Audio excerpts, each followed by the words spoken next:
All human beings have the desire to live. If it weren't for that, we wouldn't have had so much effort to get here. Will I finally be able to beat this game? System message. You do not meet the necessary requirements. The player will die in 5 seconds. If I could, I would stop time at this very moment. When she appeared, our world changed. She told us that we were about to start a new game. If we completed the missions, we could return to reality. What she didn't explain, it's that if you die in this other world, you'll die in the real world.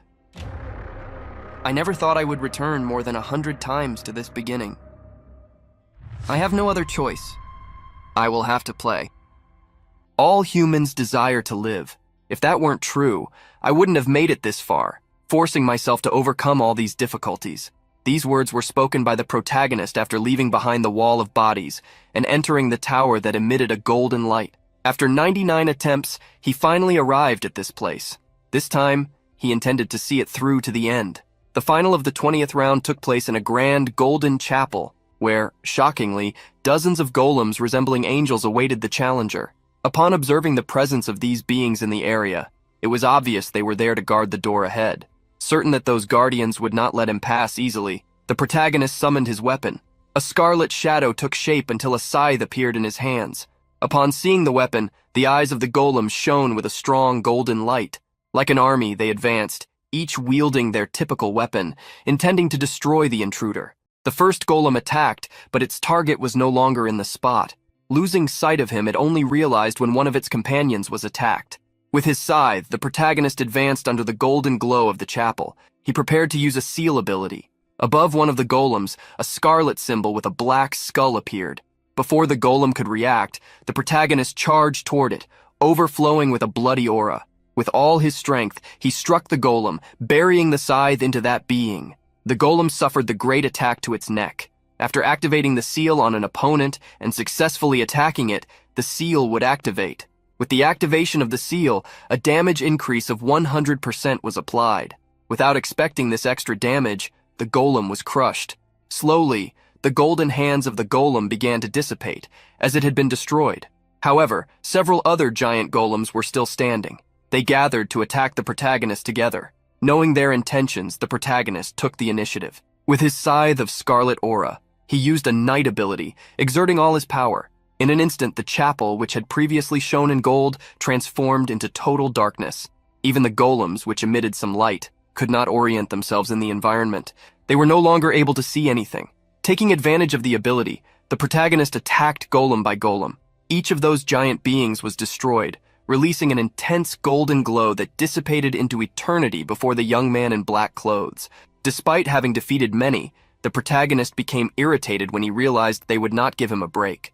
With his scythe, he launched himself at a golem preparing a fiery attack. The protagonist managed to dodge in time, but his cloak was destroyed in the process. Even though he dodged, he felt the speed of the attack. In addition to the fiery attacks, there were also ice attacks that appeared without warning, forcing the protagonist to dodge quickly. Making a decision, he increased his speed, advancing faster than ever. With great speed, he created copies that crossed the entire chapel, attacking the main golem. Prevented from acting as it wanted, the golem summoned several fiery arrows to counterattack. A rain of arrows headed toward the various copies of the protagonist. They were destroyed, but the main body of the young man remained untouched, being difficult to hit. The protagonist was confident, but a blue light brought him a sense of humility. He was surprised when a gigantic sealing magic circle appeared on the ground beneath him. The protagonist couldn't escape in time. A powerful ice magic was executed by the magic circle, creating a huge ice pillar around him. Unable to move within the pillar, the protagonist saw the golems approach. One of them raised its sword, preparing an attack against the young man, who had now become an easy target. However, at that moment, the ice pillar began to crack. The protagonist's red eyes reflected great seriousness as they stared at the golem. An ability was activated, the destruction of the moonlight. A scarlet light cut diagonally through the ice pillar and headed toward the golem, which was trying to attack the protagonist. Thanks to the scythe he wielded, he was able to free himself easily, attacking and destroying the golem in the process. The protagonist sighed in relief. for even with his abilities, he would have suffered some damage from that attack. Knowing that the fight would last forever if he continued facing each golem individually, the protagonist decided to end them all in a single attack. The powerful scarlet aura completely enveloped his body and weapon, overflowing with immense power. The golems still intended to attack, using fiery arrows and magic circles that launched ice pillars. However, with each step the protagonist took, he destroyed the ice created by the golems. Finally, he activated the ability Destruction of Moonlight, complemented by the ability Red Moon. With a single attack, the scarlet darkness crossed the entire chapel, hitting all the golems at once with its immense power. One by one, the golems began to collapse after being struck by that attack. The protagonist placed the scythe on his shoulder, sighing in relief after defeating all those beings. Now he could investigate what was behind the door that the golems guarded. After passing through the grand arch, the protagonist entered a lightless chamber, different from the previous one. Looking around, he wondered what place this was. The environment with several windows conveyed a feeling of being a temple. Spotting a door further ahead, he wondered if he should cross it or wait to see if something would emerge from there. Seeing that nothing happened, he moved toward the door where there was a magic circle. The moment the protagonist stepped on the circle, it glowed with a golden energy. Internally, he was already wondering if he would be able to finish this game. However, a notification appeared before him. To enter the boss room, at least 5 players must be present. Upon seeing the notification, the protagonist was confused. According to the warning, only 1 player was in front of the boss room. Because of this, the player would be eliminated in 5 seconds for not meeting the requirements. The protagonist became extremely irritated when a golden energy surrounded him. He tried to escape it, but couldn't. What the hell? No one ever said anything about this requirement, damn bastards! Despite his complaints, the countdown began. He tried to attack the golden barrier to escape, but soon realized he wouldn't be able to destroy it. Perhaps this was the end. The protagonist saw his body begin to dissipate. Before the countdown ended, he cursed one last time, and thus he was eliminated. However, because of this, the conditions to activate the regression rune were fulfilled. Time began to rewind to the state before the first round. The number of uses of the regression rune had reached its limit, 100 times. Therefore, the rune began to disappear. Thus, the 100th regression was initiated. In front of a large temple, a crowd was gathered. A loudspeaker announced that the time was approaching, asking everyone to count down together. The people began the countdown from 5, and it was at that moment that the protagonist's regression was completed. The countdown continued as the protagonist appeared, irritated at having returned. His hands trembled as he realized he had come back to the moment before he was sucked into that cursed game. He clenched his fist in anger, remembering that he had reached the 20th round last time. Feeling that the moment of greatest difficulty was approaching, he wished he could stop time. However, he remembered that had been the last use of the regression rune. Now he wanted to finish this game once and for all. However, he discovered that he would need to take 4 other people with him to the final round, which made him wonder who would be good enough to accompany him. Several minutes earlier, a young man with stripes in his eyebrow was standing with a bored expression. Around him, many young people were excited about soon becoming adults, which meant they would no longer need their fake identities. A young man with a shaved head wondered what he should do after graduating, thinking about becoming a delivery person. Curious, he asked his friend Young Min what he would do. Young Min smiled at the question. "Didn't I tell you? I'm going to become a gangster." Young Min's friends, who were excited, were shocked by his response, stating that if he did something wrong, he would be in trouble. They thought Young Min was joking, but he reminded them that you only live once, and therefore he would live the life he wanted. Young Min's 3 classmates laughed at his statement, but internally they were already planning to distance themselves from him as soon as they graduated. Changing the subject, they asked Young Min what would happen to the young man who was his loader when they graduated. Young Min remembered the poor, gloomy classmate who always walked around with a hood. With a manic look, he stated that he wouldn't let such a bastard escape him, even after graduation. Young Min's friends couldn't help but laugh, knowing that the young man probably believed his suffering would end after graduation. However, for Young Min, that wouldn't be the end. He planned to continue tormenting that loader for the rest of his life. At that moment, one of Young Min's friends spotted the loader in the crowd. Upon seeing the hooded young man, an announcement was made on the loudspeaker. They were about to start the 5-second countdown. Young Min recognized his loader but noticed that there was a blue aura around him. Not understanding what that aura was, Young Min continued to watch him. It was then that the protagonist took off his hood and looked back at Young Min. Young Min didn't understand what had happened. His loader was somehow different from before. Despite the crowd's cheers celebrating the new year, Youngmin was irritated that the loader kept staring at him. His friends, wanting to avoid trouble, urged him to leave the guy alone since it was the first day of the year. Convinced by his friends, Youngmin decided to let the young man go this time. With his decision made, the group gathered and wished each other a happy new year. It was at that moment that a powerful voice reverberated in their ears. Humans are interesting. They celebrate the new year without even knowing what situation they are in. Youngmin stared at one of his friends, asking what he had just said, but the friend defended himself, claiming he hadn't said anything. Above the crowd, a goddess with large white wings appeared. "Seeing all of you fall for this, knowing nothing, to us you seem like monkeys in a cage." The people looked at the beautiful being in the sky, wondering if she was an angel. Many disagreed about the origin of that being, but everyone agreed that she was beautiful. Among the crowd, the protagonist also saw her appearance, someone he hated, even after 99 times. Hearing the voices of the humans, the woman couldn't help but smile, then changed her tone. "Humans are like trash. You have already fallen in love with my appearance, but I advise you not to think of useless things, as I have no intention of getting close to you." As she spoke, several people below began to take out their devices to film her. She smiled as if relishing the sight. "Seeing how all of you are dazed, it seems you can hear my voice well." With an irritated expression, one person couldn't help but shout at the woman, "Hey, who are you? Are you cosplaying as an angel or something? What the hell are you saying?" Seeing someone shout at that woman, the protagonist felt pity for the person. The woman in the sky hid her eyes behind her veil, and soon her smile disappeared, giving way to rage. A dark aura enveloped her, and her eyes shone with a red hue. Before the man who had shouted at her could react, she exploded him. The man's blood splattered on the people around him. These people were initially shocked, but a second later they began to scream. From where Youngmin was, he could see what had happened. In the sky, that winged woman demonstrated how bloodthirsty she could be. "How dare an inferior human speak informally to the almighty me? You humans have no right to ask questions. Don't be arrogant, or what happened to that human will happen to you too." In light of the situation, the people were terrified. Couples embraced, while others called for help. Showing her large wings, the divine being displayed her superiority. "You understand what is happening, right? What do inferior humans know? I will explain everything, so listen well." Sighing, the protagonist wondered if he would have to hear that explanation again. The divine being beamed with a smile. "All right. From now on, I will start playing a game. For 20 rounds, at the beginning of each month, your souls will be transported to a new dimension to participate in a game. This is one of the things you humans need to do. Complete the missions that will be given to you. If you complete the missions, you will receive rewards and can return to the real world." The people began to talk among themselves, wondering what the hell that woman was talking about, realizing that if they completed the missions, they would be spared by her.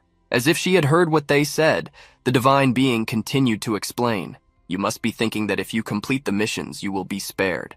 However, even if you manage to complete the missions, not everyone will survive. Only half of the participants will be spared." Each person became concerned with the divine being's words, but she urged them not to worry too much, as she wouldn't take everyone to that world. As the people began to get agitated, the protagonist sighed. Then he heard the woman say that only humans aged between 15 and 29, according to the age of that world, would participate in the game. Hearing that he wouldn't participate, an older man felt relieved, thinking he was safe. One of Youngmin's friends became irritated with that man, asking if he was trying to provoke others just because he was safe. Youngmin was annoyed with his friend, questioning if he hadn't seen what had happened to the other man's head a few minutes earlier. The woman began counting the number of participants, reaching just over 1,800,000. Finishing her explanation, she asked if they should start the game. At that moment, the protagonist found himself in a completely white place. The divine being explained that this was the individual space, where only they could see. She warned them that they would need to mold their bodies to prepare for the soul transfer. Their bodies would undergo a kind of customization. The woman warned that they would have only a single chance and asked each of them to choose wisely. The protagonist decided to choose the same thing he had chosen last time. Thus, he selected his body and his nickname, which would be Black Scythe. After making his choice, he was teleported to a vast plain. With that, his 100th time in this world was about to begin. Since he had used the same appearance since his 12th time, the protagonist felt as if it were his own body. Soon after, many other people began to be teleported to the plane. They were surprised and curious about that place that seemed like another dimension. Many were astonished that their bodies had indeed changed. Some gathered and showed their faces, which had been modified to resemble those of famous people. The protagonist observed how people had, as always, molded themselves in a cool and beautiful way, something not very smart to do. In the other world, the strong would always hunt the weak. If someone's appearance was too remarkable, it would be easy to become a target, and those who were eliminated in that world would suffer the same fate in the real world. Focusing on what mattered, the protagonist realized it was time to begin. He watched as Hwang Young-min appeared. His body had been molded to become muscular and attractive. The protagonist laughed mockingly at the guy, who had shaped himself to look stronger. At that moment, the goddess appeared above the humans, commenting that their expression showed they liked their avatars. She thought it was great to see those expressions without fear. Counting almost 2 million people, she confirmed that all the summoned humans from Seoul were there. Despite the number of people she counted, the humans didn't see so many. Seeing how they disagreed with her, the angel became irritated. "You insolent humans! Do you think this is the only space? It's none of your business how the angels organize the spaces and the rounds." After the brief complaint, she returned to give an explanation. She instructed them to say status window in their minds. The protagonist also did as she indicated, making a window appear in front of him. There were his name, Ryu Min, his rank, level, nickname, and statistics. Seeing such a thing made the protagonist feel a bit nostalgic. Asking if everyone had seen their status windows, the angel affirmed that if they had played any games before, they should already know how garbage they were. The angel advised them to become stronger, as that was the only way they could survive until the end, and complete the 20 rounds. Thus, they would also become free from this game and have one of their wishes granted. Hearing that they could have a wish, the players became excited and surprised. The angel smiled devilishly. "Since you are the first to come here, I have prepared a gift for you." Youngmin was shocked to receive something in his inventory. He looked and took the random rune he had obtained. The divine being explained that this was a rune that could only be used once. They could only use it at level 1, and this would be the only item given to them at the start. She taught them how to use the rune, instructing them to hold it and mentally say use. Young-min was one of the people who tested it immediately and saw the rune shatter, surprised by what he saw. The angel saw the expressions of some people and realized that they did not like what they had received, but she stated that they should accept the outcome anyway, as that was their luck. Finishing the topic of the runes, she wanted to move on to the main subject. With a snap of her fingers, the angel made new windows appear in front of the players. The windows gave them missions. They needed to defeat 100 goblins. One of the goblins appeared out of nowhere. Seeing that monster, the humans felt that they were truly inside a game. They wondered if they had been taken to a virtual reality game or if they were being kidnapped for a test or something like that. Seeing how they were starting to get excited, the angel warned them that it was too early for that. Warning that not all the goblins had been summoned yet, she proceeded to summon them all at once. The players began to feel scared as they saw the large number of goblins emerging. With a smile, the divine being revealed the battle numbers. 10,000 humans against 50,000 goblins in a fight for their lives. The furious goblins roared and charged at the damned humans. The players were terrified as the goblins advanced, brandishing their blades. However, one of the people stepped forward from the group, the protagonist. The others were surprised to see someone walking towards the monsters. They tried to warn him that it would be dangerous, but it was in vain. The protagonist did not care about them, attacking the first goblin. With a wide kick, he defeated the first goblin with precision, initiating the battle. When you are in a group, first impressions are extremely important. The protagonist wanted to imprint the image of his power in people's minds. Only then would he avoid being surrounded by annoying flies. He needed to show how strong he was here and now. There was another thing he wanted to do, the most important, to become the center of attention of that being. Taking the dagger from the goblin he had defeated, the protagonist prepared for a good performance. He charged at 2 other goblins, easily defeating them. People were impressed with the protagonist's moves, which looked like those of a special agent or something similar. Seeing his nickname, Black Scythe, they realized that the name was as cool as he was. Believing that the goblins were as weak as in games, other players prepared as well. They thought they could take down the goblins, even if they weren't as cool as the first guy. However, just as they were still getting ready, one of the goblins jumped on one of the men. In front of everyone, that goblin, smaller than a person, used its dagger to defeat a player. Seeing that made fear take hold of those who thought the mission would be easy. Immediately, people began to flee. The protagonist, who was defeating the goblins, looked in the direction of the screams he heard. Before him, the goblins were massacring everyone who ran away and avoided fighting. It had turned into hell. At that point, no one would confuse that world with a game. Now there was only one thought in people's minds: the desire to survive. The instinct for survival dominated each person's mind, leading them to run without a sense of direction. The first time Ryu-min had done the same thing, but after participating in these games twice, he realized the truth. There was no way to escape that dimension. The protagonist's lesson was proven when a woman running bumped into a barrier. She tapped the air several times, hitting the barrier, wondering what it was. The protagonist returned to defeating the goblins, thinking that there was no way modern people, who had never hunted even a small animal, could defeat a goblin. Many of them would hesitate at the moment of the final blow. However, to survive in this game, they would need to overcome this limitation. Otherwise, the monsters would counterattack. The beautiful plain had turned into a scene of terror. People tried to flee from the goblins while others overcame their fears, confronting them. However, all the while, the angel watched the amusing struggle between the two species. She smiled while commenting that those humans had no chance against the goblins, even though they were the size of children, especially since they were armed with daggers. She, however, looked in another direction, seeing something out of the ordinary. Observing how Ryu-min acted, she wondered what was with him. She analyzed the player named Black Scythe, noting that he had already defeated 70 of the 100 goblins needed for the mission. She tried to analyze more about the player, but became irritated with the system that only allowed her to check his mission progress. Setting that aside, despite her pride being hurt by guiding such mortals, the angel noticed that some of them were peculiar, worth watching. Whenever a goblin was defeated, a bit of experience and gold was obtained, allowing the players to level up. The protagonist had already defeated 75 goblins, needing only 25 more to complete his mission. At that moment, a dagger was thrown at him, but he easily dodged it. Looking in the direction from which the dagger was thrown, he noticed several goblins running toward him. He quickly zigzagged between the goblins, defeating them at a speed they couldn't counterattack. After defeating a few more goblins, Ryu-min even played with the blade in his hand, preparing for the next goblin. Exerting powerful pressure, the protagonist brought the goblin to the ground, defeating it as well. He lifted his gaze, noticing that several goblins were already retreating. Rising, he let the blood of the goblins drip from the blade in his hand, causing the monsters before him to fear him. Seeing that they were not advancing, the protagonist realized he could rest for a second. He decided to check his status window, where he saw that he was already at level 4, with 6 stat points ready to be distributed. Noticing that he had gained 2 points for each level he advanced, the protagonist decided to allocate all 6 points to agility. Agility not only increased his evasion rate, but also his attack and movement speeds. There was nothing more important than this stat at the beginning.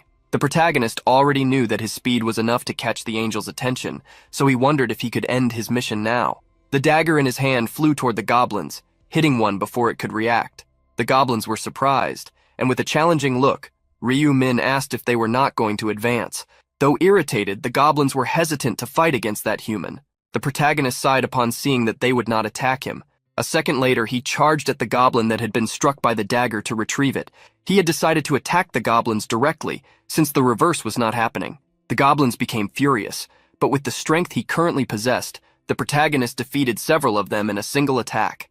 Experience continued to accumulate until Ryu-min leveled up again. Eventually, he defeated all 100 goblins, completing the mission of the first round. A golden light enveloped the protagonist after the mission's completion. He knew how easy the first round was to complete. He had indeed attacked the goblins like a madman to catch the angel's attention, but he did not expect to receive a reward for being the first to complete the mission in that zone. The most surprising part was that he also ranked number 1 across all zones. A ranking was displayed, showing the protagonist's time in first place, marking 10 minutes and 21 seconds. Achieving this brought a small smile to Ryu-min's face. He knew how the rewards were more favorable the faster players completed the round, as they were guaranteed based on their rankings, up to 3rd place. As a reward for being first in his zone, the protagonist received a rare weapon selection coupon of the lowest rank. As a reward for being first in all zones, he obtained an incredible special reward selection box. First, the protagonist used the weapon selection given by the zone reward. 3 weapon options were presented to him, of which he already had one in mind. Taking the knife he wanted, although it wasn't that great, he was grateful to have obtained it. The protagonist chose the stiletto, the best dagger available for beginners. With this new weapon, he could discard the goblin's dagger. Holding the new weapon, the protagonist decided to leave the selection box for later, closing his inventory. Protected by the barrier while the other humans fought, the protagonist opened his status window. Looking at his stats, he thought for a moment. He realized there was a title he had received earlier, the title of Regressor. a title he had never seen in the last 99 times in this game. Just over 10 minutes before, the protagonist had tried to use the rune he obtained. The random rune fragment caused him to acquire the regression rune again, but since he already had traces of such a rune in his body, the imprint of the new rune failed. For Ryu Min, the result was obvious. After all, a new imprint of this rune would mean he could go back in time infinitely. It was at that moment that the traces of the rune were analyzed and he obtained the title of Last Time Regressor. In this game, titles were concepts superior to runes. The power of this title was shown in its description. After losing his life, Ryu Min would remain in a ghost state for 1 minute. He could resurrect at any desired point in time, with all his health points restored. However, titles were powerful, and the harder they were to obtain, the stronger they became. Another characteristic of resurrection was that it existed only as a priest's ability, in addition to restoring the target with 30% of their health. Knowing that his resurrection restored 100% of his health points left the protagonist excited, as he had obtained something incredible. The protagonist decided to keep the title private. Although the title remained hidden, its effect would still be active. Stretching, Ryu Min hoped that more people were finishing their missions now. He was mainly curious about how Young Min was doing. Watching Young Min hide behind another person who was fighting, the protagonist realized that the guy had survived this time as well. Eventually, more lights fell from the sky, creating barriers around the players. The angel in the sky wondered why the show was becoming boring, and remembered it was because the number of goblins summoned for the first time was too low to match the number of humans. Deciding to make things more entertaining for her to watch, she spread her large white wings. One of the players, who was already shedding tears over the loss of a friend, noticed the angel's words. Suddenly, the friend in her lap began to disappear. Not just that player's friend, but all the others who had lost their lives started to vanish. As those bodies disappeared, a great light fell over the plain again. A new army of goblins had been summoned. Seeing the new monsters, the players gritted their teeth. That divine being smiled maliciously, warning that she had now summoned 50,000 more monsters, enough for them to complete their missions and for her to watch a more entertaining scene. The remaining humans advanced together, trying to survive as they confronted the goblins. The battle became even more intense. With the number of goblins being much larger, they gained the upper hand. The battle followed a terrible pace for the humans, who gave their all to overcome the difficulty. At this point, just over 1,000 people, out of the more than 5,000 who would be saved by the angel, had completed the mission. Young Min, who had not yet completed the mission, did everything he could to survive, even using people as shields. Others fought as best they could, even using their own hands to defeat the goblins. Slowly, the number of people who had completed the mission surpassed 2,000. The protagonist inside the protective circle began to rest. Others in the same situation as him wanted to go out and help, but could only watch as their friends perished. The number of saved humans rose to over 3,000. All the while, that divine being delighted in watching the inferior species fight amongst themselves, unaware that Ryu Min was watching her from where he was. Sometime later, the number of saved people reached 5,143. At that moment, those who had not managed to defeat 100 of the goblins saw the monsters disappear. The angel then announced that half of the players had passed, which meant that the mission had been completed. She apologized but warned that the remaining participants would be eliminated, as that was the rule. The humans who had not completed the mission began to feel the influence of a light. Even those who only needed one goblin to complete the mission suffered such punishment. Several players inside the barriers were frightened to see what was happening to the people outside. This led the angel to ask if they were not happy to have survived. Changing the subject, she prepared to send them back, as they had survived. She congratulated them for passing the first round, wishing them well in the second round, which would happen soon. Before leaving, the angel decided to check the results of the tests. She found that Black Scythe had come in first place, with about 10 minutes, while the second place in all areas had taken almost 6 minutes longer than him. In the same area as Black Scythe, the second place had more than doubled their time. Most of the rewards had already been given to the protagonist, except for a reward of 1,000 gold coins that he could still collect. He did so, but could only use them when he reached level 10. The protagonist looked around and saw the shocked looks directed at him. This made him realize that everyone knew he had achieved first place. The angel delighted in the impressive fact that someone in her area was in first place among all areas. Looking at the protagonist, she asked him to respond. Curious, she asked how he could be so strong, wondering if he had obtained a good rune. However, in the middle of her question, she realized she had made a mistake. The protagonist responded to the angel with another question. asking if she couldn't see which rune he had in his stats window. The angel stammered, trying to hide the truth. Of course I know. I know everything. I'm an angel, so of course I know. I was just asking. The protagonist smiled in response, but knew she was lying. To the angel's surprise, the protagonist asked if he could make a request. Curious, she asked what that favor would be. The protagonist shocked her with his next words. I think the reward for getting first place is very petty. Everyone turned to the protagonist, shocked. The angel was furious, unable to believe what he had just said, demanding that he repeat his words. The protagonist crossed his arms, stating that he wanted a better reward. The angel still couldn't believe what the protagonist had said, but he repeated his words again. Speechless, the angel stared at him, saying nothing. In the next instant, she smiled psychotically. Did this damn human just demand something from me? I kept an eye on him because he had done well at the beginning, but does he think he can underestimate me just because he managed to defeat a few goblins? The angel raised her hand, preparing to explode his head, but it was then that she realized she had already used that authority before. This made her even angrier for not being able to destroy that insolent being. Then she had an idea. With a mischievous smile, she formulated her plan. She asked if he really wanted a better reward. Finally, she descended to the ground, stating that normally a request like that would be rejected, but she would think about it. So they should talk privately while the other humans waited for their return. Hearing that the angel might give a better reward to Black Scythe, many wondered if negotiating with her worked. Some wanted to make demands too, but soon others assumed they should at least be in first place to ask for something like that. Many wondered what the reward would be, envying the protagonist. Before following the angel, the protagonist couldn't help but glance at Young Min, who didn't understand why the guy was staring at him. The angel walked through a forest, with the protagonist following closely behind. Seeing that he was keeping his distance, she ordered him to come closer so she wouldn't have to keep checking if he was still following her. The angel couldn't help but feel irritated at having to shout all the time for these humans to understand what they needed to do. On top of that, their stupid greed drove her furious. She still wondered how she could change the reward if she wasn't responsible for it. Despite questioning herself, she wouldn't deliver a better reward, even if she could.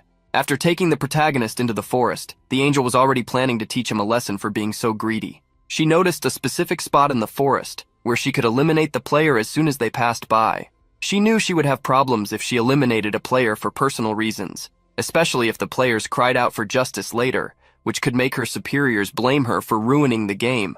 Therefore, she wanted to make sure there would be no witnesses. She couldn't help but laugh maliciously, blaming the human for not keeping quiet. She then turned to the protagonist, asking what kind of reward he wanted. However, as soon as she turned around, she saw a fist coming toward her. The protagonist struck the angel with a punch, using all his strength. Being hit, the angel staggered back. Before she understood what had happened, she fell. Falling to the ground, the angel propped herself up to stand. Seeing the golden liquid coming from her nose, she wondered what was happening, if a human had really hit her. Fury appeared in her eyes as she turned, cursing the protagonist. However, upon turning around, she realized the human was nowhere to be found. She didn't understand how the human had disappeared. However, the protagonist was already behind her, attacking again.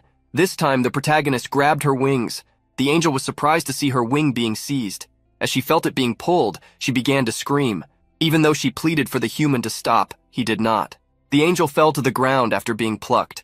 The protagonist threw her wing away, causing golden blood to spread across the forest, staining the white feathers as well. Looking down at the angel, Ryu Min told her to stop being a whiny baby. After tearing off the first wing, the protagonist moved on to the second.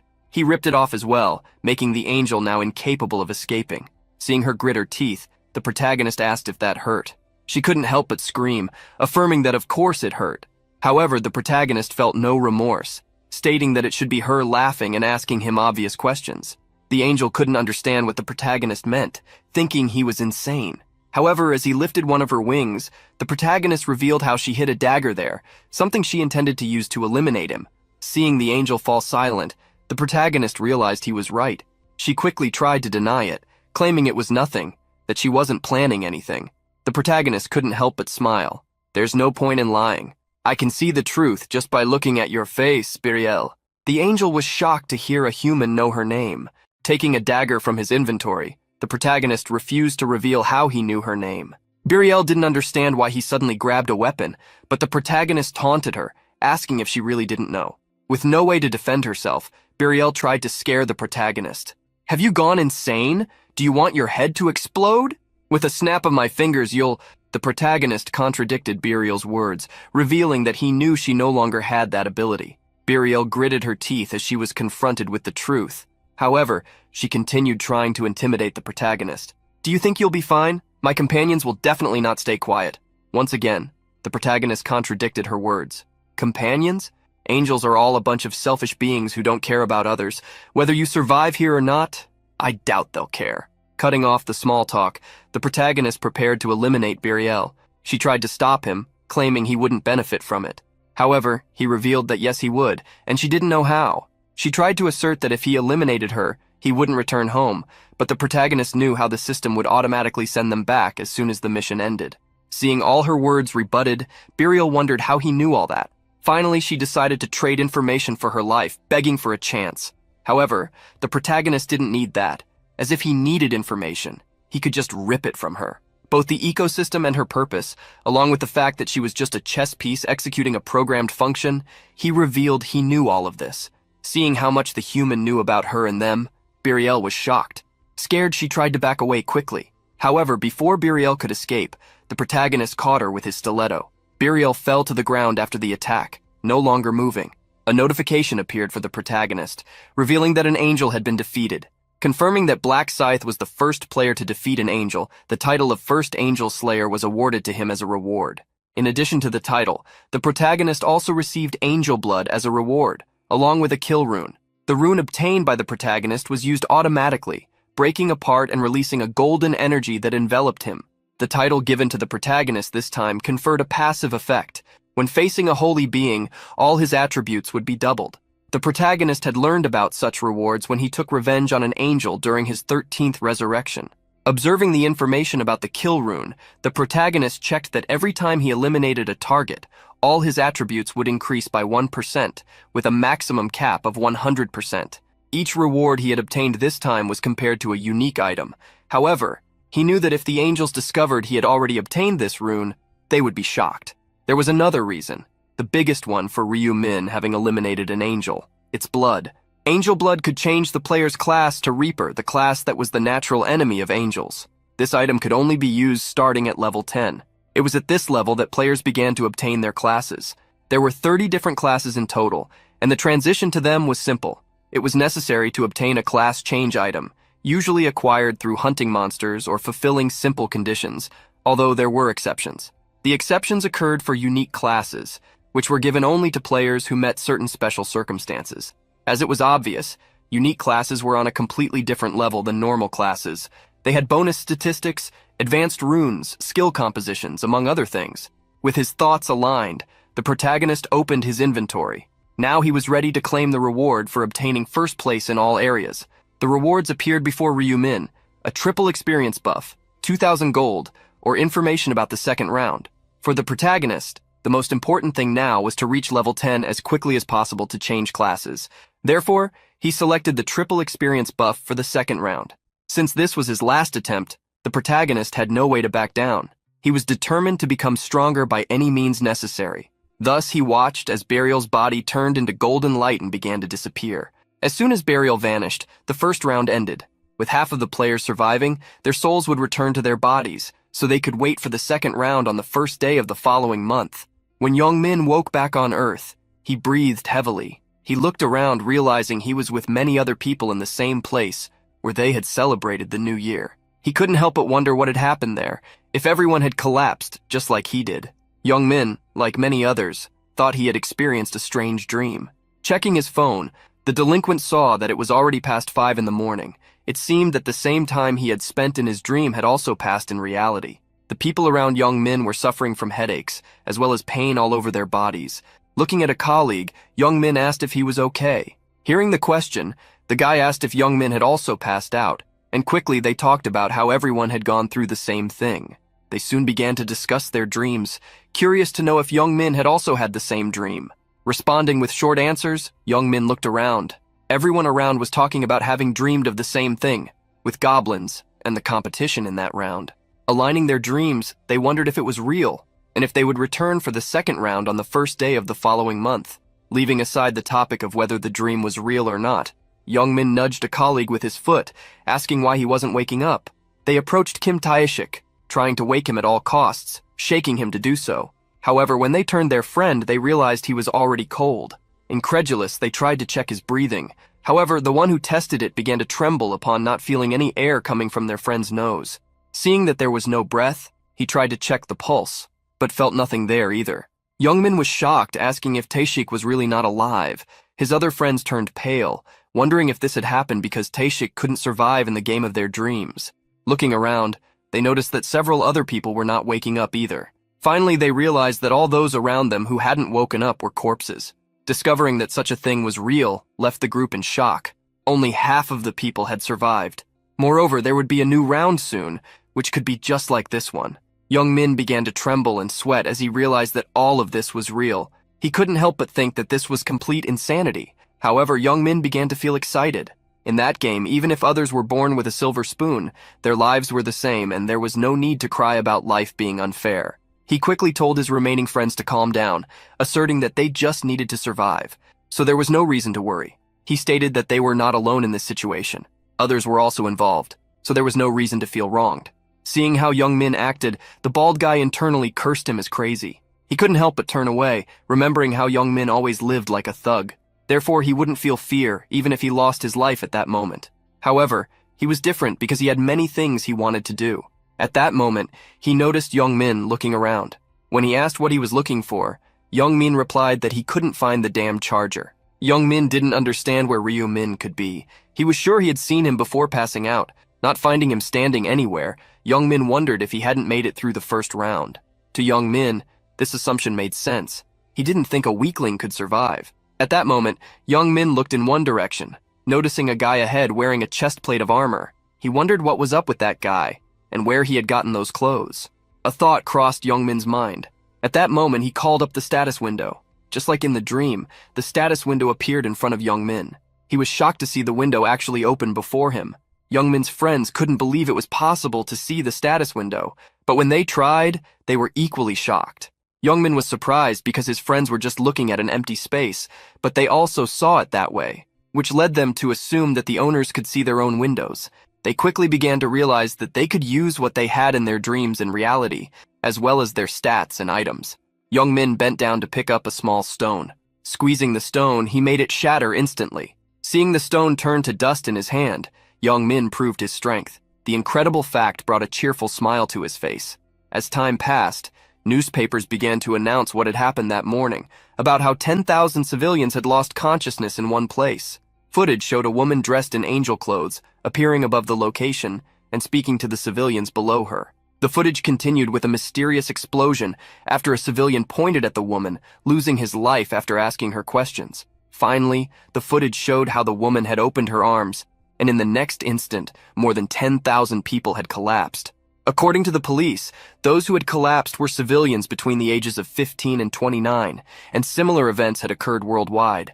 On the internet, many comments discredited the news reported by the newspapers, criticizing the reporters for spreading fake news. Looking at the news and comments, the protagonist saw how what was just the beginning had already started. The spreading news revealed that half of the fainted individuals had awakened, while the other half remained in a coma, with brain function halted. During this episode, 11% of the country's population had suffered such a crisis. As the news began to spread, the protagonist prepared for the real problem that was hidden elsewhere. The fact that the player's abilities had been transferred to reality. There were no people with high stats for now, so the effects wouldn't be significant, but as the player's levels increased, they would begin to become transcendent entities. It wouldn't matter what modern weapons were used. Even if all military power was employed, the players would not be suppressed. Thus, uncontrollable human weapons would be born. Ryu Min did not plan to just watch the world face such chaotic events. If he left things as they were, the Earth could crumble before the 20th round arrived. To resolve this issue, there was only one solution. He would need to control all the players using overwhelming power. The protagonist knew he would have to use methods different from those used in his previous attempts, especially since he needed 4 more players for the last round. Thinking of a few people, he considered some methods he could use to recruit them. However, it was not yet time to act, as there was something more important to do. The protagonist returned home, entering quietly. Looking around, he noticed that the person he lived with had eaten instant noodles for dinner again. Then he opened the door to a room to take a peek. Entering the room, he saw a young man who looked like him sleeping. Ryu-min couldn't help but smile slightly upon seeing his younger brother asleep, not even knowing if his older brother had come home. Ryu-wan, that was the protagonist's younger brother, who had now become a third-year student. The protagonist's family used to be quite ordinary. However, after their parents passed away in a car accident, many things changed overnight. One of the most drastic changes was that Ryu-min became the guardian of his younger brother. Seeing a bandage coming loose from a wound on his brother's hand, the protagonist fixed the bandage back in place. Observing his younger brother, the protagonist made a decision. Ryu-wan eventually woke up with the light in his face. He sat up still sleepy and saw his brother saying it was time to wake up. The protagonist stated that it was already morning, but when Wan looked at his phone, he realized it was only 6 in the morning. The protagonist suddenly pulled the covers off his brother. Seeing the serious look on his older brother's face, who said they didn't have time to sleep, Wan asked what had happened. The protagonist told him to get dressed first, as he would explain once they were outside. Not understanding where they were going, Wan said he preferred to sleep rather than see the sunrise. However, he fell silent when his older brother asked him to listen. With a serious look, Ryu-min stated that the world was in chaos and it was not time to sleep. Remembering that his brother had said he would watch the New Year's welcome ceremony, Wan asked if something had happened. Preparing to leave, the protagonist told his brother to follow him, as he would explain while they walked. The two brothers stepped out into the street as the sun rose. Worried, Wan kept looking at his older brother. Seeing the serious look on Ryu-min's face, Wan wondered what had happened. At that moment, the protagonist asked his brother if he had any idea what was happening in the world at that moment. Wan began to get scared, asking if something had happened while he was sleeping. Without giving a direct answer, the protagonist told his brother to check the most searched topics. One grabbed his phone and, starting to read the news, wondered what it meant when it said an angel had appeared and kidnapped civilians to another world.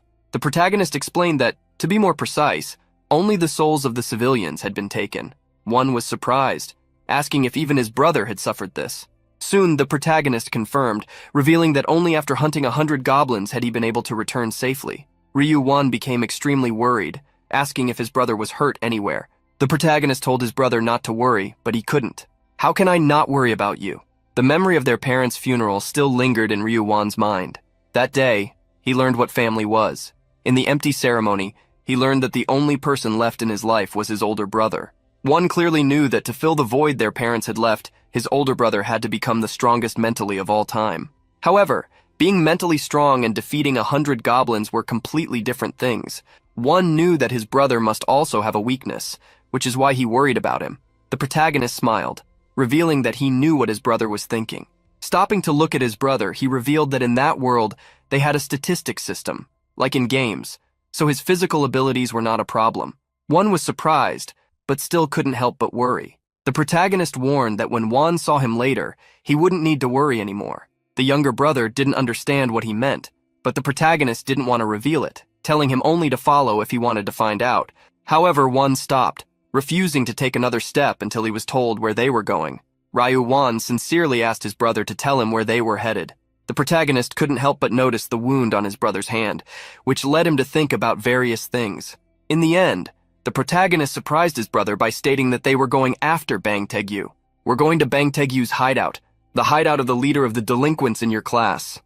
Upon hearing that his brother knew Bang Taegyu was after him, One was surprised. The protagonist couldn't help but question whether One thought he didn't know this.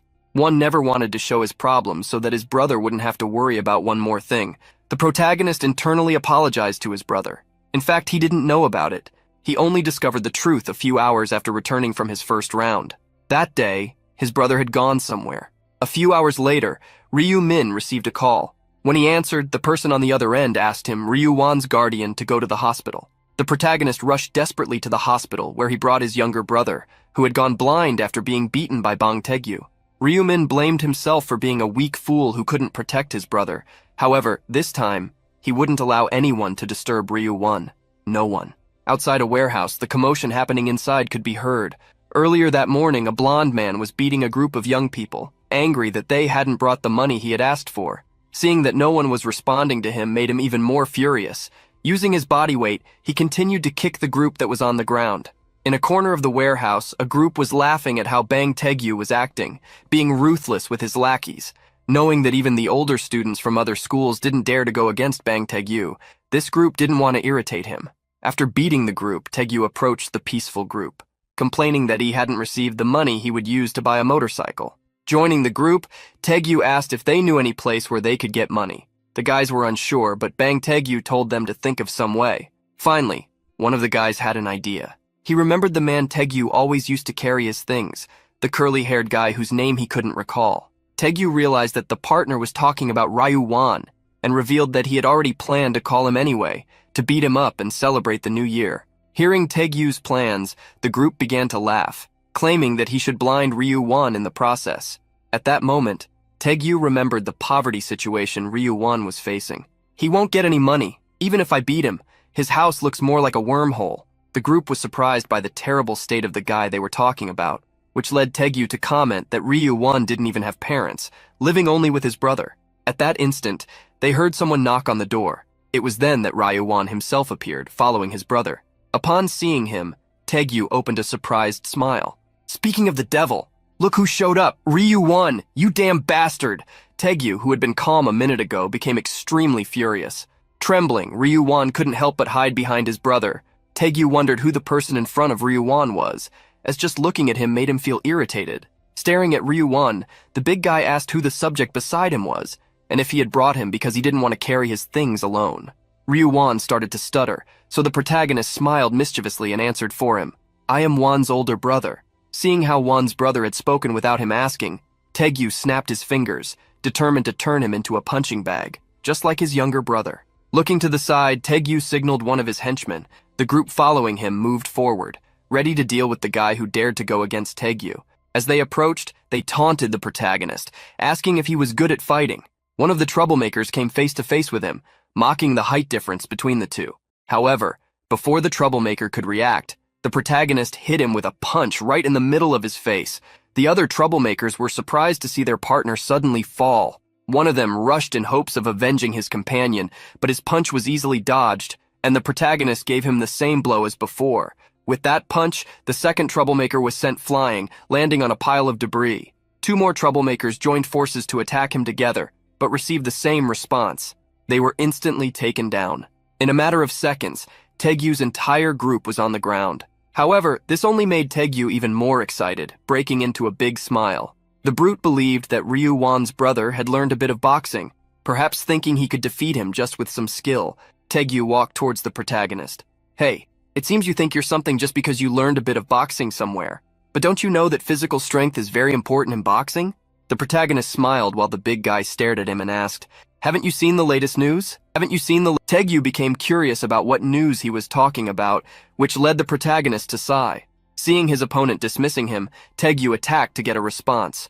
His punch whizzed past the protagonist, who dodged effortlessly. Taegyu followed up with a series of strikes, but none of them hit the target. After 1, 2, 3, 4 attacks, Taegyu began to tire. His vision started to blur. He gritted his teeth, wondering what was wrong. Why couldn't he land even one hit? It was then that a blue aura appeared around the protagonist's fist, who finally decided to respond. If you had seen the news, you wouldn't have dared to attack a player like me. With his fist enveloped in aura, he struck Taegyu with all his might, shaking that wall of flesh.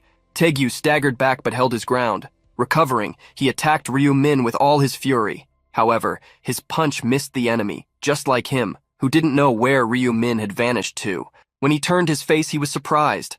A clenched fist was already before him, hitting him squarely. Taegyu brought his hand to his face while trying to curse. You're no match for me! However, when he removed his hand from his face, he realized he was bleeding. Seeing his own blood ignited his murderous intent. His large hands lunged at the protagonist, but just like before, he dodged. Ryu Min grabbed Taegyu's arm, pulling him down. With the big guy off balance, he unleashed a flurry of punches to his face. Taegyu's henchmen watched, incredulous, as their boss was made a fool of right before their eyes. Taegyu gritted his teeth.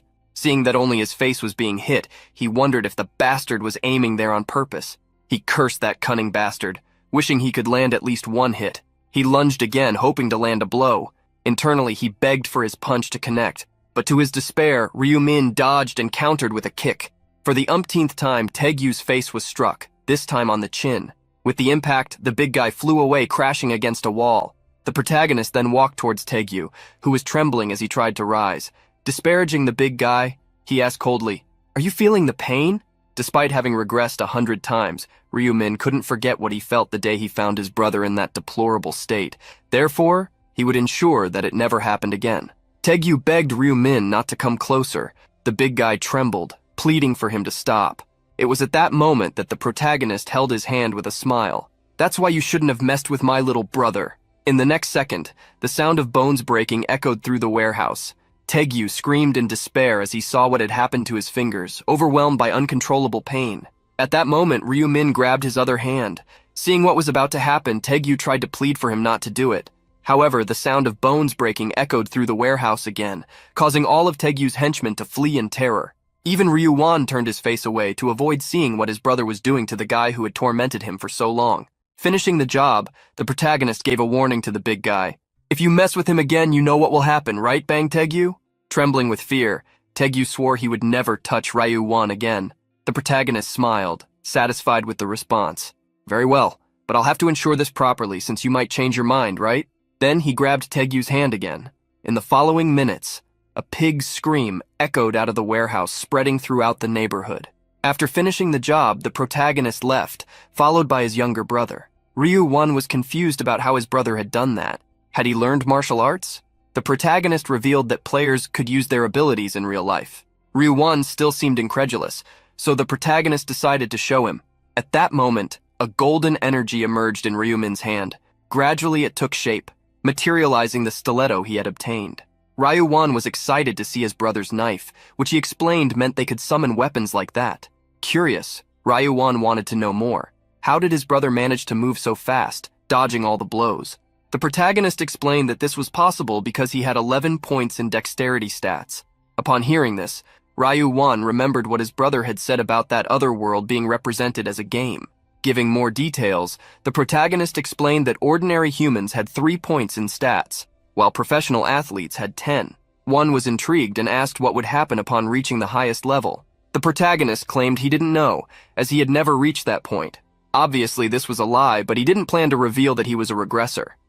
There was a time when Ryu-min decided to tell the truth to his brother during his 11th regression, but that led to Ryu-wan's kidnapping. Although he had taken revenge back then, the protagonist didn't want his brother to suffer humiliation because of him. Now, he was willing to prepare to protect Ryu-wan from the battles that would soon begin among the players. There was still much to be done. Remembering that they hadn't had breakfast, the protagonist called his brother to eat at a convenience store. They headed to a market where there were several tables for customers. Seeing his brother going to the opposite side of where the ramen was, one asked what he was going to do. The protagonist inserted his card into the ATM to check a few things. He had saved some money up to that point, just over 130,000 won. Seeing his brother withdraw 100,000 won at once, Ryu-wan was surprised. What surprised one even more was seeing his brother go to the shelf where there were several more expensive foods. One was worried because the cheapest of those dishes cost at least 5,000 won, but the protagonist reassured him, telling him to eat whatever he wanted. Smiling, the protagonist asked his brother if he would really only eat ramen on New Year's. Still, one was concerned that they might face difficulties by spending so much money, but the protagonist insisted he should get something. Ryu-wan was excited to choose a tray of pork belly with chili. His eyes sparkled at the sight of the packaging, and his mouth watered just thinking about the flavor. Smiling, the protagonist approached his younger brother and commented that one day they should go to a restaurant and order hanwoo beef. However, holding his tray of pork belly, one awkwardly smiled and stated that this was already more than enough for him. Seeing his brother so happy to eat something better, the protagonist wished he would wait just a few more days. Soon, he would fill him with so much meat that he would get tired of it. After heating up the pork belly dish, the brothers ate it accompanied by rice. As soon as he took the first bite, Ryu-wan nearly melted from the taste. The protagonist couldn't help but notice the sparkle in his brother's eyes as he savored that delicious meat. Ryu-wan thanked him immensely but was surprised to see him get up to go somewhere. The protagonist grabbed a pen from the counter. Curious, Ryu-wan approached and was even more surprised to see him take several lottery tickets. At that moment, he realized that this was the reason his brother had withdrawn so much money. Ryu-wan's eyes widened at the number of tickets his brother had picked up. The protagonist then revealed that he had bought 20 tickets, each with 5 entries.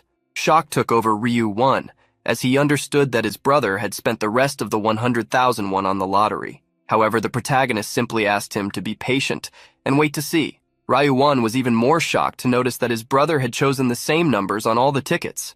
Smiling, the protagonist revealed that he had chosen them because they were the winning numbers. At home, the duo of brothers sat down to watch the lottery draw. Ryu-1 couldn't stop shaking as he watched the broadcast on his phone, remembering that they had spent 100,000 won. When the draw began, Won started to bite his nails, immediately reprimanded by his brother. As soon as the first number was drawn, Won's worried expression began to change. He watched closely, seeing each number being drawn one by one. Looking at the numbers on the screen, Won checked the ticket that was on the table. Picking it up with trembling hands, he was amazed. This is insane! Did we win the first prize?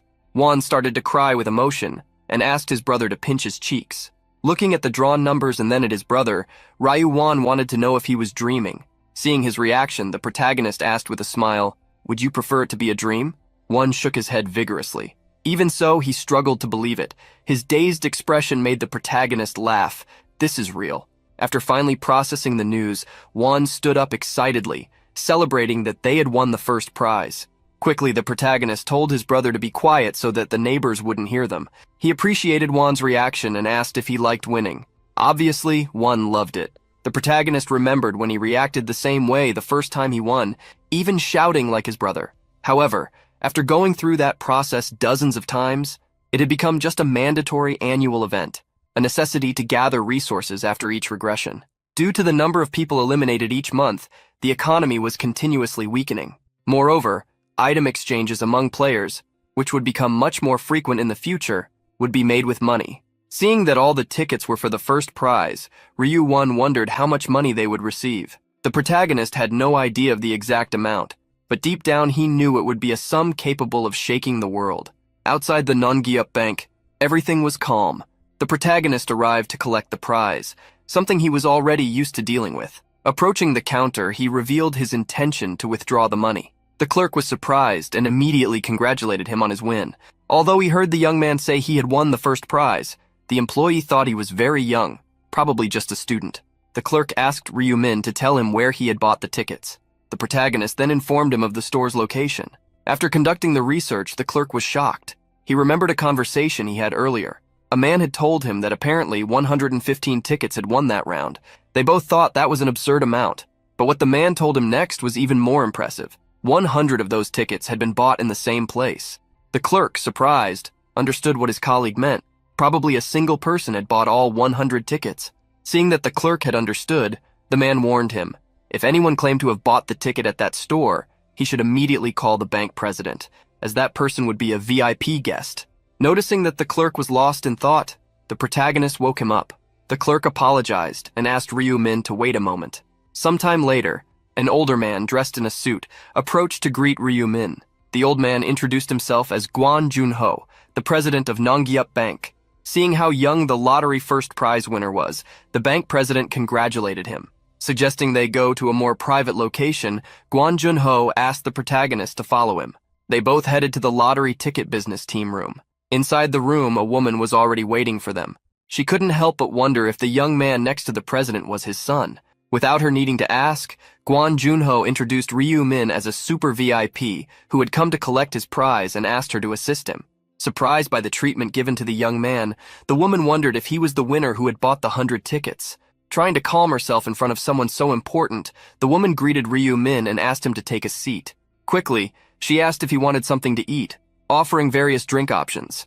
However, the protagonist said he was fine and just wanted to receive his reward as quickly as possible. Seeing his urgency, the woman asked if she could check the lottery tickets. Ryu-min then pulled out a stack of tickets and handed them over. She checked each one, still incredulous. She couldn't believe he had bought all the tickets with the same number. She couldn't help but wonder if he had some kind of special ability, like seeing the future. After finishing checking the tickets, she confirmed that all 100 were winners of the first prize. Ryu-min then made the woman nervous by asking how much he would receive. Doing the calculations, the woman began to stammer upon seeing the amount. "Sir, your gross reward is 22.5 billion won." After taxes were deducted, the protagonist was left with 15 billion won. After collecting the reward, the protagonist acted quickly. First, he found a place to move to, and then opened a stock account. One of the cryptocurrencies was expected to rise about 500% the following month, so the protagonist planned to invest in stocks and then make money with the cryptocurrency. Returning home, the protagonist asked his brother what he thought of the new residence. As expected, Ryu-wan thought it was amazing. He had never seen such a big house, not even in pictures. The protagonist explained that this was the best house they could choose to move into immediately. Plus, it had good security. Although he was happy, Ryu-wan was still curious why his brother decided to rent the house instead of buying it, since they now had so much money. However, Ryu-min contradicted his brother, stating that he had no money at all. Calmly, the protagonist revealed that he had put most of the money into cryptocurrencies. Ryu-wan couldn't believe what he had just heard and showed a confused expression. Seeing how pale his brother was, the protagonist assured him that he hadn't done it without thinking, so he could relax. Putting his arm over his brother's shoulder, the protagonist revealed that he could make more money with the lotteries because, after all, he had seen 4 groups of numbers in his dreams. Ryu-wan's eyes sparkled as he believed his brother's lie. He, who had heard of people dreaming about lottery numbers, easily fell for the story. Desperate, Ryu-wan grabbed the protagonist, shaking him back and forth, asking him to never forget the numbers he had dreamed of. Despite his brother's concern, there was no way Ryu-min would forget those numbers, as he had used them to win the lottery dozens of times. Changing the subject, Ryu-min called his brother to eat and prepare to go out. Ryu-wan was curious about where they were going. Realizing he hadn't told his brother, the protagonist smiled and said they would be moving that very day. In a location far from the protagonist's house, someone punched the wall. In the spot where Yeon-ming punched, the wall caved in with large cracks. He couldn't help but smile like a maniac, believing that putting all his points into strength had been a good idea. Continuing to punch the wall, Yeon-ming became even more excited, remembering that he had obtained the strength rune, which doubled his strength points. Seeing the marks of his punches on the wall, Yeon-ming believed that even Tyson would be jealous of the power of his punches. Clenching his fist even tighter, Yeon-ming believed that the tests of his strength had been sufficient. Now, he should use it in a real fight. Yeon-ming went straight to the protagonist's house, repeatedly banging on the door with his fists. Not getting a response, Yeon-ming wondered what had happened. He was sure Ryu-min was alive, but even his calls were going unanswered. Fury flashed in his eyes as he recalled the defiant look Ryu-min had given him a few days ago. He longed to make the protagonist regret looking at him that way. Yeon-ming hammered on the protagonist's door again and again with his fist. He was eager to teach Ryu-min a lesson. Even though they were both players, Yeon-ming was confident he was superior to a loser who would remain a loser until the end. Yeon-ming was sure Ryu-min was hiding inside the house, but he didn't understand why he wouldn't come out. Suddenly, an idea struck him on how to lure the protagonist out. Leaning against the door, he began to speak loudly. "I guess Ryu-min isn't home. No way, I think I'll just leave now." Yeon-ming tried to listen to what was happening inside. If he heard even a sound of breathing, he would break down the door and invade the place. At that moment, an elderly man's voice called out to Yeon-ming. He looked up the stairs to see a bald old man asking what he was doing in front of someone else's door. Staring at the old man, Yeon-ming asked if he was the landlord of the house. Adjusting his glasses, the old man confirmed that he was the landlord, surprising Yeon-ming. Yeon-ming was confused for a moment until he heard the old man ask if he was there to meet a friend. Quickly, he jumped into the conversation, claiming that the person living there was his friend, and asking the old man to open the door since he had lost contact with him. The old man was surprised by Yeon-ming's words. "My God, it seems like you were left behind by your friend." Yeon-ming was taken aback by the old man's words, who explained the situation. "This is now an empty room. The student who used to live there moved somewhere else." Yeon-ming was stunned and desperately asked where Ryu-min had moved to, but the landlord didn't have that information. Yeon-ming clenched his fists in anger. He firmly believed that Ryu-min had run away without saying anything. Elsewhere in the city, there was a multi-story building. Seeing the building up close, Ryu-wan was impressed by its height. He marveled at every detail of the place, starting with the large revolving door. When they picked up the cards to enter the apartment, Ryu-wan was also amazed. He was even impressed by a security guard checking the resident's identification. Inside the elevator, Ryu-wan revealed to his brother how impressed he was. Arriving on the 43rd floor, the protagonist called his brother to exit the elevator. Upon entering the apartment, they were greeted by a huge living room. Ryu-wan couldn't help but ask about the size of the place. Without being overly impressed, the protagonist revealed that the space was 330 square meters, shocking his brother. Ryu-wan believed that perhaps the place was too big for just the two of them, but the protagonist reminded him that they had a lot of money. so they could afford a place as large as that. Exploring the place, one asked how much the apartment cost. Trying to recall the contract, the protagonist revealed that the deposit was 500 million plus 22 million per month. One was overwhelmed just hearing that the rent was 22 million. Not long ago, he had been worried about paying 5,001 for lunch, and now the amount had skyrocketed. One thought the place was very expensive, which led him to ask if they shouldn't choose something cheaper. However, the protagonist insisted that they should spend at least that amount, because the more expensive it was, the better the security would be. On the first day of each month, all players fell into a state of narcolepsy. This period would be the most vulnerable for all players. They would be vulnerable to fire, earthquakes, and above all, to hired assassins from other players. Therefore, when that time came, players needed to prepare for the crossing to the other world from the safest place possible. It didn't matter how impressive a player was in the other world. Everything would end if they lost their life in the real world. After exploring the rooms, the protagonist asked if his brother liked the house. Obviously, one liked it. That wasn't even a valid question. Seeing how happy his brother was, the protagonist smiled in relief, pleased by this. However, noticing that his brother was hiding various feelings behind his smile, Ryu-Won felt a bit worried. To the protagonist's surprise, Won ended up apologizing. Ryu-Won expressed his regret, saying that Ryu-Min would be dragged into a fight in the other world next month, while he would be enjoying everything he had achieved without any problems. The protagonist suddenly grabbed his brother's shoulder. "Why do you look so sad? Do you think I won't come back after the next round?" After the comforting words, Ryu-Min told his brother to stop thinking nonsense and go eat, revealing that he had heard the Korean food on the second floor was great. At that moment, the protagonist received a notification on his phone. He discovered that Yeon-Ming had noticed he had moved, however he would ignore him. Ryu-Min didn't want to encounter him in the real world again, but the story would be different if it were in the other world. The day after the move, the protagonist was already showing his lazy side. However, upon leaving his room, he saw his brother getting ready to go somewhere. Ryu-Won revealed that he had ordered rice cakes and was going downstairs to pick them up. The protagonist couldn't understand why his brother had ordered rice cakes. Ryu-Min didn't remember his brother asking for rice cakes before. Obviously, going back in time didn't guarantee that everything would happen the same way, but it was the first time Ryu-Won was going to buy the rice cakes. The protagonist was curious about why his brother was buying them, and one revealed that he would deliver them to the neighbors since they had just moved in. The protagonist nodded, realizing it was good to show they were good neighbors. Seeing that his older brother agreed, one informed him that he would deliver the cakes and that his brother could rest. However, the protagonist wanted to go along to meet the neighbors. After Ryu-Min changed his clothes, they went to the first neighbor's door and rang the bell. Inside, the resident asked who it was. Appearing in the peephole, Ryu-Won introduced himself as the neighbor who had moved in next door, stating he wanted to say hello. An elderly lady came out of the apartment to greet them. Looking at the two, she quickly realized they were brothers. One then showed the rice cake he had bought for her, handing it over so she could eat it while it was still warm. The lady accepted the cake, saying she would eat it. Thus, one bowed, thanking and greeting her before moving on. The next neighbor was greeted by the protagonist, and so the brother duo took turns greeting all the residents. When there was only one place left to visit, Juan was already tired. The protagonist was too, wanting to finish the greetings so they could rest at home. When they reached the 44th floor, the protagonist revealed to his brother that this was the penthouse, and that the owners used both the 44th and the 45th floors. One was impressed, believing these people were extremely rich. The protagonist didn't know the details, but thought it could indeed be a wealthy family or some celebrity. After ringing the bell and hearing no response, one suspected that no one was home.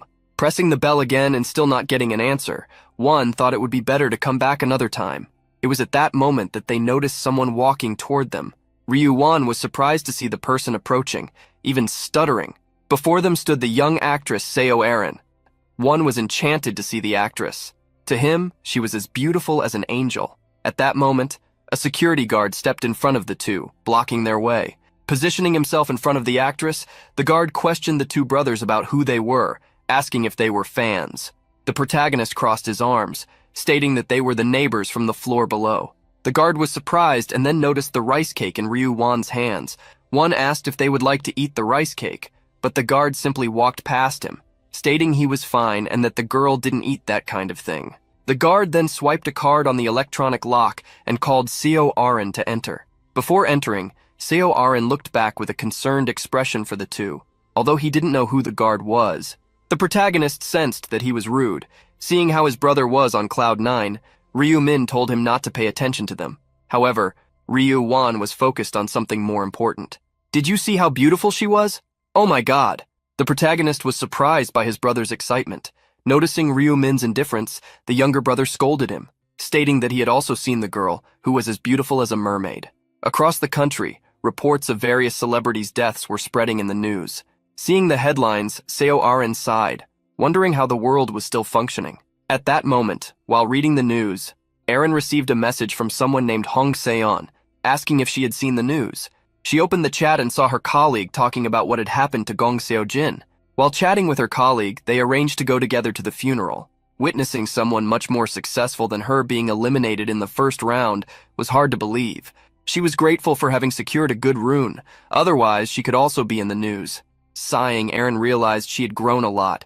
She couldn't believe she was thinking there would definitely be news about her. All she could do was be thankful for the company and for having come this far. Even the penthouse had been prepared by them. The guard suddenly approached Arin, asking what she was thinking about. Surprised, she stated that she wasn't thinking about anything. The guard sat next to her, assuring her that she could talk about anything with him. Arin wore a melancholic expression, revealing that she wondered how the world had become like this, and if she would survive the next round. The guard acted confidently to support the actress. Don't worry about the next round. Would you worry when I'm here? You worry too much. Just trust me and relax. Arin couldn't help but smile at the guard, asking who else she could trust if not him. She observed him with deep thoughts. When he had been assigned to be her bodyguard, she had been cautious, feeling that he had been placed in that position to watch her. But if it weren't for him, she might not have survived the first round. The guard offered to protect her above all else, so he asked her not to give up. With a smile, Arin thanked the guard for helping her. Changing the subject, Arin mentioned the two people they had encountered earlier. She thought they had just moved in since they had offered a rice cake that looked delicious. Despite this, the guard stated that she would gain weight if she ate that rice cake. She became worried that the brothers would be upset since they had made a great effort, but he urged her to forget that concern. He was sure that the two wanted something from her and that they would pursue her forever if she gave them her hand. Despite what the guard said, Arin didn't think the two seemed like bad people, but she kept that information to herself. Thinking about the two, she revealed to the guard that they looked to be over 15 years old, asking if they had defeated 100 goblins to survive as well. With the guard's confirmation, she found it fascinating that people who had gone through the same ordeal still acted as if it were no big deal. The guard scoffed dismissively, stating that only fools would fail the mission of defeating 100 goblins. Arin didn't like the guard's remark, realizing that he had only succeeded in helping her because his skills were good. Still, she remembered that the guard's abilities weren't as impressive as those of someone she had seen, the player Black Scythe, who had almost made her feel pity for the goblins. Arin was curious about Black Scythe, wondering what he did in real life. Thinking of him, she believed she could survive the second round if she joined him. The concern was evident in the actress's eyes. She believed she had only survived by luck and doubted she could do the same next time. On the morning of January 31st, a Tuesday, Ryu Wan began cleaning the house. At that moment, the protagonist returned, receiving a warm welcome from his cleaning brother. Wan was curious to know if he had received the prize. The protagonist confirmed, revealing that it wasn't much this time, around 15 billion, 2 billion less than last time. Wan wanted to know if the bank had said anything, since this was his fourth time winning the lottery. The protagonist still remembered that Guan Junho had been surprised to see him back. He was curious about the secret behind winning so many times, but the protagonist reminded him that he had already told him. He had received a divine message in his dream. The bank president was frustrated, saddened that he didn't have such dreams as well. Hearing the story, one showed a vacant smile. Changing the subject, the younger brother asked if he was going to invest all the money in crypto again. The protagonist confirmed his intention, revealing that his price had risen to 150 billion. One asked if they shouldn't start withdrawing the investment. He was afraid the price would plummet and they would lose money. However, the protagonist wasn't going to withdraw just yet. He asked his brother not to worry so much, assuring him that he would take care of it. Then, the protagonist called him to have lunch together. The two had lunch, ordering a large pasta dish. After lunch, they spent the day together until night fell. That night, at 11:55, the protagonist went to bed with his brother always by his side. Ryu Wan held the protagonist's hands, showing his concern, asking him to come back alive. The protagonist reassured him, asking Ryu Wan to remember how he had defeated Bang Taegyu. Ruffling his brother's hair, the protagonist told him not to worry and to go to sleep. Seeing that it was already time, The protagonist stated that he would be up before Juan woke up. Thus, the protagonist was taken to another world, materialized by a golden light. Just like him, the other players also appeared at the same time. Seeing that they had returned to this world, many were afraid. However, they began to look around, trying to figure out where they were, as it didn't seem like the same place from the first round. At that moment, a girl was surprised to see someone. She had spotted none other than the top player from the first round, Black Scythe. Many people began to whisper. Noticing that they weren't approaching him, the protagonist realized that they recognized him. The protagonist looked around and noticed that everyone must have already arrived, including Yan Ming. He was anticipating when the new being would appear. At that moment, an angel appeared above them, asking if everyone was all right. The players were surprised that this time it was a different angel. Asking what had happened, the new angel revealed that the previous one had suffered an accident, which is why she wouldn't appear. Seeing that the humans were starting to murmur, the new angel asked them not to be alarmed. This angel was no different from Duriel. Her wicked smile was as wide as her companions. From now on, I will be the one to guide you. The angel spread her wings, which shone with a golden hue against the cloudy sky. Seeing that everyone was gathered, she asked if she could announce the objective of the second round. In front of each player, a window appeared. The window displayed the main mission. In 3 hours, they needed to select a representative from the region. The players were surprised as they thought they would need to defeat monsters again, but something caught their attention. The number of participants and eligible players to win the second round was equal, which meant that everyone could survive. Seeing how doubts were spreading, the angel decided to give an explanation. As you can see, there is no fight in this round. I will conclude it as soon as you choose a representative. When someone becomes the representative of the region, they will be able to use the authority of command to enforce commands over other humans. They will kneel if ordered, and will eliminate themselves if commanded. Isn't that a great power? In 3 hours, everyone will receive a ticket to vote. With that, you just need to select someone to become the representative of the region. A player raised his hand, asking if the round would end after that, if nothing else needed to be done. The angel confirmed his doubt, stating that once they voted, they would complete the mission and be able to return home. The players began to feel relieved that they wouldn't have to fight. Now, they would be safe. This round would be much easier than the last. With that, the angel instructed them to talk among themselves for the next 3 hours to decide who would be the representative of the region. The players still thought this was a very easy mission, as they just needed to wait those 3 hours to survive. Yan Ming, unlike the others who were excited, was very irritated that he had prepared to fight but couldn't. One of Yan Ming's friends told him to relax, as there would be no problem surviving just with a vote.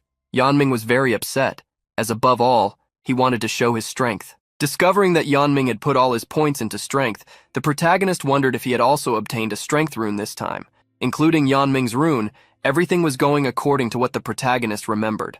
The protagonist watched everyone debating about who should become the representative for 3 hours, but for him, that wasn't the important thing at the moment. Ryu Nim knew that if there was a main mission, there must also be side missions. The protagonist entered the forest to look for the secret mission, the promotion mission, the one that would grant the right to obtain a class. The protagonist took his knife to hunt monsters. As to obtain a class, he needed to reach level 10 as quickly as possible. After a hobgoblin emerged from the forest, the protagonist challenged it.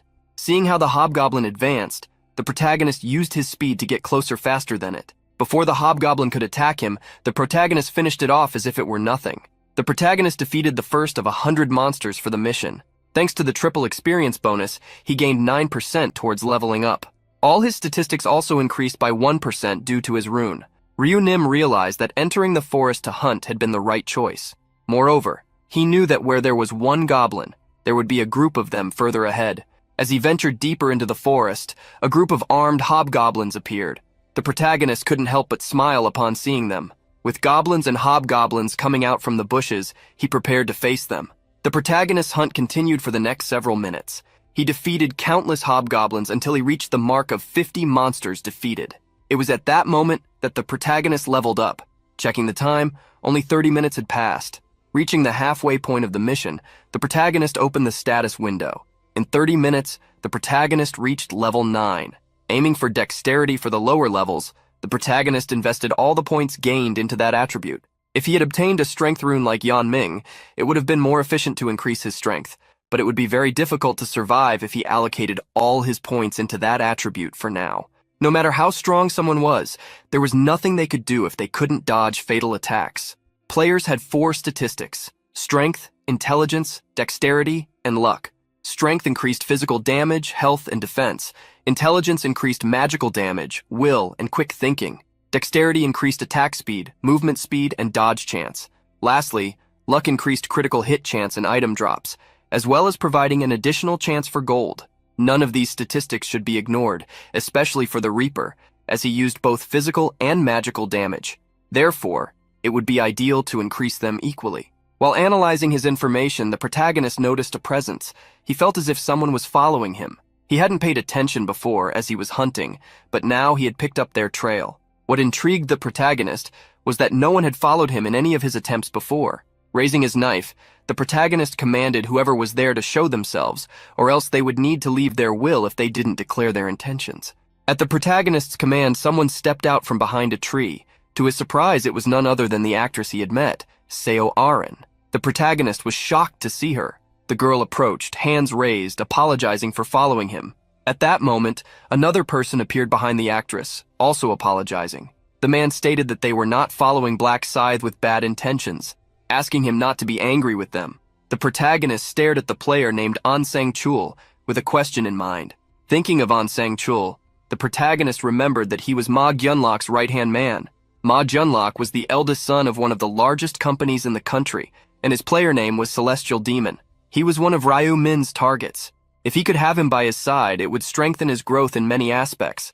However, what Ryu Min really wanted to do was recruit the priestess connected to Ma Gyunlok for round 20. The protagonist did not expect to encounter Ma Gyunlok's right-hand man so soon. She also couldn't understand why An Sang-chul was with Seo Aren. It was at that moment that Ryu Min had an idea of who Ma Gyunlok really was, the guard who was with the actress during the cover-up. Thinking about this possibility, the protagonist recalled a story about Ma Gyunlok sponsoring a celebrity as part of his business. So this must be Seo Aren. The future changing had been quite unpleasant, so he wanted to investigate, asking since when the duo had been following him. Seo Aren revealed the truth, stating that they had been following him since he entered the forest. She had seen him and decided to follow. The protagonist continued the questions, asking why she had followed him. Seo Aren tried to explain that it wasn't for bad reasons. She just wanted to make an offer to him.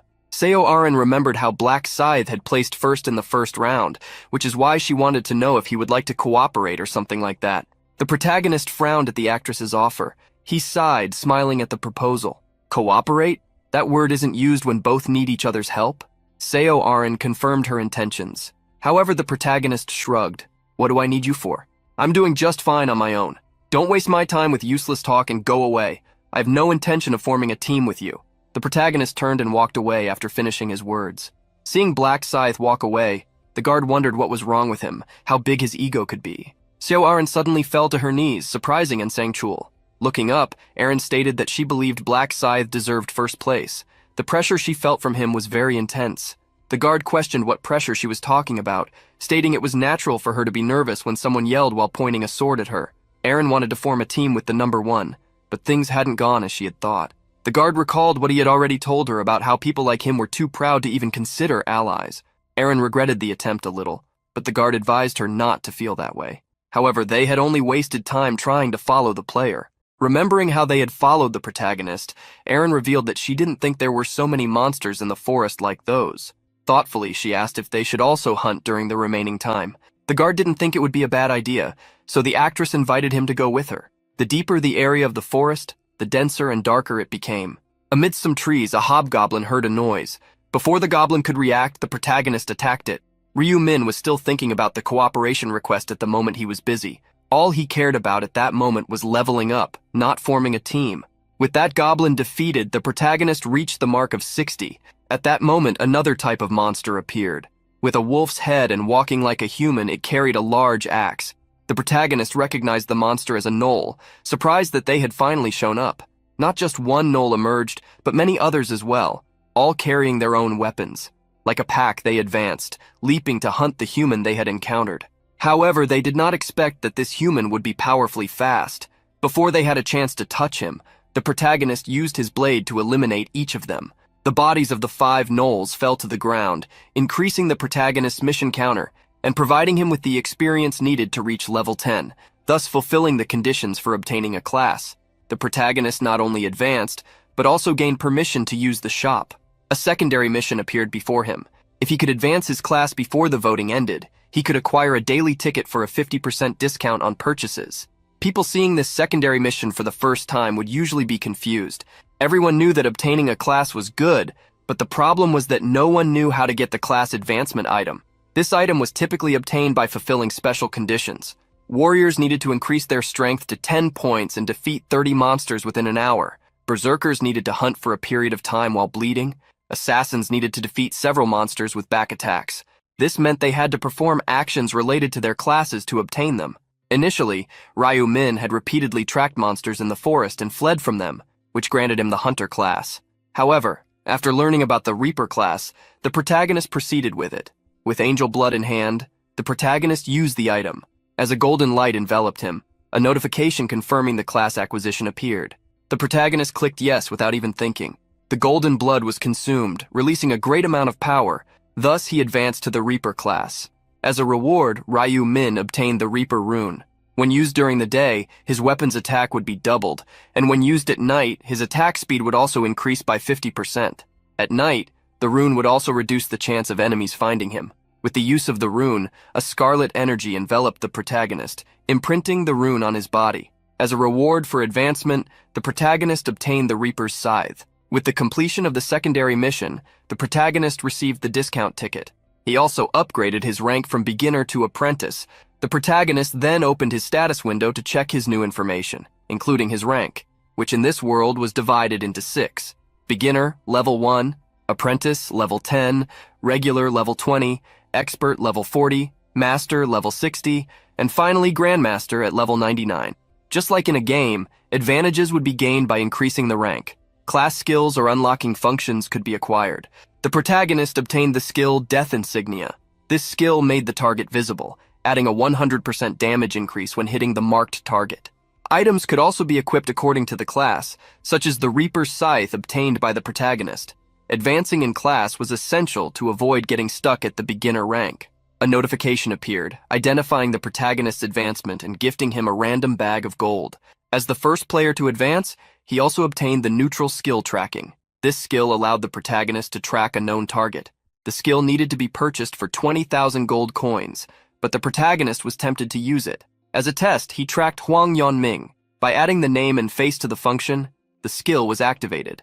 Yanming's location was confirmed to be almost 200 meters from the protagonist. From Ryu Min, an arrow appeared on the ground for him to follow. Seeing that Yanming was so close made the protagonist realize that he had also entered the forest. Remembering how last time Yanming was 2 kilometers away, the protagonist decided to observe him. In a corner of the forest, the actress and the guard were running to the point of exhaustion. Due to fatigue, Erin ended up tripping and falling to the ground. Trembling, she tried to get up but could no longer run. Her legs wouldn't allow it. Seeing the actress's situation, the guard tried to encourage her to keep moving, or they would be caught. He extended his hand, helping Erin to stand up. Although she got up, Erin felt a lot of pain where she had been hit by the arrow. She felt an intense burning sensation. And Sangchul had the theory that even if they got hurt in this world, their bodies would still be fine in reality. So he urged her to survive somehow to be able to return home. She agreed with his words, deciding to make an effort. However, at that moment, a voice interrupted them. "Where do you think you're going?" Leading 3 henchmen, Yanming approached the duo asking if they hadn't suffered enough. The guard gritted his teeth, irritated at being caught because of the damned Erin. Drawing a knife, he wondered if he had no choice but to fight. Yanming was surprised, asking if the guard wanted to fight them.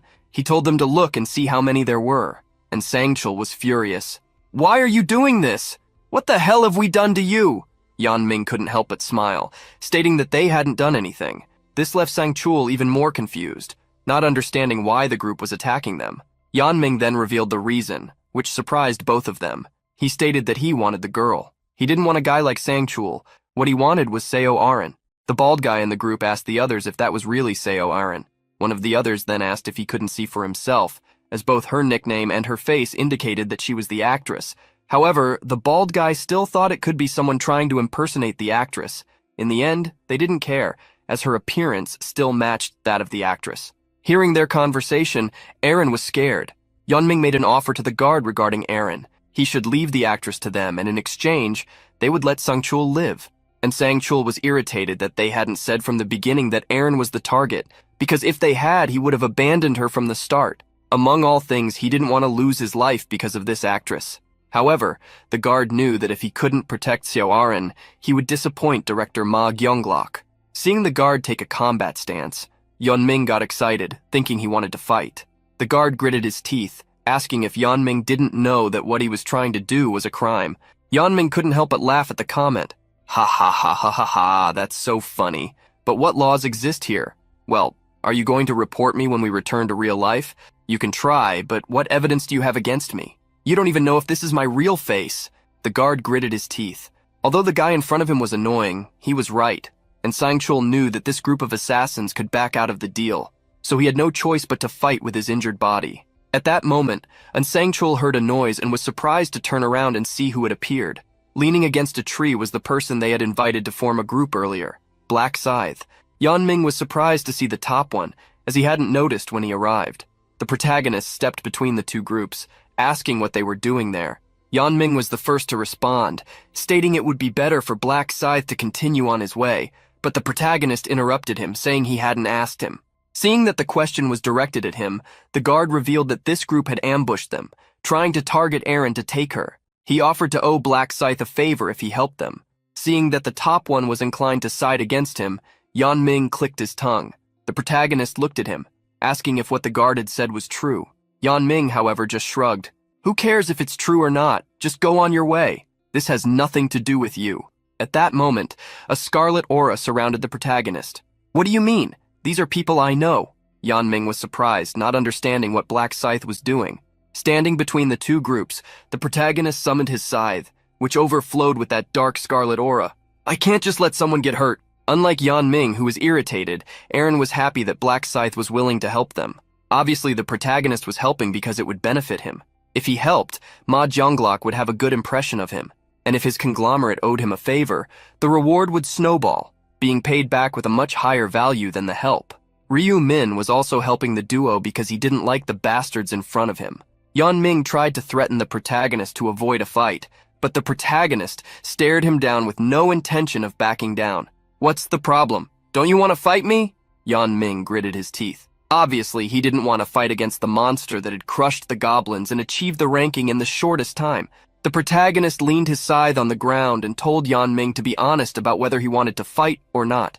Yeonming was surprised, thinking that the protagonist would let him go if he was honest. Crossing his arms, the protagonist smiled. I'll consider it if you kneel and beg for your life. Yeonming realized what Black Scythe was trying to do. Humiliate him in front of his friends and also Aaron.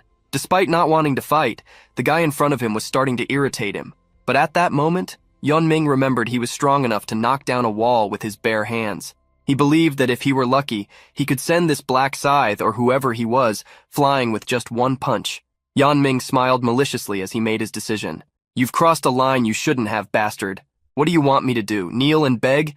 You don't value your life anymore, do you? Yeonming took a few steps forward to shorten the distance, planning to attack by surprise. He was confident that even the top one wouldn't survive this. When he was preparing to throw the punch, he stopped. He was surprised to see that Black Scythe had dropped his weapon. The protagonist smiled, provoking the bastard in front of him. It would be unfair if I used a weapon. Besides, it would be a very boring victory. Yeonming felt deeply insulted, but his anger turned to surprise when he saw the guy in front of him disappear. With impressive speed, the protagonist lunged at Yeonming. The big guy's hand aimed at the protagonist's face with all his murderous intent. However, Yeonming's punch hit nothing as the protagonist dodged at the last moment. When Yeonming realized he had already been hit by a low knee strike, he couldn't defend himself and was sent flying several meters away. Pulling back his leg, the protagonist observed the scene he had caused. Yeonming trembled in pain, cursing the bastard who had hit him. When he lifted his head, the protagonist was already in front of him again. Stop cursing! My ears are tired of it! The protagonist delivered another kick, making Yeonming roll on the ground. Sitting up, Yeonming placed his hand on the wound on his face. However, the protagonist grabbed his collar, pulling him up. While holding him, Ryu Min unleashed a barrage of punches, leaving him unable to defend himself. Being hit countless times, Yeonming didn't feel the blows as punches, but as hammers falling on his face. He could only wonder if the demonic bastard in front of him was really stronger than him. He couldn't understand how someone could be stronger than him, who possessed a strength rune. After all the blows, Yeonming's vision became blurry. At that moment, Several of his companions raised their weapons and arrows, aiming at the protagonist. Eren became worried upon seeing that Black Scythe would be attacked from behind and shouted for him to dodge. The protagonist dodged the arrows and advanced against the henchmen. Countless arrows were shot, but zigzagging, the protagonist continued advancing toward the archer. Quickly, the protagonist reached his side. Looks like you got lucky finding a bow after encountering some monsters, right? But unlucky for you, you ended up meeting me. Summoning his scythe, the protagonist confronted the weapon against the archers. His scythe made a long arc, hitting the player and creating a rain of blood that splattered on the others. Having lost an arm, the archer fell to the ground, screaming. The other henchmen quickly drew their daggers. You bastard! Do you think you can play with us like this? Forget about leaving here alive, you bastard! With the dagger in hand, the bald guy advanced toward the protagonist. The protagonist couldn't help but smile at the comment he heard. Using the insignia skill, Ryu Min created a scarlet symbol with a skull over the bald guy. In the next moment, his scythe released a powerful scarlet aura as it was wielded. With a great arc, the protagonist attacked the bald guy, using all the power of his weapon. With a swing of the scythe, an aura was unleashed, hitting the legs of that Yanming henchman. The bald guy fell to the ground after the damage he suffered, unable to walk anymore. The last remaining henchman couldn't help but tremble in fear at what had happened to his friend's legs, but the protagonist wouldn't let this last one get away. If you're going to attack me with a weapon, it means you have at least a little determination, right? The protagonist swung his scythe, cutting through what the henchman was holding on to. The henchman screamed in pain as he lost his arm. Leaving him alive, the protagonist observed the insignia that gave a 100% damage bonus, doubling the damage dealt. With it, he was able to cut through armor as well. After those brief minutes, the protagonist saw how easily he had defeated that group of bandits, but he didn't want to stop there. He would instill as much fear as possible so they would never approach him again. The protagonist wielded his scythe and continued the attacks, inflicting pain. At this point, the last henchman that Ryu Min had hit was begging to be spared, but the protagonist didn't like the complaint. What are you complaining about? You're going to survive, even after all this. Seeing that he had finished dealing with the henchman, the protagonist looked for the one who was missing. He glanced toward the tree where Yanming was hiding, warning him that this wouldn't work. Swinging his scythe, he launched a long-distance strike, hitting Yanming even while he was hidden. The guy who thought he was tough screamed upon seeing what had happened to his arm. Seeing Yanming scream irritated the protagonist. The pain that Ryu Min had suffered because of Yanming was much greater than what he had done to the guy this time. With another attack, the protagonist struck Yanming's other arm. Watching the flurry of attacks, Eren and Sangchul fell silent. The guard was impressed that Black Scythe showed no mercy, incapacitating both arms of an opponent who had already lost the fight. Although others might not like this kind of thing, deep down, Sangchul did, and Sangchul couldn't help but think that this Black Scythe would be a great rival even for his president. After destroying Yanming, the protagonist asked the actress and the guard duo if they were okay. The guard thanked him, and the protagonist asserted that they wouldn't have to worry about being attacked anymore, since that group wouldn't be able to move. Therefore, it was time to go back and vote. Eren and Sangchul bowed, deeply thanking him for his help. However, Eren was worried about whether that group would survive. The protagonist didn't care if they survived or not, as they were worse than animals. With Eren's comment, the protagonist realized she had a soft heart. Even if she cared about the lives of those bastards, he couldn't understand if she was some kind of saint or if she was trying to maintain her good image as a celebrity. Interrupting Ryu Min's musings, the guard asked if he could ask him a question, and Sangchul was curious to know why he had spared that group since it wouldn't be a problem to get rid of them in this world. Hearing in Sangchul's question, the protagonist realized how he acted exactly like Ma Jianglok's right-hand man. The protagonist revealed his thoughts. If he eliminated those players, he wouldn't gain any benefit. Still, Sangchul thought it was a bad idea to leave someone alive who could cause problems in the future. However, looking at the state he had left that group in, the protagonist questioned Sangchul if they would really cause problems. The protagonist also thought that reducing the number of players would decrease the number of final participants as well, and Sangchul realized that Black Scythe was right. If the number of participants decreased, the number of slots for those finishing the round would also diminish. And Sangchul couldn't help but be impressed by Black Scythe's level of understanding of the game. He finally sighed, accepting that he wouldn't pay attention to those bastards from then on. With that, the protagonist decided to leave, and Sangchul tried to stop the protagonist from going, wanting his number to send a compensation in real life. But the protagonist told him to forget that option. Seeing the player leave without asking for any compensation for his help, Sangchul was surprised. This made him decide to report what had happened to the president as soon as he returned.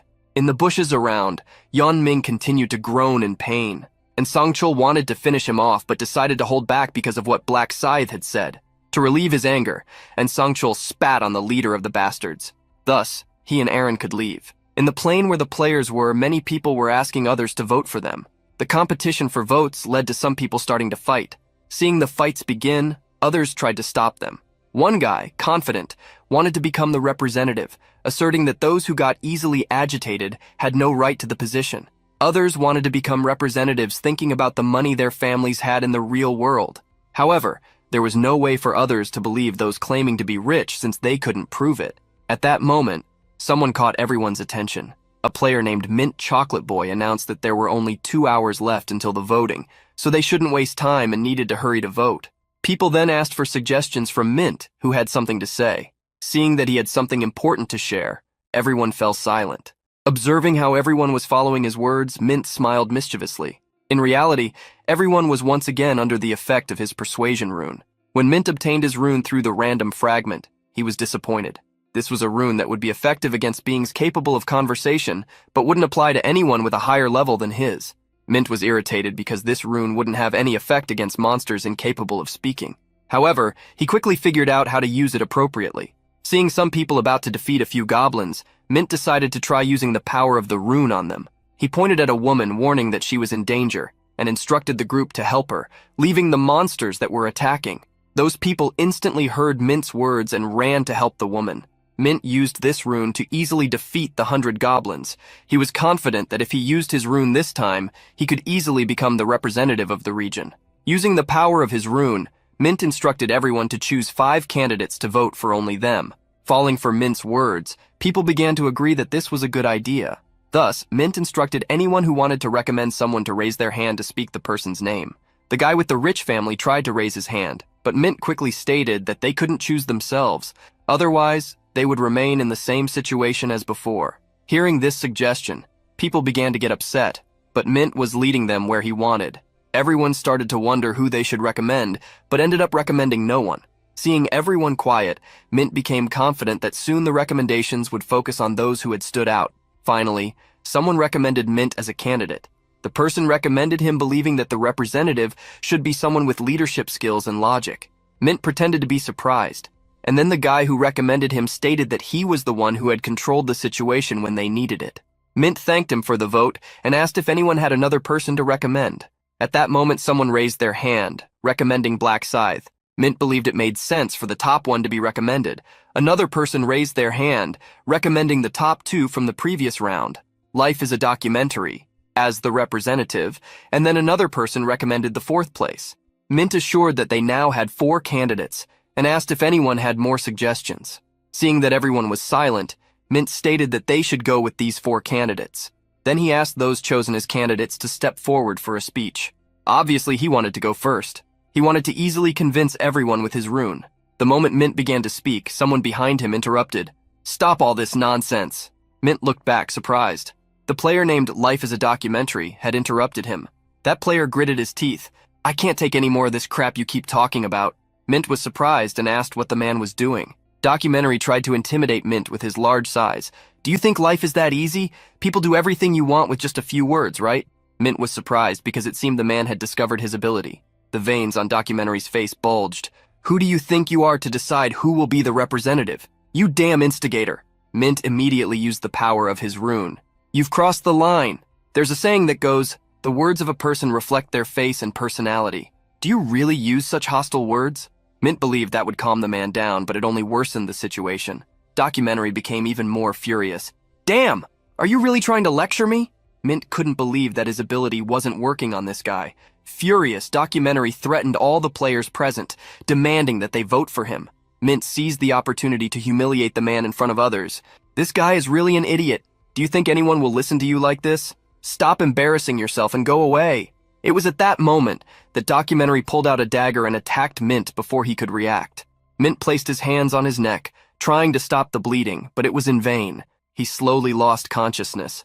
After finishing off Mint, Documentary looked at the crowd, stating that he would give everyone the same fate if they didn't vote for him. Seeing what had happened, people began to scream in fear.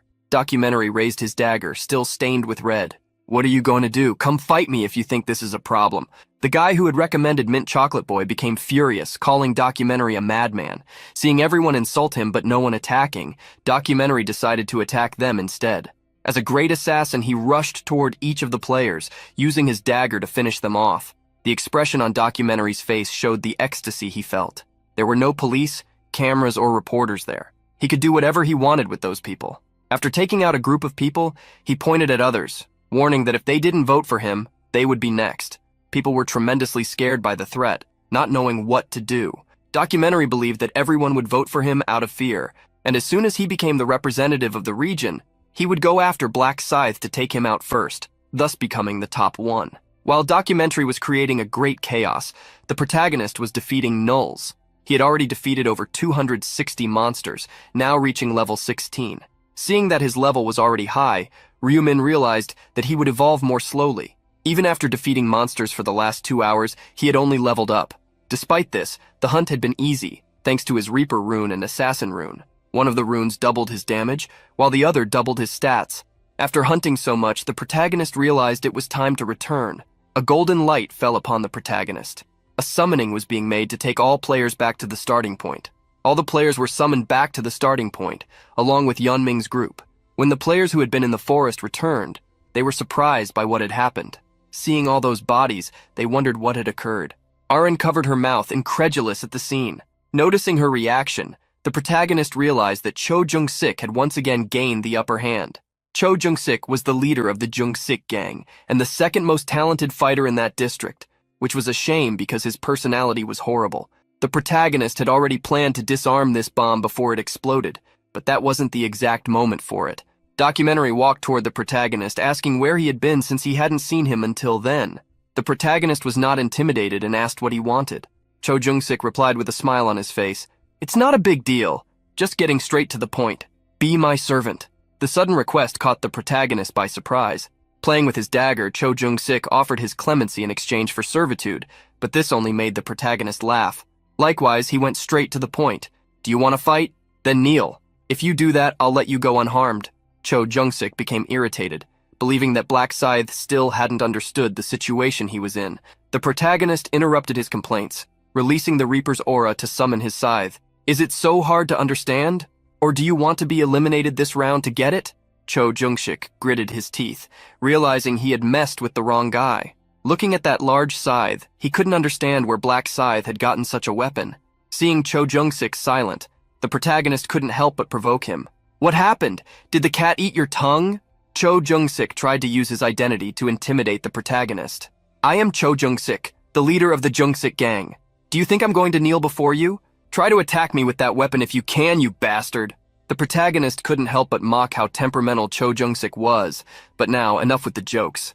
He didn't want to confront Cho Jung-sik at that moment because if he revealed his strength, he wouldn't be able to use that gangster in the third round, but he wouldn't need to fight, as the angel was about to appear. Surprising everyone, the angel emerged, asking if everyone was gathered. Seeing the angel, the protagonist sent a message to Cho Jung-sik. "You were lucky. Make sure to check who you're challenging next time if you want to stay alive." Cho Jung-sik gritted his teeth. He had almost had a heart attack from fear, but still harbored feelings of revenge for next time. He longed to become the representative so he could repay the humiliation many times over. The angel asked if they had decided who would be the representative. At that moment, she saw the bodies and smiled upon realizing they had done more than just talk. But of course, she didn't care what the trash did. Wishing to continue with the voting session, the angel made windows appear in front of the players. There, they could vote for one person, and the one with the most votes would become the representative. They needed to look at the person they wanted to vote for and then confirm their vote. Players who didn't vote within the next 5 minutes would be eliminated as punishment. Instantly, several people looked at Cho Jung-sik, who became confident seeing that he was the center of attention. Looking around, Cho Jung-sik became irritated when he noticed a girl wasn't looking at him. She then quickly stated she would vote for him to avoid being attacked. Cho Jung-sik kept looking around constantly, threatening everyone who wasn't looking at him. And so, the 5 minutes passed. Announcing that time was up, the angel thanked everyone for not leaving any idiot without voting. Clapping her hands, she asked if they should see the votes. Life is a Documentary came in first place, with 2,400 votes. Right behind him, Black Scythe had just over 2,000 votes. Cho Jung-sik became irritated seeing that, even though he was in first place, He had only a few more votes than Black Scythe. He looked around, trying to figure out who those 2,000 people were who had voted for Black Scythe, even after his threats. Concluding the vote viewing, the angel announced life as a documentary as the representative of the region. She then granted him the authority of command, as he had been elected the representative. Receiving the blessing, Cho Jung-sik already imagined how he would punish Black Scythe, who hadn't eliminated him when he could, perhaps ordering everyone to attack him. However, Cho Jung-sik found a problem with this ability. It would only have 10 uses, affecting only one person at a time, and not working on people who had already acquired their classes. Cho Jung-sik was shocked to read the rules for using the ability. At that moment, the angel began to laugh. "Dear humans, did you think we would finish after the voting session? That's not the case. There's a hidden mission in this round." The people were surprised by what the angel said. This time, a secondary mission about class advancement appeared in front of everyone. Whether it was the security or Aaron, everyone was astonished. The angel revealed that this message window should have appeared only at level 10, which is why they hadn't noticed it before. A player scratched his head, asking how they were supposed to level up if there were no monsters around. This comment irritated the angel. "What do you mean? The forest is full of monsters." "Oh, but don't be sad. Only 80 people were able to advance their classes in this round. Speaking of which, one person in this region received an advanced class." Each statement from the angel left the players more confused and curious. She then snapped her fingers, asking if they should look at the results of the secondary mission. In first place for the secondary mission across all regions was Black Scythe, who obtained the Reaper class in 40 minutes. Behind him was Celestial Demon, with the Dark Knight class in 2 hours and 36 minutes. With 1 minute more, Stupid Idiots obtained the Shaman class. To everyone's surprise, Black Scythe was the only person in the region to obtain a class. This left everyone stunned, and what impressed them even more was the name of the class he had acquired, Reaper. People grew curious, approaching the protagonist to ask what kind of class he had obtained, and if it was strong. They realized that it was probably because of this class that he carried the Great Scythe. Cho Jung-sik gritted his teeth for not being able to use his authority to make Black Scythe attack himself. Excited, the angel stated that, in this round, the reward would be given based on the order of class acquisition. Looking at who had come in first place in the region and seeing it was Black Scythe, she realized that he had not only achieved first place in the region, but in all regions. The angel showed how impressed she was, especially by the name of his class, which perfectly matched his nickname, Black Scythe. She was curious to know how he had chosen that nickname and if he already knew how to obtain such a class. Obviously, the protagonist stated that he had no idea such a coincidence would happen. The angel was surprised to hear that becoming a Reaper had been a destiny. The protagonist knew that angels did not have information on how the Reaper class was obtained. They only knew it was a unique class. The angel began to laugh, discovering what true destiny was. Who would have thought there would be someone in this region who would change classes? So you are the only one who cannot be affected by the command authority? People were surprised by what the angel had said, asking why he would not be affected by the representative's skill. Hearing the curiosity of the people, the angel decided to explain.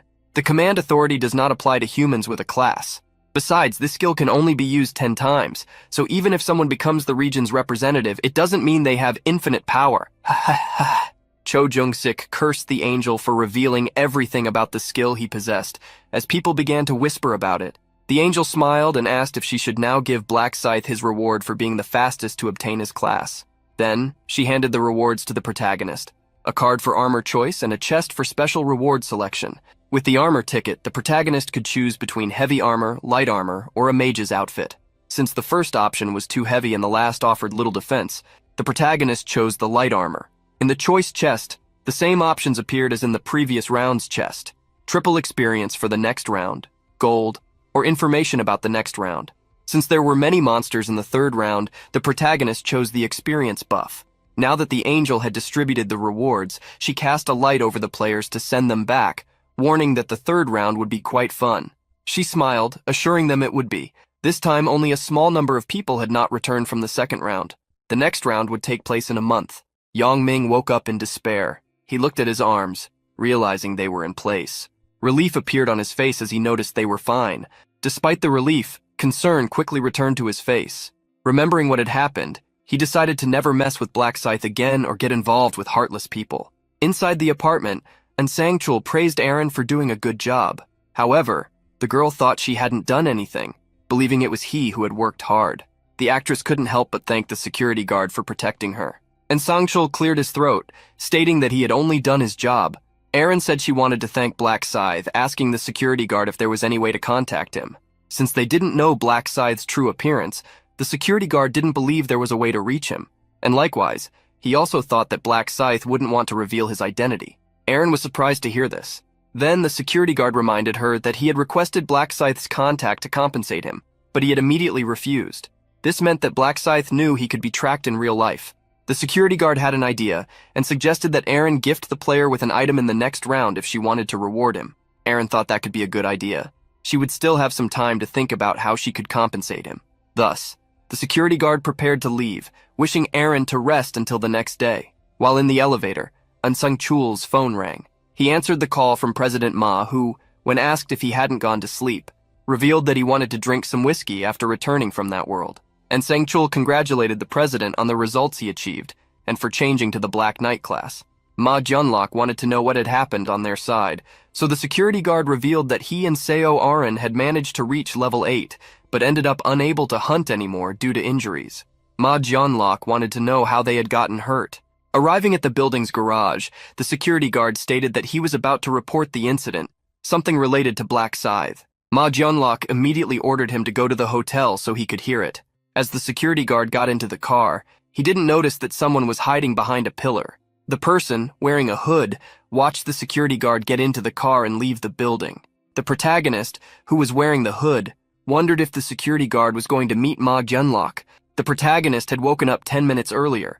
Immediately, he used his ability to track on Sangchul. Seeing that the security guard was only 9 meters away from him, the protagonist realized he must be on the upper floors. However, suddenly the distance between him and the security guard began to increase rapidly. Assessing by the speed, he assumed that Sangchul had taken the elevator. Ryu Min wondered where the security guard was going, assuming it could be to meet Ma Junlok. Wanting to confirm this, he decided to follow his target, leaving his brother sleeping in bed. Seeing the security guard leave, the protagonist realized it was a good idea to follow him. Looking at the obscured moon from his building, Ma Junlok believed this was the perfect moment to pursue someone.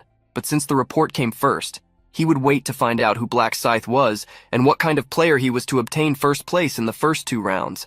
Ma Junlok was nervous. He didn't believe that a report about the first place would contain anything good. He wondered if Black Scythe had attacked his subordinate because if that had happened, he couldn't just stand by. For Ma Junlok, messing with his right-hand man meant challenging him. He had no intention of letting anyone block his path, even if that person was first in the ranking.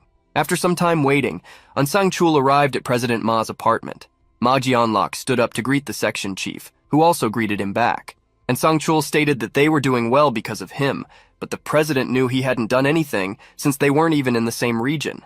And Sangchul bowed his head, claiming to feel motivated solely by Ma Junlok's existence. Seeing how the security guard was such a good flatterer, Ma Junlok asked him to sit down. The guard couldn't help but praise the president once again, congratulating him for surviving. Ma Junlok didn't understand the congratulations, recalling that the second round had been very easy. And Sangchul also congratulated the president on his class advancement, to which Ma Junlok smiled, stating he had been lucky. The security guard believed that luck was also a skill. Besides, being in first or second place among all regions wasn't easy. For him, there was no greater honor than being able to serve someone like Ma Junlok.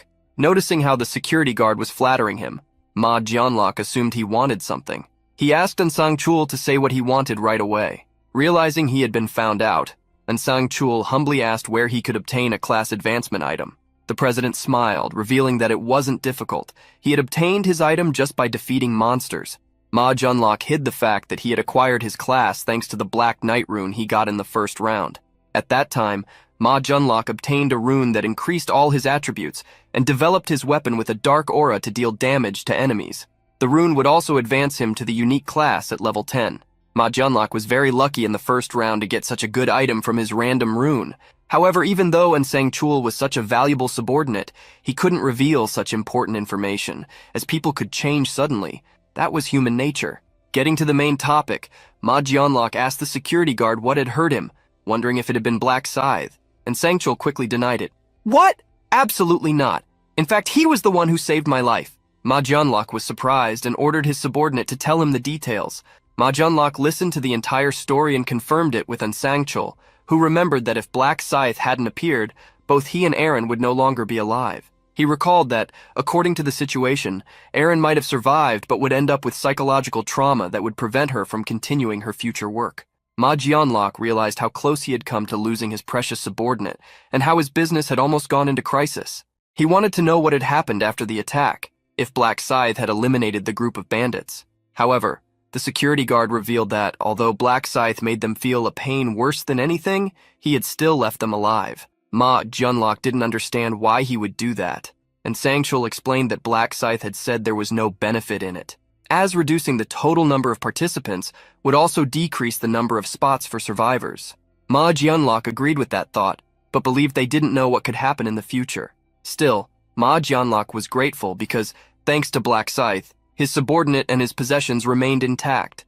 The security guard remembered that he wanted to give Black Scythe a reward, but he had said it wasn't necessary. This situation made Ma Jianlok realize that Black Scythe was very careful to avoid revealing his identity. Ma Jianlok asked the security guard to convey his thanks to Black Scythe if he encountered him in the next round. He also requested Sangchul to stay close to Black Scythe to see if there was any way to help him, as he didn't want to leave a debt unpaid. As the security guard was about to leave, Ma Jianlok remembered something important. He recalled those bandits and asked the guard what their nicknames were. The protagonist followed Ma Jianlok's loyal guard, who had come to find him directly in reality, even though it was late at night. After confirming Sangchul's destination, the protagonist decided to leave, or he would only attract suspicion. He thanked his little brother for discovering that the celebrity sponsored by Ma Jianlok lived in the same apartment as him. If Ryu 1 hadn't delivered the cakes, he would never have found Aaron and wouldn't have discovered that she and Sangchul were connected. Ryu Min was aware that if he leveraged the connections between the neighbors, he could gain Ma Jianlok's trust, which would allow him to try to bring him to his side in round 20. The protagonist recalled that Ma Jianlok's Black Knight rune was so powerful it seemed like a cheat. The problem with it was that it had weaknesses, such as the lack of runes as advancement rewards and the need to be forced to advance to that class. However, there were even worse problems. To use the Dark Aura, a power of the Black Knights, it would require a unique mana called Dark Mana. This mana could not be obtained through normal means. However, this ability fit perfectly with a psychopath like Ma Jianlok. The protagonist smiled, a bit worried about having a psychopath as an ally. Therefore, he would keep him only as a potential candidate to be used in the future. Ryu Min had met many individual talents as good as Ma Jianlok, so he would start working as soon as the sun rose. In the small shop where the protagonist had bought lottery tickets for the first time, the owner sighed. He was worried that the store's revenue was almost down by half. At that moment, an excited girl entered the store looking for her father. The store owner smiled upon seeing his daughter, Julie, who wanted to know why he was sighing so loudly. The owner revealed that he was worried because the lottery ticket sales had been suspended by the government, which claimed the reason was the players. Julie remembered a news story she had read about someone winning the lottery 4 times and saying they had seen the result in a dream. The store owner was concerned about how he would pay the rent, in addition to the employees, but his daughter urged him not to worry. With a smile, she stated that she would graduate soon and start helping him. Pausing to think, Julie asked if it would be better to get a part-time job to help with household expenses. Seeing his daughter's thoughts, the store owner asked her to leave those worries to him and focus on her studies. He remembered that she had good grades, so he encouraged her to go to college and pursue her dream of becoming a doctor. However, Julie contradicted her father. The girl had already given up on that dream. College didn't matter anymore considering the current state of the world. Julie's father realized she was right. Money was no longer important. Her survival in the next round was what mattered. The man couldn't help but cover his face with his hands, realizing how he had been thinking about what he should have done lately, apologizing to his daughter. Julie held her father's hands, trying to console him, affirming that he wasn't to blame. Smiling, Julie revealed that, in addition to surviving the second round, she had also obtained a class. Extending her hand, Julie released a green light. The aura quickly spread over her father as the girl used the powers of her class. Julie's father was surprised, asking what had happened. Julie explained about the ability she had obtained. This is the Bless ability, which I got from a class called Buffer. It blesses the target, increasing all of their stats. Apparently, when used on ordinary people, this ability has a revitalizing effect. Julie's father was amazed by this incredible ability, feeling his body energized. Seeing how much her father liked it, Julie smiled, warning him that she would use this ability on him more often. Julie encouraged her father to cheer up, and he promised that he would. At that moment, the shop owner saw someone entering and welcomed them. Upon seeing Ryu Min enter his store, the owner remembered the protagonist. Seeing that her father recognized the young man, Julie asked who he was. Whispering, her father told her that he was the first winner who chose the same number on 100 tickets. The protagonist approached the counter, asking the owner if he remembered him. The shop owner, who did remember, asked what he wanted. Suddenly, the protagonist bowed, starting the conversation with an apology, surprising the man. Ryu Min revealed that he had seen the news that the lottery ticket sales had been halted. Next to the cash register, Julie watched the young man apologize for causing losses to the store. Her father eased the situation, not wanting to blame the young man for what had happened. Putting his hand in a bag, the protagonist stated that he didn't think it was right for the old man to be harmed by his actions, which is why he was there. He handed an envelope to the shop owner as a small compensation. The shop owner didn't understand what it was, and was shocked to hear that it contained 10 million won.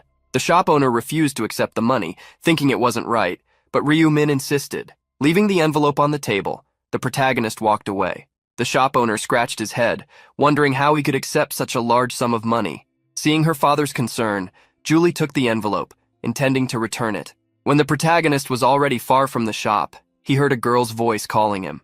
When he turned around, the shop owner's daughter had caught up, although she was tired. She asked if he was Ryu Min, and then he asked her to introduce herself. The girl was surprised that Ryu Min didn't recognize her, trying to remind him that her name was Julie and that they were in the same class. The protagonist was confused, which disappointed the girl that he didn't remember who was in the same class as him. He apologized for not remembering her, giving the excuse that he wasn't very good with faces. In truth, Ryu Min remembered Min Julie. She was in the same class as him, and was the daughter of the convenience store owner. Moreover, she had the unique buffer class. When the protagonist discovered, a few regressions ago, that Julie was in the same class as him, he was truly surprised. It was as if fate had brought them back together. The reason Ryu Min encountered Min Julie for the first time, under the pretense of coincidence, was to have her by his side. Introducing herself, Min Julie asked if they should talk. Not wanting to miss the opportunity, the protagonist agreed.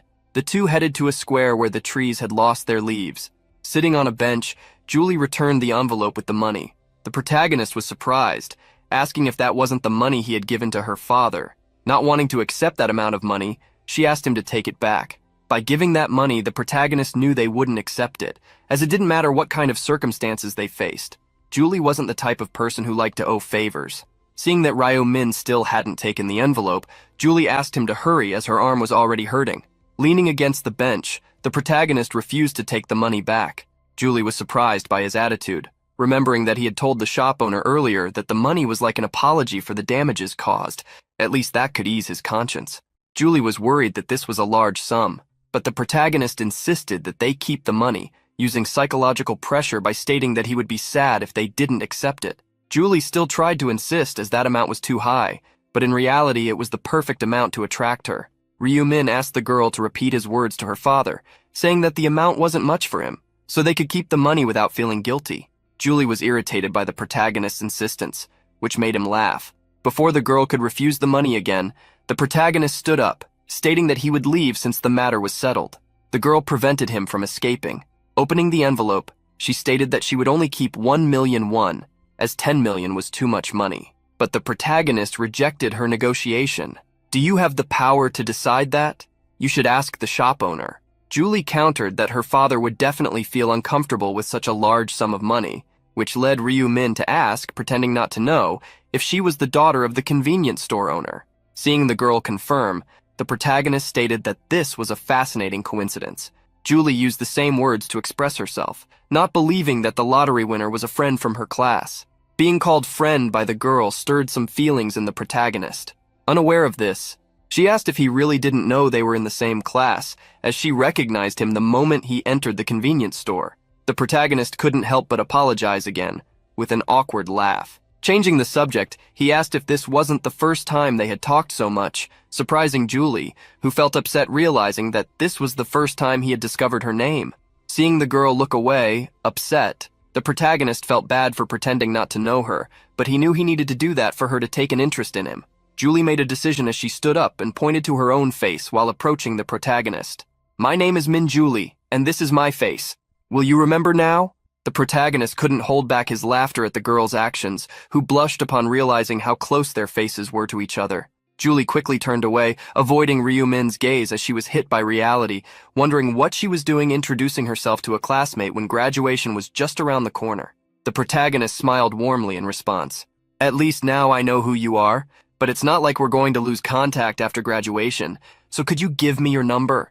Upon hearing Ryu Min ask for her number, Julie was surprised, her cheeks flushing even more.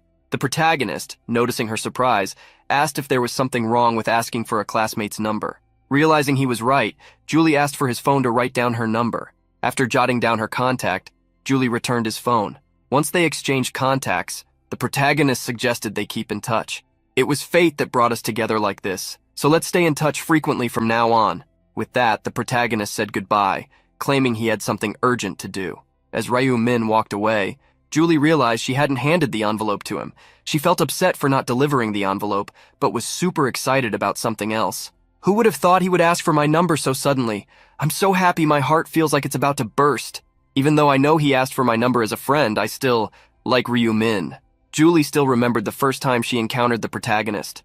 At that time, he was being beaten up for not bringing money to Yeonming. Seeing that, Julie immediately called the police. She didn't know if it was out of pity for him or a sense of responsibility, but she followed him to ensure he got home safely. However, upon seeing how Ryu Min worked at his part-time job as if nothing had happened, Julie realized how much stronger he was than he seemed. From then on, Julie became interested in Ryu Min, following him with her eyes wherever he went. Yet she never had the courage to talk to him. After she began observing him, Julie's feelings grew immensely, even without being able to approach him. She had never imagined they would meet again after so long. Julie decided to be brave and seize this chance that fate had given her. Since she could no longer pretend not to know Ryu Min after the incident with the 10 million won, Julie wondered if she should invite him to eat together. When the protagonist returned home, he chatted with Julie through messages. The girl had really taken the initiative to invite him to lunch together, offering to pay. With him accepting, she wanted to know what he liked to eat. Thus, the conversation between the two flowed. The protagonist was already expecting her message, but thought she had invited him to lunch because she felt she owed him a favor. He could only think of using this opportunity to turn her into an ally by becoming her friend. With a focus on the goal he was trying to achieve for the 100th time, the protagonist made the decision to save Julie and take her with him to the 20th round. Seeing his brother so well dressed, Ryu-won was surprised to see that he was going out. Noticing Ryu-won's curiosity, the protagonist informed him that he was going to meet someone he knew. Ryu-won was curious to know if this person would be a girl. Ignoring his brother's jealousy, the protagonist mentioned that he would be eating out, so Ryu-won didn't need to wait for him and could have lunch. Hearing that Ryu Min was going out to meet a girl, Ryu-won couldn't believe he was going on a date. The protagonist met Julie at a barbecue restaurant. Seeing the girl so excited while eating, the protagonist asked if she liked meat. Julie blushed to her ears, quietly affirming that she liked meat.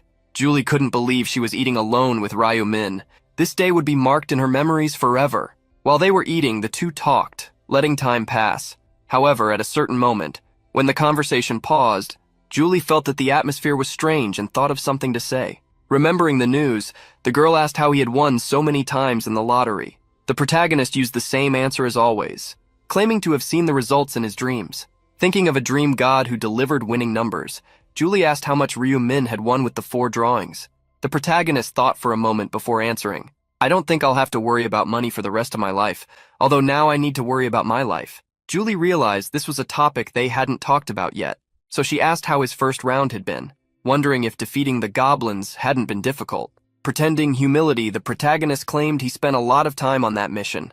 Julie asked which region he was in, and to avoid revealing it, he stated he only remembered that it ended with the number 5. Revealing that the end of her region ended with a 7, Julie sighed, saying it was a shame they couldn't meet. The protagonist smiled at her disappointed comment, knowing they would meet soon since the regions would unite when the number of survivors decreased. Julie wanted to know what level he was at, so the protagonist lied, claiming to be at level 10. She was surprised, as she was also at that level, and asked if he had obtained a class, to which he replied that he hadn't yet, asking about hers. Excited, Julie didn't hide that she had obtained a class change item, and her class was called Buffer. Hearing the name of the class, the protagonist felt relieved that she was also a buffer in this life. Continuing the conversation, he asked if her class was like in the games.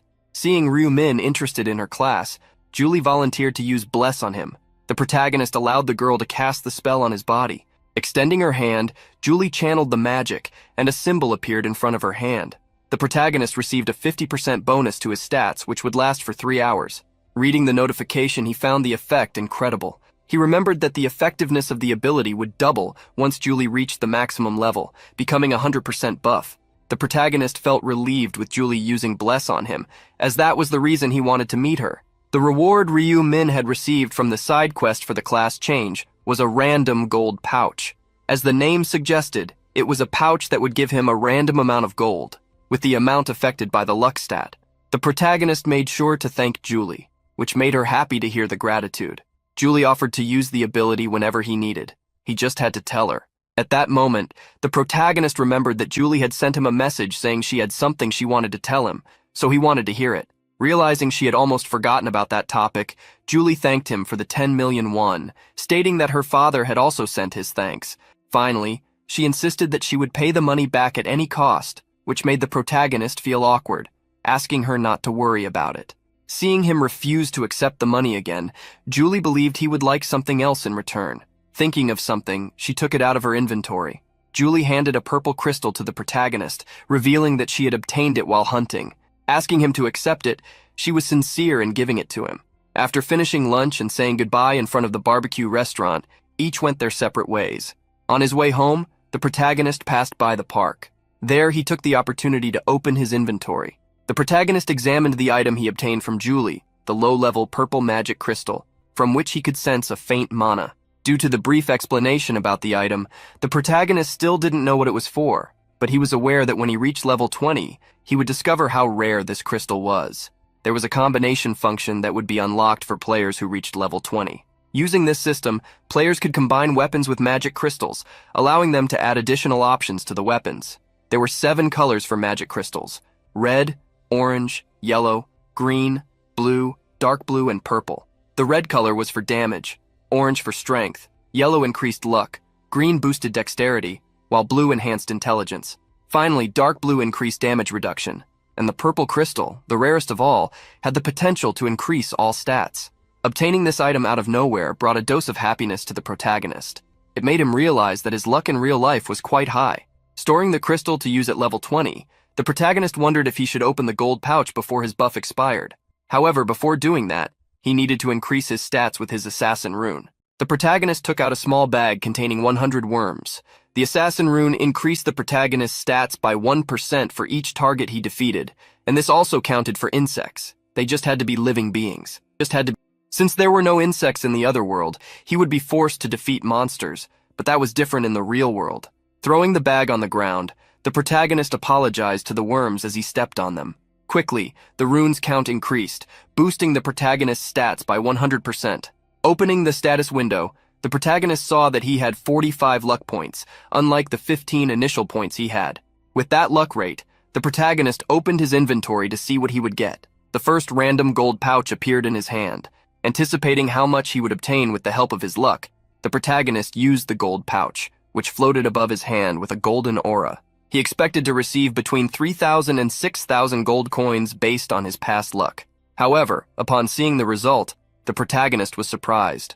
From the random gold pouch, the protagonist obtained 9,999 gold points. He was surprised, as this was the maximum possible amount. It seemed that receiving the blessing had truly been worth it. With over 16,000 gold points, the protagonist was confident that he could now buy at least one epic item. However, since the item he wanted wouldn't appear for another 2 weeks, he decided to save the amount for now. The protagonist then returned home, where he found his brother. One was very excited, wanting to know how Ryu Min's date had gone. The protagonist didn't understand why one thought he had gone on a date, which left Ryu Min even more confused. Changing the subject, the protagonist asked if his brother had already had lunch. Juan sat next to him, remembering the jajangmyeon he had ordered. The protagonist smiled, asking if Juan couldn't order something better, which upset his brother, as he really wanted to eat that. The protagonist sighed, realizing that this was normal since he had only improved his life a month ago. Thinking about money, the protagonist remembered that the invested coins had risen to 150 million, just like before, and that they would likely experience a massive drop in 2 weeks, so he should sell his coins before that. While thinking, the protagonist watched a car commercial on television and decided to get his driver's license. The next day, he took the written exam for the license. He couldn't remember how many times he had taken the exam, which made the process easy. Seeing someone suddenly stand up, the test supervisor was confused. He didn't understand why the examinee had left so quickly, so he went to check his result. He couldn't help but be shocked to see that the guy had scored 90 points on 5 questions in such a short time. That was an obvious result, but the protagonist got his license in just 4 days, thanks to his long experience. Thinking about his experience as a driver caused an existential crisis in the protagonist, who no longer remembered his real age or how many years had passed. After obtaining his license, Ryu Min bought a supercar, a Lamborghini Aventador. He had no trouble getting used to the car, as it had also been his choice in previous regressions. At the dealership, he asked how long it would take for the car to be imported, and the salesperson revealed that it would be available in about a month after the order. Making the sale of the Lamborghini, the employee was extremely happy, obviously because he would earn a commission. 2 weeks passed, and the day to sell the bitcoins arrived. Seeing how his brother was grinning from ear to ear, Ryu Won wanted to know what had happened. Hearing that he had sold the coins, Won wanted to know how much his brother had made. Revealing that he had sold for 300 million, the protagonist left his younger brother speechless. 300 million? Your total lottery winnings were 60 million and you turned them into 300? Ryu-won remembered when he almost stopped his brother from investing in cryptocurrencies. Feeling relieved that he hadn't done so since Ryu-min earned so much. Despite telling his brother that 300 million wasn't that much, the protagonist had never made that much money in previous times.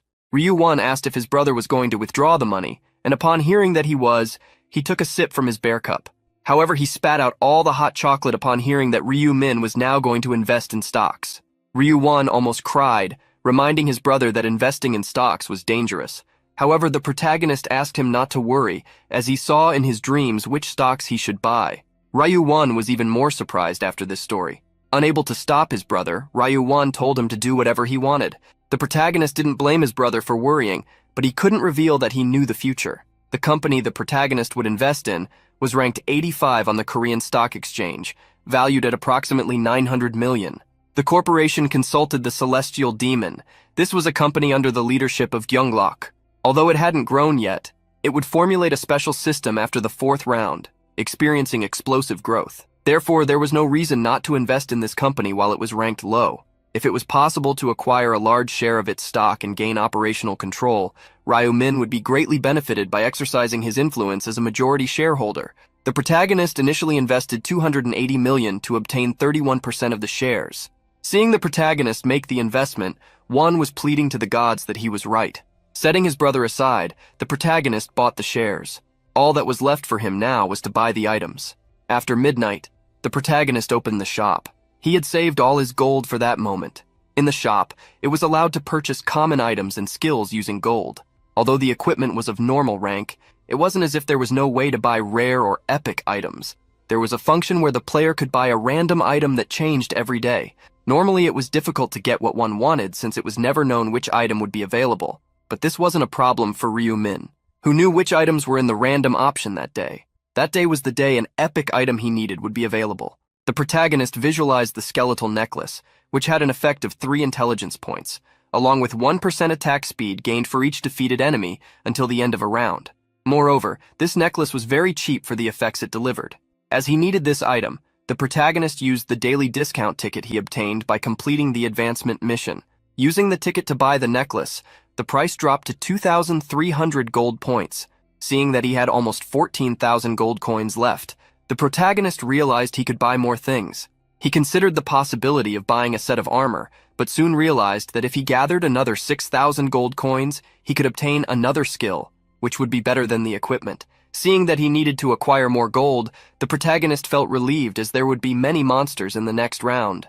Thus, time passed, and March 1st arrived. This was the day when players were summoned to a medieval village, and it would be the day when something inevitable would happen. Looking around, people saw that most of the buildings were destroyed. They realized that this was no longer a city or a village, but rather a ruin. As they walked through the area, they noticed that the village was surrounded by walls. In the center of the village, there was a large crystal emanating a strong purple light. Everything seemed confusing in this place, including their objective. Since this was not a location they recognized, people grew anxious. The only one who seemed relatively normal was Cho Jung-sik. People also spotted the regional representative and began to whisper about him. They recalled how Life is a Documentary had said he was the leader of a gang and how he had threatened others to vote for him. Everyone was irritated. wishing that instead of the murderer, Black Scythe would be the representative. While some people whispered, others tried to warn them that the gangster might hear them, but many didn't care, remembering that the representative could only use that ability 10 times. Seeing how everyone was talking about him, Cho Jung-sik became furious. "Damn bastards, shut your mouths!" People mocked Cho Jung-sik, wondering what he was complaining about. Hearing more voices discussing him, Cho Jung-sik pointed in a direction, asking who had spoken about him, but everyone averted their gaze. Cho Jung-sik gritted his teeth. He had expected something like this to happen because of everything that the damned angel had revealed. At that moment, someone approached Cho Jung-sik, bowing. Realizing it was Hwang Yeonming, the gangster asked what he was doing. Yeonming raised his head with conviction. "Life is a documentary. No, gang leader Jung-sik. Cho Jung-sik Sunbae. I came to greet you." Seeing how Yeonming addressed him, Cho Jung-sik asked if he was perhaps from his family. Yeonming denied, revealing he was just a young man in his 20s, hoping to become a gangster as well. Jung-sik was confused, wondering what kind of bastard chose to become a gangster. Yeonming tried to please Jung-sik, stating that he was his role model and that his gang was the one he wanted to join. Jung-sik was surprised by Yeonming's next actions as he knelt. "I will serve you as my leader for the rest of my life. Please accept me." Jung-sik was satisfied. He had seen many lunatics in his life, but it was the first time he had seen one like this. The gang leader ordered Yeonming to stand up. Pointing at the people around, he questioned if there was something wrong with Yeonming's eyes, asking if he didn't know that the reputation he had was ruined, and if he still wanted to serve him after that. Yeonming patted his chest. "I don't care about any of that. I respect you. As long as you accept me, I won't care what they think of me." Liking the young man's response, Jung-sik accepted him into his gang. Seeing that his goal was achieved, Yeonming bowed repeatedly, thanking the gangster. People watched Yeonming's insanity, unable to believe he had joined Cho Jung-sik. But in the end, people with the same disposition tend to stick together. The protagonist observed Yeonming, who did the same thing he had done in his past regressions. It was at that moment that the angel appeared in the sky, her wings shining with golden light. The organizer of the round surveyed all those present, noting that there were about 40 fewer people than last time. People were shocked, but the angel did not respond to them, only invoking the main mission in front of them. They needed to protect the relic in the ruins for 3 hours. Many were surprised to see that there were indeed fewer people than last time. The angel finally gave a hint about what had happened. "There's no way you can stop me from bringing you here, so it seems you ended up fighting in the real world. I even worry about how much you fought." Finally, someone drew everyone's attention to something important: the number of participants who could finish that round. People were shocked to see that only a quarter of the 4,900 participants would move on to the next round. They tried to ask the angel if that was a mistake, but she couldn't help but treat them as a joke. "Ha ha ha ha ha ha ha! What do you want from us? This is not a mistake. It seems you're frustrated because fewer people will be able to survive, but did you forget? Only half can survive each round, but everyone survived last time, so it makes sense that this time only a quarter survives, doesn't it?" People were stunned by the angel's explanation, who did not find it unfair since all they needed to do was work hard to be among the top 25% of the round. With that said, the angel began to explain the third round. Monsters from her army would appear at the castle gates every 30 minutes and target the relic in the center of the village. There would be a total of 4 waves of monsters, and everyone present would have to work together to protect the relic. Each would receive an additional reward if they managed to protect the relic for 3 hours. However, if they failed to protect it, they would receive a massive penalty. Finally, whether they managed to protect the relic or not, they would be ranked by the number of monsters defeated.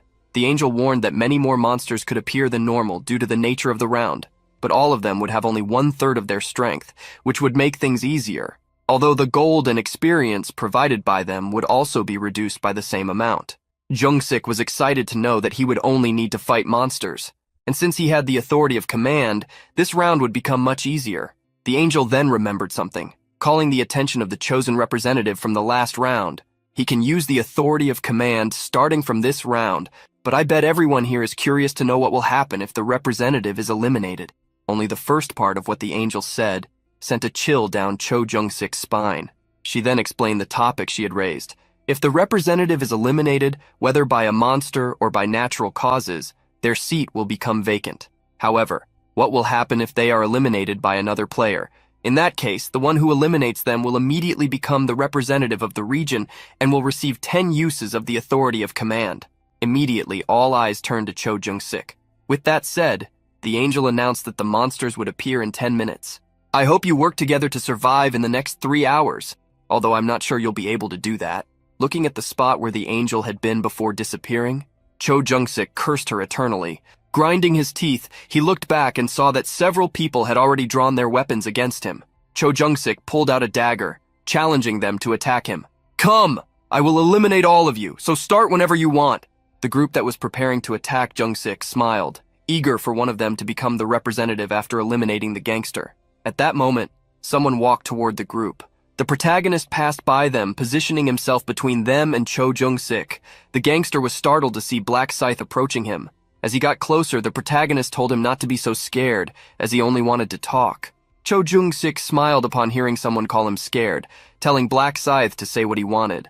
Cho Jung-sik was about to give a warning as a threat, but the protagonist interrupted him, revealing that he had a suggestion. I think you're in a tough situation right now, so how about I protect you? Cho Jung-sik didn't understand the suggestion, so Black Scythe repeated, I will protect you so that no one can envy you. This means I will be responsible for escorting you one by one. The players were confused upon hearing Black Scythe's words, as this meant they would have to face him as well if they wanted to become the representative.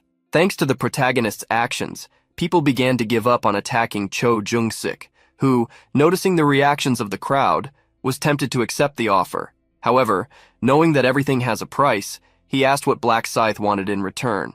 The protagonist coldly revealed what he wanted.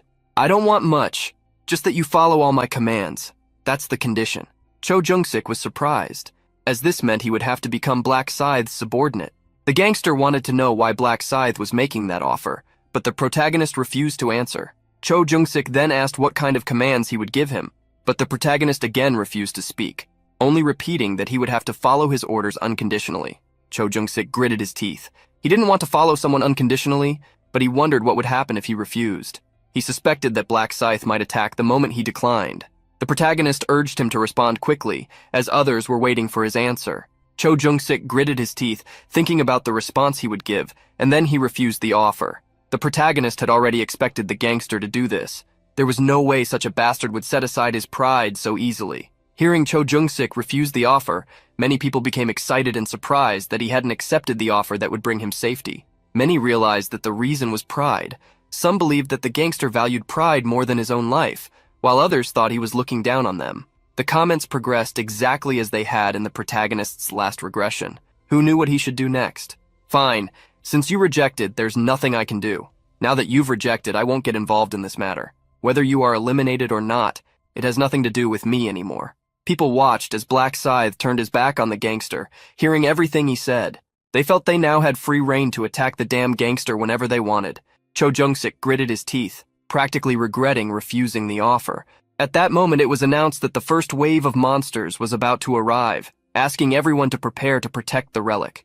Additionally, it was announced that after 30 minutes, regardless of how many monsters were defeated, the second wave would be released. Everyone took positions to begin defending the crystal. Cho Jung-sik was worried about fighting with all those people targeting him, but since this was a personal mission, he had no choice but to face the problem alone. Looking around, Cho Jung-sik saw Black Scythe heading in the opposite direction of the monsters and became confused. He ended up following the protagonist through the empty streets of the village, wondering if Black Scythe also planned to fight alone, and if he was heading to another entrance. It was then that the first wave was released. The gates opened, allowing the 4,900 players to face double the weakened goblins, a number that left many feeling scared, worried about the number of monsters, even if they were weakened. Cho Jung-sik ran to hide. He climbed onto one of the abandoned houses, wondering where Black Scythe had gone. If he had gone straight to fight the goblins alone. He couldn't believe that Black Scythe was confident enough to fight alone in a place where at least 10 people could stand side by side. From the top of a house, Cho Jung-sik saw the protagonist facing the orcs that had passed through the gate. He mocked the protagonist's actions, thinking he would just fight a little and then flee. Dozens of monsters advanced through the gates, and with his scythe in hand, the protagonist attacked them. With each attack, a crimson aura was released, defeating several goblins at once. However, more goblins advanced, jumping to attack Black Scythe. The protagonist followed their movements and with a jump spun his scythe multiple times, attacking each of the goblins and defeating them mid-air. Watching the battle, Cho Jung-sik was shocked by how strong Black Scythe was showing himself to be. He wondered if that was the strength one would gain by reaching level 16. Cho Jung-sik realized it wasn't the time to envy someone, but to hurry up and become stronger, especially now that the battle against the goblins was in full swing. From there, he could see people fighting against the goblins, where no one remembered his existence anymore. Everyone just wanted to protect the relic. Cho Jung-sik ran to the cave to also fight the goblins and level up. Treating the goblins as experience points, the gangster attacked them. His sharp senses warned him of danger, and with a backward strike, he defeated a goblin that tried to ambush him. His senses were sharp because of his detection rune, which he relied on to make battle easy. However, at that moment, something grazed Cho Jung-sik's face, and he dodged with a scratch. Seeing the arrow that had been shot, he was surprised, as he had not seen goblins shooting arrows. He looked around, searching for the bastard who had tried to hit him when his guard was down. In that moment of concern, Cho Jung-sik was hit by a spearman.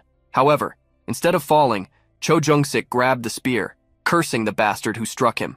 He yanked the spear out, pulled it back, and aimed at the spearman with his dagger. He took out all his hatred on that player who had dared to attack him, but at that moment another arrow was shot, passing close to his chin. Cho Jung-sik managed to locate who had fired the arrow. Grabbing the spear, he prepared to throw it at the archer. The archer tried to shoot another arrow, but he didn't have time. He was hit by the spear. Cho Jung-sik was furious for having to worry more about players than goblins, regretting being the representative of the region. He cursed the position he had obtained, wishing he could pass it on to someone else. By this point, he began to regret not accepting Black Scythe's offer. However, he cast aside that feeling because of his pride. He wanted to find a solution, a way to hunt safely without having to worry about so many players. At that moment, Cho Jung-sik spotted someone. The burly man was the current rank 3 in the region, the black dragon in my right arm. Cho Jung-sik smiled maliciously, planning to use this player. Calling the black dragon, Cho Jung-sik pointed his dagger at him, ordering him to protect him from then on. The protagonist was hunting, and thanks to the effect of the skeletal necklace, his attack speed had already increased by 25%. His goblin kill count had surpassed 500, and he was also being strengthened by the effect of the assassin rune. The protagonist opened his inventory and realized he had already earned almost 2,000 gold coins. Satisfied, Ryumin noted that he would soon collect the 20,000 coins he wanted during the second wave of monsters. He began to think it would be better to save the gold throughout the wave and buy 2 common skills, as doing so would allow him to obtain the rune of True Heart Thoughts. After standing still for a while, the protagonist noticed some goblins approaching. He quickly swung his scythe, defeating all of them at once. After the group of goblins was defeated, other goblins refused to advance. Since they weren't moving forward, the protagonist decided to take action. After 30 minutes had passed, a thunderous sound echoed through the village. A golden light emerged, causing the goblins to start disappearing, ending the first wave. Almost 1,000 players had been eliminated in this round, leaving just under 4,000. As a reward, these players received 500 gold coins. Seeing the number of eliminated players, the protagonist confirmed that the goblins could not be faced lightly. Thinking of something else, the protagonist searched for Cho Jung-sik and found him alive, something he had already expected, as it would be difficult for him to be eliminated in this round. Despite being alive, Cho Jung-sik was irritated. Everyone, instead of focusing on the goblins, was only focusing on him. At that moment, someone tried to attack Cho Jung-sik from behind. However, before that person could complete the ambush, Black Dragon and Yeonming threw him to the ground. Seeing the scene, the gangster boasted about having used his authority to create meat shields that helped him survive the first wave. Moreover, Yeonming was even helping him without needing to be controlled by the authority. However, the pain from the wound caused by the spear still tormented Cho Jung-sik. He was bleeding heavily, to the point of not knowing if he could survive for the remaining time. Cho Jung-sik gritted his teeth, forcing himself to survive with his tenacity. At that moment, new monsters appeared. This time, in addition to the goblins, hobgoblins also emerged. For each player, there were 2 monsters. The monsters invaded the walls, rushing towards the crystal. However, at one of the entrances, there was a man with a scythe. Using his class weapon, the protagonist attacked the invading monsters, eliminating many with each strike. With his scythe, Ryu Min created a pile of monsters that kept growing. After defeating countless monsters, the protagonist reached level 20. Thus, his rank changed from apprentice to normal, and the combination function was unlocked. The protagonist was satisfied, as he could now use the combination function to create unique items that could not be obtained in the store. Thanks to the evolution, the death insignia of the Reaper class was strengthened, gaining an additional 10% damage bonus. Additionally, the skill Knight of Death was acquired. This skill unleashed dark energy in a radius of 500 meters, creating an artificial night. The protagonist was pleased, especially with the acquired skill that complemented the Reaper rune, which increased his attack speed by 50% during the night. At that moment, more monsters breached the gate again. The protagonist welcomed them with his new skill. With the entire area becoming completely dark, the protagonist hunted each of the goblins and hobgoblins with ease. The crimson aura of his scythe was the only thing visible in the second before each monster was defeated, along with the sound of their screams. Before he could be noticed, a new pile of monster bodies had formed. At that moment, the advance of the second wave of monsters ended. This time, 590 players had been eliminated. Seeing the second wave end, the protagonist wondered if he should buy some skills while resting. The first skill the protagonist decided to purchase was called Presence Detection. With this skill, he could identify all targets within 30 meters. When he used the skill to test, the protagonist only discovered goblins. As he pondered whether he should gather another 20,000 gold coins, the third wave began. This time there would be no goblins, only hobgoblins, 2 for each player. Taking the initiative at the gate, the protagonist attacked the monsters. At the same time, Cho Jung-sik was hunting with those he had controlled. The third wave passed smoothly until the arrival of the fourth wave, where more hobgoblins were summoned. All remaining players worked hard to defeat as many monsters as possible, protect the crystal, and climb the rankings. Thus, the fourth wave ended. Tired from so many battles, Cho Jung-sik tried to hold on for one more hour to survive. He had already used all his authorities but hoped that while all the bastards protected him, his life would not be in danger. The fifth wave arrived, and to everyone's surprise, there were 4 gnolls for each of the 2,700 players, which even frightened Cho Jung-sik. The monsters, which were even larger than humans, invaded the city, creating an intense battle for survival. However, Cho Jung-sik mustered the courage to use this chance to achieve the best ranking. Cho Jung-sik wanted to become stronger to take down all those who had humiliated and belittled him. At that moment, Cho Jung-sik heard someone scream. To his surprise, 2 of his subordinates had been attacked by other players who were targeting him. A group had gathered to try to steal his representative title. Cho Jung-sik pulled his other subordinates to use them as shields. He would do anything to prevent them from attacking him. Thus, those subordinates that the gangster pulled were eliminated by the group of players. Cho Jung-sik began to be cornered. With less than half of his subordinates still standing, he needed to retreat. However, before he could be hunted down, Cho Jung-sik started to flee, being pursued immediately. Cho Jung-sik just wanted to survive, at least until the next wave of monsters to stay alive. After running so much, Cho Jung-sik arrived at the place where the protagonist was fighting against the monsters. He ran towards the protagonist instantly. "Black Scythe! I accept your offer. Protect me. I will do whatever you want." However, the protagonist looked at Cho Jung-sik with a threatening gaze, rejecting the offer. "I told you before that I wouldn't pay attention to this matter anymore. Whether you live or die." Cho Jung-sik became desperate. "Wait, but you were the one who made the offer. I will become your subordinate, so why are you refusing?" The protagonist turned his back on the gangster, stating that he did not want a subordinate who didn't even have command authority. Cho Jung-sik gritted his teeth upon realizing that Black Scythe was saying he was useless, and regretted not accepting the offer at the moment it was made. At that moment, the people chasing Cho Jung-sik talked among themselves, commenting on what they had just seen. They were relieved, as they were worried that Black Scythe would help him. Now they were excited because they could attack the gangster at will. With a dagger in hand, Cho Jung-sik prepared to fight for his life, wishing to take as many as he could to the grave with him. At that moment, Yeon-ming appeared in the crowd to join the gangster. Cho Jung-sik was excited to see his subordinate, but before he could say anything, Yeon-ming attacked him. With the attack, Yeon-ming threw the gang leader to the ground.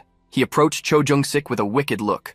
"Boss, I will finish you off comfortably." Before Cho Jung-sik could complain, Yeon-ming grabbed him by the collar and began to beat him. Using all his strength, Yeon-ming attacked mercilessly. Cho Jung-sik couldn't defend himself due to the exhaustion and pain he felt, and with each passing moment his vision grew blurrier.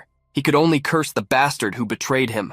A warning sounded, announcing that the representative had been eliminated, and the power of the representative had passed on, with the new representative being Hwang Yeon-ming. Upon becoming the representative, Yeon-ming declared himself a king. With the command authority in his hands, Yeon-ming instantly thought of controlling Seo Arin. He asked his former boss not to blame him, as he would make good use of the authority, also blaming him for losing such power since he had only been running around.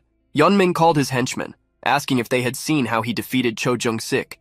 Everyone quickly agreed that he had done well. However, inside, Yanming's henchmen were afraid of the psychopath who had eliminated a person with his own hands.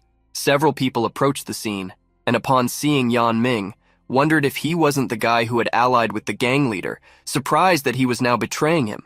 Everyone gritted their teeth miserably, hating the fact that Yanming had become the new representative. Yanming smiled proudly. Seeing that everyone was behind him, he thought of something that could get him out of a bad situation. Quickly, Yanming ran toward the protagonist. As he approached, he asked Black Scythe if he had seen the message that he had become the new representative of the region, claiming that he now had command authority. Yanming wanted to accept the offer that Black Scythe had made to Evita Ium Documentario, doing whatever Black Scythe wanted in exchange for his protection. Yanming was confident that the reason the gangster had been abandoned was that he had exhausted all command authorities, so Black Scythe would accept the offer since he had all of them. However, the protagonist frowned. "I don't like your attitude." Hearing that left Yanming confused. Contrary to the bastard, the protagonist ordered him to kneel and beg, then he would consider the offer. Desperate, Yanming asked if Black Scythe hadn't heard him say that he had command authority. However, the protagonist treated it as if it were nothing, as if it had nothing to do with him. "It seems you misunderstood, but you were the one who asked for this. So if you want my protection, kneel and beg." Yanming gritted his teeth, but seeing the people behind him, he considered kneeling. In an instant, Yanming knelt and bowed, asking Black Scythe to accept him as a subordinate, begging loudly. The protagonist had seen this scene many times, enough to grow tired of it. However, unlike Cho Jung-sik, Hwang Yanming had something to offer, for now. The protagonist accepted the offer, which made Yanming so grateful that he bowed several times to thank him. Seeing Yanming's actions, the protagonist ordered him to stop. The protagonist then positioned himself between Yanming and the other players, who were surprised, wondering if the whole situation would end like this, with Black Scythe protecting Hwang Yanming. Some people wanted to attack together, but others discouraged them, reminding them that Black Scythe wielded his scythe, defeating countless opponents at once. At that moment, the protagonist interrupted the chatter of the people. "I will give you two choices. You can give up the position of representative of the region and go back to hunting monsters, or perish by my hands." The protagonist extended his scythe, recommending the first option, but warning that if they chose the second, they would no longer be seen as humans. Those closest to him swallowed hard. Quickly, everyone gave up the position of representative, fleeing in fear. Yanming was impressed. Everyone had fled just from Black Scythe's words. He felt confident that now, as an ally of the top one, he could relax. The protagonist observed that the atmosphere indicated everything would come to an end soon, successfully finishing the fifth wave. However, the protagonist thought that if things ended like this, it could be a bit boring. The protagonist approached Yanming, stating that he had something he wanted him to do. Promptly, Yanming asked what he wanted him to do. The protagonist ordered him to use both commands to break the relic. Yanming was confused by the request. He remembered that Anya had said that if they failed to protect the relic, they would face severe punishment. He didn't understand why Black Scythe wanted them to break it. Furthermore, if he used the 10 commands, he wouldn't be able to make Seoarin his slave. Yanming tried to ask why Black Scythe wanted to break the relic, but the protagonist ordered him to shut up and obey. The bastard tried to negotiate to use only 9 commands, but the protagonist refused to negotiate. In the end, Yanming decided to accept using the 10 commands, but before he did, the protagonist stated that he would tell him whom to use the authority on. Thus, the protagonist named 10 people, ordering Yanming to control them to break the relic. Yanming was surprised as all his friends were on the list. He wondered if this was intentional. Yanming's friends were scared to see him walking toward them, but Yanming apologized, stating that it was an order from Black Scythe. So Yanming used his authority over his friends and the other people mentioned by the protagonist, commanding them to break the relic. A warning suddenly appeared for everyone, alerting that the relic was under attack. When everyone looked at the relic, they realized several players were attacking it. Quickly, they ran toward the relic to try to stop the group from breaking it. Some people managed to arrive in time to grab the destroyers, trying to stop them, but seeing that they couldn't stop them, they attacked them fiercely. However, it was too late. After so many strikes, the relic cracked and shattered. Because of the destruction of the relic, the main mission failed. As a penalty, the divine retribution writ would be invoked. Everyone was confused, especially with the suggestion that they should survive, as until the time ran out, the round would not end. The divine retribution writ was a secret mission. As a reward, they would receive 3,000 gold if they managed to survive for 30 minutes. When the people saw the reward of 3,000 gold coins, they became excited, as it was much better than the previous reward. Getting a greater reward than that from the waves was the reason the protagonist made Yeonming break the relic. However, there was a reason why Ryu Min himself didn't break the relic. Confirming that the players attacked the relic, the 10 suffered a significant punishment from the system. 50% of their stats were permanently reduced. Seeing their stats drop, they became desperately angry. They tried to blame Yeonming, who could only apologize, claiming he didn't know they would be punished like this. However, at that moment, the region's representative was also penalized for failing to protect the relic. Like the others, he had a 50% reduction in his stats. Yeonming was furious, kicking the wall to vent his anger. Putting the matter aside, the protagonist began to prepare for the divine retribution writ.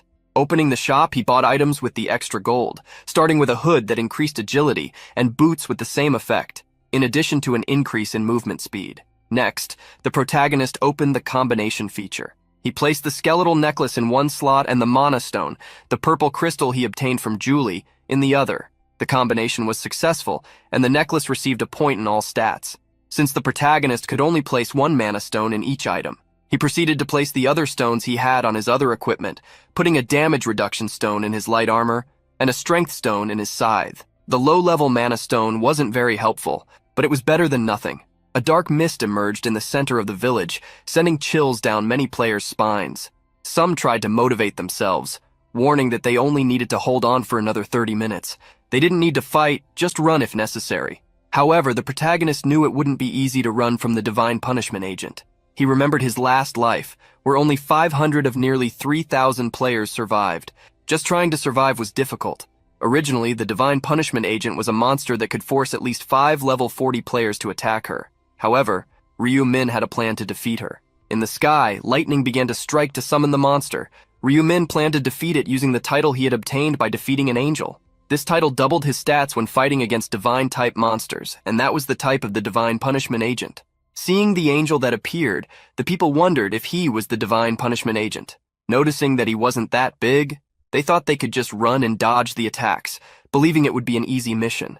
Yeonming also felt relieved, thinking he had been scared for nothing. The agent carried a staff adorned with a circle with a bell in the middle. Raising his staff, he prepared for an attack. The agent struck the staff on the ground, generating a wave that spread across the town square. The wave created a restrictive field that prevented anyone from passing through until the ability was deactivated. The people tried to pass through the barrier, but became worried when they couldn't. At that moment, everyone inside the field had their stats reduced by 50%. Realizing it wouldn't be easy, the people began to hit the barrier, trying to escape. The protagonist observed that about 300 people had been caught within the range of the ability. It was a shame, but he couldn't save them. The agent extended his shining wings to the sky, and upon flapping his wings, a multitude of light spears were generated and launched at the players. The protagonist averted his gaze, refusing to watch those 300 players being struck by the divine spears. The players inside the field were terrified, trying to run or hide, all to dodge the difficult spears that were already hard to follow with their eyes. After the first spears were thrown, the angel conjured another set, making them rain down on the players inside the restriction field. It was almost impossible to dodge the light spears, but those who managed to evade them wouldn't face significant problems. Now that everyone was distracted, the protagonist moved. Paying attention to the humans, the agent didn't notice what was behind him, allowing the protagonist to slip past him. Ryu Min had devised a plan to attack the agent as soon as the barrier was lowered. After a few minutes, the barrier began to dissipate. The protagonist charged at the agent, unafraid that he would turn around, as he wouldn't hear him due to not having ears. Arriving within 5 meters, the protagonist jumped and then used the death seal, marking the agent. The protagonist aimed for a fatal blow in a single attack. The spear descended upon the agent, but before it could be struck, the divine being looked up, revealing its eyes on a face surrounded by feathers. However, despite noticing Black Scythe's presence, it was too late for him. Hit with all the protagonist's power, the divine punishment agent screamed in pain. The protagonist had struck the eye of that being with a perfect blow. After the strike, the protagonist returned to the ground, checking that, thanks to his seal's assistance, he had dealt significant damage, leaving the boss monster with only 60% of its stamina. Eliminating 40% with one attack wasn't too bad. The protagonist knew that the agent would use the restriction field to try to find him, so he fled. Just as he predicted, the agent used the ability, sending a wave of energy through the square. However, realizing that he hadn't caught the one who attacked him, the agent released the field. The protagonist seized this opportunity to advance again. Now he wanted to attack the other eye of the monster. The protagonist repeated the attack he executed last time, hitting the divine punishment agent squarely. Struck in his other eye, the monster screamed in pain. Having succeeded in his attack, the protagonist was able to relax. The agent used the restriction field again, but even though Ryu Min was caught by the ability, he didn't mind, as without vision, the agent was like a glorious punching bag. The divine punishment agent conjured the light spears to attack. Soon, Ryu Min understood the monster's plan, to hit him by aiming in all directions. The moment the spears were launched upwards, the protagonist used the night ability. Instantly, complete darkness covered the entire area, swallowing the light spears. The agent became confused as his spears were consumed, but Ryu Min was already before him, ready to attack again. With his Reaper's scythe, he was prepared to finish off the divine monster, demonstrating the superiority of the night. The scythe tore through the angel's wing, splattering golden blood everywhere. With the powerful strike, that wing fell to the ground. The divine agent tried to figure out where his enemy was, but all he encountered were the blows of the black scythe. With his scythe and crimson aura, the protagonist toyed with the monster, which couldn't even touch him. With one more powerful strike, the protagonist ripped off the other wing of the angel. After all the attacks, the protagonist checked the divine agent's stamina, discovering it was at 10%. The protagonist didn't stay still, putting some distance between himself and the agent. It was at that moment that the passive ability of the divine punishment agent, Radiant Last Flame, was activated. Thanks to his passive, the agent became invincible. The protagonist watched as the monster became invincible after his life was reduced to 10%. The staff the agent held launched several spheres of dark energy, which fell throughout the area. The protagonist could watch the monster attack randomly one last time. The duration of the agent's invincibility buff, which would last 50 seconds, passed like a countdown as he attacked randomly. When the countdown reached 1 second, the protagonist prepared himself. The invincibility buff dropped, and just as the agent was about to flee, the protagonist charged in his direction. The protagonist swung his scythe, delivering a horizontal strike that hit the angel. The angel would no longer be able to turn its head, as it no longer had one. Defeating the divine punishment agent, the protagonist leveled up several times and collected a huge sum of gold. Being recognized as the first to defeat such a monster, the protagonist earned the title of Divine Punishment Opponent. With the divine being fallen on the ground, the protagonist examined his title, which reduced divine type attacks by 80%. Ryu Min also received a condensed ether as a reward for being the first to defeat such a being, along with the Rune of Brilliance, which was automatically used. The protagonist had expected to obtain the condensed ether, a supply-type item that was his main objective in hunting the divine punishment agent, as it was used for crafting god-rank items. The Rune of Brilliance was also a great acquisition, as it increased intelligence by 1 point for each level, in addition to increasing the effects of divine-type abilities by 1%. Currently, thanks to this rune, the protagonist was already gaining 30 points of intelligence and 30% bonus to divine skills for being at level 30. With the mission completed, everyone received a reward of 3,000 gold coins, causing great excitement. Everyone celebrated being alive. No one could believe that Black Scythe had defeated the divine punishment agent, the monster that was supposed to hunt them. At that moment, an excited voice surprised everyone. The angel managing this region appeared in the sky. Incredible! Defeating the divine punishment agent alone, you are the first human I, Olive, genuinely recognize. The protagonist ignored the angel, who asked if he would like to give an interview. We are here with Black Scythe, so what do you think about defeating the divine punishment agent? The protagonist clicked his tongue, irritated by the silly question. I only defeated the agent because I wanted to. The angel assumed he did it for the reward, but the protagonist stated it was also to prevent the agent from attacking people. The players were surprised by Black Scythe's response, starting to treat him as a savior. I thought he was an arrogant guy for being strong, but who could imagine he had such a sweet side? The angel, hearing that Black Scythe had attacked the monster to save others, believed what she had heard about humans being a very strange race. In 1 hour, they attacked each other. In another, they fought together in harmony to survive, as if what they had done before had never happened. Hearing that the angel didn't understand, the protagonist expected nothing better from her or any other narcissistic angel. Putting the topic of the agent aside, the angel congratulated everyone for staying alive, but warned that it wasn't time to relax. Smiling, she reminded them that, depending on the outcome, they could still be eliminated. Anticipating that moment, Olive wanted to see the overall results. Among all the zones, Black Scythe, the level 30 player, had defeated over 3,600 monsters. Behind him were the Stupid Idiots, with just under 1,000 kills, and in third place, the Celestial Demon. Obviously, the protagonist took first place in his area, and surprisingly, Onsang Chul and Seo Arin followed closely behind him, each with around 600 kills. People were shocked by the protagonist's kill count and the gap between him and the second place. What impressed them the most was his level 30.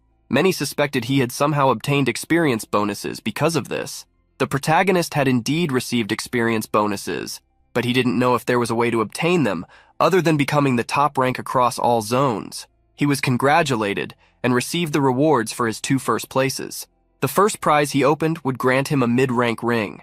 Among the possible options, he chose the Ring of Resistance, even though the name wasn't as flashy as the other 2. The ring granted him 4 luck points and an incredible 35% resistance. The most shocking was the extra effect, which provided resistance against status effects. Even if someone was very powerful, they could still be taken down by status effects. Moreover, resistance couldn't be obtained through stats, making this the best option among the rings, even if he wouldn't use it at that moment. The protagonist moved on to the next reward, where he could choose between a 50% status bonus in the next round, 4,000 gold coins, or information about the next round. This time, there was no triple experience bonus, as the next round wasn't about monster hunting. Ryu Min then chose the 4,000 gold coins option. After the reward choices, the angel asked everyone to check the ranking in the message they had received, as rank 1,225 would be the cutoff line. Those below the cutoff line were scared. Many tried to plead for a review, while others begged for mercy. However, the angel ignored them, showing a pleased smile. So, now we will begin eliminating the insects that couldn't even make it into the top 1,225. As soon as the angel snapped her fingers, a golden energy enveloped hundreds of people, consuming their bodies while they screamed. Thus, the number of survivors in round 3 became only 1,225, and the round was concluded, with the next one scheduled for the 1st of the following month. Arin, upon returning to the real world, found herself in her room. She touched her face, checked her hands, and confirmed that she had survived. She got out of bed, remembering that not only had she survived, but she had also received the summoner class. Using her fairy summoning ability, a small being resembling a moth appeared above the actress. The small, cute creature, which acted as a shield, landed on her shoulder, rubbing its face against that of its conjurer. These beings also served as guards, distracting monsters to assist. Thanks to this, Arin managed to get through the 3rd round safely. Arin still couldn't believe she had made it into the top 3. Looking at her inventory, she removed an item from it. That monostone had been given to her as a reward for her placement. She couldn't help but wonder if Black Scythe would like the gift if she gave him that item. In another house, someone grabbed a lamp and, filled with great rage, smashed it against a wall. Yan Ming cursed Black Scythe for his stat reduction. He regretted following his order and destroying the artifact. In that moment of anger, Yan Ming heard a notification from his cell phone. Picking up the device and reading the message he received, he realized he was in even deeper trouble. Yan Ming was being contacted by Kim Seung-han. He answered the call as if nothing had happened, but all he heard were screams and insults. "Are you crazy? Don't dare to play innocent? Don't you know you've screwed us all over? How can you use your authority over your friends? Do you dare to call yourself human after this?" Yan Ming tried to defend himself, stating that if he hadn't done that, he could have been eliminated by Black Scythe. But Kim Seung-han on the other end of the line was not at all willing to listen. Feeling betrayed by Yan Ming, who preferred to hurt his friends rather than just kick the bucket, he exploded. "If you hadn't been so ambitious, none of this would have happened. You damned traitor!" Yan Ming wanted to explain himself, but Kim Seung-gun cut him off. "Never call me again. Whether in real life or the other world, pretend you don't know me or I'll tear your face off if I see it one more time." Seeing his companion hang up, Yan Ming gritted his teeth, unable to believe that what he had done was so wrong. He tried calling the others to join against Kim Seung-han, but the first number he dialed was unavailable. Seeing that he had been blocked, Yan Ming took out his frustration on his phone, throwing it onto the bed, for the device's good fortune. Feeling abandoned, Yan Ming dismissed the idea of needing anyone. Remembering the threat he had faced, he wondered who Kim Seung-han thought he was. Now he was determined to take revenge on the former colleague for threatening him. Not just him, but everyone else too. At the Imperial Hotel, Ma Junlok met with the security guard, An again. Central humbly stated that he had survived by luck. Remembering that the 3rd round had been difficult, Ma Junlok asked if he was okay. but Sanchul replied that he hadn't had much trouble since the monsters were weakened. Ma Jianla questioned what level Sanchul was and if he had chosen a class. In response, the guard revealed that he was a level 11 knight, and that Seo Aaron was at the same level, but as a summoner. Upon hearing about Aaron's class, Ma Junlok was surprised and immediately found the information fantastic, as it didn't seem like a common class. Seeing his expression, Ma Junlok couldn't help but laugh, as he hadn't seen that expression in a long time. This made him feel at ease to choose to do whatever he wanted if the situation weren't so problematic. And Sanchul realized that this would be the last part, as Seo Aaron felt nothing for him. Ma Jianlok was surprised, as the guard seemed so masculine, but soon remembered how the actress only called him Mr. Security. Changing the subject, Ma Jianlok asked which report he wanted to deliver. First, the guard bowed and apologized, leaving Ma Jianlok confused. The guard revealed that he had failed in the mission to help Black Scythe and deliver a message to him. Ma Jianlok was surprised, as they were both from the same region. Then the guard told him everything that had happened in the ruined village. After hearing about the agent of divine punishment, who had such a powerful name, Ma Jianlok asked if Black Scythe had really defeated this divine being. Ma Jianlok explained that Black Scythe had defeated the divine being with overwhelming abilities, as if he already knew exactly what to do to defeat it, and Sanchul believed that Black Scythe was so strong that he didn't seem to need help. Realizing that the protagonist had stats beyond his imagination, Ma Jianlok felt embarrassed for thinking he was strong just because he had the rune of the Black Knight. Hearing the stories about Black Scythe made the businessman even more curious to meet him. Ma Jianlok didn't blame the guard, as there was nothing to be done. Changing the subject again, he asked what the result of the search for the bandits had been. The guard started with Huang Yanming and, assuming that this was the player's real name, said that there were dozens of people with the same name in the country. However, filtering by age, he found 5 suspects. Ma Jianlok wanted to know the locations of the 5, but the guard stated that the investigator would only find their addresses in a month. Upon hearing how long it would take, Ma Jianlok noted that this would take until the end of the 4th round. Serving the boss's drink, the guard stated that there was no rush as they had time. Curious, Ma Jianlok asked how much gold An Sanchul had collected.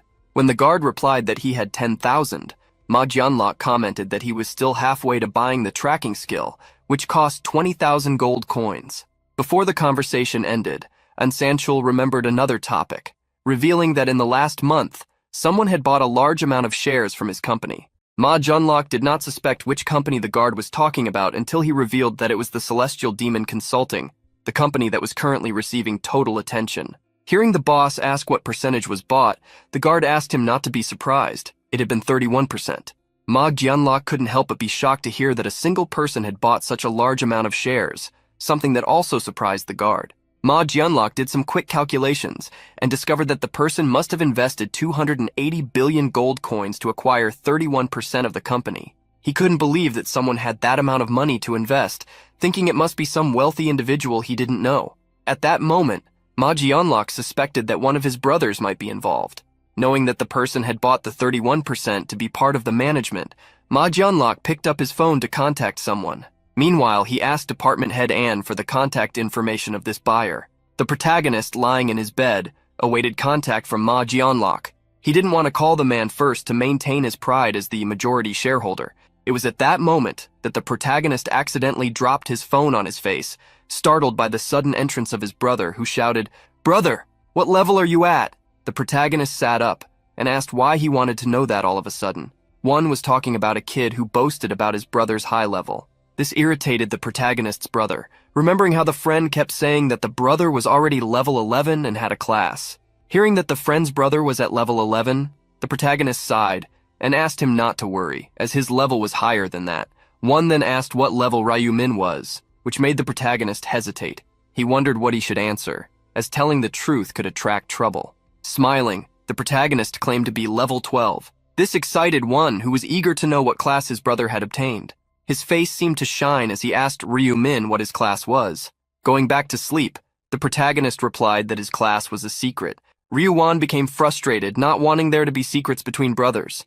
Expelling his brother from the room, the protagonist stated that he was going to sleep. The moment Wan left the room, the protagonist received a call. Upon answering, the person on the other end asked if he was speaking with Ryu Min. Upon confirming his identity, Ma Jianlok introduced himself as the CEO of Celestial Demon Consulting. Receiving the contact, the protagonist decided to play innocent as it would help him catch Magyeonlok off guard. When he heard Ryo Min stammering and greeting, Magyeonlok asked if he had invested a fortune in his company. With a timid voice, the protagonist asked what the matter was. Magyeonlok, revealing that Ryo Min had become the largest shareholder of the company, stated that he wanted to meet him in person. With the protagonist's confirmation, Magyeonlok suggested they meet on Friday. The protagonist looked at his calendar, remembering that it was an important day to obtain the Rune of Inner Thoughts. Claiming to have plans for Friday, the protagonist suggested Saturday instead. Thus, they both agreed on the meeting.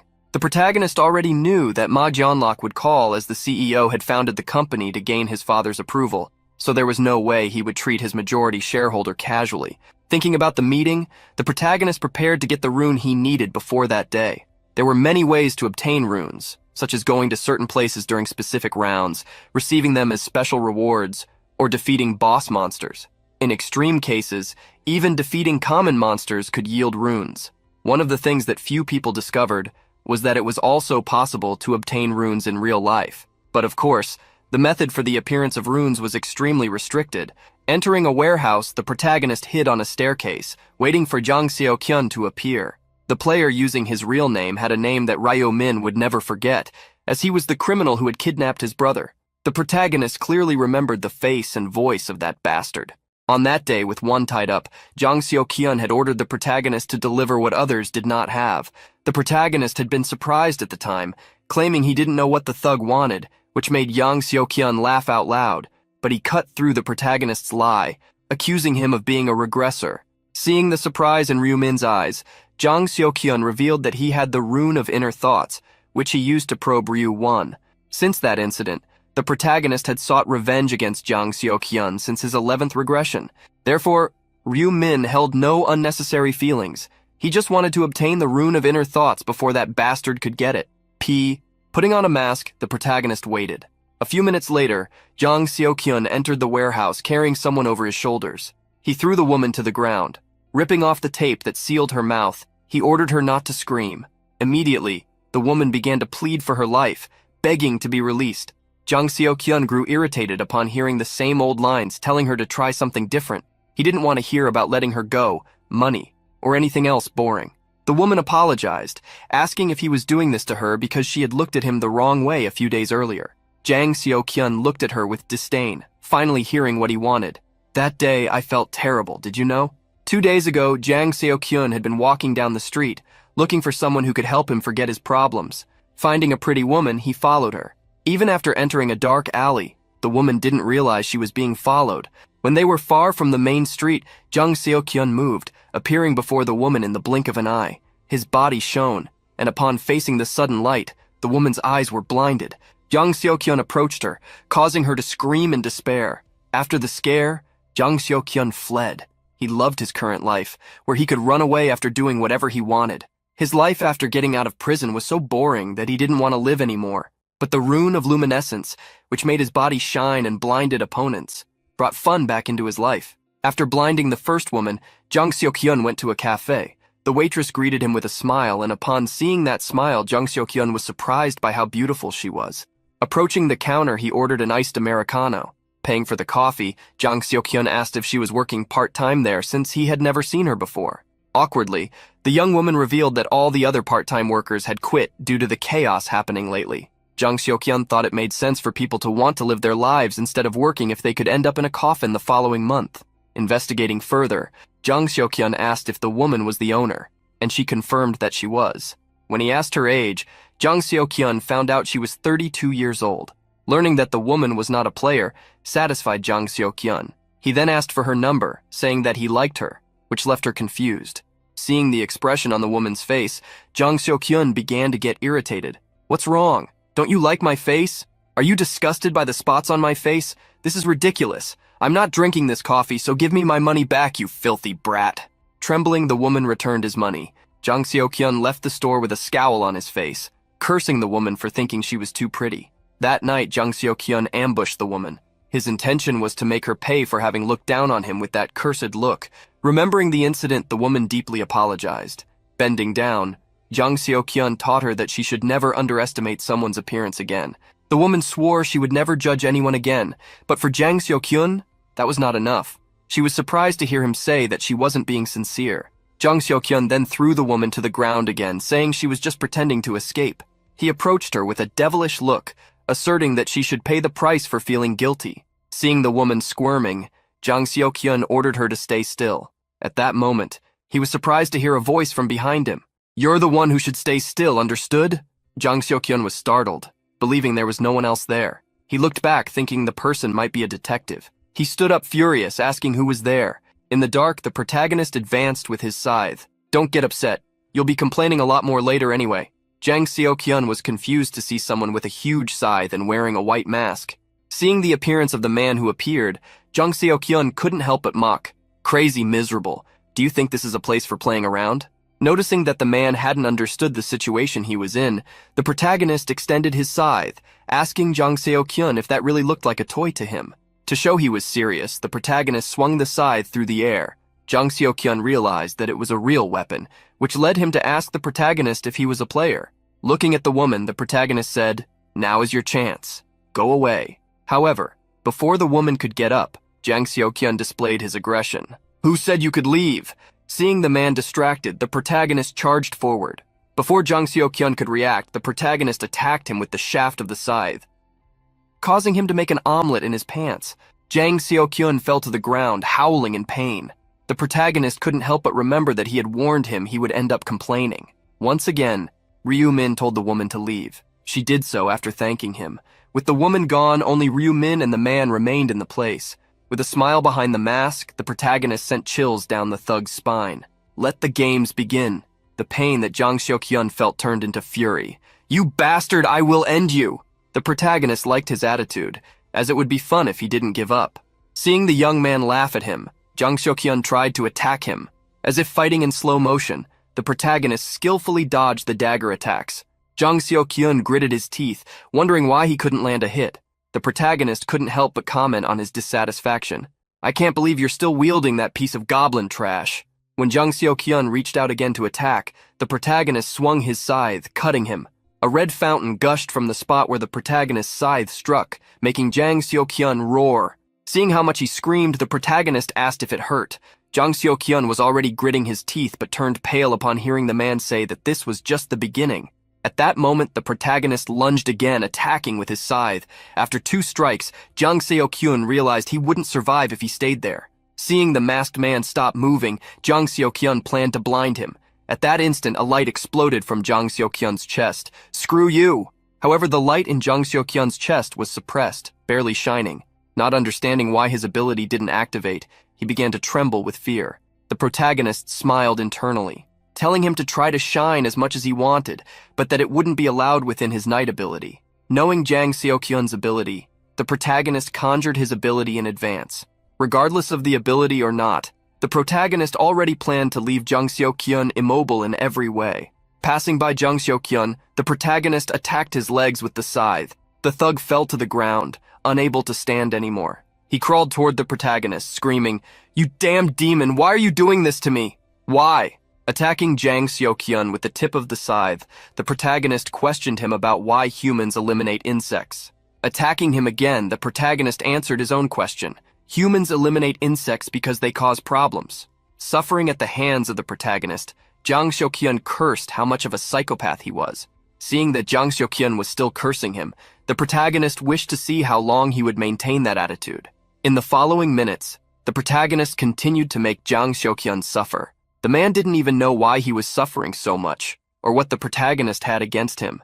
It reached a point where he felt he was suffering an injustice, to the extent of thinking that living was no longer worth it. Jang Seok-hyun began to cry, giving up on his life. It was at that moment that Ryu-min lifted his head using his scythe. The protagonist looked at Jang Seok-hyun with a threatening gaze. "Are you thinking of biting your own tongue? Do you think I'll let you do that?" The protagonist attacked Jang Seok-hyun once more. "I will keep you alive until you kneel and beg me to stop." Then a barrage of attacks fell upon Jang Seok-hyun. Jang Seok-hyun's mind was no longer functioning properly. Left with a vacant look, he begged. The protagonist pretended not to hear, forcing Jang Seok-hyun to plead for him to end his suffering. The protagonist asked if he really wanted that, and with tears streaming down, Jang Seok-hyun confirmed that he did. The protagonist didn't end him immediately, but questioned, "Don't you know why this is happening? We are total strangers after all." the protagonist revealed to young Seo-kyun that they were not total strangers, as they had met before. Hearing the masked man call him by name, Jang Seo-kyun was surprised, thinking he was somehow connected to that woman. However, the protagonist denied being related to her. The protagonist revealed that Jang Seo-kyun had kidnapped his brother to obtain information from him. Jang Seo-kyun didn't remember doing anything like that, and Ryu Min explained the reason he didn't remember. That would happen in the future, although for him, it was an incident from the past. That's why he was intervening now, so Jang Seo-kyun wouldn't obtain the rune of inner thought. Hearing all this, Jang Seo-kyun didn't understand anything. Speaking about the rune of inner thought, the protagonist asked if he knew what condition needed to be met for it to be revealed, and that condition was to hear another person's true voice. Jang Seo-kyun didn't know what the true voice was, and Ryu Min revealed, that is the voice that comes from the heart, sincere and genuine. The protagonist revealed that the one who should have released the voice from the heart was the woman Jang Seo-kyun had kidnapped. She would plead with all her heart, giving him the opportunity to obtain the rune and use it to commit even more crimes. Jang Seo-kyun continued to listen to the masked man say that this had happened before, and seeing this happen multiple times, he was convinced that he didn't deserve to live. Jang Seo-kyun begged the protagonist to end him quickly, but the protagonist refused to touch him. The protagonist took his scythe and placed the handle between Jang Seo-kyun's teeth. What do you think I've been doing all this time? I've been letting time pass so you could suffer. Jang Seo-kyun was suffering from intense pain. He, who had asked not to live anymore, wondered if the masked man didn't want the rune he mentioned. He didn't understand why the masked man had placed the handle in his mouth, or why he wouldn't let him speak, since he wanted so much to hear the voice from his heart. As if reading Jang Seo-kyun's mind, the protagonist replied, "Why am I not letting you speak? Because I want to test the rune of inner thoughts." Jang Seo-kyun was surprised by what he heard. Deceiving Jang Seo-kyun for so long, the protagonist apologized, revealing that he had already obtained the rune. He reminded the man of the moment he pleaded for the first time from the bottom of his heart. At that moment, Ryu Min obtained the rune by hearing the true voice. In the protagonist's chest, a rune shone.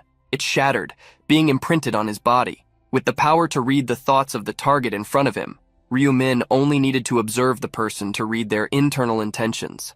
The protagonist revealed that he was just doing some tests, showing how well the rune was functioning. Using the ability to read thoughts, Jang Seo-kyun begged Ryu Min to end his suffering, since he had already obtained what he wanted. However, the protagonist refused to end his suffering so easily, as that would be unfair to Jang Seo-kyun's victims. Hearing that he would suffer even more, Jang Seo-kyun cursed the protagonist. After some time, Jang Seo-kyun stopped breathing. There were no witnesses, but Ryu Min cleaned up all that mess with the bonus he obtained in that situation. The cleaning of traces, an ability that made any trace of a crime disappear. A dark green aura enveloped Jang Seo-kyun, making him disappear, along with everything related to what had happened. Now that he had obtained what he wanted, the protagonist was ready to meet Ma Jung-grok the next day. The next day, Ryu Min wore an elegant dark gray suit. Seeing how handsome his brother looked, Won thought he was going on a date. The protagonist didn't understand why his younger brother thought he was going on a date. His formal attire had been chosen for a business meeting. Won was surprised, wanting to know what kind of business his brother had. Remembering that the older brother had bought large shares a few days earlier, and now seeing him leave for a business meeting, Won felt confused and worried. The protagonist couldn't help but observe his brother's expression, questioning whether he was more concerned about him or their finances. To calm him, the protagonist smiled and assured him that he would inform him of the details if the business meeting went well. He wanted Won to trust him. Won was motivated by his brother's words, having no one else to rely on. Gathering his things, the protagonist asked his brother to stay home, as other players were making the world an unsafe place. Won followed the protagonist, stating that he had already seen in the news that there were players using their abilities for crimes. He had even heard about prisoners abroad escaping from jails using their powers. The protagonist confirmed that this was happening, as criminals who became players could seek revenge. Players would become stronger, and the population would decrease each month. It would be very strange if nothing changed. The protagonist remembered that, in his last regressions, the world always reached a point where humans would be hunted like animals. However, before the world became so lawless, Ryu Min planned to become overwhelmingly strong, building his reputation as Black Scythe in the process. Ready to leave, the protagonist warned his brother to be careful if he needed to go out. Waiting for Ryu Min to depart, Won asked when he would hear from him, but upon hearing that it was a secret, he pouted in irritation at being curious. Ryu-min scolded his brother to stop being so annoying, reminding him that he would have to have lunch and that something more expensive than instant noodles would be a good option. The protagonist wasn't surprised by the place Ma Gyungrok chose for lunch. That hotel was known to belong to the Osun group. Although it was one of Ma Gyungrok's hotels, this was confidential information. Believing that the employees would know to whom the hotel belonged, the protagonist wanted to use this information to appear more valuable in their eyes. Furthermore, Ryu-min wanted to create an image of himself, looking as naive as possible. Arriving at the information desk, the protagonist began to stutter. "Hello, I came for an appointment. I was told to come here." The employee quickly recognized what it was about, asking if this was the appointment with the president of the Heavenly Demon Consulting. Asking the protagonist to wait in an area for a while, she informed him that the president would arrive shortly. Bowing his head to show humility, the protagonist thanked her. After making an innocent first impression, the protagonist sat down, staring into space to appear out of place. Looking up, he feigned surprise. "Oh, that chandelier is so nice." At that moment, someone approached the protagonist. "Are you Mr. Ryu?"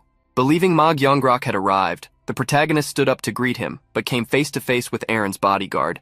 Looking at the protagonist, the bodyguard asked if they had already met at the hotel before. The protagonist had to confirm that they had met when he was delivering rice cakes after moving, remembering that he was Aaron's bodyguard. And Sanchul had to bow to apologize for his previous rudeness. Despite apologizing, and Sanchul still didn't believe that the young man in front of him, who didn't even look 20, was the majority shareholder who invested 280 billion won. The protagonist knew that the bodyguard must be suspicious of him, but wondered if this was truly a natural reaction to not believing he could have so much money at such a young age. Bowing to appear weak and naive, the protagonist minimized the situation, stating that they didn't even know each other at the time, and revealing that he didn't expect the president of the Celestial Demon Consulting to live in the apartment above his. Realizing that Ryu-min had mistaken him for the president, and Sanchul quickly cleared up the misunderstanding. He introduced himself. He was the section chief and Sanchul, and since the president would arrive a bit late, he arrived first. Showing the way, and Sanchul asked Ryu-min to follow him. Upon taking the protagonist to a room, the security guard asked him to wait a moment. Leaving Ryu-min at the table, and Sanchul hid behind a door to send a message to the president, informing him that he had met the investor face to face and did not believe he had invested that amount of money alone. Someone must be using him, and therefore he should be careful. As the protagonist expected, Sanchul sent an analysis about him to the president. There was no way someone as meticulous as Gyunglok could accidentally be late for an important meeting. A few minutes later, the president arrived, introducing himself to the protagonist. He extended his hand, and Ryu-min shook it, introducing himself in return. The president asked the protagonist to sit down and invited the section chief to join him. The protagonist found it curious that the president included Sanchul in the meeting without asking permission first. It seemed he was subtly trying to take the initiative. Ma Gyunglok invited the protagonist to eat before discussing business, revealing that he had prepared Korean food, something he hoped would please his palate. Various dishes were placed on the table, which the protagonist pretended to enjoy. Ha ha ha, everything tastes good in a luxury hotel like this. Seeing Ryu-min eat and claim that the lunch was delicious, Ma Gyunglok said he was happy. Ma Gyunglok began to agree with Section Chief An, believing that the person in front of him was too young to invest 280 billion won alone, and he hardly seemed to have the courage to invest all that money. Therefore, he must be working for someone. Ma Gyunglok wondered who had sent Ryu-min. He suspected his brothers or uncles. Wanting to uncover the truth, Ma Gyunglok initiated the conversation. "I was quite surprised when I saw you, Mr. Ryu. I never expected our majority shareholder to be so young. May I ask your age?" Dryly, the protagonist revealed that he was 20 years old. Ma Gyunglok looked at him for a moment before smiling. 20. I'm 29, so it's nice to meet someone in the same age group. Ma Gyunglok tried to investigate how the protagonist had obtained so much money at such a young age, questioning whether he was the son of some conglomerate. The protagonist couldn't help but notice that Ma Gyunglok was getting straight to the point and quickly denied his identity, stating that until recently, he was just a student. Ma Gyunglok was confused by the protagonist's words, asking if he hadn't seen the news recently. Seeing how confused Ma Gyunglok was, Ryu-min asked if he hadn't seen the article about the new millionaire who had won the lottery 4 times in a row. Finally, Ma Gyunglok remembered that case. Ryu-min revealed that he was that person, the winner of 4 consecutive lotteries. Ma Gyunglok was shocked, asking if he was the winner from the news.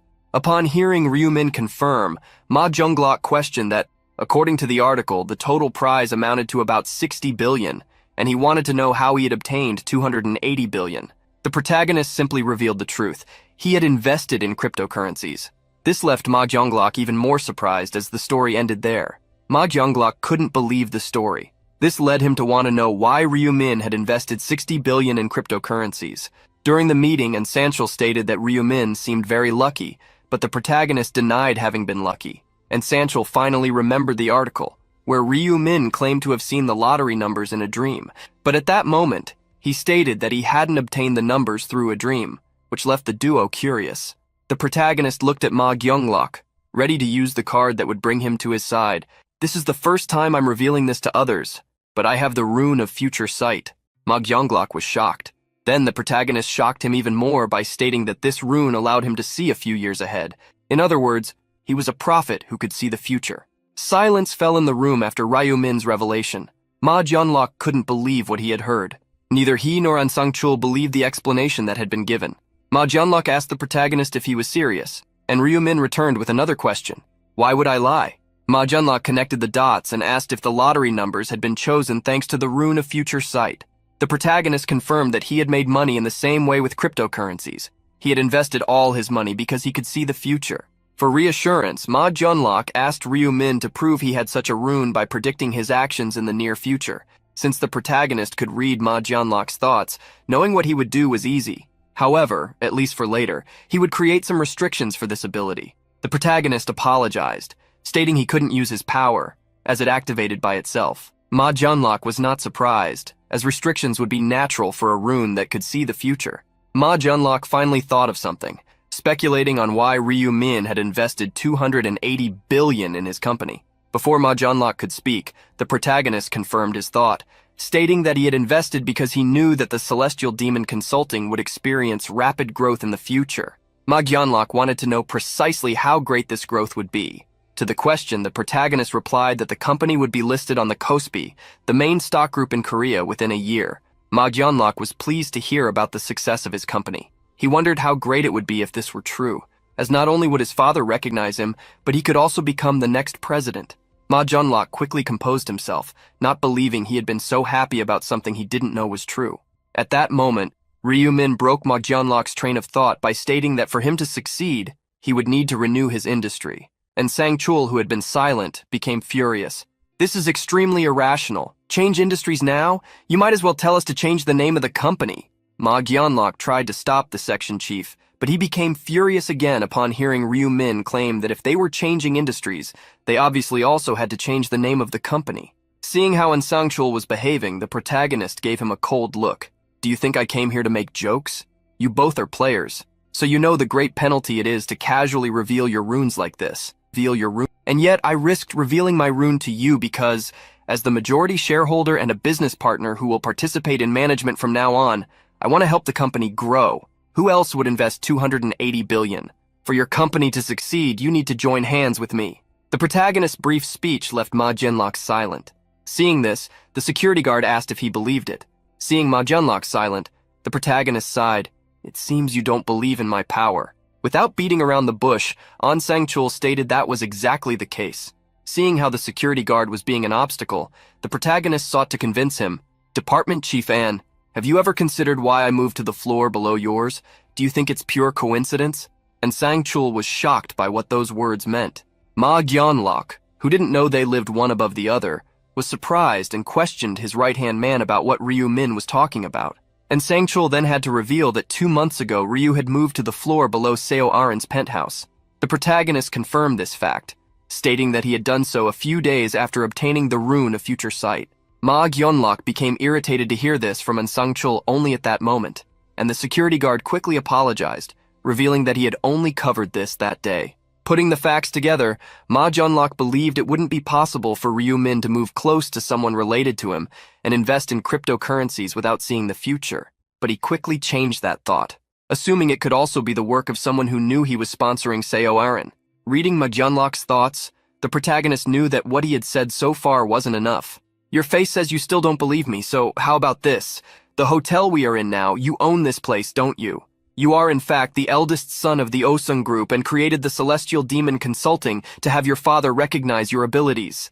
And Sang-chul stood up furiously. Who is behind all this? No one but Mr. Ma's family knows about this.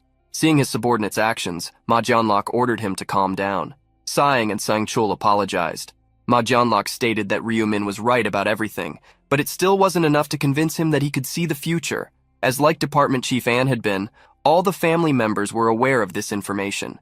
Ma Jianlok revealed that he thought Ryu Min was being hired by someone to set a trap for him, especially for suggesting that he change the businesses of his industries. Ma Jianlok concluded that it sounded ridiculous. He acknowledged that the rune that saw the future really existed and that he wouldn't say no to the growth of his company, but it was still hard to believe such words. Although he appreciated the investment in the company, Ma Jianlok suggested they discuss the matter in a shareholders' meeting and that Ryu Min should convince them. Ma Jianlok stood up and said goodbye, but the protagonist interrupted him. Ma Jianlok paused his movements, asking if Ryu Min had anything more to say. The protagonist wondered if the method he had left was his last option. Determined, he asked Ma Jianlok if he would believe him if he provided information about the fourth round. Ma Jianlok was shocked, asking if Ryu Min had information about the fourth round. The protagonist activated his actor side. Yes, I saw the tragedy that will happen through my vision. That should be enough to prove my ability, right? After the matter was settled, the protagonist left. When only Ma Jianlok and Sang-chul remained in the room, the security guard apologized for raising his voice earlier. Ma Jianlok reassured him, reminding him that the section chief had acted that way because of him. Since everything was fine, Sang-chul asked if he could say something. Ma Jianlok allowed him to express his opinion, and Sang-chul revealed that he was suspicious of Ryu Min regarding his ability to see the future. It didn't make sense for him to want to help them, as with that power he could live a better life. Remembering that Ryu Min had said he wanted the company's growth, Ma Jianlok believed he wanted to earn more money. And Sang-chul didn't understand such greed, as 280 billion was already a large sum, enough to live a lifetime, even having fun. Ma Jianlok believed that this amount wasn't enough for some people, as human greed knows no bounds. And Sang-chul still didn't think it made sense, given the risks. He even didn't believe that such a rune existed. Ma Jianlok also found it hard to believe, but knew that if Ryu Min could really see the future, they needed to have him as a companion at all costs. Ma Jianlok urged his subordinate to think carefully about how useful it would be to have information on each round to prepare themselves. In comparison, the company's progress would be just a bonus, and Sang-chul still believed they didn't even have certainty that Ryu Min was a seer. But with a smile, Ma Jianlok stated that they would find out soon. After leaving the hotel, the protagonist walked down the street. He was sure that after the fourth round, the duo would be convinced that he was a seer. He hadn't shared very important information, like side missions or anything that could help them achieve higher ranks. But the warning that the fourth round wouldn't be a monster hunt, but a massacre among players, should be enough to make them believe his words.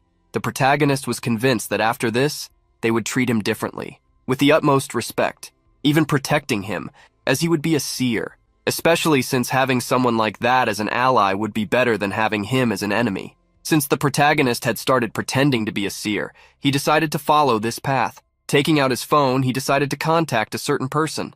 Julie was walking quickly down the street, afraid of being late for her appointment. When she stopped at the crosswalk, she prayed for the light to change soon. At that moment, she saw a red luxury car blocking the front of her store. She couldn't believe someone could be so thoughtless.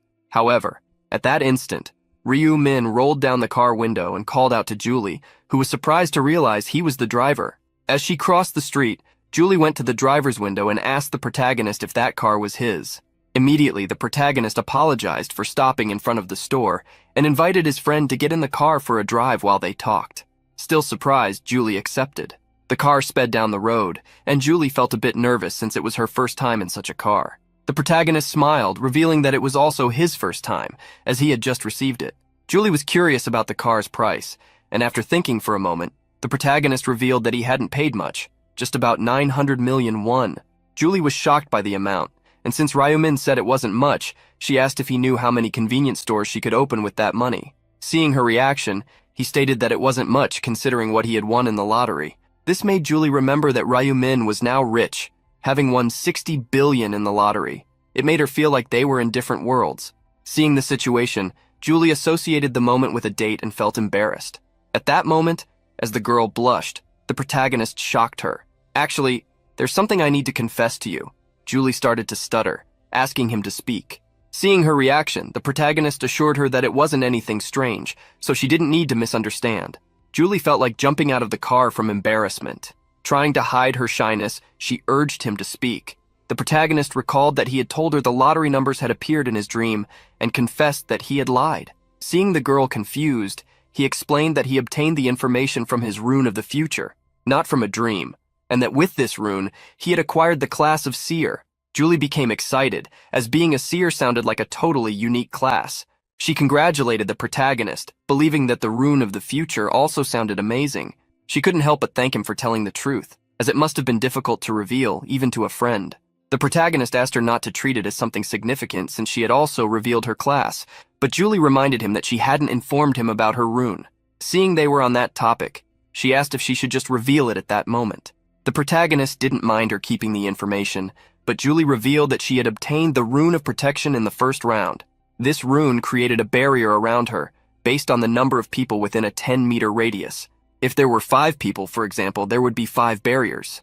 Julie felt relieved to have shared this information. Still, she was curious about why Ryu Min had mentioned her rune to her. The protagonist stated that keeping it a secret was tormenting him, and since he felt she wouldn't believe what he would say next, he couldn't hide the truth. Julie was curious to know what Ryu Min was going to say. When the protagonist revealed the information about the 4th round, Julie almost jumped out of her seat from surprise. The protagonist urged her to be careful and stay alert since they didn't know what the players around her might do. Julie was very grateful to Ryu Min for giving her that advice. Remembering that he had even invited her first, she wondered if Ryu Min was starting to have feelings for her. She hoped so. The protagonist returned home as sunset approached, and even after some time, he still couldn't believe that Julie had liked him all along. He had never known that. For Ryu Min, the reason Julie had always been so nice to him made sense. Although the situation was still confusing, the protagonist thought it was better this way, as it would be easier to make her his ally since she would more readily believe in his prophecies. Lying in bed, the protagonist prepared to rest, as he had nothing more to do. Time flew by, and soon the last minutes of the month arrived. Before going to the other world, Ryu Min bought an epic item from the daily section, the dark glove, which gave a semi-transparent tone to the equipped weapon. Since the glove had passive abilities and high attributes, the protagonist planned to combine it with his night skill. Hearing someone knock on the door, Ryu Min turned and saw it was his brother, reminding him that it was time to go. When asked by his brother if he would manage this time as well, the protagonist affirmed that he would try. One recalled that his brother had said he was a seer and had seen information about the 4th round, but Ryu Min stated that seeing and acting were different things. One was worried about his brother's lack of confidence. "You have to come back, understand?" The protagonist brushed off his brother's words, avoiding letting bad luck hit him. And so, Ryu Min entered the world of the 4th round. Upon arriving in this world, Yan Ming immediately opened the statistics window.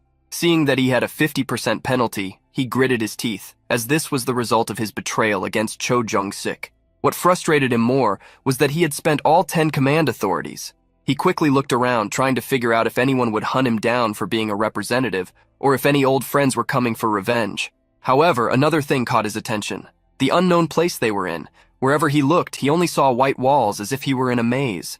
While looking around, Yan Ming found the source of his hatred, Black Scythe. Yan Ming still remembered how he had manipulated him into destroying the relic, and how he had defeated the divine punishment agent without hesitation. Yan Ming wished he were powerful enough to smash that bastard's face in at that very moment. He couldn't help but feel frustrated as he had no options. If he wanted to survive, he had no choice but to hold hands with that demon. Immediately, Yan Ming walked toward the protagonist, calling out to him. With a smile on his face, Yan Ming asked if the agreement between them was still valid. The protagonist was confused about which agreement he meant, and Yan Ming reminded him how he had said he would protect him if he became his subordinate. The protagonist finally remembered, but stated that he no longer needed a subordinate like him. Yan Ming didn't understand why Black Scythe would abandon him, so the protagonist explained how the guy no longer had the command authorities, which made him useless. Moreover, since most players had already chosen their classes, the authority would no longer be of any use. The protagonist crushed Yan Ming's morale. "You're no longer useful, you're just a walking target." Hearing how he was labeled, Yan Ming gritted his teeth. Quickly looking around, Yan Ming noticed that there were people nearby. The protagonist told him not to worry, as he would only be a target for a new period, since there wouldn't be many people trying to eliminate him. Yan Ming didn't understand why people wouldn't target him, and the protagonist reminded him of what the final fate of the region's representative would be, a position that wasn't all roses. Moreover, the number of potential targets to be controlled would decrease over time, so the reward wasn't worth the risk. Yanming realized that Black Scythe was right. Even he wanted to give up that position now. While the protagonist was talking to Yanming, Seo Arin and her bodyguard approached. Yanming nervously gritted his teeth upon seeing the two coming closer. As they approached, Seo Arin greeted the protagonist. More formally, An Sangchul asked if he remembered them. The protagonist confirmed that he did, asking what they wanted to discuss. And Sangchul wanted to thank him for saving them last time when they were near the bandit. Being called a bandit irritated Yanming. Raising his hand, the protagonist controlled him. The protagonist stated that one thank you was enough and that it wouldn't be necessary to meet again. Still, An Sangchul wanted to express his gratitude, stating that the president of their company also wanted to send his thanks. And Sangchul wanted to talk about his president, but Black Scythe interrupted him, saying he didn't care, Seo Arin tried to approach the protagonist, showing a purple crystal, which she called a gift to show her gratitude for being saved. She extended the crystal, asking him to accept it. The protagonist was surprised by the unexpected gift. Since Seo Arin didn't think that just her words were enough gratitude, she wanted to at least give him this. The protagonist took the crystal, thanking her. For him, there was no reason to refuse when such a good item was given for free. With this low-rank crystal, he would try to create an item of only low rank. Seeing that Black Scythe took the crystal, Arin wondered if he liked the gift. She didn't want Black Scythe to be upset thinking she was giving him a stone that seemed useless. Reading the girl's thoughts, the protagonist confirmed that she didn't know how magical crystals worked and how valuable they were. Yanming was next to the protagonist and, seeing the crystal, remembered that he also had one of those, which surprised Ryumin upon reading such thought. Yanming recalled that the name of his item was Black Gold Strength Stone, or something like that. Seeing this thought, Ryumin was surprised. The Black Gold Strength Stones were items that dropped from monsters at a very low rate. This was a rarer item than the magical crystal, being almost impossible to obtain intentionally. The protagonist wondered if it was good luck or bad luck to discover that Yanming had such a precious item. Breaking the silence, Arin shyly asked the protagonist if he needed a barrier.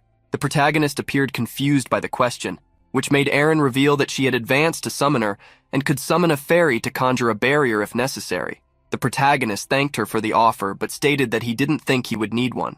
Arin felt a bit disappointed by having her offer declined. She then bowed, announcing that they would now part ways, wishing Black Scythe to give his best during this round. When Arin and An Sangchul left, Yeonming headed in the opposite direction. However, before the bandit could leave, the protagonist stopped him, stating that he would regret going that way. Yeonming didn't understand what Black Scythe meant, so the protagonist reminded him that he was a walking target. Yeonming was confused since Black Scythe had said that no one would attack him. However, the protagonist asserted that he wouldn't be attacked by many, not that he wouldn't be attacked by anyone. The protagonist stated that the benefits of being the representative were not over yet. Although most were already at level 10, there were some who hadn't reached that level. The protagonist told Yeonming to think carefully about whether no one would really attack him. Seeing that Black Scythe wanted to say something, Yeonming asked what he should do. The protagonist offered to help him so that he wouldn't become an easy target. Yeonming was surprised and immediately thanked him, but the protagonist interrupted, stating that he wouldn't do it for free. As payment, he reminded Yeonming of the stone that Arin had given him, saying he would accept anyone like that. Yeonming immediately remembered that he had a stone. He took out the Black Gold Strength Stone and handed it to the protagonist. Ryu Min asked if he had any other items, but Yeonming said he had nothing else, asking him to at least leave the equipment. The protagonist sighed, stating that he didn't want his equipment, even if he was offering it. Yeonming asked, worried, if Black Scythe would help him since he had given him the item. The protagonist turned his back, stating that he would keep his promise. At that moment, an angel appeared above the players, laughing. "Hee! You returned as humans, but it seems your numbers have decreased again." Hearing that there were fewer players, those present wondered if there had been a fight in the real world. Ryu Min would be more surprised if the players didn't get into trouble for an entire month. Since everyone was there, the angel asked if she could announce the mission for the 4th round. A mission appeared before everyone. They would have to eliminate each other, and out of the 1,042 participants, only 521 would advance. The players were surprised and confused by the mission, something noticed by the angel. It's as it's been said, you just need to attack and eliminate the player near you. Simple as that, right? To give a more detailed explanation, the angel stated that the goal of this round was to reduce the number of players by having them eliminate each other. Unlike previous rounds, there would be no monsters this time. Hearing that there would be no monsters, many were worried. as they needed to evolve. At that moment, a player caught the angel's attention, asking if, since only half could survive, each person only needed to eliminate another. Putting her finger to her lips as if asking for silence, the angel smiled. "That's a secret. It wouldn't be fun if I told you everything." The protagonist mocked the angel. There was no fun for her. She was just following orders from her superiors who had forbidden her from revealing anything. Angels were merely messengers of information to ensure that the survival game took place. Above them was a game master, and the fact that the angel was hiding a specific rule meant she had been ordered to do so. The angel stated that they wouldn't complete the mission just by eliminating others, since only the top 521 could survive. As the ranking would be determined, that would be a secret. The angel couldn't help but smile as she revealed that the ranking was not determined based on the number of people eliminated. With that, she finished her explanation, wishing everyone to start eliminating each other. She prepared to leave with a great golden glow. The players were confused, wondering what to do, whether to start attacking someone. Many didn't want to do that, as they had nothing against the others. This type of round was madness for them. Yanming was excited about the round's mission, as there were many bastards he wanted to eliminate. The protagonist observed Yanming from a distance, realizing that he was already planning to attack others. At that moment, Yanming realized it would be good for him if the players hesitated to eliminate each other, as that would make him invincible. Gritting his teeth, he wished he could find the bastards who had turned against him so he could eliminate them. Lost in deep thought, Yanming jumped in surprise when the protagonist approached him. Seeing Black Scythe come closer, Yanming asked if there was a problem. The protagonist reminded Yanming that he had promised to prevent him from becoming a target, and said he was there to fulfill that promise. At that moment, the scythe began to materialize in the protagonist's hand from a scarlet liquid. Yanming was confused, but before him, the protagonist was already swinging his scythe. With the protagonist's attack, Yanming fell.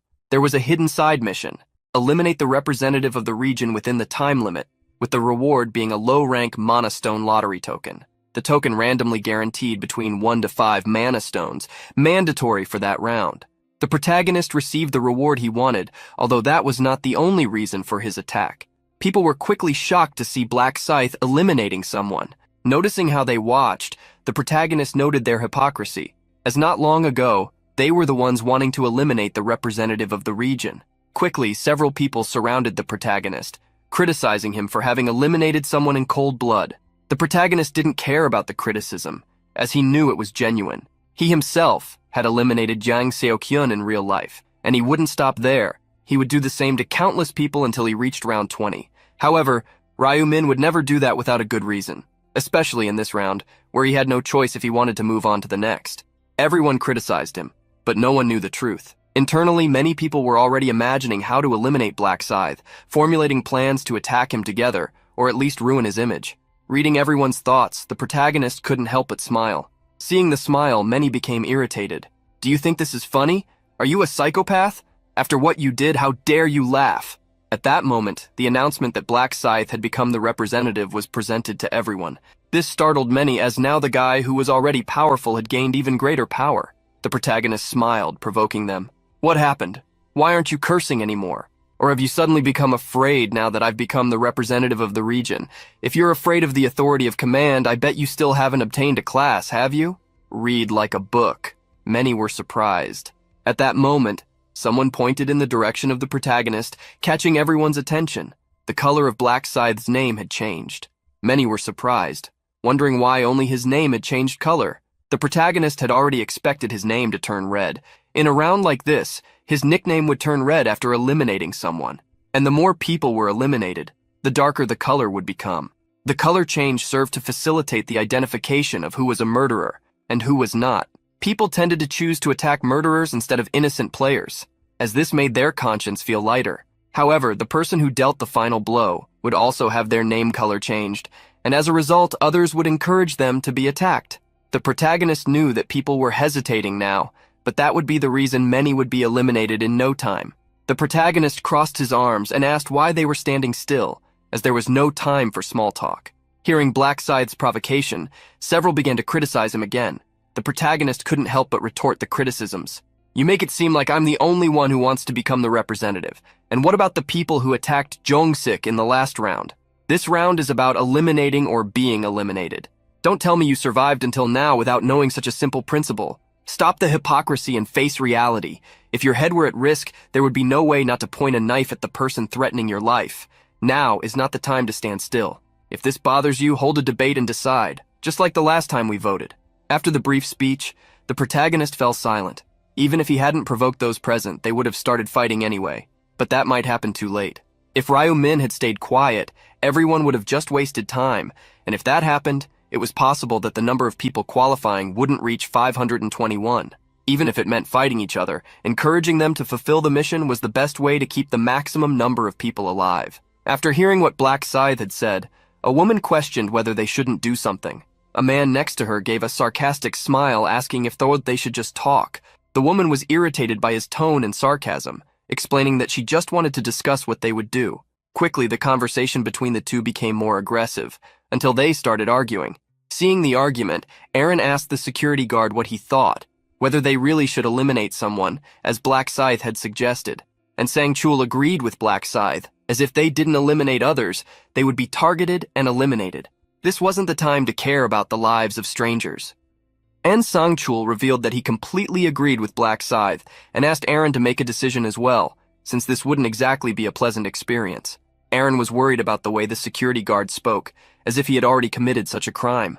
And Sang-chul just brushed it off, stating that he was merely speculating. After making a decision, Aaron asked the security guard who they should eliminate, and he preferred to let the atmosphere decide the answer. Little by little, people began to discuss who they should attack, and quickly someone suggested starting with those who already had red names. This suggestion left some people worried, as it meant attacking Black Scythe first. Thinking of him, someone considered it madness to attack him after all. The guy was already at level 30. At that moment, someone became concerned that Black Scythe was listening to the conversation and told the others to be quiet. But it was too late, as the protagonist had already heard everything. Then a good Samaritan stepped out of the crowd, stating that life was precious and they couldn't eliminate anyone, not even criminals.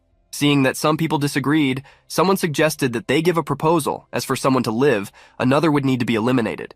In fear, a girl asked them to stop discussing and focus on attacking the criminals.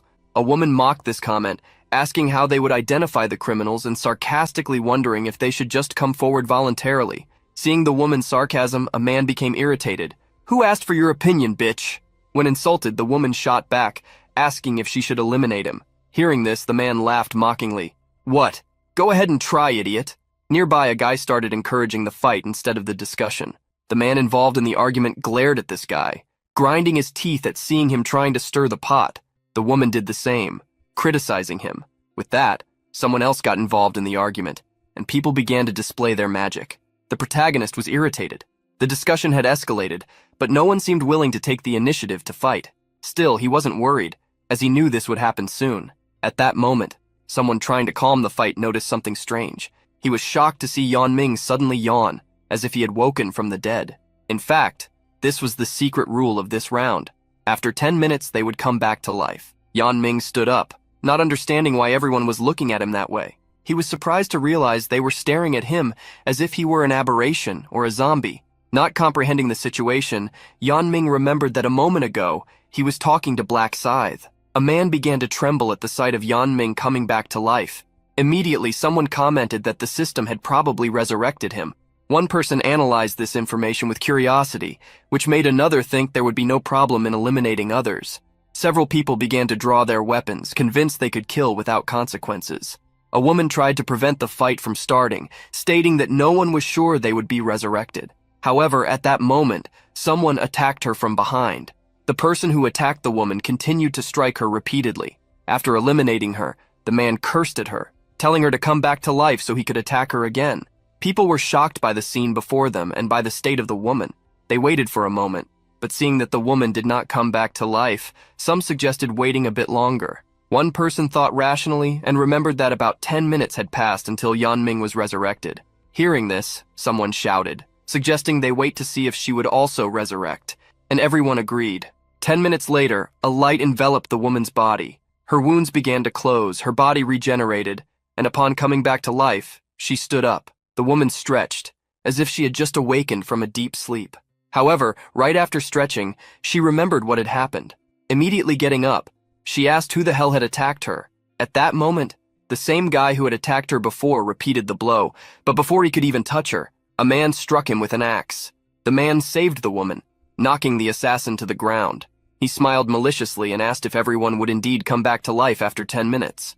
People were frightened by the scene but began to reflect on it. Even with the resurrection confirmed, there were still those who considered eliminating someone to be unpleasant. However, people tended to change when the atmosphere shifted, revealing their true madness. As the first attacks were launched, many others began to confront each other. Chaos ensued, creating an atmosphere of insanity. Even while attacking others, some apologized, trying to pretend they had no choice. When attacked, few hesitated to retaliate, as they saw no problem in fighting if they believed they would come back to life afterward. Over 1,000 people began to fight each other like wild dogs. The entire place transformed into a true battlefield. The protagonist conjured his scythe, wondering if he should also start acting. A man was surprised to see Black Scythe approaching. With a wide attack, the protagonist not only eliminated him, but also the entire group that was with him. Seeing Black Scythe joining the battle, people made a decision to attack him, thinking they would have a chance. However, the protagonist eliminated them too. There was no way he could be ambushed, as he possessed the ability to detect presence.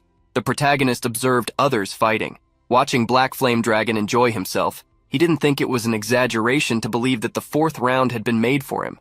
With the absorption rune, that situation felt like a party. Considering how dark his name color was, the protagonist assumed that Black Flame Dragon had already eliminated 10 people, which meant he would soon gain a new ability. Black Flame Dragon was excited about the increase in his statistics with each player eliminated. He already knew that his stats grew by defeating monsters, but he hadn't expected the same to happen by eliminating players. Like a maniac, he resumed attacking without hesitation, causing the absorption rune bar to fill rapidly. The speed at which the bar filled seemed greater than normal, so Black Flame Dragon wondered if this was due to the high level of the players he was defeating. It was then that an idea crossed his mind. What would happen if he defeated Black Scythe? However, he was worried about the disaster he would face if he messed with such a big shot. Giving up on attacking the protagonist for now, he decided to start with the small fish. Despite his sinister smile, Black Flame apologized, saying he had nothing personal against those he attacked. Brutally striking with his axe, he relieved his stress, taking it out on the players around him. Before, he couldn't hunt because of the Yanming bandits, but now this round seemed made for him. Unlike the others, he gained stats while hunting. At that moment, someone sneaked up behind Black Flame Dragon. He dodged the attack and violently counterattacked with his axe. In addition to increasing his stats, Dragon saw his prey resurrecting from time to time. He couldn't think of a better opportunity than this. He had already lost count of how many players he had eliminated so far, but he was willing to continue until he reached the top of the leaderboard. Black Flame Dragon wanted to go in one direction, but was surprised to see Black Scythe walking towards him. Suddenly, the protagonist used night magic. The people around were scared, not understanding why everything suddenly went dark. Black Flame was surprised to realize that Black Scythe's scythe was becoming more transparent. However, he didn't worry, believing he just needed to be as careful as possible. But at the moment the protagonist attacked, Black Flame started to see him upside down. Upon spotting his own fallen body below him, Black Flame Dragon realized he had been eliminated. He understood his mistake and regretted facing that opponent. Swords clashed everywhere as a true carnage unfolded. Yanming, observing the battles around him, saw someone resurrect right beside him. He was surprised, as he still didn't fully understand how the round worked, but upon noticing the pattern, he became excited. If the round required some to eliminate others, then this was his chance to take revenge on those who betrayed him. Walking through the battlefield, he searched for Kim Seung-han and smiled widely upon finding his former friend. Kim Seung-han held his bow, anxious, fearing he would be attacked for having lost some stats. Yanming eagerly ran towards him. However, as he got closer, his smile turned malicious as he attacked Seung-han. Without expecting the blow, Kim Seung-han was thrown far away. The archer brought his hands to his face, feeling the intense pain from the attack. Yanming approached him, remembering the words his ex-friend had said on the phone. "You bastard, you said you'd eliminate me if you saw me again, didn't you? So why not try now?" Laughing like a psychopath, Yanming raised his fist to attack Kim Seung-han again. After finishing off his ex-friend using only his fists, Yanming felt a deep relief. He then looked around, wondering where the other bastards were. If hell existed, it could be like round 4. A massacre had spread to every corner, where murderous intent moved each person.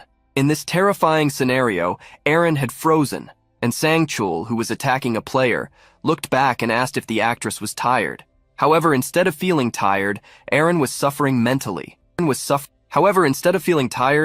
Aaron was suffering mentally. The security guard could handle the situation, but Aaron's state was a problem. He feared that if her mind wasn't in good condition and it affected her performance, he wouldn't be able to face the CEO the next day. And Sang-chul became alert upon noticing something happening suddenly. A hand emerged and grabbed Aaron's hair. Like a butcher, a man jumped on her with a dagger, and Sang-chul moved quickly, preventing the attack. With his sword, he disarmed the assailant and with a single blow eliminated him. Aaron looked at Sang-chul but was startled to realize she was still holding the dagger. She gritted her teeth, feeling the weight of her conscience, and fell to her knees. And Sang-chul noticed that, in the end, she was just doing everything she was told. Even so, Aaron managed to get up and asked how much longer they would have to fight this way. Observing the situation, Sang-chul estimated at least another hour. Just watching that massacre was already causing great anguish in Aaron. She couldn't understand how some people were so determined to eliminate each other. And Sang-chul clicked his tongue, irritated by how weak Aaron seemed.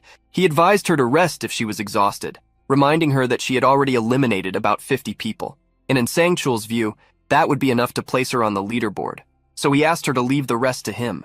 Aaron thanked Sang-chul, but deep down, it was he who wanted to thank her, as he no longer needed to help her get kills. Wanting to focus on his own record, Sang-chul charged at 2 opponents at the same time. Hours passed, and soon the final 10 minutes approached. The fight was intense when the protagonist checked the remaining time. Thinking about how round 4 was always exhausting, he attacked the man, trying to ambush him. Despite the fatigue, he still couldn't afford to lose the top spot in the ranking of all regions. Ryu Min would do anything to progress as much as possible until he reached round 20. Since he had no knowledge of the final boss's strength, the protagonist wanted to become as strong as possible. In this field of terror, he began to hunt every player that crossed his path, determined to fulfill his mission. One player was fleeing from Ryu Min but suddenly tripped. Seeing him pass by, the man thought he was safe. However, Ryu Min had intentionally avoided him. He didn't want to eliminate someone he had already defeated before. In round 4, the ranking was not defined just by the number of kills, but also by the variety of victims.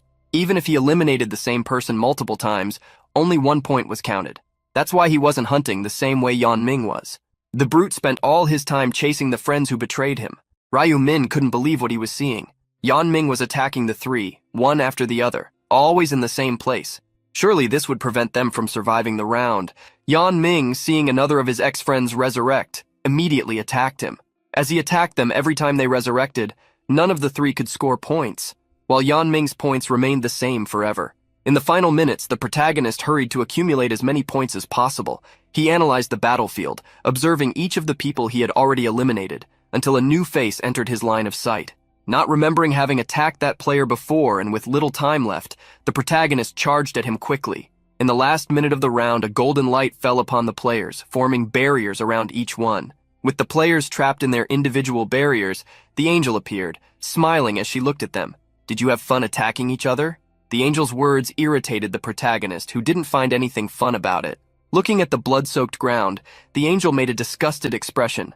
"Just look at this bloody floor. It seems like the place has turned into a mess, hasn't it? Anyway, good job attacking each other." Before showing the results, the angel decided to bring everyone back to life. To the protagonist, it seemed like she wanted to sound as if she was saving them, but in reality, it was the system doing all the work. Golden energies fell upon each human, healing their wounds and resurrecting those who had been eliminated. When they came back to life, Yan Ming's former friends were furious. They pounded on their barriers, shouting threats against the bastard who had hunted them the whole time. Hearing the insults, Yan Ming smiled with pleasure, while the angel ordered everyone to be quiet. She cast a dark look at those who were yelling and said, "Any human who speaks from now on will be punished." Immediately, everyone fell silent, fearing the consequences. With silence restored and everyone resurrected, the angel decided to show the results. However, before that, she reminded them that they needed to find out what the secondary mission for that round was. The revelation surprised everyone. Seeing the humans' reactions, the angel mocked them. "Of course there was one. Did you think there wasn't? A bunch of fools." The secondary mission was revealed. To complete it, they needed to eliminate the representative of the region within the time limit. The players were shocked by the discovery. Looking at the mission results, the angel revealed that in that region, only Black Scythe had managed to complete it. It was then that people finally remembered that Black Scythe had eliminated Huang Yanming at the beginning of the round. Black Flame Dragon gritted his teeth. If he had known about the secondary mission earlier, he would have eliminated Yanming from the start, becoming the new representative of the region, and receiving the mission reward. Finally, Yanming discovered that he had been eliminated by Black Scythe. Upon opening his inventory, he realized he no longer had the command authority, which had previously been a temporary ability. It was then that Yanming remembered that Black Scythe had promised to help him not be a target anymore.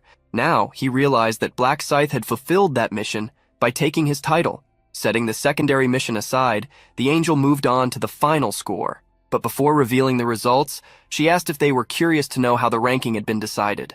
You were ranked based on the number of unique individuals you eliminated. Even if you eliminated the same person multiple times, it only counts as one. Upon hearing the explanation, many were surprised, as it had never crossed their minds that it would be this way. The angel shook her head in disgust, and changing the subject, snapped her fingers to display the results. At the top of all regions, first place belonged to Black Scythe. Seeing this surprised the angel, who showed sudden interest in him, something that elicited no reaction from Black Scythe. Many were surprised to discover that Black Scythe had eliminated over 700 people, while they, combined, had eliminated around 1,000. The angel couldn't help but applaud upon seeing that Black Scythe had eliminated over 700 people, which called for a reward. The protagonist received the rewards for both ranks. For his regional rank, he received a chest of rare intermediate rank armor, and for the all regions rank, he received a special selection box of intermediate rank. The protagonist was pleased as he wanted to swap his armor. He selected the blood-red assassin suit as his choice. The armor set provided agility, as well as attack and movement speed. For the next reward, the all regions one, the protagonist saw that he could obtain a statistic boost for the next round, gold, or information about the next round. The protagonist analyzed what he knew about the 5th round, which had a difficult side mission. Considering this, he chose the 50% statistic boost. The angel asked if everyone had checked their ranks. Everyone ranked below position 521 will be swept away. Now, shall we begin the annihilation? The golden light fell upon the players who did not meet the target. As their bodies dissipated into golden dust, they screamed, not in pain but in despair. They begged the angel to spare them, but there was nothing she could do to help. The screams spread, and Yanming, who narrowly made it onto the leaderboard, smiled in relief. Erin couldn't help but cover her ears. The girl trembled, trying to muffle the screams echoing beside her. Even Ryu Min closed his eyes, avoiding witnessing what was happening. Only after the silence reverberated did he open his eyes again. Round 4 ended, and now everyone would be transferred back to the real world. At the Imperial Hotel, Sang-chul rushed to see his boss. Ma Junlok groaned as he woke up, surprised to see the department head. The boss did not understand what his subordinate was doing, as he hadn't called him, and Sang-chul sighed in relief, revealing the worry he felt when he couldn't contact his boss. Ma Junlok couldn't help but laugh, asking his subordinate if he really thought he would be eliminated in round 4, and Sang-chul was asked if he hadn't seen the results. Scratching the back of his neck, the security guard confirmed that he had indeed seen them, but he was still worried, especially because that round had been very crazy. Ma Junlok rubbed his face. Exactly why I fainted on the bed as soon as I returned. I was so mentally exhausted, and Sang-chul believed his boss, especially remembering that he had defeated over 400 people. The CEO recalled that this number would be higher if they counted the repeated numbers. He thought he was so good, but still wondered what kind of monster Black Scythe could be. And Sang-chul speculated that Black Scythe might be an active soldier in the special forces, but he wondered if there was anyone like that in Korea. The more Ma Junlok thought about Black Scythe, the more he admired him. No matter who this player was, Ma Junlok wanted him to join them so he could feel more at ease. Wanting to know more about Black Scythe, Ma Junlok thought about asking the seer about him. The security guard changed the subject, finding it fascinating that round 4 had indeed been exactly as the seer had said. Both had doubted that Ryu Min was a seer. When he had said that the 4th round would not be a monster hunt, but rather a massacre among players, Ma Junlok had doubted. But Ryu Min advised him to stay on guard. The security guard wanted to know what the boss would do about the seer, if he really planned to let him be a business partner. Ma Junlok couldn't remind his right-hand man that Ryu Min held 31% of the shares. He couldn't do anything, and the company was now basically in Ryu Min's hands. The security guard questioned whether the CEO would really change the industries, as Ryu Min had advised him. Ma Junlok didn't even want to doubt that option, as it would make the company grow. Moreover, it would keep the seer on their side. The CEO advised his right-hand man not to underestimate Ryu Min, or pride himself just because he was against a young man. Even if he didn't like his behavior, they should dance to his rhythm, as that way they could reap all the sweets from this pot of honey. And Sang-chul nodded at his boss's advice, affirming that he would be more careful. With the matter settled, Ma Jianlok instructed his right-hand man to call Ryu Min. The CEO asked Sungchul to let Ryu Min know that they should throw a party to celebrate their survival, along with their families if he had any. Thinking about the party, Sungchul wondered if they should also invite Miss Seo, as they needed a celebrity with them during such moments. That morning, the protagonist waited by a cafe. Upon seeing the person he was waiting for, he waved at her. Seeing how well Ryu Min was dressed, Julie couldn't help but compliment him. The protagonist couldn't hold back and returned the compliment. Julie was surprised that Ryu Min was making lunch plans and everything.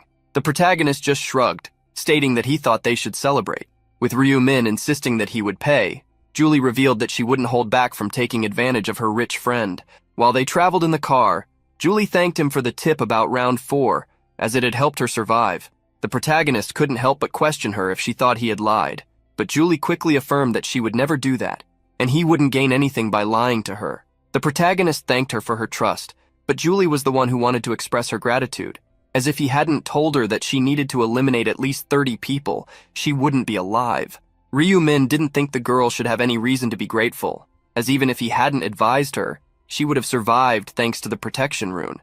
To him, Julie seemed resourceful. Compared to Seo Arin, who was like a flower protected by a greenhouse, Julie appeared to be a weed outside. The duo arrived by car at a restaurant. Sitting at the chabudai table, Ryu Min asked her to enjoy her lunch. Hearing Julie thank him, the protagonist wondered how many times he had heard that from her. Despite being in front of several delicious dishes, Julie felt shy. She had several self-deprecating thoughts, questioning whether, as an assassin, she should be sitting there eating in peace as if nothing had happened. The protagonist encouraged his friend to eat, as she seemed to be feeling guilty. Revealing that she wasn't feeling very well, Julie made Ryu Min ask if she felt that way because she had eliminated someone. She ended up going silent, confirming it. The protagonist urged her not to blame herself, as she had to survive. Julie wanted to retort the protagonist's words, but he wouldn't let her. It wasn't just you. This was inevitable for others as well, and for me too. That's enough. So what? If something similar happens again in the future, should we just let it happen? What will happen to my family here if I don't wake up? We have families waiting for us. Julie lowered her head, thinking about her family. She imagined how sad her father would be if she didn't wake up. Clenching her hands, she realized that Ryu Min was right. She had forgotten about her family for a brief moment, not recognizing the reasons she had survived for so long. With a resolute look, Julie thanked him for the comfort. The protagonist asked her not to worry so much, and instead to enjoy the delicious food and cheer up. After tasting one of the dumplings, Julie felt it melt away all her exhaustion. After they ate, Julie thanked Ryu Min, who was surprised that this was the first time she had called him without using his surname. Realizing this was true, she asked if she could call him that from then on. Seeing Julie feel better, the protagonist wondered if he should get straight to the point now. Julie, I called you here today mainly because I would like to share information about round 5 with you. Julie was surprised, asking if he had seen the future again. The protagonist stated seriously that the 5th round would be harder than all the previous ones, and besides that, there would also be regional merges. Basically, the regions that were separate would form one. Julie became agitated with this information, as she wanted to know if they could meet. Drinking her tea, the protagonist stated that they wouldn't meet in the 5th round. In fact, that was a lie. But if he said they were in the same region, he knew she would want to meet him. However, for Ryu Min to find her, he would need to reveal his identity, and he didn't want to do that now. The protagonist asked her to listen carefully to what he was about to say. As I said, the 5th round will be very difficult. You may not be able to get through it, but there is a way. Go talk to Black Scythe and ask for his help. Upon hearing that she should go talk to Black Scythe, Julie was shocked. Julie asked if he was talking about the top guy in all regions, and Ryu Min confirmed that he was. Julie wanted to know if she should really go ask for help from this person. Instead of calling it help, the protagonist changed the discourse to cooperation. He advised her to create a temporary alliance with him in order to survive. Julie questioned whether Black Scythe would really collaborate with her since he was level 30. The protagonist stated that since she was a buffer, Black Scythe would need her help. Julie was still worried, as she didn't know if Black Scythe would want to join her just because she was a buffer. Despite her humility, the protagonist knew she was incredible. So he asked her not to worry, as Black Scythe would cooperate with her, not just in this round, but in the next ones as well. Since he had seen the future regarding this, she didn't need to be concerned. Despite Ryu Min's confirmation, Julie still felt some doubt. In the end, she thanked him for telling her such important information. Thinking of something, Julie asked if she could see his hand for a second. Using her magic, she wanted to give him something in return. A green aura covered the protagonist from the symbol created by Julie's hand.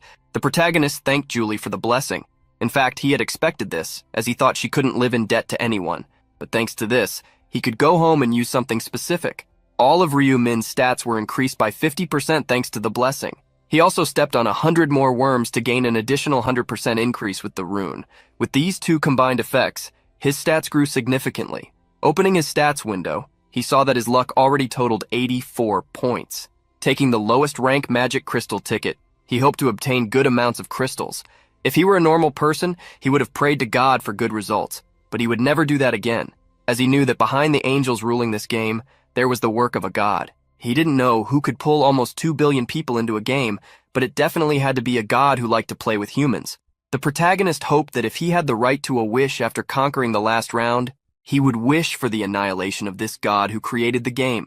The protagonist used the crystal ticket and obtained 5 crystals, the maximum amount. He didn't pray, but instead cursed this god, and got the best result. The protagonist proceeded to combine, placing 2 red crystals together and merging them.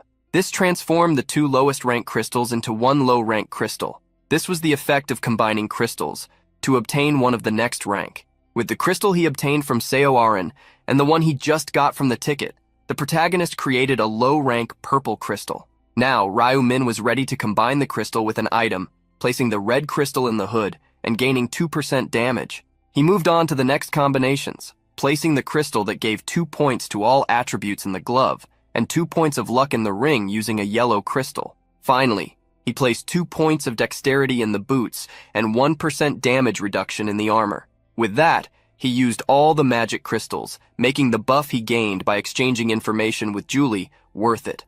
With everything prepared, Ryu Min was ready to meet Ma Jianlok. Hearing what his brother had said, Ryu Wan was confused. So, the company you invested in belongs to the successor of the Osung Group?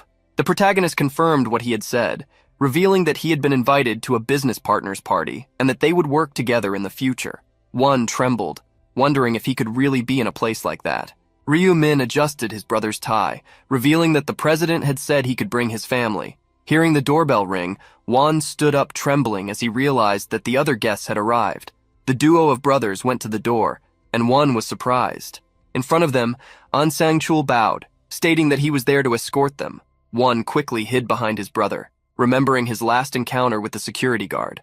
And Sang-chul was curious to know who the boy hiding was, and the protagonist introduced him as his brother. The CEO apologized for the late introduction, handed over his business card and asked if they had met before, and Sang-chul apologized once again for his rude treatment last time. Surprising Wan, the security guard stated that this party also served as an excuse, so he hoped Ryu Wan didn't feel uncomfortable. With that said, he asked if they should go, as the limousine was ready. Thus, the duo of brothers followed the security guard to the Imperial Hotel. As soon as the protagonist arrived, someone came to greet him. Ma Jianlok, this time, was not late, greeting Ryu Min as soon as he arrived. "It's great to see that you're well and alive." Approaching the protagonist, he asked if the boy beside him was his brother. This prompted Ryu Min to introduce his younger brother, Ryu Wan. Ma Jianlok introduced himself to Wan as the president of the Celestial Demon Consulting. In front of a CEO, Wan couldn't help but stutter when greeting him. Ma Jianlok asked if Wan was also a player, but the young boy shook his head, stating that he wasn't. Ryu Min revealed that his brother was only 14 years old, so he hadn't been summoned. Ma Jianlok believed it was divine luck to escape such a game by just 1 year. He stated that he felt envious of Wan for that. With the introductions made, Ma Jianlok showed them the way up. He mentioned that his party was a bit simple, but it had been prepared nonetheless. On the floor where the protagonist had dined, a table was set. On the table, there were various dishes that could be eaten with the eyes. Upon entering the room, Wan was impressed. Seeing the young boy's reaction, Ma Jianlok began the dinner. "You must be hungry. Although it wasn't prepared much, I believe everyone will be able to fill up." Wan thought the CEO was joking with him when he said that amount of food wasn't much. Seated at the table, Ma Jianlok invited them to eat freely. At that moment, the door was opened, and everyone turned to the entrance. The protagonist was left speechless upon seeing who had entered. Seo Arin. He was surprised, as the actress had also been invited. When the young woman wearing a beautiful black dress entered the dining room, she caught everyone's attention. Ma Jianlok stood up upon seeing her finally arrive. Seo Arin apologized for being late, revealing that she had attended the funeral of some actor friends. Ma Jianlok told her not to worry, as it was an understandable matter. Changing the subject, he introduced the major shareholder he had already mentioned to her. Seo Aren turned to the shareholder to introduce herself, but upon seeing him, she was surprised. "Aren't you the people who were delivering rice cakes after moving in?" Hearing the two brothers confirm her suspicion, Aren was excited to be neighbors with the shareholder. She was impressed and confused, wondering if the president was joking with her by saying that someone who looked younger than her was the major shareholder. One quickly nudged his brother, asking if the woman in front of them was really the actress Seo Aren. The protagonist realized that his brother didn't know about Ma Gyunlok and Aren, which is why he was surprised to see her there. Noticing how his brother looked at the actress, he thought it was a natural reaction to see someone with her beautiful appearance, something he might also have shown. Seeing Ryu Min appear interested in Seo Aren, Ma Gyunlok was pleased to have invited the actress. Once again, Ma Gyunlok invited everyone to eat. The five gathered around the table, filled with food. While eating, one couldn't help but comment to his brother about the food. Wanting to flatter the shareholder and seer, Ma Gyunlok asked the protagonist if he liked the food he had asked the chefs to prepare with special attention. Eating here and there, Ryu Min stated that the food was delicious, extending the question to his brother. Surprised by the question, one replied that it was his first time eating something so tasty. Ma Gyunlok was pleased to hear that they enjoyed it. In fact, he had made the chefs redo the dishes several times until they were perfect. Ma Gyunlok commented that he noticed Ryu Min hadn't brought any other relatives, asking why only his brother was with him. The protagonist showed a sad expression as he stated that his brother was his only family, as their parents had already passed away. Realizing the insensitivity, Ma Gyunlok apologized. He internally blamed himself for asking such a question that completely ruined the mood. Seeing how the boy named One had been affected, he blamed himself even more, deciding to remain silent until the atmosphere improved in some way. However, until dessert arrived, the mood remained heavy. Ma Gyunlok wanted to lighten the atmosphere and counted on Aren for that. He tried to call her several times with his gaze, but she never looked at him, so he ended up alone with his dilemma. Seeing that he couldn't attract her attention just with looks, Ma Gyunlok stood up, asking Aren to follow him for a moment to talk. The two went to the hallway where Ma Gyunlok began to speak with the actress. He asked if the food was good, and with a smile, she affirmed that it was very good. At that moment, Ma Gyunlok turned to look at the actress with a cold gaze. "Oh, do you think I called you here to feed you? I called you here to lighten the mood. How can you be so stupid?" Being reprimanded, Aren lowered her head, apologizing and stating that she thought he had invited her to the party. Sighing, the CEO asked why he would invite her to such an event. Furrowing his brow, he asked Aren if Section Chief On hadn't told her who that person was. Aren believed he was the major shareholder, but Ma Gyunlok shocked her in the next moment. "He is the major shareholder, but he is a prophet." Ma Gyunlok explained that, as the name suggested, the young man had a unique class that could see the future. Aren began to understand what that meant. Seeing that she had understood, Ma Gyunlok stated that they needed to maintain a good atmosphere. "What great help will we have by knowing the information of the next rounds in advance? That's why you need to use your pretty face. Agree with him, smile at him, and do whatever it takes to win the prophet's heart." Feeling pressured, Aren disagreed with Ma Gyunlok's thinking. "With all due respect, I don't think something like that is..." But before she could finish, he interrupted her. "As president, I created an opportunity for you to become an actress. Shouldn't you repay that debt? No matter what methods you use, just make the atmosphere good for shareholder Ryu Min." Ma Gyunlok's words left Aren feeling sad. Seeing the girl with her head down, the CEO asked why she wasn't responding. Forcing herself to answer, she stated that she understood. Passing by her, Ma Gyunlok walked toward the room, claiming he would be watching to see if she could handle it or not. In the room, where only the two brothers and An Sung-chul were present, a strange atmosphere permeated the air. When Aren and Ma Gyunlok returned, the latter asked if they had waited too long, apologizing for the delay as they had been dealing with a late business matter. Noticing that everyone had already eaten, the CEO asked if they should go somewhere else. As Ryu Min walked through the door, Ma Gyunlok saw the actress hesitating to approach him, which irritated him, as he had already explained everything to her. Ryu Min passed through the door, but One stopped to talk to the actress. I'm a big fan. You're even more beautiful than in the photos." Seeing the boy blush, Aren couldn't help but smile, thanking him. One asked if they could take a photo later, if it wasn't a bother, and Aren agreed. Noticing that his younger brother was more interested in Aren than Ryu Min, Ma Gyunlok thought about changing his plans. He quickly sent a message to the actress, asking her to approach Ryu Min's brother first. Aren felt upset about having to deceive a fan who approached her without hidden motives. Reading her thoughts, the protagonist noticed how uncomfortable she was. He took the opportunity to read Ma Jianlok's thoughts, who believed that if they could attract Ryu Min's brother to their side, the older brother would have no choice but to naturally join them as well, thus easily obtaining the information for the next round. Ma Jianlok showed a private room reserved only for super VIPs. Showing the luxurious room decorated in red tones, he explained that they could drink without limits and enjoy the music there. Hearing about drinking, one stated that he was just in high school, so he couldn't drink alcohol. Ma Jianlok quickly downplayed the situation, saying that he could drink other things. He then asked Sang-chul to order the special super VIP drink and a non-alcoholic beverage for the student. When the security guard left, the protagonist stated that he also couldn't drink. Ma Jianlok was surprised but advised Ryu Min to take the opportunity to try, as he was of legal age. At that moment, Ryu Min asked Aren if she could step out of the room to take a photo with his brother. Realizing that Ryu Min wanted to speak privately with the president, the two left after looking at them with concern.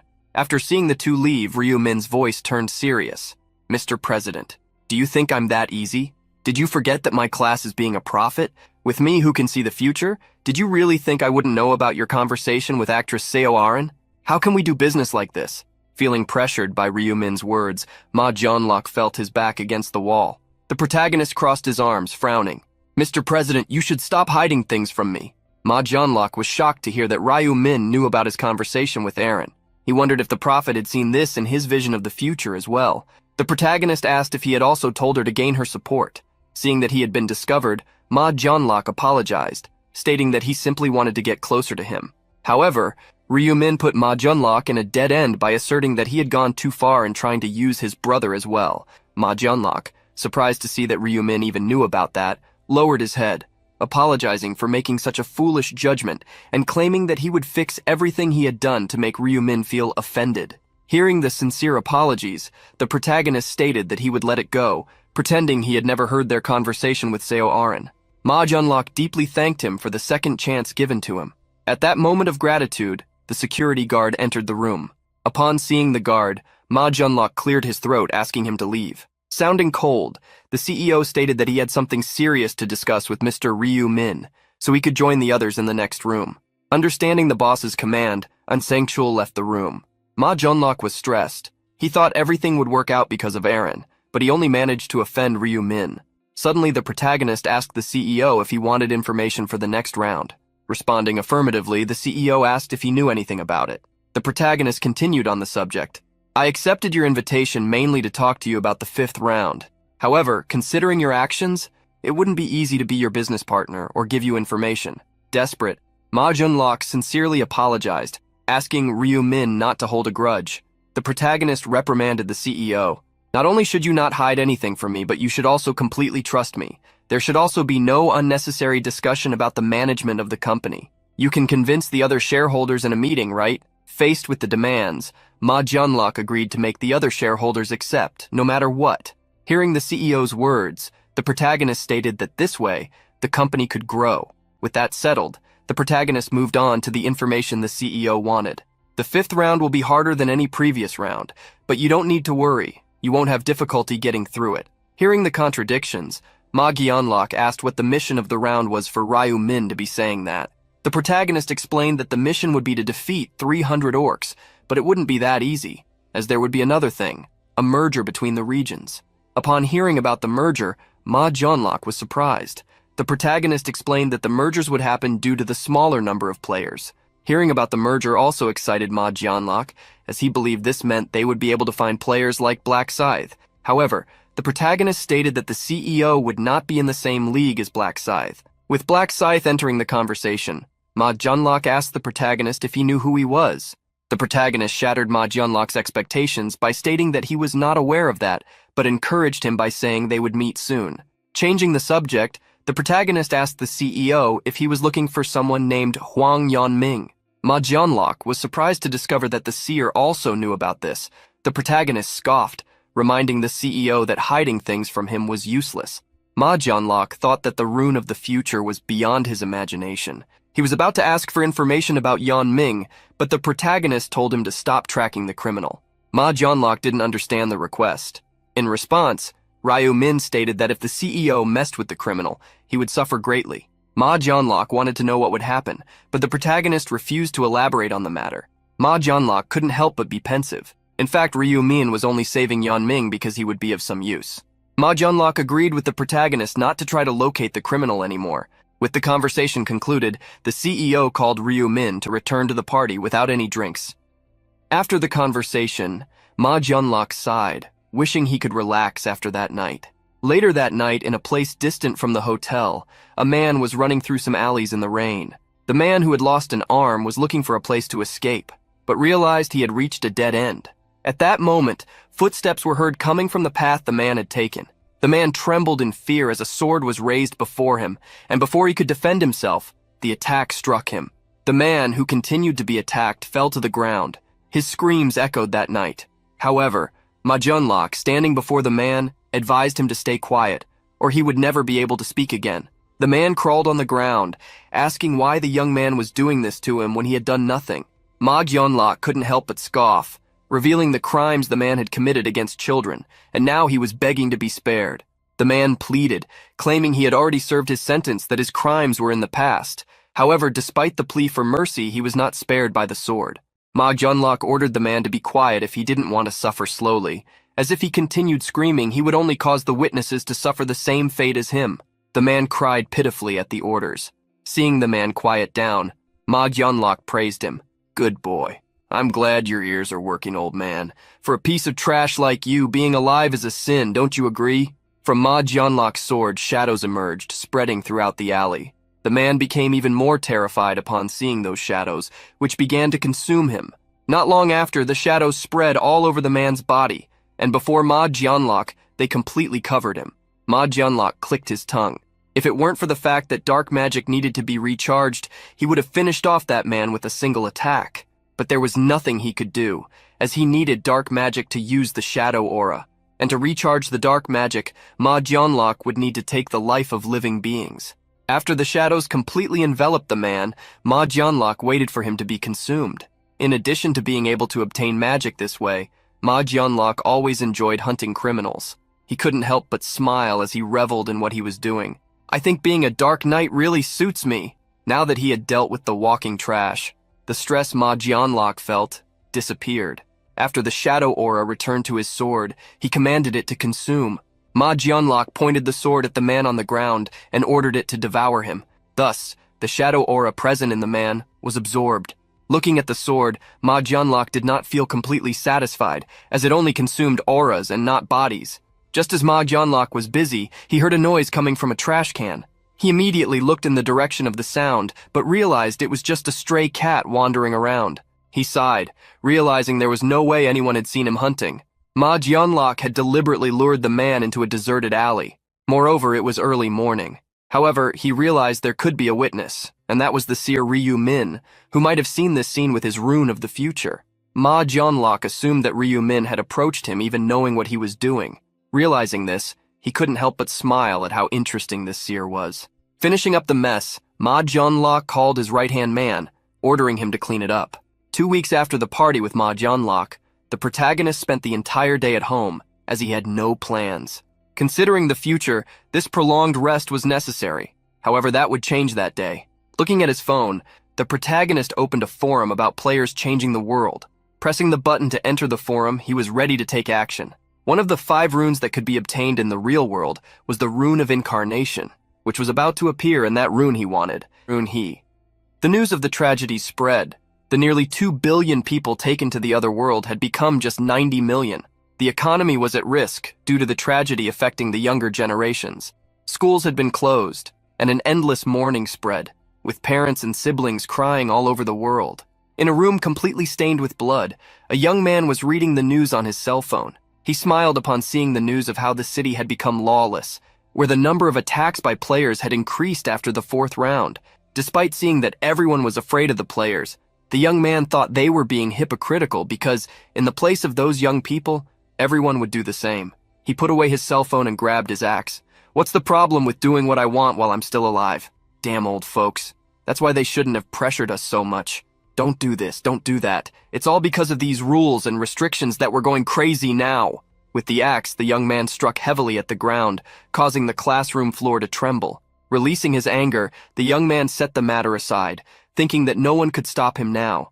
Now that I'm a player, I'm better than everyone, hi he he. In that completely destroyed room, the bodies of various teachers showed the marks of the players' attacks.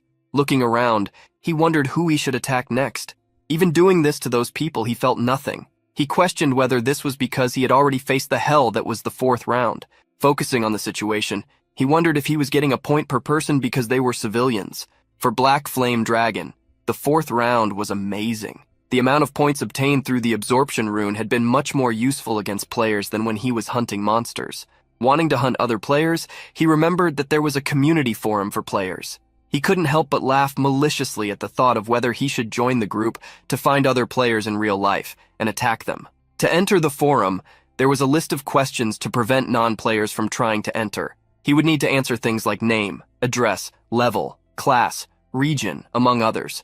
Black Flame Dragon couldn't help but feel irritated at seeing that the forum owners wanted practically all his information. However, since he still needed to get into the forum to meet other players, he had no choice. He registered, believing that no one would think a player would hunt others. Shortly after, Black Flame Dragon headed to a cafe in the countryside.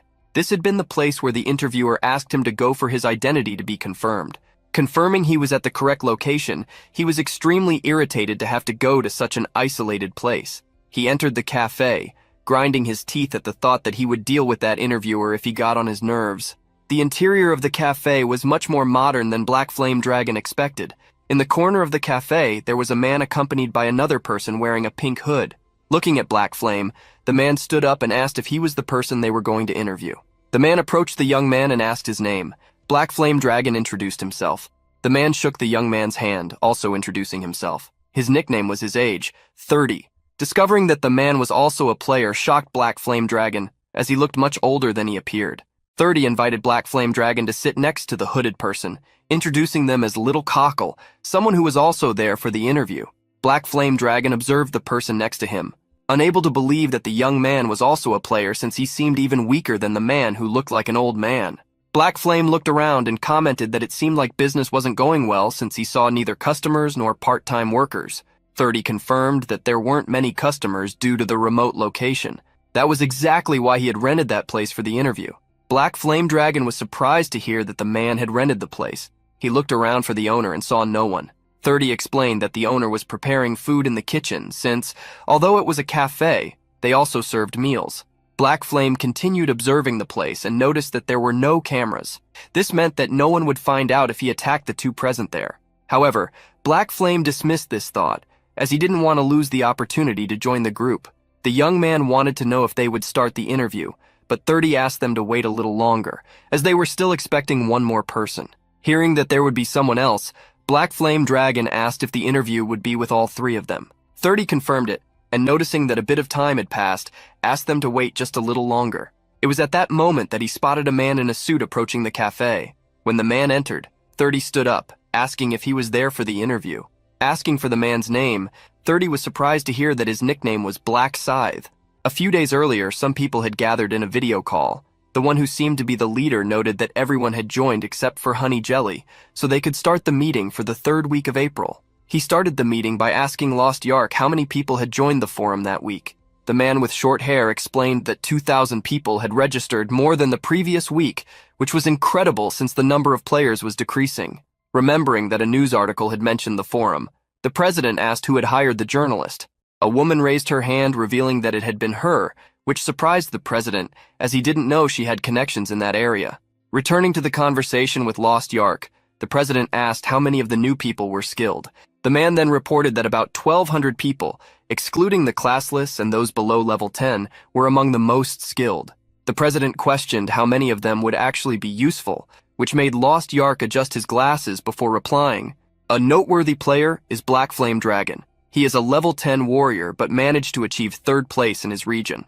Hearing about the good ranking, the president assumed that the player must have a good rune for his low level, or else he was lying. Still, Lost Yark commented that this player would be good enough to be considered for an executive position. With the topic of Black Flame closed, the president asked about the next one. Lost Yark then spoke about Little Cockle, a player who always ranked between 4th and 10th place in his region. In addition to these two, another 50 players within the top 100 of their respective zones had also signed up for the forum. The president was excited, seeing that he would be busy interviewing some people. He asked 30 if he didn't agree with his opinion. Suddenly called, 30 woke from his near nap. Seeing how drowsy the employee was, the president questioned what he had done the previous night to be in that state. When 30 was about to speak, the president cut him off, stating that he didn't want to hear excuses. He ordered 30 to take care of the 50 interviews, or another high-level candidate would take his place.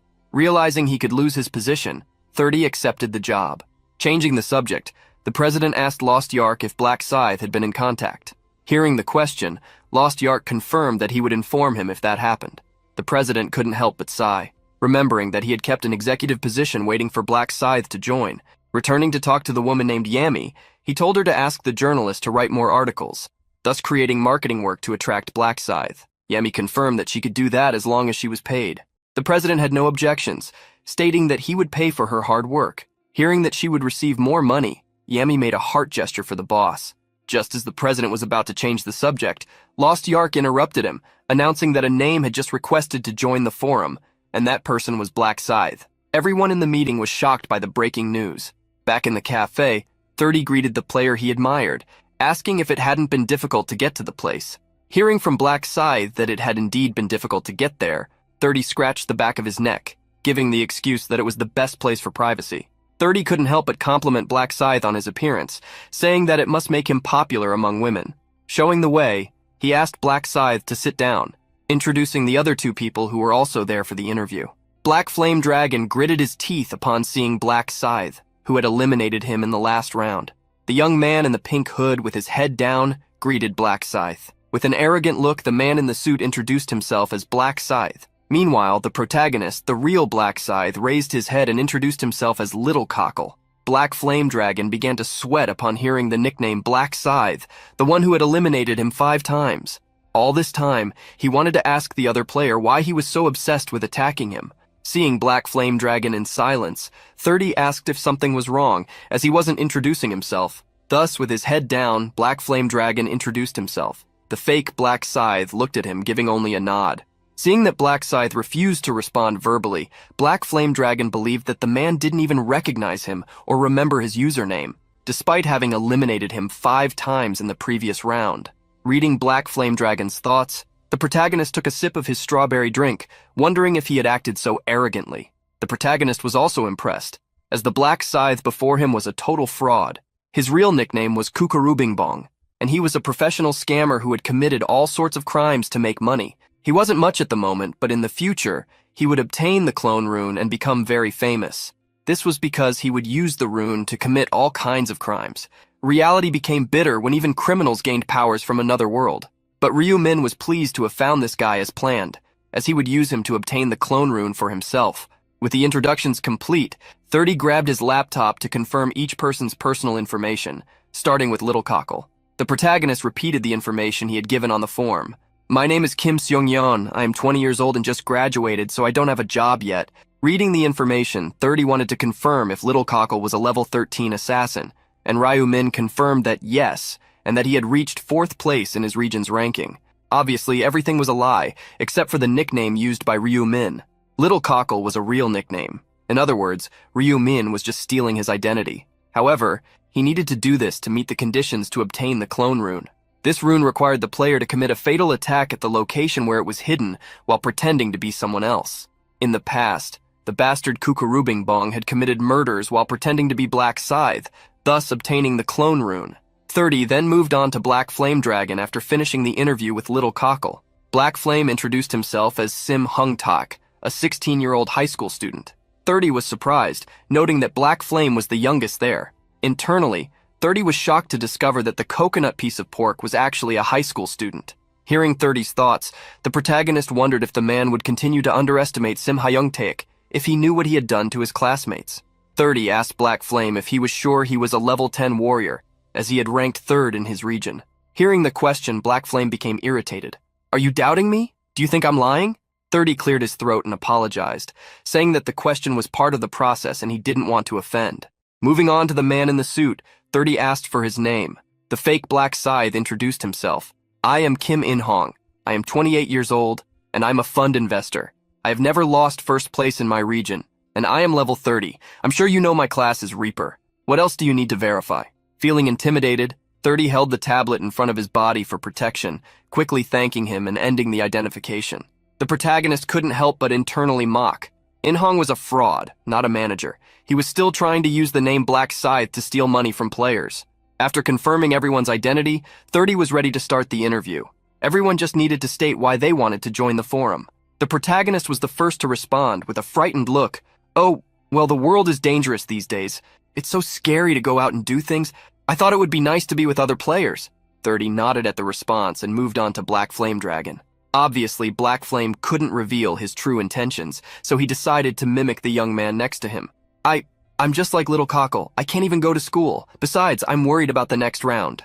Agreeing with the student's response, 30 passed the question to the fake Black Scythe, who, with an irritated expression, stated that the forum had caught his interest. 30 suspected nothing of the fake Black Scythe. The protagonist couldn't help but notice that the fraudster had basically free reign due to the identity he had stolen. Nodding that all the answers were satisfactory, 30 moved on to the last part of the interview. With a malicious smile, he stated that they needed to take care of someone else to pass the final phase of the interview. The protagonist feigned confusion, asking why they needed to do this. Seeing that the young man hadn't understood, 30 decided to give him a more detailed explanation. "I'm sure you've seen the articles, but the government has started regulating us players. They are afraid because we are more powerful than they are. However, we, players, will soon rule the world. This will be the new reality in no time if we all work together." The more he spoke, the more 30 displayed a psychotic smile. "Moreover, there's no need for us to fear the laws. We need to show the government that we, players, are the law, resisting the regulations they want to impose on us." Showing signs of nervousness, Ryumin asked if that was why they needed to take care of someone. 30 confirmed, saying they needed to demonstrate the player's strength to the government, to make it clear that they could not be controlled. Hearing the explanation, Black Flame was surprised, while the fraudster remained silent.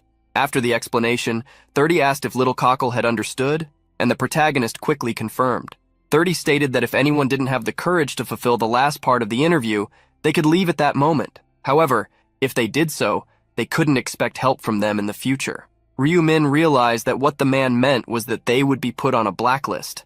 They were practically being forced to commit a crime so that they couldn't easily leave the community. Black Flame and the fake Black Scythe remained silent, which excited 30, as he believed everyone was prepared to move forward.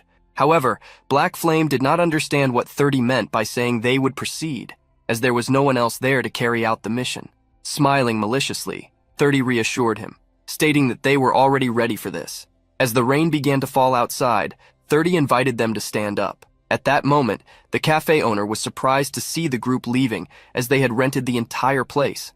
30 stated that they were in a hurry and, changing the subject, asked where the bathroom was. The owner then pointed the way, and at that moment, 30 asked if he could ask her a favor. 30 handed the key to his car to the cafe owner, asking if she could fetch it from the parking lot since he was in a hurry. Without thinking much, the owner accepted the request. She went to the parking lot with an umbrella. Finding 30's car, she prepared to get in. However, at that moment, she didn't notice that two hands were sneaking up behind her. The hands grabbed the owner's neck, and 30 pulled her close to him. As if it were easy, the maniac made the woman faint. Ryumin feigned surprise, asking why 30 had done that. Putting the woman inside the car, 30 ordered the three of them to get in. The rain did not stop as the car left the cafe. 30 took everyone to a large warehouse, carrying the owner over his shoulders. Entering the dark place, he threw the woman on the ground, stating that they were now ready to begin. He looked around, asking Black Scythe if he would like to start. With In-hong agreeing, 30 became excited as he expected nothing different. However, at that moment, someone asked them to wait. 30 realized that Little Cockle had interrupted, and he was surprised. Not allowing the fake Black Scythe to obtain the rune, the protagonist asked if he could go first. 30 was surprised by the request, as he didn't expect that from him, given how shy he seemed. Agreeing with the young man, 30 asked the fake Black Scythe if he would allow the young man to go first. In-hong stepped back, and Ryumin approached. As he passed by the protagonist, In-hong smiled, telling him to do a good job since he was doing him a favor. The protagonist thanked him, as he would make good use of the clone rune. The comment caught In-hong's attention, and he turned to ask what he was saying. At that moment, two hands grabbed In-hong's face. The protagonist exerted force on the fraudster's head, violently twisting it. The protagonist twisted In-hong's head, which fell to the ground. Trinta was startled to see what the shy boy had done. He brought his hands to his head while shouting, "What have you done? You just eliminated Black Scythe! Are you crazy?" The protagonist clicked his tongue, complaining about the noise the man was making. Under the protagonist's gaze, Trinta trembled in fear, feeling as if he were facing a beast. The atmosphere around the young man had completely changed. The protagonist had fulfilled all the conditions to obtain the hidden rune, the clone rune. Because of this, he obtained the rune, which was automatically sealed in his body. Seeing the young man silent, Trinta asked him to say something, to explain why he had done that to Black Scythe. The protagonist was confused upon hearing the man, but gave him an answer. "Because he's a damn idiot who dared to steal my identity." Trinta couldn't understand what the young man meant by that. Seeing Little Cockle walking towards the woman, Trinta pointed at her, reminding that he should eliminate her, not do this to Black Scythe. The protagonist covered the woman's face, reminding Trinta that he had already told him the reason. He had eliminated that man because he was a piece of trash, just like Trinta was too. Trinta was surprised by the boy's insult, telling him to repeat it. Immediately, Trinta drew a sword. However, before him, crimson shadows emerged as a scythe materialized. Holding the scythe, the protagonist repeated his words. "I said you were a piece of trash, so what, am I wrong?" Trinta couldn't help but wonder why a scythe was the boy's main weapon. He had never seen a player carrying a giant scythe like Black Scythe before. Trinta finally realized. A player using a large scythe and allied with what the young man had said about his stolen identity could only mean one thing. Trinta trembled when Ryu Min asked if he now understood who the real Black Scythe was. The protagonist didn't stop mocking the man as he apologized for lying. Trinta leaned his back against the wall. The boy was seriously saying he wasn't Little Cockle, but the real Black Scythe. Immediately, Trinta knelt. "Black Scythe! I'm sorry for not recognizing you. You were acting so convincingly. Please spare me." However, the protagonist refused to do so. Trinta wanted to apologize, but before he could, the protagonist swung the scythe at him. Like a soccer ball, the head rolled to Black Flame's feet. Seeing that sudden attack, Black Flame trembled in fear. Seeing the real Black Scythe, and in real life, Black Flame realized he was on another level. He didn't even manage to see the moment he swung his scythe. The protagonist suddenly pointed the scythe at Black Flame. "Now it's just the two of us. You can tell exactly what's going to happen, right? I'll give you some time to say your last words if you have any." Despite trembling, Black Flame stated that he would not beg for mercy, but instead wanted to ask the question he had always wanted to ask the day he met him. As if the protagonist had read his mind, he asked him a question. "You want to know why I eliminated you 5 times in the 4th round, right?" Surprised, Black Flame affirmed that was exactly what he wanted to know. The protagonist replied, stating that he recognized him as his rival. Black Flame was surprised and wanted to know why. The protagonist ended up praising him, stating that he was the most skilled person among all the others, which is why he needed to eliminate any potential rivals. Black Flame was surprised, which left him speechless. The protagonist asked if he had more questions, and seeing that he remained silent, he asked if he really accepted to end it this way. Thinking of something to ask, Black Flame questioned why he was eliminating him. The protagonist answered that question, stating that, like the other two, he was also a piece of trash. Black Flame was confused, so the protagonist reminded him that he followed them to deal with that woman. Black Flame tried to argue, claiming he hadn't done anything yet, but the protagonist asserted that he had been waiting all this time to act. With Black Flame falling silent again, the protagonist sighed. As if he had made a decision, he stated that he would give Black Flame one more chance. This made the young man very excited, but the protagonist asked for something in return. Black Flame would have to give up everything he had. Black Flame took out all his items and placed them on the ground. Many of them seemed usable for the protagonist. Ryu Min assessed that he could get at least 2,000 gold for those items at the store. Black Flame scratched his neck, stating that this was all he had. Really everything. The protagonist didn't doubt him, so he took some crystals. Seeing the protagonist take only a few crystals, Black Flame asked if he wasn't going to take anything else. But the protagonist told him to keep the rest, as he wouldn't have use for them. The protagonist watched Black Flame hurriedly reclaim the items due to his nervousness. After storing the items, Black Flame asked if Ryu Min would let him live as promised. "A promise is a promise," the protagonist said. "I'll let you go." Immediately, Black Flame bowed, thanking him. The protagonist told Black Flame Dragon to be a better person from then on, and to take care of those bodies. The protagonist bent down to pick up the woman he had left aside. Black Flame approached to try to help the protagonist, but he told him to stay back. Ryu Min didn't trust him. Seeing Black Scythe leave, Black Flame felt relieved. He saw his life flash before his eyes and didn't expect to be given a second chance. Even losing some items, nothing compared to being spared. Still, Black Flame felt restless. He wondered if he had really done something so bad. He didn't think it was fair to have his items taken just because he was a spectator. Seeing Black Scythe's back, Black Flame thought of something. Now, his target was vulnerable. He could attack him from behind. Black Flame wondered if he should do it. His stats would skyrocket if he defeated someone of high level like Black Scythe. For him, this was a once-in-a-lifetime chance that would never come again. Knowing he would never forgive himself for missing this opportunity, he drew an axe. He approached the protagonist slowly, praying not to be noticed. He walked slowly, getting closer to Ryu Min. When he was close enough, he prepared his attack. Raising the axe, he brought it down with all his strength. Black Flame hit his target, causing Ryu Min to fall to the ground along with the woman. He smiled confidently at having defeated Black Scythe so easily. His confident smile turned into laughter. He couldn't believe that the all-powerful Black Scythe had been defeated by him, a level 10. He began to stomp on the body of the one he attacked. "You idiot! Never turn your back on your enemies! What's the logic of having such a high level when you're so stupid? Thanks for the stats, you fool!" In that moment of joy, Black Flame realized something was wrong. No notification appeared before him, warning that his rune stacks had increased. Seeing that something was off, his expression darkened as he wondered what was happening. At that moment, Black Flame trembled completely upon hearing a demon's voice. "What do you think is happening?" Black Flame looked back and was startled to see the protagonist. Ryu Min couldn't help but mock him, asking if he had seen a ghost. Black Flame was frightened, wondering if Black Scythe had a resurrection ability. When he tried to step back to distance himself, Black Flame tripped over the woman's legs on the ground.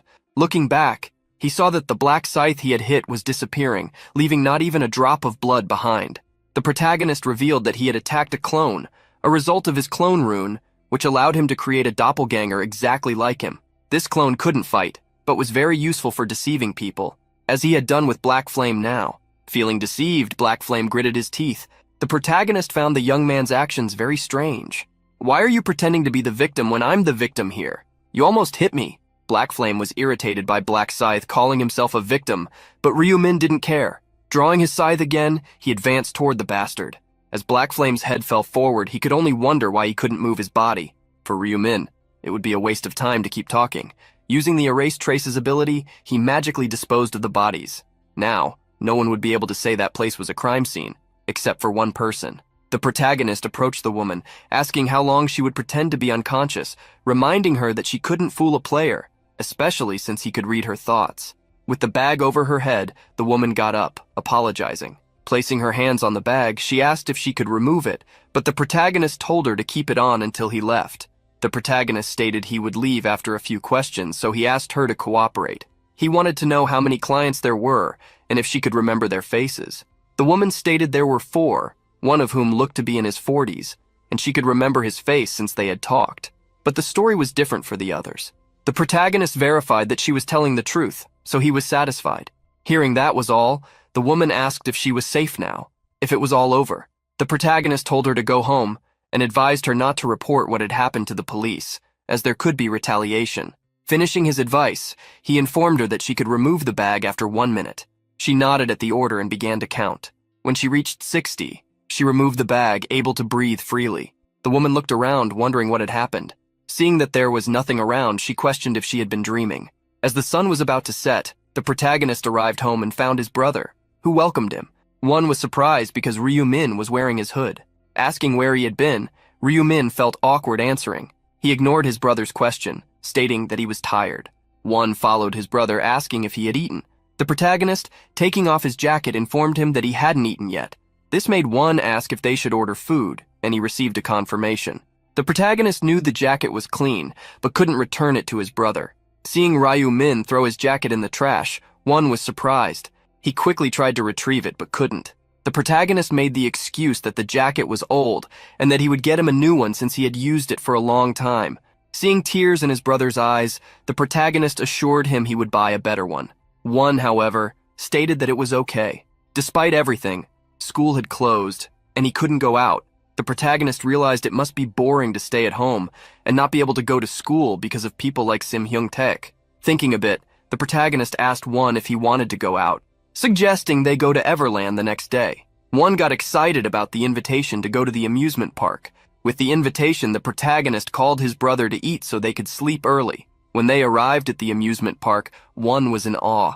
It had been a long time since they had been to the park. The protagonist hadn't been able to bring his brother to the park before because life had been tough in recent years. One looked around and noticed that there were more closed shops than open ones. Even so, people were still going to the place because hope was an important feeling in times like these. One stared at a child and their parents, who were wearing matching ears. Looking at his brother, he came up with a mischievous plan. Pulling his brother, One called him to go to that shop first. The shop was filled with panda plushies. Embarrassed, Ryu-min put on the panda ears and asked how he looked. One, holding tiaras with ears of various animals, was surprised by his brother's appearance and wanted him to try on the others too. The two walked around the store and One looked from side to side, enjoying every cute thing. After picking up some plushies and churros, the protagonist asked his brother what he wanted to do next. Wanting to do everything they could, One took his brother to the roller coaster. Then they went on a water ride, and finally, they went to see the baby pandas. Seeing the twin pandas, One couldn't believe how cute they were. He quickly took out his phone to take pictures of them. The protagonist observed how his brother had been so sad the day before and felt relieved to have brought him to the park. One remembered that the next day would be May 1st and asked if it was okay for Ryu-min to be out with him. He was happy, but worried. The protagonist told his brother not to worry, as everything was fine.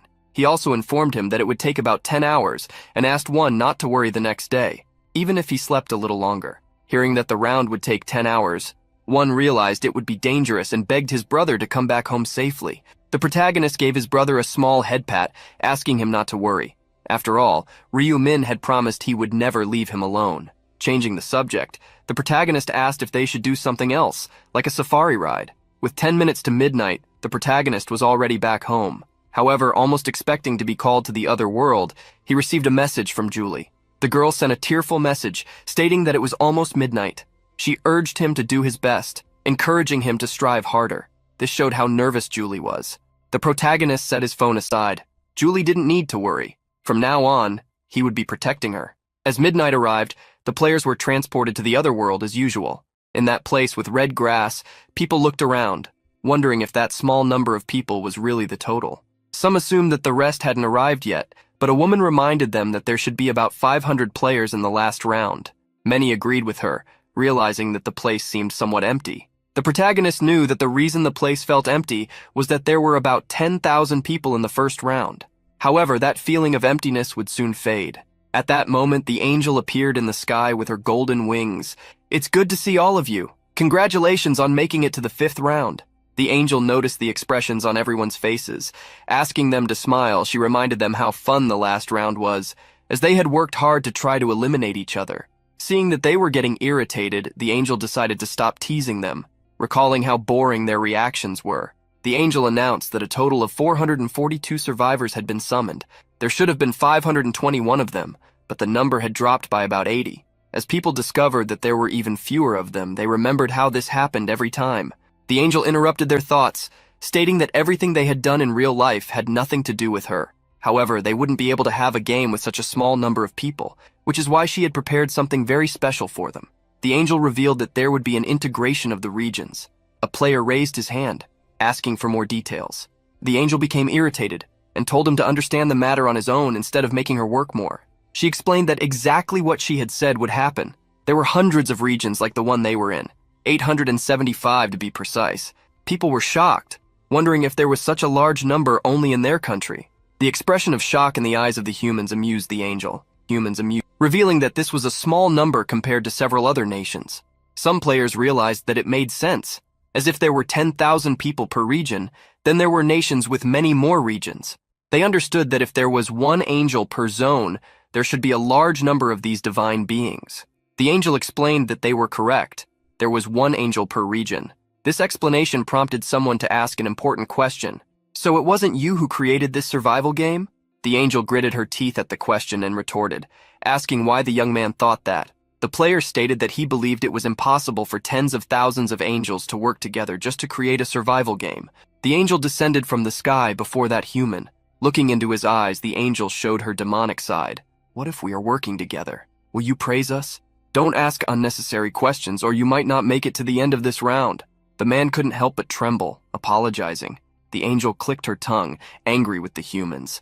The protagonist realized that the player had hit the nail on the head. He also thought there was a rule preventing angels from talking about the creator of the game. Moreover, he didn't believe that a being like the angels, who could be defeated by humans, could create a survival game like that. The angel crossed her arms, refusing to answer any questions. Not wanting to waste any more time, she proceeded with the integration of the zones. She asked them to remember that she was doing this because there were few of them, so she requested that they not create theories. The angel flapped her wings and some of her feathers fell. The ground beneath the players began to crack, with a golden light rising from below. At that moment, several squares were divided by the golden lights. In a matter of seconds, the golden light grew, and the ground rose up like a great tower. The players were shocked at those pillars. More and more plates of land shone, moving in ways the players did not expect. After all the plates of land moved, golden flames surrounded the players. The people who shone were moved to other areas of land, while people from other regions appeared. The people looked from side to side, seeing the new players. Finally, the angel stated that the integration of the regions was complete. In addition to the people, several new angels appeared. They laughed among themselves, asking when they should stop looking at each other and then introduce themselves. The people were surprised to see 10 angels in the sky. With their wings wrapped in a divine glow, they joined each other with smiles on their faces. The first angel greeted the humans. "Hello, I'm sure you are already aware, but we integrated regions with few people. We just combined 10 regions into one, totaling 4,844 people. Now that almost 5,000 humans were gathered again, everyone was surprised. An angel mentioned that other regions had done the same, and their names had also changed. Now that region was called CX-007, and it consisted only of players from Korea. The people were surprised but relieved, as at least they could communicate. Although it was a gift, the integrations of regions would continue to happen whenever a zone fell below 500 people. Much later, when there were fewer than 5 players in all of South Korea, they would have to compete with players from other nations. Since this would only happen in round 11 or 12, the protagonist decided to focus on the current round. The protagonist remembered that soon the angels would start a bonus game. Just at that moment, an angel stated that before announcing the main mission, they would have a bonus game to celebrate the integration of the regions. She reminded them that there was a representative for each region and asked what they should do now that the regions had been combined, as they obviously needed a new representative. The angel explained that the rule was simple. The old 10 representatives would fight with only one remaining, and that person would be chosen as the new representative.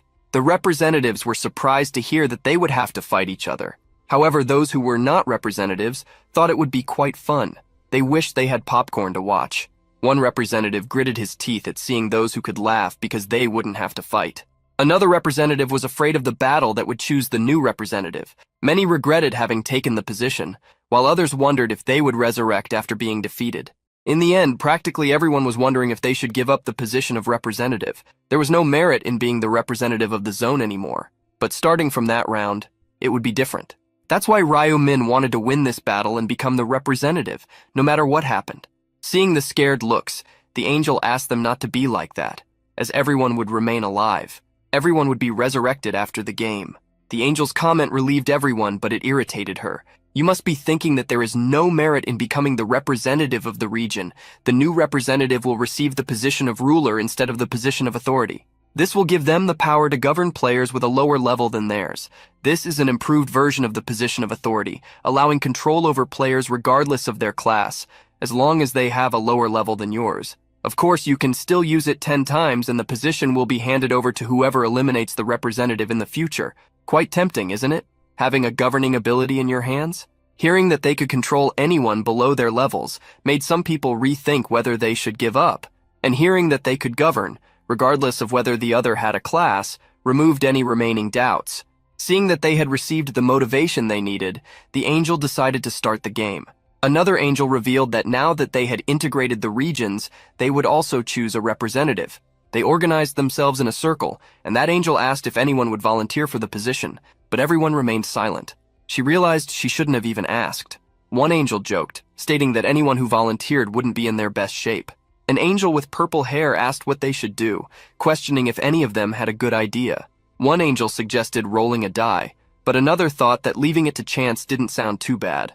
Although it was a bit boring, one angel suggested taking turns. But that didn't seem fair since those at the end of the list might never become the representative. This seemed right as more mergers were going to happen. They then wondered if there was a fun way to decide. In the end, an angel with red hair brought a solution. The representatives of the regions will fight soon. So, We will make the angel from the zone where the representative is eliminated first our representative. The idea pleased all the angels, and they all began to agree with the method. However, one angel brought up a final idea. She suggested that instead of choosing the human eliminated first, they should choose the angel of the human who survives until the end to be the queen. Obviously, the angel who suggested this idea was the one who was the representative of the protagonist's region. And upon hearing this suggestion, the angel who had made the previous proposal frowned in discontent. Listening to the suggestion that the winning angel would play the role of queen, some angels did not immediately understand what that implied, but the most perceptive soon explained that they would all have to completely submit to the queen's commands, as if her orders were absolute. Upon discovering that if their human won, they would also be victorious, some angels began to imagine what it would be like to play the role of king, just as humans would. Little by little, the idea gained acceptance, as it seemed extremely fun. Together they applauded Olive's clever suggestion. Huffing, the red-haired angel commented that Olive must be quite confident to propose such a method. With a smile, Olive confirmed her suspicion. Trying to provoke her, the red-haired angel stated that her representative would not be easy to defeat, as he had always been in first place in the region's ranking. Olive couldn't help but pretend to be surprised, although she mentally mocked her companion. To her, being first in the region was not something to brag about. She could already imagine how the other angel would lose her cool if she knew who her representative was. Hiding the fact that Black Scythe was her chosen one, Olive asked the red-haired angel if she accepted the suggestion, but the other had no reason to oppose it. Sequentially, the other angels also agreed, as the method seemed fun and they were confident in their representatives. With everyone in agreement, one of them suggested that Olive, as the creator of the proposal, should go inform the humans. Olive fulfilled her role and descended to speak with them. We will begin the bonus game that will decide the representative of the unified region. Representatives, gather below me. Following Olive's instruction, 10 people who were looking at each other moved forward to the designated spot. Among them was the protagonist. The group of 10 representatives positioned themselves in the indicated area, looking up in anticipation of the next instructions. Extending her hand, Olive triggered a change in the terrain. Everyone felt the ground tremble beneath their feet, and amid the flames, an arena took shape below them. The transformation continued, and large pillars were erected around the circular arena until, in the center of that vast area, a small coliseum formed. Many of the representatives inside the arena were frightened, but that did not matter to Olive. With a beautiful smile, she continued, "We will now begin the mortal battle. You will face each other until only one person remains in this arena. You will not be reborn if you perish outside of it, so do not try to leave if you care about your lives. That said, let's begin." Immediately after Olive's command, the players drew their weapons. None of the representatives attacked immediately, but among them was a man with a sword, eager to become king by eliminating the other 9 in the arena. He analyzed the situation and, noticing that everyone was cautious, understood that this was due to their recognition of each other's skills. Still, he was confident that there was not a single bastard stronger than him. From the beginning, he had not left the #1 ranking in his region. Moreover, he fully trusted his dismantling rune, which was absolutely incredible. With this rune, it only took a touch of his sword for his target to be destroyed by its effect. He felt as if his sword was possessed and knew exactly where to strike. Because of this, he had eliminated 312 people during the 4th round. One of the angels began to get bored upon noticing that the humans had not yet started fighting. Beside her, another angel was trying to motivate them, cheering for them.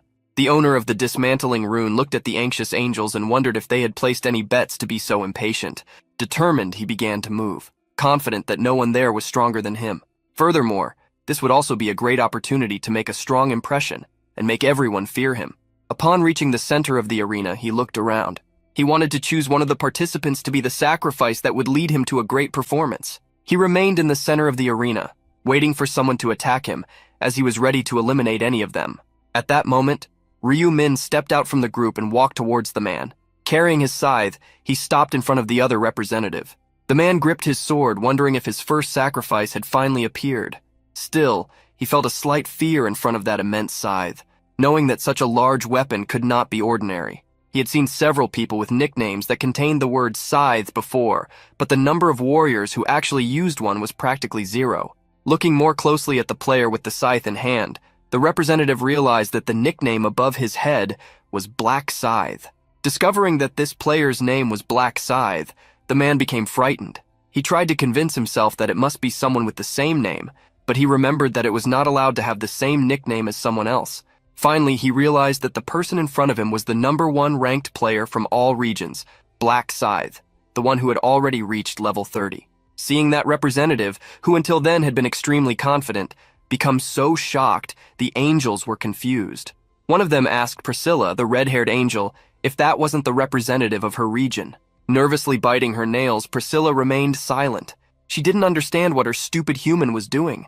She couldn't comprehend why on earth he was standing there doing nothing. At that moment, Olive began to laugh, to the point of bursting into laughter. Angrily, Priscilla turned to Olive, questioning what was so funny. Finally, Olive contained her laughter. I'm sorry, but what can I do when this is so hilarious? Look at that human. He's staring at the representative from my region and dragging his sword on the ground as if he were cutting grass. Priscilla then looked at the human walking toward her region's representative. He carried a large scythe, which was indeed impressive, but she couldn't sense any chilling aura, even after observing him closely. Irritated, Priscilla questioned whether Olive was implying that her representative was frozen in fear at the sight of his. Smiling, Olive asked if that wasn't how it seemed. Priscilla was becoming increasingly furious. Stop talking nonsense, Olive. Do you think being #1 in a region is just for show?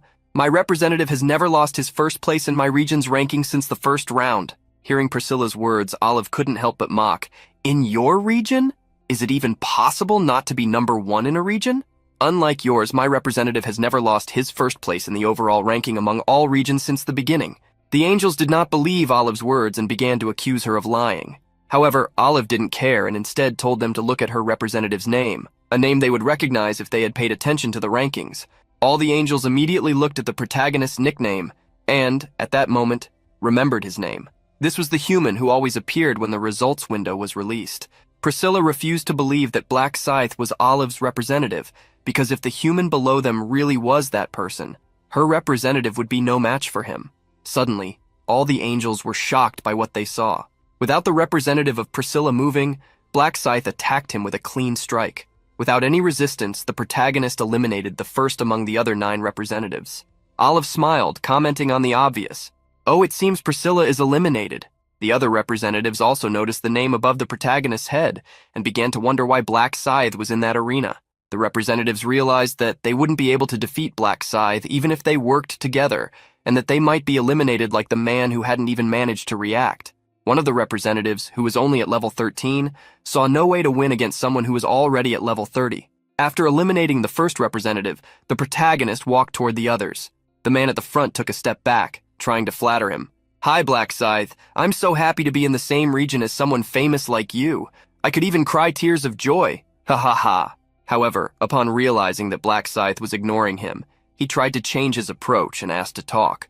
The woman behind him put her weapons away in her inventory, showing that she had no intention of fighting. With the flatterer raising his hand towards the angels to surrender, several other representatives followed his example. The angels could not believe what they were seeing. They could not accept the words of those humans. The fun of that game was being ripped away before their eyes. Irritated, one of them warned them. The head of anyone who surrendered would meet the same fate as an inflated balloon beyond its limit, and if that happened, they would not be revived. Faced with the threat, the representatives lowered their hands, fearful. The girl carrying a bow and arrows picked up her weapons again. One by one, they prepared to fight. Since there were 8 of them, they thought they might have a slim chance. Seeing the change in the player's attitude, the protagonist wondered if the angels were scarier than him. However, even if they planned to attack him together, defeating them would be no harder than crushing ants. Seeing Black Scythe smiling, the players were frightened by his confidence. Not wanting to be looked down upon and to show why they were the top ranked in their regions, they attacked together.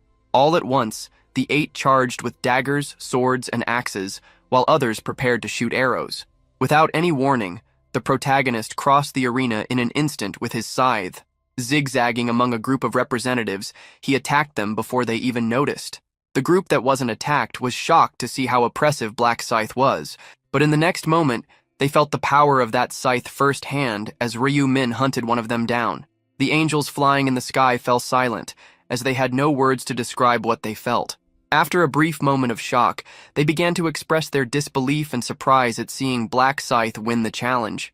With that, they understood that they would now have to serve Olive, who was in charge of Black Scythe, as if she were the queen. Priscilla was furious with the new queen. Olive, you knew this would happen, didn't you?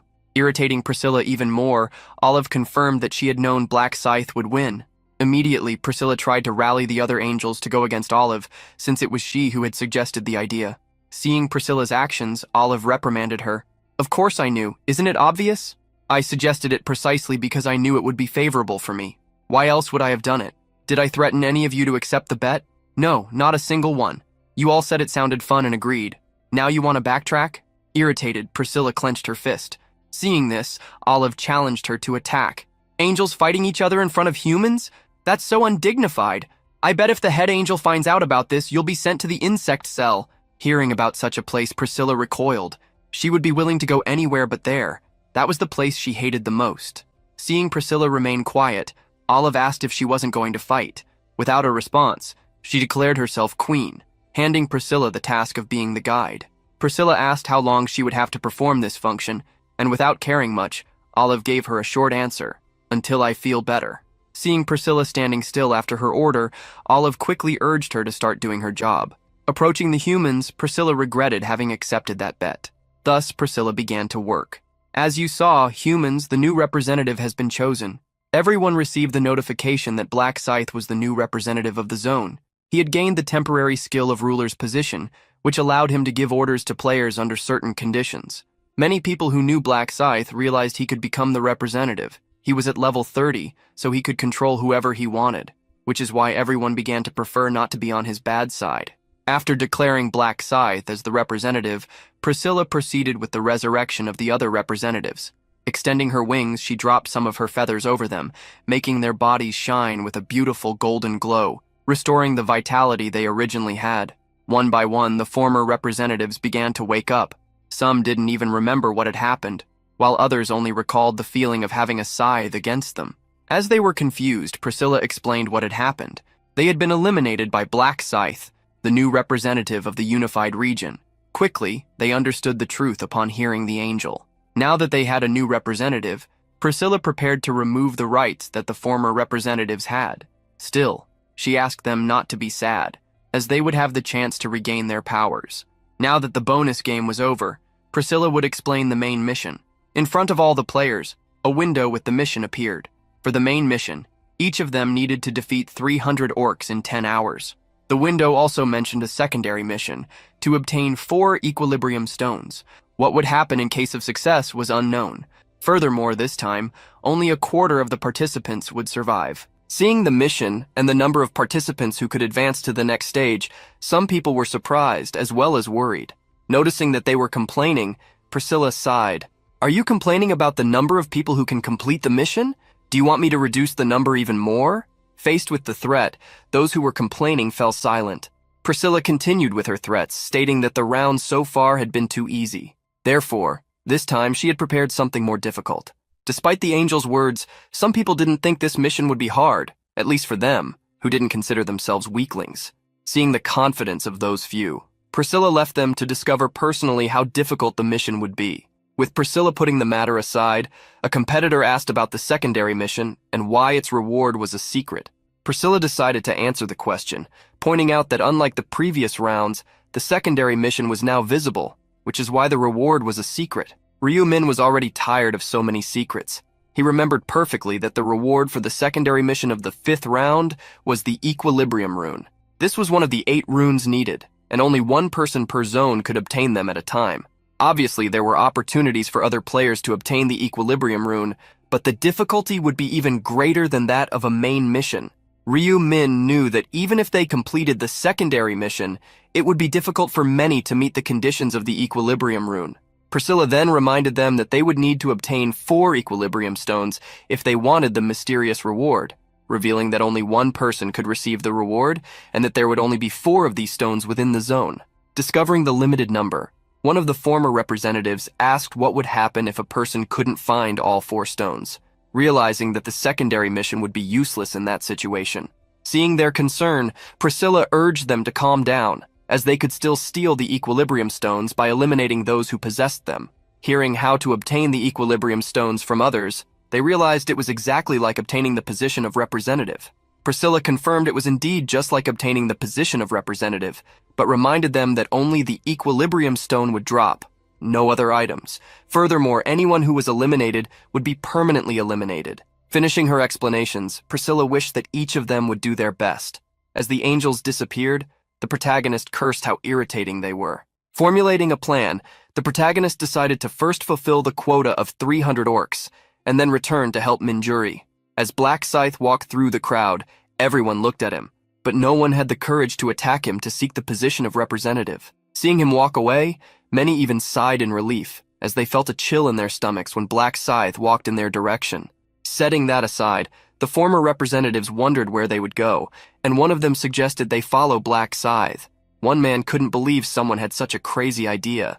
As if Black Scythe used the king's ability, he could trap someone as his slave forever. However, the man who had that idea thought it would be better to do that than nothing, since Black Scythe had always been faster than them in everything, which is why he always took first place. People began to think it would be a good idea, but they were afraid that Black Scythe could capture them. For that problem, the person who suggested the idea stated that they could stay far enough away to avoid that. Since no one wanted to follow his suggestion, that man decided to go alone, leaving the group of former representatives behind. Seeing that someone had taken the initiative, the group finally decided to do the same. Surrounded by a red forest, there was a small orc village. The protagonist, followed at a distance by several players, sneaked between the trees to reach the village. The people watching from afar could see the village and how Black Scythe seemed to be heading straight for it. An orc at the entrance of the village roared upon seeing the intruder, who quickly advanced to attack him. Without giving the orc a chance to react, the protagonist swung his large scythe, striking him. In a matter of seconds, the orc's body remained in place while his head followed the scythe. Thus, the orc fell to his knees, and the first enemy was eliminated by the protagonist. With his path clear, he entered the orc village. All around, orcs were cooking or carrying their hunting tools, but upon seeing a human, they stopped everything they were doing. Immediately, they ran towards the protagonist, who also did not stand still. Repeating the actions he had taken against the village gatekeeper, Ryu Min made each orc lose what was above their shoulders. After eliminating the first, he attacked two more orcs that came next. His scythe, wielded with a crimson energy, sliced through the air as Ryu Min's attacks hit each of his targets. After defeating a group of orcs, the protagonist walked as if he had made no effort at all. He headed towards one of the largest tents in the village, entering as if that tent were his. After some time, he exited the tent, as if his work there had already been completed. Not long after, the group that had followed the protagonist saw him coming out of the orc village. Seeing how Black Scythe had easily dealt with the orcs, some players believed they could defeat them easily as well, as they seemed as weak as the gnolls. However, the man who had the idea to follow Black Scythe questioned whether they had that perception simply because it was Black Scythe attacking the orcs. He advised that no one let their guard down, and such advice was heeded by all as it wouldn't hurt to be cautious. Seeing how Black Scythe was already acting and it seemed easy, they decided to band together to attack a village as well. Despite being together, the players had diverse thoughts. One hooded guy wanted to stick with those people, whom he saw as a bunch of losers, just for the time being. Another would stay with the group only until he knew if he could act alone, while another was planning to use them as meat shields. The group continued together until they found a large village. Seeing the size of the orc village, they became excited, as it was 3 times bigger than any village they had ever seen. However, while they were talking, the orcs stationed as sentinels in the guard towers noticed the presence of the humans. Immediately, the guard orc pulled out a trumpet and blew it to alert of the intruder's arrival. The sound of the trumpet echoed throughout the village, where dozens, if not hundreds, of orcs lived. Hearing the trumpet, the group of players was surprised, realizing the intent of that orc. Immediately after the sound ended, dozens of armed orcs ran towards the exit of the village. With the crowd of orcs advancing, the ground trembled. In a matter of seconds, dozens of orcs surrounded the group of just over 10 players. Each orc had a sinister, terrifying gaze as they stared at their prey. Immediately, the group realized that the village was not just large, it was far too big, much more than they had imagined. The wizard who had suggested following Black Scythe asked the others what they would do, but the only plausible option they thought of was to fight. The orcs took the initiative and advanced toward the humans, immediately to prove they were not mere weaklings. The group of players also moved forward. One player's sword clashed with a spiked club wielded by one of the orcs, exploding in the air. With the force, the orc's arm was thrown back, creating an opening for the player's attack. Defeating the first orc, that player became confident, boosting the morale of the group, which realized that the orcs were not as fast. Wielding his sword, that player attacked a second orc. Hitting the attack and driving his sword in, he smiled, seeing that the fight would be easy. However, the orc he struck did not fall. Worse still, the orc counterattacked him, and to make matters worse, he couldn't retrieve his sword. With so many bad things happening at once, the player was hit by the large club the orc carried. In an instant, the orcs turned the fight, pressing the humans, who had nowhere to retreat. The orcs struck the players one by one, sparing no one. Being trampled by an orc, the player who had suggested following Black Scythe wondered if this would be his end, facing an orc. Thus, the orc attacked him mercilessly, while his scream turned silent. On the other hand, as the protagonist advanced through the forest, he realized that the group following him had disappeared. He had noticed the group of about 20 people as soon as they started to follow him, as it would be impossible for so many people to move silently together. Ryu Min did not plan to interfere with the group, as he also knew they would be fine, as long as they did not attack a large orc village.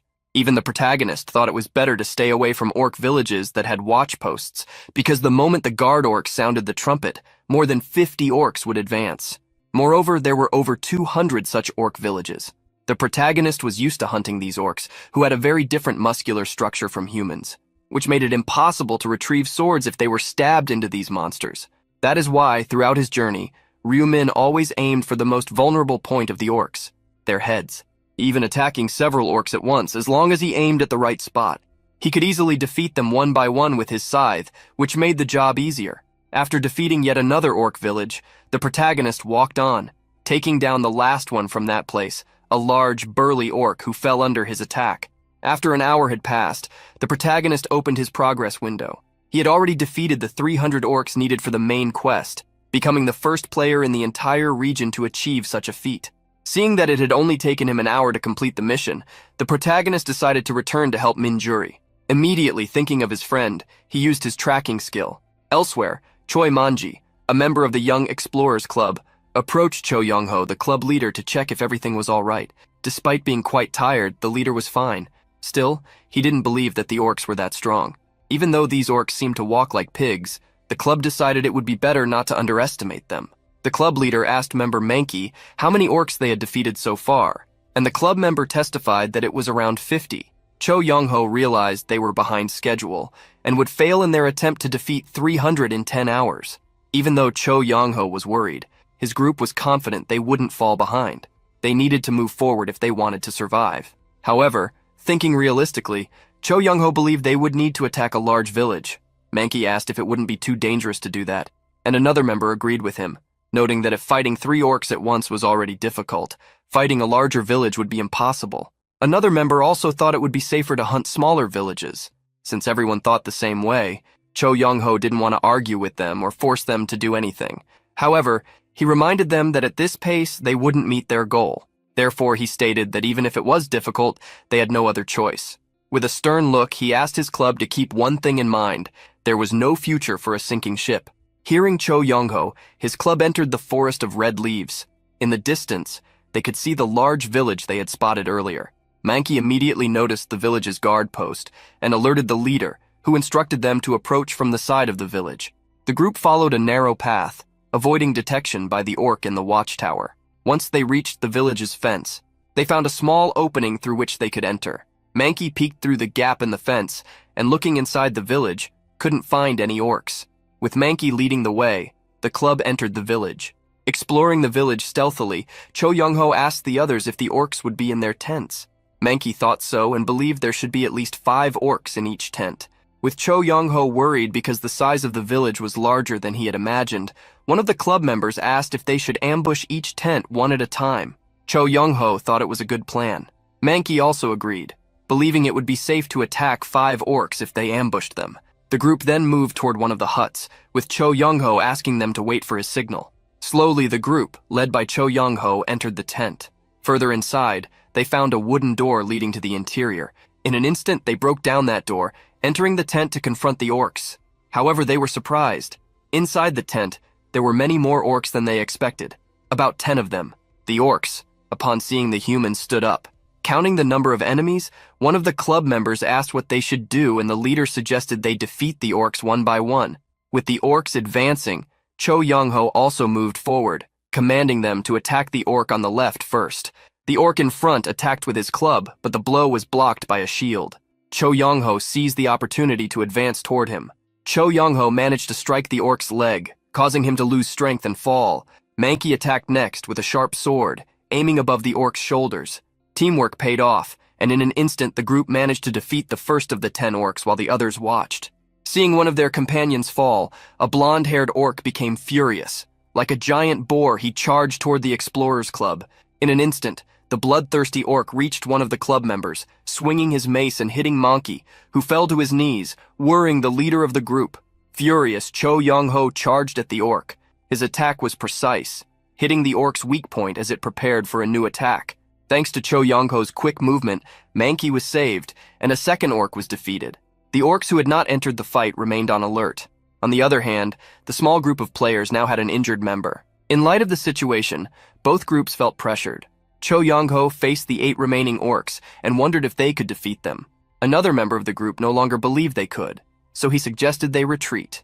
Cho Young-ho was thinking the same thing and was about to suggest it. Quickly, the group beat a hasty retreat, surprising the orcs. Immediately, the group of monsters chased after the players, who were slower because they had to carry Manky. As soon as they exited the tent, the group was taken aback.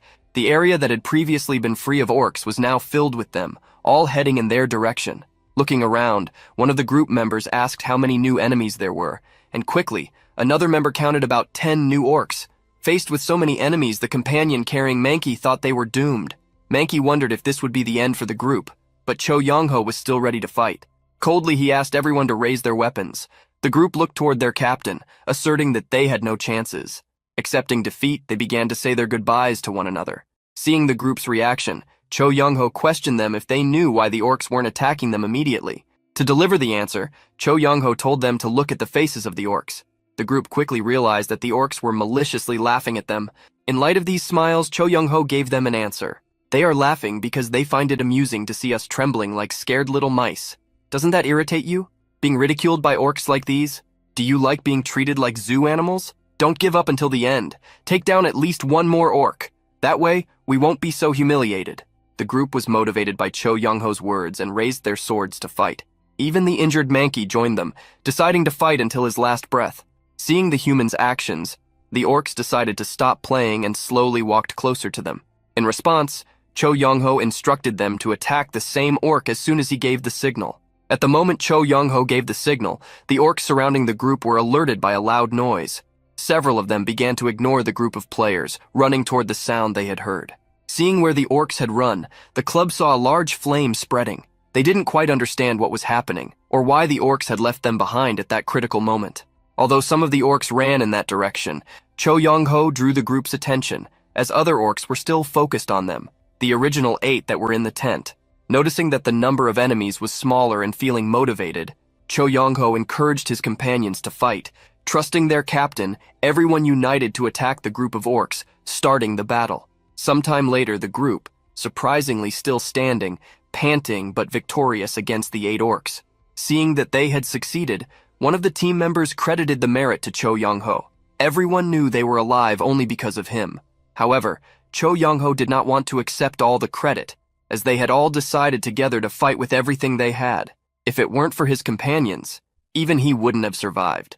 Putting that aside, Cho Young-ho asked Manky how he was feeling after getting hurt. With red eyes, Manky revealed that he was in a lot of pain but could handle it well. Seeing that Manky needed to rest, Cho Young-ho asked everyone to hide while he went to see what was happening.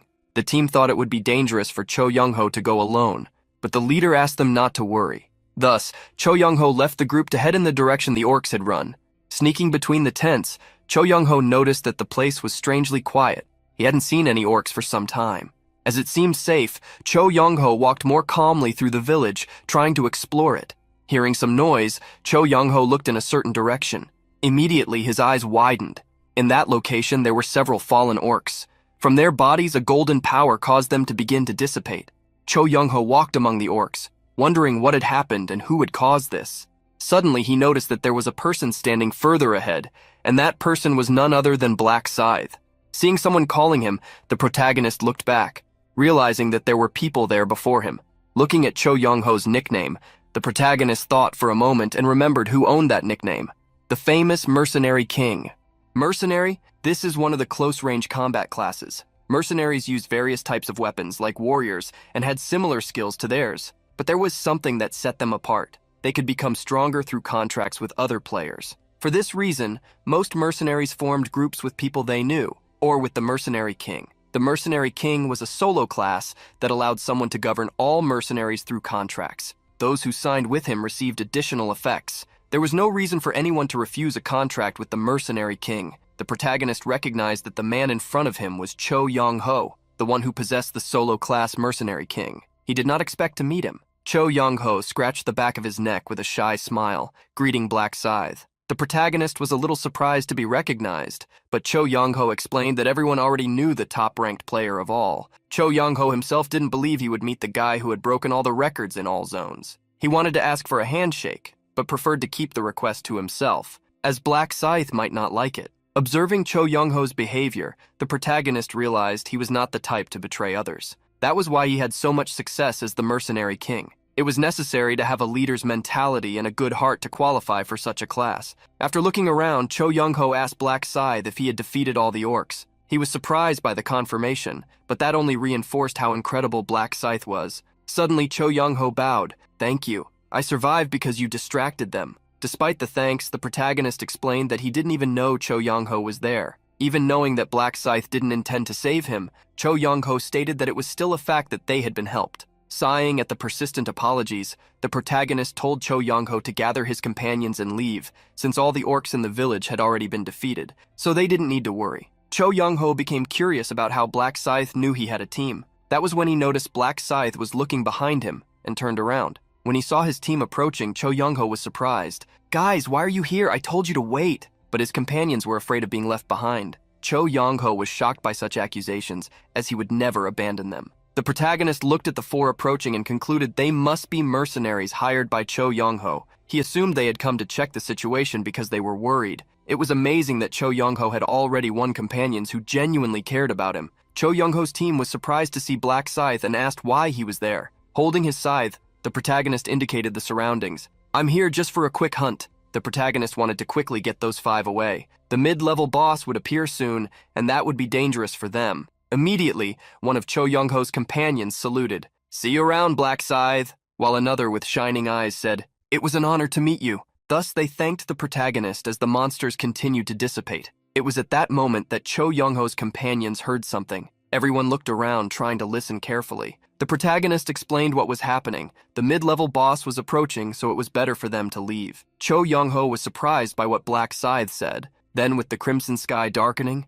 a giant orc appeared among the tents. Everyone turned, surprised to see the orc approaching in the distance. The orc, enveloped by an extremely dark energy, let out a deafening roar. He began running toward his prey, each step making the ground tremble beneath his feet. Alert, the protagonist faced the orc warrior, the reason he hadn't left yet after defeating all the other orcs in the village. It would be necessary to defeat that monster to obtain the balance stone, an item needed for the side quest. Black Scythe gave a slight smile. Once he defeated that orc as well as the bosses of the other three tribes, he would complete the mission. The orc warrior quickly advanced to the village courtyard wielding his swords. Cho Yong-ho's team immediately noticed the monster seemed furious. Afraid, Cho Yong-ho told everyone to run. However, that orc, with his teeth bared and thirst for blood, had already come too close. The great monster launched an attack with a speed Cho Yong-ho couldn't keep up with. Looking up, Cho Yong-ho faced the sword falling toward him. The blow came down hard, creating a large shockwave that destroyed the ground around it.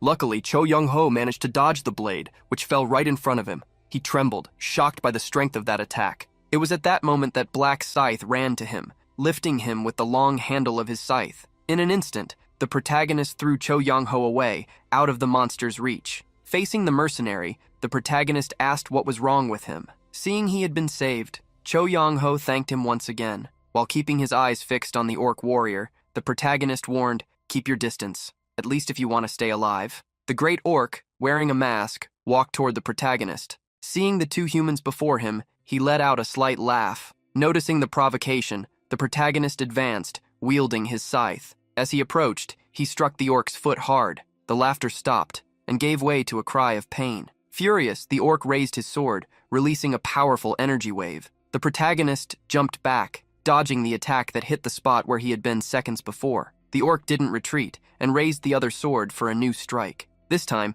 he launched a horizontal attack, but once again the protagonist easily dodged. Black Scythe still had time to mock. What's the use of having such strong attacks if I can dodge them all with ease? The orc, frustrated for not landing his blows, became even more irritated. But before he could react, the protagonist changed his movement route and leapt toward the enemy. Jumping over the great monster, Ryu Min swung his scythe. Imbued with crimson energy, the blade struck the orc warrior hard. After the precise blow, the protagonist landed behind the orc. Without turning around, Black Scythe launched a new attack. His scythe, still enveloped by the same crimson energy, cut in a horizontal arc, hitting the monster just below the chin. Furious, the orc warrior swung his sword. The attack hit the ground hard, but thanks to his agility, Black Scythe managed to move in time and escape unharmed. The protagonist analyzed the effects of the attacks. In reality, he hadn't caused significant damage yet. The orc's neck was absurdly dense.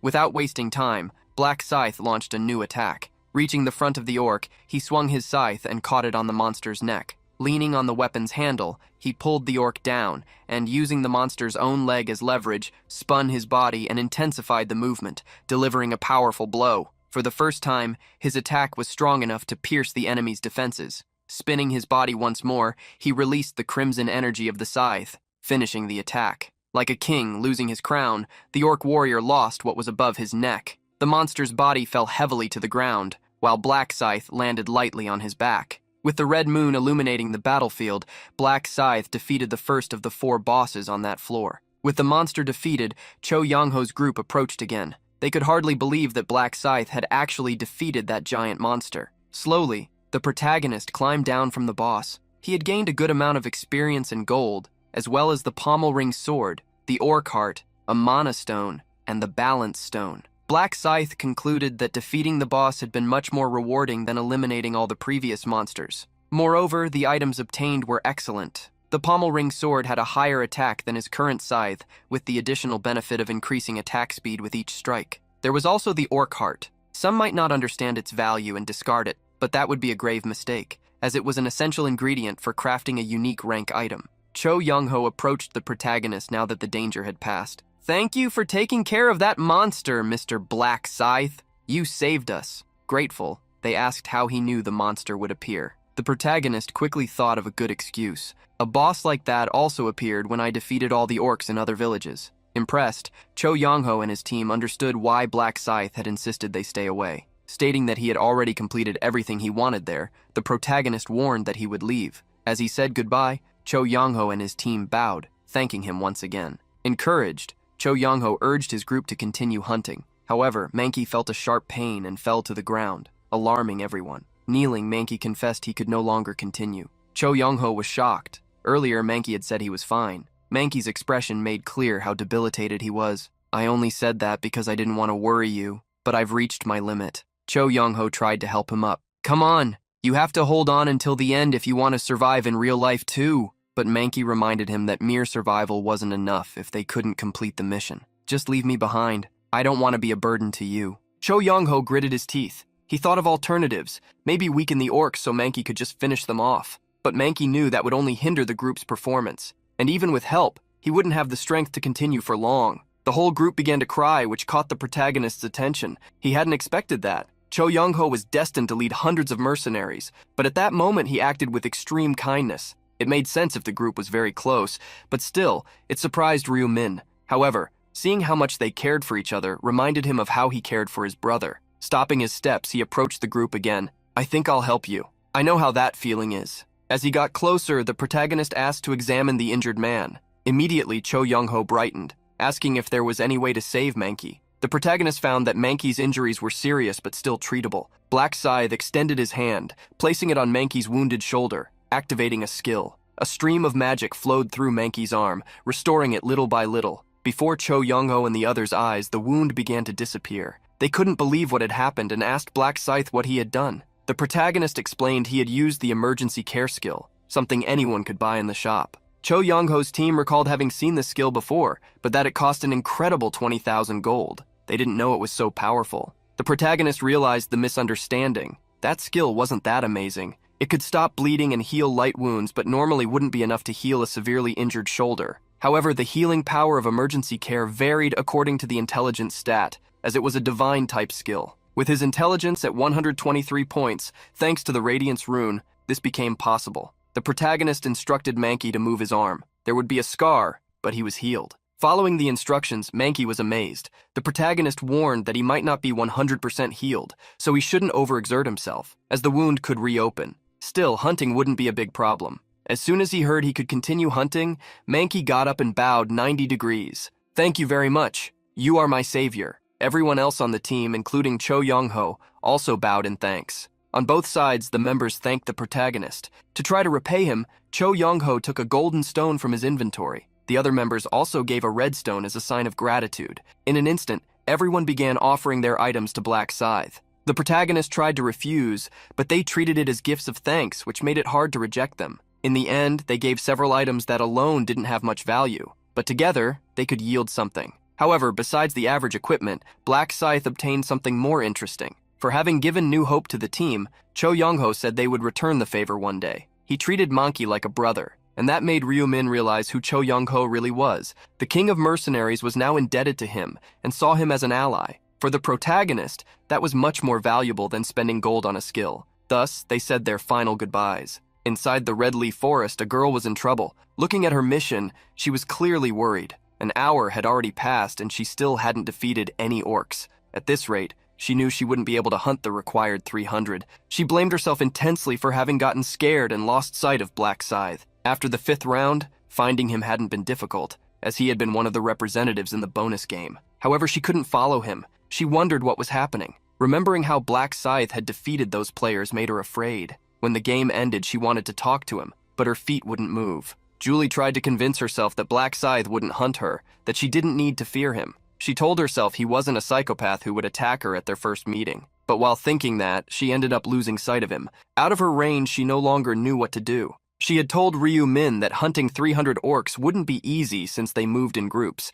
and Ryu-min had told her to look for Black Scythe so she wouldn't have to hunt alone. Now she was following his last advice: wait for an hour in case she couldn't find him. Sitting on a rock, Julie had already waited the time Ryu-min suggested. However, she knew there was no guarantee Black Scythe would return to the starting point, and she might not find him until the end of the round. Standing up, she made a decision. She would find him. With a sword in hand, Julie walked through the forest, believing she was on Black Scythe's travel. Pushing aside some branches, she reached a destination. Upon seeing a village ahead, she wondered if orcs lived there, and if Black Scythe had passed through. Since it was very dangerous, she thought it best to move away for now, but at that moment, a shadow appeared behind her, an orc. Startled, she turned around and came face to face with the large monster who, upon seeing her, shouted as loudly as he could to alert the village. Julie regretted it. She didn't want to fight anyone. Immediately, she used her blessing magic, increasing all her attributes by 50%. She believed in 2 things. First, that there was only one orc to face.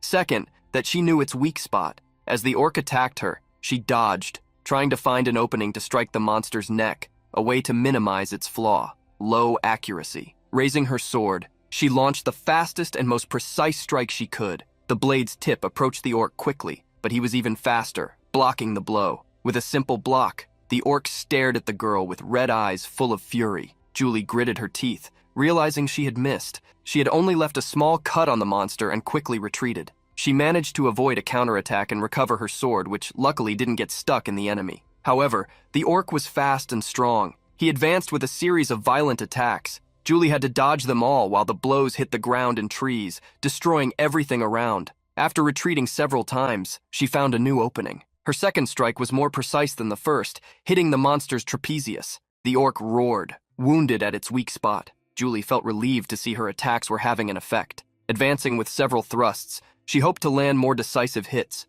She struck the orc multiple times at the same spot until she managed to knock it down. Defeating it in a one-on-one fight filled her with confidence. She raised her sword in celebration, happy with her victory. Then she felt a presence. Black Scythe was walking toward her, appearing on a trail between the trees. Julie rubbed her eyes, wondering if she was imagining things. She couldn't believe that after searching so much for him, he was the one who had found her. But Julie was surprised when Black Scythe just passed by without saying a word. Realizing she couldn't just stand there, she turned around, trying to call him. The protagonist stopped asking what she wanted. Trying to gather courage, Julie stammered, before finally managing to ask Black Scythe if he would like to join her. The protagonist feigned surprise. and Julie, still stammering, repeated her request. Maintaining his disguise, Ryu-min asked why he should join her. Julie realized she hadn't given any reason and stepped closer to show him something. She then cast her blessing skill on the protagonist. She explained that it was a healing skill called blessing, and that it could increase attributes by 50%. The protagonist opened his stats window,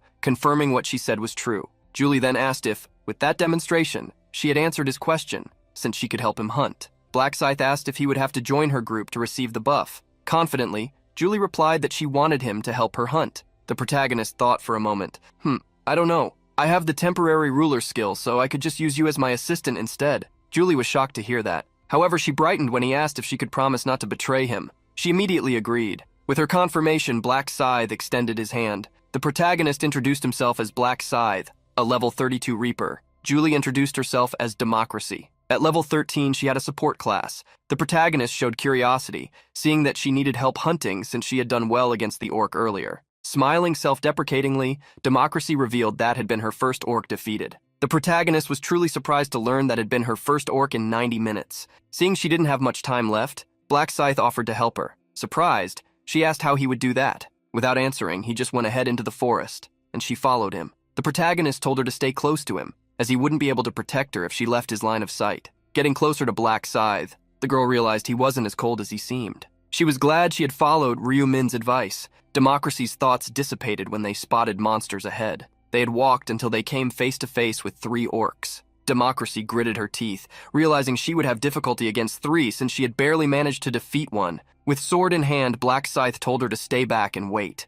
The next moment, he advanced against the 3 orcs. During the charge, he prepared his attack. With a powerful horizontal slash, the protagonist hit the legs of the 3 orcs with a wave of energy, making them unable to walk. With the blow, the 3 fell to the ground. That was when they realized the real danger ahead. The player attacking them didn't stop. He jumped toward one of them. With a second strike, the protagonist disabled one of the orc's arms, and soon after, the other. Seeing the scene, Democracy was incredulous. In an instant, Black Scythe had incapacitated the orcs from attacking or fleeing. Wiping his cheek, Black Scythe ordered her to finish the job. Seeing the girl standing still, the protagonist asked why she was lost in thought. Realizing her mistake, Democracy apologized. She cautiously approached the orcs just to be sure. Getting close, she attacked one of their weak points. With that, she managed to defeat her second orc, gaining experience and gold. She couldn't believe it had been so easy. At first, she thought it would be at least a little dangerous. Upon realizing how easy it had become to defeat the orcs because of Black Scythe,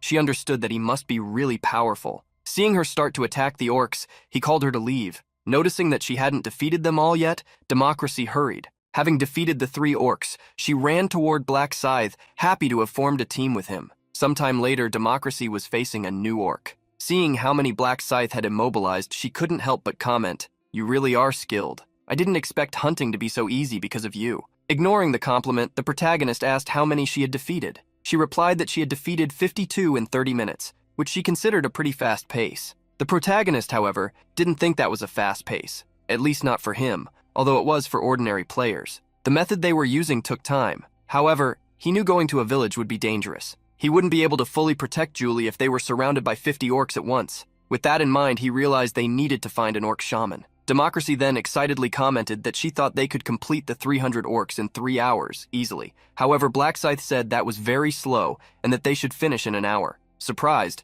Democracy asked how they could do that. Black Scythe then explained his plan, to find an orc shaman. The girl didn't understand why they needed to find that monster. The protagonist then explained, "That's a monster that can summon orcs. If he summons orcs for us, then we won't have to wander around looking for them." Democracy understood the plan. Instead of defeating the monster, they would make it keep summoning orcs. That was exactly Black Scythe's plan, to let the shaman summon orcs until they reached 300. Democracy then asked how he knew about that monster, questioning if it wasn't his first time on that map. As an excuse, the protagonist said he had fought a shaman before meeting her, so he knew about its existence. Democracy realized the explanation made sense. The protagonist reassured her even more. "Don't worry, I'll make it as safe as possible." Hearing Black Scythe's way of speaking, Julie stared at his back with something on her mind. With a slight smile, she realized he was much cooler than he seemed. Really, you can't judge a book by its cover. After some time walking, they arrived at a village with a large structure resembling an orc temple. Democracy was curious to know if there was a boss in that small village. The protagonist explained that yes, if they entered the village thinking it would be easy, they would end up facing a multitude of orcs summoned by the shaman. Ryu Min knew that trap very well, made to lure players. It was exactly like that, even in their past lives. If they really went to the back of the village, they would surely find a pile of players that the orcs had hidden. That was how the shaman showed his cleverness and wickedness. However, the protagonist knew that also showed the shaman was cowardly and lacked confidence to fight directly. The protagonist led the way. Following him, Democracy couldn't find any orcs. Black Scythe then explained that the outside was just decoration to attract players. The orc shaman was the only one living in the village. The protagonist pointed in a direction, toward the cabin where a trap awaited them. Seeing Democracy hesitate about the trap, Black Scythe explained how it worked. It's simple. When players enter the houses and step on the trap, orcs are summoned, from 10 to 20, enough to overwhelm surrounded players. Democracy gritted her teeth hearing how the trap worked, realizing it would be difficult to deal with so many monsters.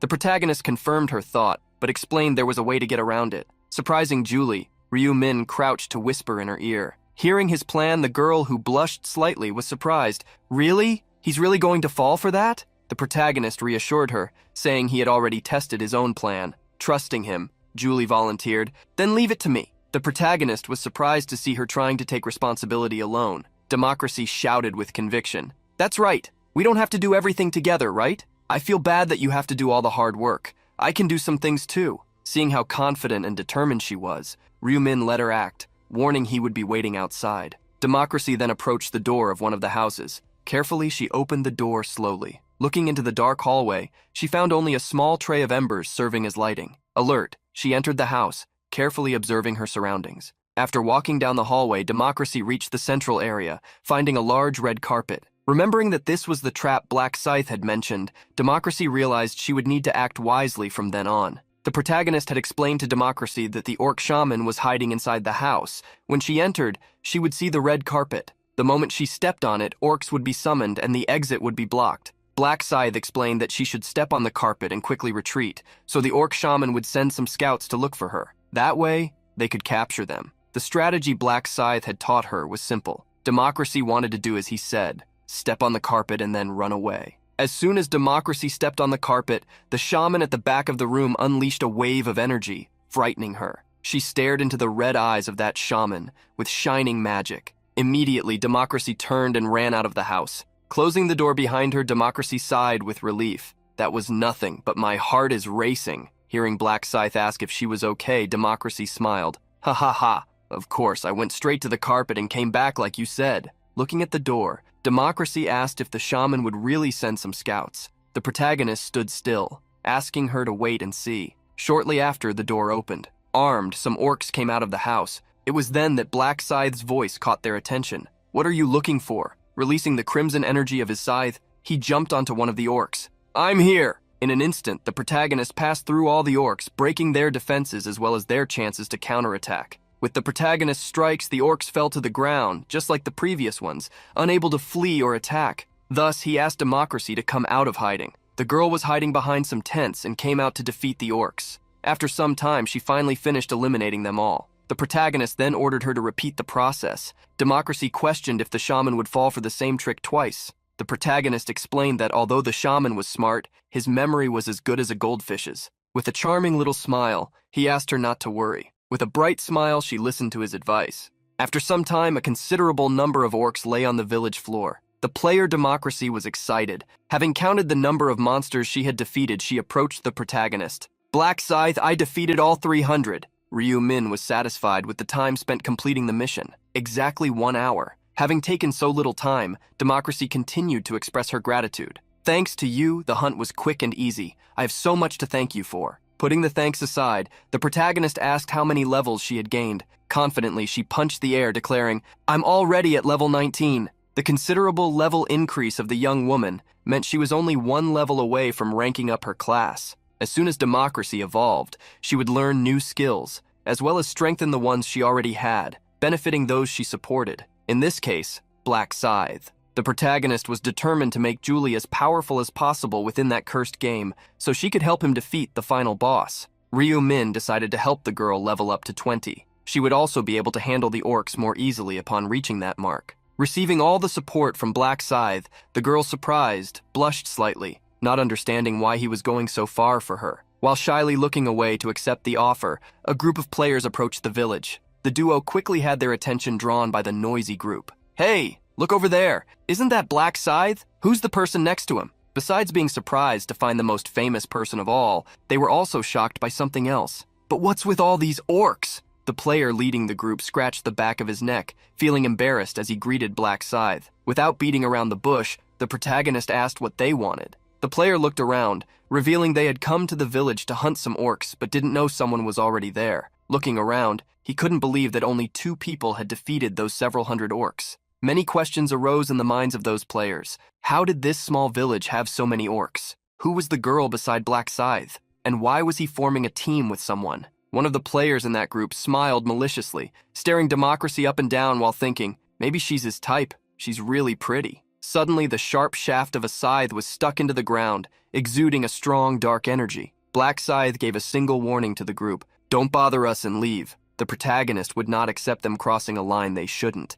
and stared at the group with the eyes of a predator. "If you have no more business here, leave." Confident in their greater numbers, the players confronted Black Scythe. "Who do you think you are to talk to us like that? Speaking so informally when we just met? Don't you think that's rude?" Democracy was tremendously surprised. To her, those people must be crazy to talk to Black Scythe that way. Hearing the angry group continue to attack him with words, the protagonist swung his scythe. While one of the group members was still shouting, the blow hit him. The wound glimpsed on the man's forehead was not deep, just enough to scare him. Instilling fear in the other members, Black Scythe advised them, "Leave if you still value your lives." Immediately the group fled. Afraid, they apologized as they ran. Although they were fleeing, that group still had ulterior motives. They did not simply want to leave, but to hide and spy on Black Scythe. Black Scythe discovered the group's plan by reading their minds. Some flies buzzing around him wouldn't stop him from hunting, but some idiot could manage to steal the boss kill on the map. The protagonist would take care of them before that,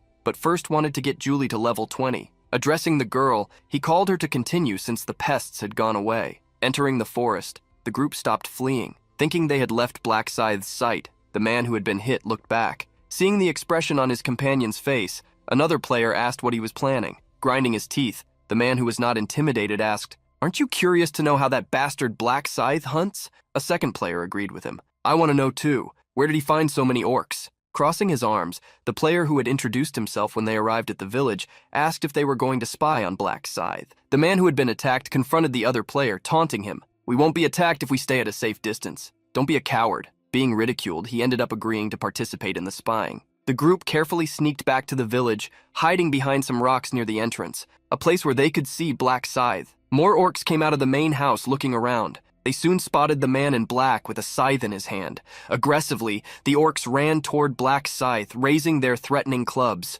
With eyes sharp as an eagle's, Black Scythe raised his fist. Staring at the orc in front, he punched it with all his momentum. The orc was thrown back toward another, who had also come out of the shaman's house. Like in a bowling game, the first orc knocked down all the others, who barely understood what was happening. While the orcs were still falling, the protagonist advanced toward them. The scythe, as if cutting grass, swept what was in front, giving no chance to the 2 orcs. The remaining orcs were surprised by the humans' quick movement. Outside the village, the players were impressed by Black Scythe, who easily defeated the orcs, while they, even united against one, struggled to win. One of the players, however, frowned when he realized the orcs were still alive. Black Scythe had not finished them off. Suddenly, the girl they had seen earlier appeared. She was the one who delivered the final blow to the immobilized orcs. The players in the forest were surprised to see Black Scythe helping the girl get the points. They quickly began to wonder what Black Scythe was getting in return for letting her keep the points, or how she deserved such a thing. In moments, envy grew in their hearts as they saw how easily Democracy leveled up. While the group complained, they saw the girl enter the wooden house. Shortly after, she came out again. Having watched this several times, one of the players realized what was wrong. Every time that girl goes in and out of that house, orcs come out behind her, and Black Scythe immobilizes them. But isn't it strange for such a small house to have so many orcs? That player's comment made the others think, and they soon concluded that this must be a spawn point for orcs. There was no other explanation. The group became even more envious and angry. Black Scythe and the girl didn't need to make much effort for several monsters to fall into their laps. Now it made sense why Black Scythe had driven them away, to not lose the monster spawn point. One of the players asked if they should wait until Black Scythe and the girl left. so they could take the place for themselves. Another player thought this was a good idea, especially since they wouldn't be able to take the place by force. After a few rounds, Democracy received a notification that made her excited. She quickly told Black Scythe that she had reached level 20. Receiving congratulations from Black Scythe, the girl explained how much she had improved. I gained a new skill, and my blessing buff went from 50% to 60%. To test the improvement in the blessing skill, Black Scythe asked if she could cast it immediately. Democracy did as he asked and extended her hand, using the skill. With a green energy like pure flowers enveloping both of them, the blessing skill increased their attributes by 60%, lasting for 3 hours. Having cast the enhanced blessing, the young woman excitedly announced that she would next cast the new skill she had learned. A faint cayenne energy ran through Black Scythe's body. The swift skill increased the protagonist's attack and movement speed by 60%, lasting for 30 minutes. Discovering the buff's effect, the protagonist thought it was not bad at all. Democracy shared his opinion and said she could cast the skill on him every 30 minutes. The protagonist thanked her for the consideration and called her to move forward. They were now going to defeat the orc shaman. Democracy quickly asked if she could help in any way, but Black Scythe coldly just asked her not to get in the way. Ryu-min looked toward the village gate and saw the group of players outside. Remembering their plan, the protagonist wanted to wait and see how things would unfold. Black Scythe entered the orc shaman's cabin alone. Democracy, on the other hand, stayed outside, keeping watch. The players outside the village were confused to see Black Scythe enter the house and tried to observe closely. Suddenly, several attacks hit the cabin door. Kicking down the wooden door, Black Scythe jumped out without any warning. Behind him, several orcs chased him. But this time, the protagonist did not intend to eliminate the orcs, but to lure them to a place. Democracy was surprised when Black Scythe came out of the house and wondered why he was running away. Outside the village, the group of players still didn't understand why the powerful Black Scythe was fleeing. Seconds later, the large orc with a staff came out of the cabin. The shaman raised his bone staff and unleashed a powerful spell while chasing the intruder. The magic followed the direction Black Scythe had fled, passing over the orcs and striking an area in front of the village gates. Suddenly, from the places where the energy landed, ghost orcs rose up. In an instant, a new group of summons appeared, blocking Black Scythe's escape route. One of the players outside became afraid upon seeing the big orc. Seeing the ornaments the orc wore, as well as the staff, something no other orc possessed, one of the players guessed, that must be the boss. Finally, the smartest player in the group understood what was happening. Ah, so the orcs weren't spawning, they were being summoned. Seeing Black Scythe surrounded by several orcs, Democracy became desperate, wondering what she should do, whether she should run to help him. However, she quickly changed her mind when she saw the look on Black Scythe's face as he faced the orcs. He wasn't tense at all. The orc shaman, seeing his minions being eliminated, raised his staff once again, summoning new monsters that roared like a horde of beasts. Seeing 10 more orcs appear, one of the players watching the fight was surprised. In the center of the battlefield, Black Scythe kept swinging his scythe. His body, agile thanks to the increased movement speed granted by Democracy's skill, easily dodged the orcs' clubs. Watching Black Scythe's dodging moves, the group of players made surprised comments. How does he dodge like that? Isn't he a monster?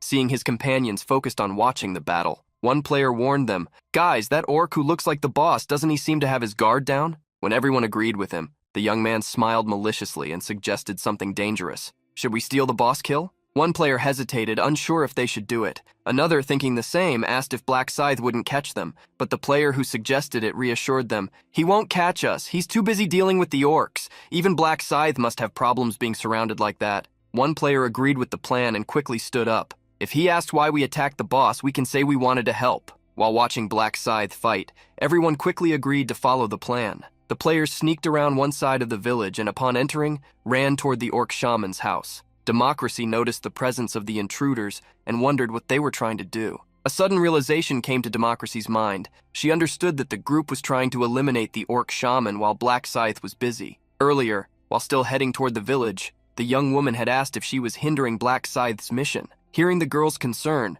the protagonist revealed that he had already defeated his quota of monsters. He confidently revealed, my goal is not the main quest, but the side quest. I've already secured one of the balance stones. Seeing Julie surprised, Ryu-min explained that he had obtained the stone by defeating a boss monster called the Orc Warrior. The other stones would also be obtained by defeating monsters like him. Democracy was reassured by Black Scythe, who said his target was only the boss monsters. Democracy became furious, seeing the group sneaking to attack the orc shaman, and shouted in her heart, no, the shaman belongs to Black Scythe. At this rate, some random idiot will steal the balance stone. the girl made a decision. Leaving her hiding place, she was determined to stop them. Raising her swords and preparing her spells, two of the players sneaked behind the shaman. However, at that moment, a skill was used. Night of Shadows. A sudden darkness appeared, covering the entire village. The light emitted by the celestial body disappeared, and everyone present could see nothing beyond what was directly in front of them. The players who had invaded the village walked back and forth, looking up, surprised and confused.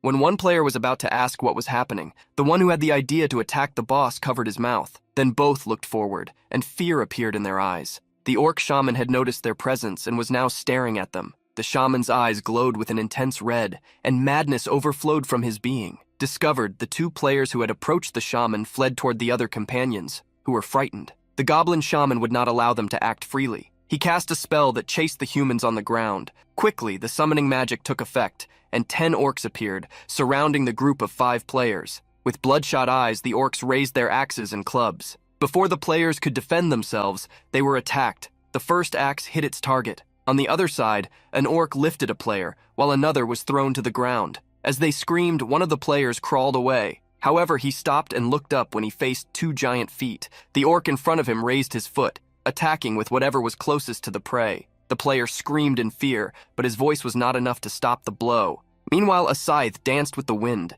removing the crown the orcs wore above their shoulders. Within minutes, Black Scythe had already gotten rid of the 10 orcs surrounding him. Putting the scythe aside, the protagonist sighed before looking to the side, at the chaos that had started while he fought. Ryu Min had decided to lure the orc shaman outside just to see what those players would do. He never imagined they would try to attack the shaman while he was supposedly in danger. Seeing the battle's outcome nearby, Ryu Min expected nothing different. However, he didn't care much. Those players were already doomed to fail, as they had wasted a lot of time just spying on him. Of the players in the village, only Democracy remained, watching Black Scythe walk toward the orc shaman. The orcs who had finished off the group of players were startled to see the human, who had eliminated an entire group of them, approaching. But confident in their numbers, they advanced, hoping to protect their leader. Before the orcs could get close, the protagonist struck them with clean blows. In an instant, a rain of orcs fell, each one knocked to a different side after the overwhelming combo of attacks. Ryu Min took advantage of the hunt.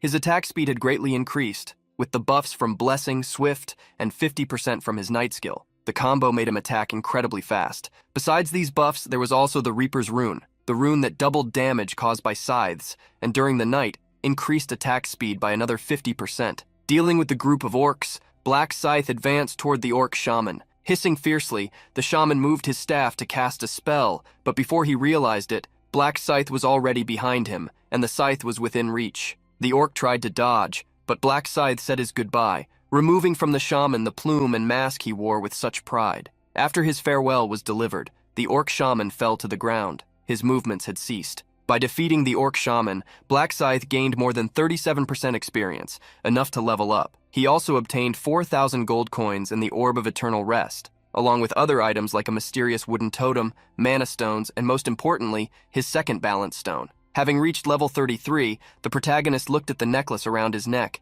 an insanely good item he had just obtained. The Orb of Eternal Rest was a necklace with a special effect. For each monster killed, the necklace would lose 1 durability point, but grant 1 cumulative point. When 100 points were accumulated, they could be exchanged for 1 stat point. This necklace was similar to the absorption rune used by the Black Flame Dragon. However, there was a problem with the necklace. When its durability reached 0, it would break. Nevertheless, there was an item in the 8th round, the durability rune. With it, and the help of a blacksmith, Black Scythe could restore the necklace's durability. This meant that as long as he kept defeating monsters, he could increase his stats infinitely. In the darkness, Democracy tried to search for Black Scythe while shouting his name. Seeing the lost girl made the protagonist attest to the power of the Reaper's Rune, which made him hard to detect in the dark. Before disabling the night ability, the protagonist glanced at the players who had been eliminated by the orcs. He used the Trace Erase magic, causing everything related to them to disappear. Thus, the night ability was deactivated, and the red sky could be seen once again. Seeing how the sky darkened and brightened without any warning, Democracy was confused, but thanks to that, she managed to find who she was looking for. Quickly, she ran toward Black Scythe. "There you are, I've been looking for you everywhere." Showing the orc shaman to the girl, the protagonist indicated the reason he had been busy. Democracy was happy to learn the shaman had been eliminated by Black Scythe, but she was confused. "Could you see anything around you? There were some people trying to take the orc shaman from you." Feigning innocence, the protagonist calmly replied, "I didn't see anyone." Democracy, still confused, told what she had heard. Someone scream. Ryu-min preferred to keep the girl in doubt rather than show her the horrific scene. Waking Democracy from her thoughts, the protagonist called her, "Come on, we need to hunt the next boss." Sometime later, Black Scythe had already caused tremendous chaos in another orc village. From all sides, several orc archers had been eliminated, and their quivers still held the arrows they couldn't use. A large orc, holding a bow bigger than himself, shot powerful arrows at Black Scythe, who advanced toward him while dodging the shots. The orc was surprised by the sudden movement of the human, who crouched in front of him. Black Scythe cut the bowstring, which released along with what was holding it. In moments, new attacks rained down on the boss, with the ferocity and sharpness of a tiger's tooth. As if made of blocks, the orc archer was dismantled by Black Scythe, falling to the ground after becoming immobile. Quickly, the various parts of the archer, along with his bow, ended up on the ground. The protagonist gained the same amount of experience obtained against the orc shaman, plus gold. He also obtained rusty arrowheads and a low-grade green mana stone. Finally, he obtained the third balance stone. Having acquired so many items, Black Scythe decided to check them out. The agile archer boots gave 60 defense points, plus 10 agility points. They were better than the ones Black Scythe was currently using, offering 4 times more defense. There was no reason not to swap them. He quickly tried to combine the boots with the green mana stone to make them even better. The combination was successful, and he gained 4 more agility points. Now Black Scythe felt ready for his final attack. He would set out in search of the superior orc, the final boss who, unlike the others, had a time limit for attacks. Therefore, he needed to be eliminated as quickly as possible. Knowing that the faster the kill, the better the reward, Ryu-min remembered the best record from the last round was 43 seconds. Having prepared, he called Julie to follow him. With the buffs from the smiling girl, the protagonist felt he could break that record this time. Wanting to minimize the kill time as much as possible, Black Scythe thought he should level up a bit before facing the boss and use the Orb of Eternal Rest to increase his stats. The protagonist continued hunting until there were just over 30 minutes left in the round. Clearing another orc village, he was impressed with the speed he had reached. With little time left, he decided it was time to face the boss. He was only 1 level away from reaching level 40, but time was very short. Still, there were no regrets, for he had achieved his goal, defeating 999 monsters. The durability of the Orb of Rest dropped to just 1 point, and 9 stat points were granted to Black Scythe. While following Black Scythe, Democracy asked if he would continue hunting. Upon hearing that Black Scythe had hunted enough, the girl questioned whether he would go after the final boss next. Confirming that he was heading for his final challenge, the protagonist said goodbye. "Let's part ways here, thanks for coming with me." Shaking Black Scythe's hand, Democracy asked if this was really the end. Internally, she felt a bit sad. She really wanted to ask if she could stay with Black Scythe until he defeated the last boss. However, she shook her head, pushing those thoughts away, and said it was better to separate there. Discovering the girl's thoughts, who had grown attached to him in such a short time, Ryu-min wanted to take her with him, but since it was very dangerous, he preferred that she not be with him. As a farewell, Democracy raised her hand to give Black Scythe one last buff. While using the blessing skill, Julie overflowed. "Black Scythe, thank you for helping me hunt. It would have been very difficult to do all that alone." Thinking about how to reward Black Scythe, Julie opened her inventory. She took out a blue mana stone. She wanted to give it to Black Scythe, even without knowing if it would be very useful to him. The protagonist refused the gift, asking her to keep the stone, but Democracy quickly waved her hands. "No! Just gaining that huge amount of experience was enough for me." Julie actually had 2 of those stones. She wanted to give one to Black Scythe and the other to Ryu-min. Discovering Julie's thoughts, the protagonist smiled inwardly. The girl wanted to take care of both people, not knowing they were the same person. Knowing how much the girl cared, the protagonist ended up giving in. He took the stone from her hand and then left. "I'll accept the item then. I hope we can meet again in the future if we get the chance." Seeing Black Scythe walk away after saying those words, Democracy watched him with much to process in her mind. Elsewhere, an arrow pointing in a certain direction guided Black Scythe along the path he sought. The location of the boss monster, the superior orc, had been confirmed. The monster was just over a kilometer away. Since it was possible to track the monster, it meant no one had defeated it yet. That was to be expected, as no one had managed to beat it in Ryu-min's previous regressions. Among the 4 boss monsters of the 5th round, the superior orc was the strongest. Its power was so great that the other 3 could be considered minions in comparison. According to Ryu-min's analysis, at least 100 level 20 players would need to risk their lives to defeat such a monster. Ordinary players would never be able to win against it. Even Ryu Min, with his extensive regression experience, had lost the battle 4 times against the superior orc. But, thanks to trial and error, he had recorded a record of 43 seconds. After advancing quickly through the darkened forest, only 300 meters remained for the protagonist to reach his target. At 160 meters away, the protagonist spotted the gigantic superior orc, taller than the trees, with a tail extending for dozens of meters, grabbing some players. The protagonist was surprised to see that there were actually people challenging such a monster. With a powerful grip, the superior orc was capable of crushing everything it held. The enormous 2-headed, 3-armed monster roared furiously, attacking everything around, showing why it had such a powerful title. A player who had come to the location out of curiosity was trembling with fear.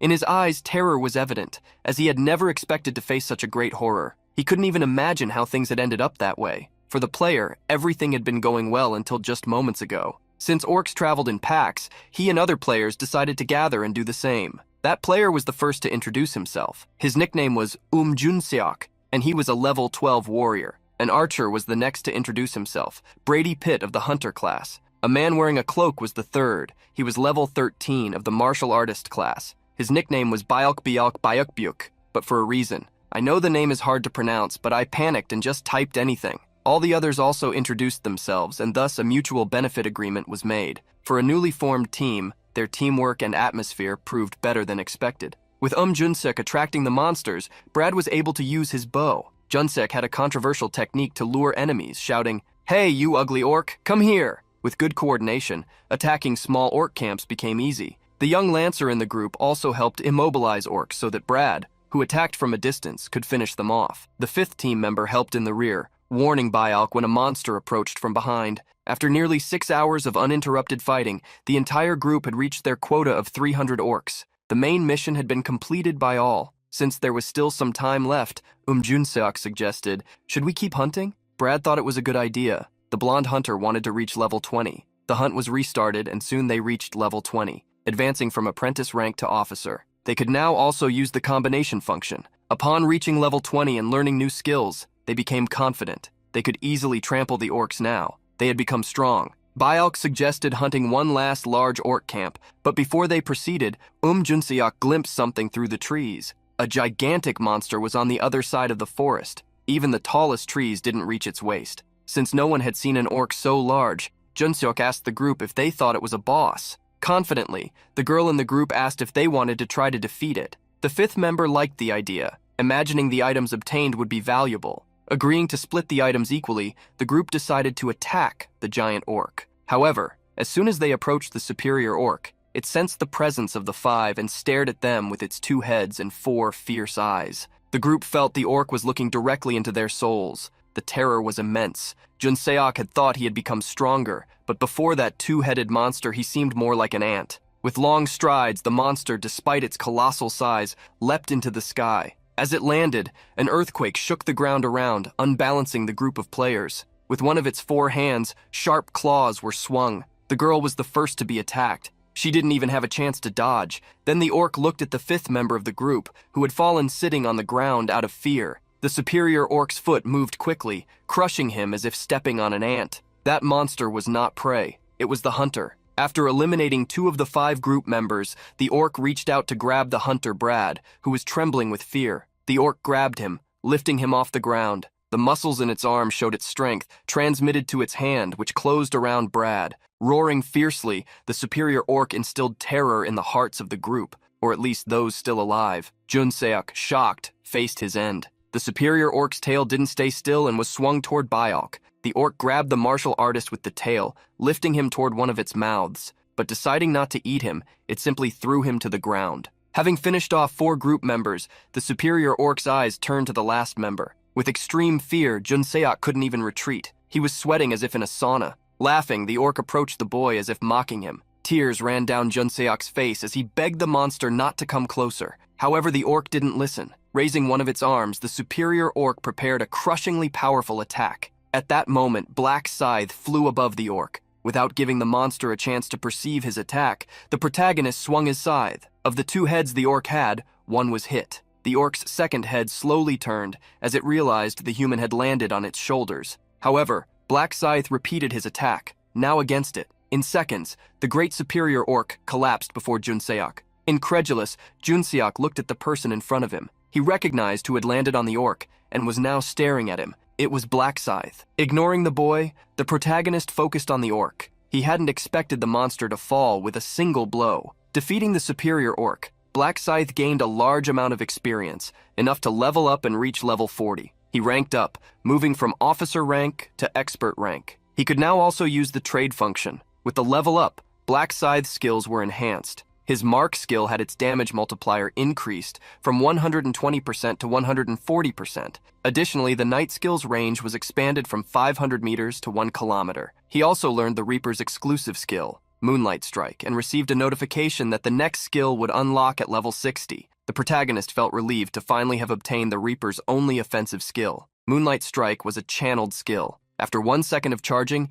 it dealt 1,200% attack damage in a cone-shaped area. Possessing hybrid damage, half physical and half magical, it also gained a 50% damage bonus when used at night. In most cases, having only one offensive skill was a great risk if it missed the target. However, since Moonlight Strike covered a large area, it was easy to hit. Moreover, it was extremely useful for having hybrid damage, dealing damage even to monsters immune to one of the attributes. The current monsters were low level, but remembering that monsters in the following rounds would be ridiculously strong, obtaining such an essential skill put a smile on Black Scythe's face. When it was time to check the rewards, the protagonist discovered he had obtained the superior orc gauntlets, along with its fangs and a purple mana stone. Finally, he obtained the 4th balance stone. Completing the side quest, Black Scythe received the balance rune, the item that had been his goal from the beginning. Upon acquiring the rune, it was automatically engraved on Black Scythe's body. The balance rune possessed a tremendously powerful effect. If the difference between the highest and lowest of his attributes, ignoring bonuses, was less than 10 points, all statistics would be doubled. The rune required the player to balance their 4 attributes: strength, intelligence, agility, and luck. Black Scythe had already allocated his points in advance, expecting to obtain the rune. In strength, intelligence, agility, and luck, he had 27 points. 18 points, 26 points, and 28 points, respectively. With the rune's stat doubling bonus activated, the protagonist wanted to check how his attributes looked. With all bonuses active, he had 374 points in both strength and luck, 614 points in intelligence, and 518 points in agility. Seeing all the stats above 300 points, even he was shocked. Although he knew his stats were inflated, thanks to the rune's bonus and Julie's buffs, he still felt they were higher than expected. In the end, the balance rune really seemed to be the item that would help him increase his attributes the most. The protagonist grew restless to see the reward for having defeated the superior orc. With his attacks being so fast, he had defeated the boss in just 1 second. The boss, eligible for attack time rules, calculated the rewards and gave extra gold to its attacker. Quickly, Black Scythe received the notification. You have received the maximum possible amount, 100,000 gold coins, for defeating the boss monster in less than 10 seconds. Congratulations! The protagonist remembered having earned a little over 23,000 coins last time. Having obtained so much gold, the protagonist told himself he would acquire all the general skills he had not yet learned. Unexpectedly, a new notification appeared. You have set a world record. Your achievement will be recorded in the Akashic Records. You will receive a unique item choice as a reward. It was the first time Ryu Min had seen something like this while playing. He didn't know there were time records. Seeing the unique item choice reward, he wondered if he could choose anything he wanted. Opening the inventory, he used the unique ticket. Immediately, a window with 8 item categories appeared before him. Faced with the vast list of categories, he imagined he really could choose anything. So he began to think carefully. I don't need a weapon since I can craft one. Thinking of something that could be useful, Black Scythe clicked on the helmets option. While Black Scythe took care of his own affairs, the young Junseok approached, curious. He couldn't believe that monster had been defeated in just 1 second. Looking at his fallen comrades on the ground, he could compare the difference in strength between Black Scythe and them, who, even as 5, couldn't defeat the monster. Junseok quickly changed his thoughts, telling himself he shouldn't be questioning Black Scythe's methods, but rather be grateful. Aware of the boy's thoughts, the protagonist turned his face to look at him, which startled him. An awkward atmosphere hung between the two, but only for a few seconds, as the protagonist turned to leave. Seeing Black Scythe leave, Junseok felt disappointed for not having had the chance to say goodbye.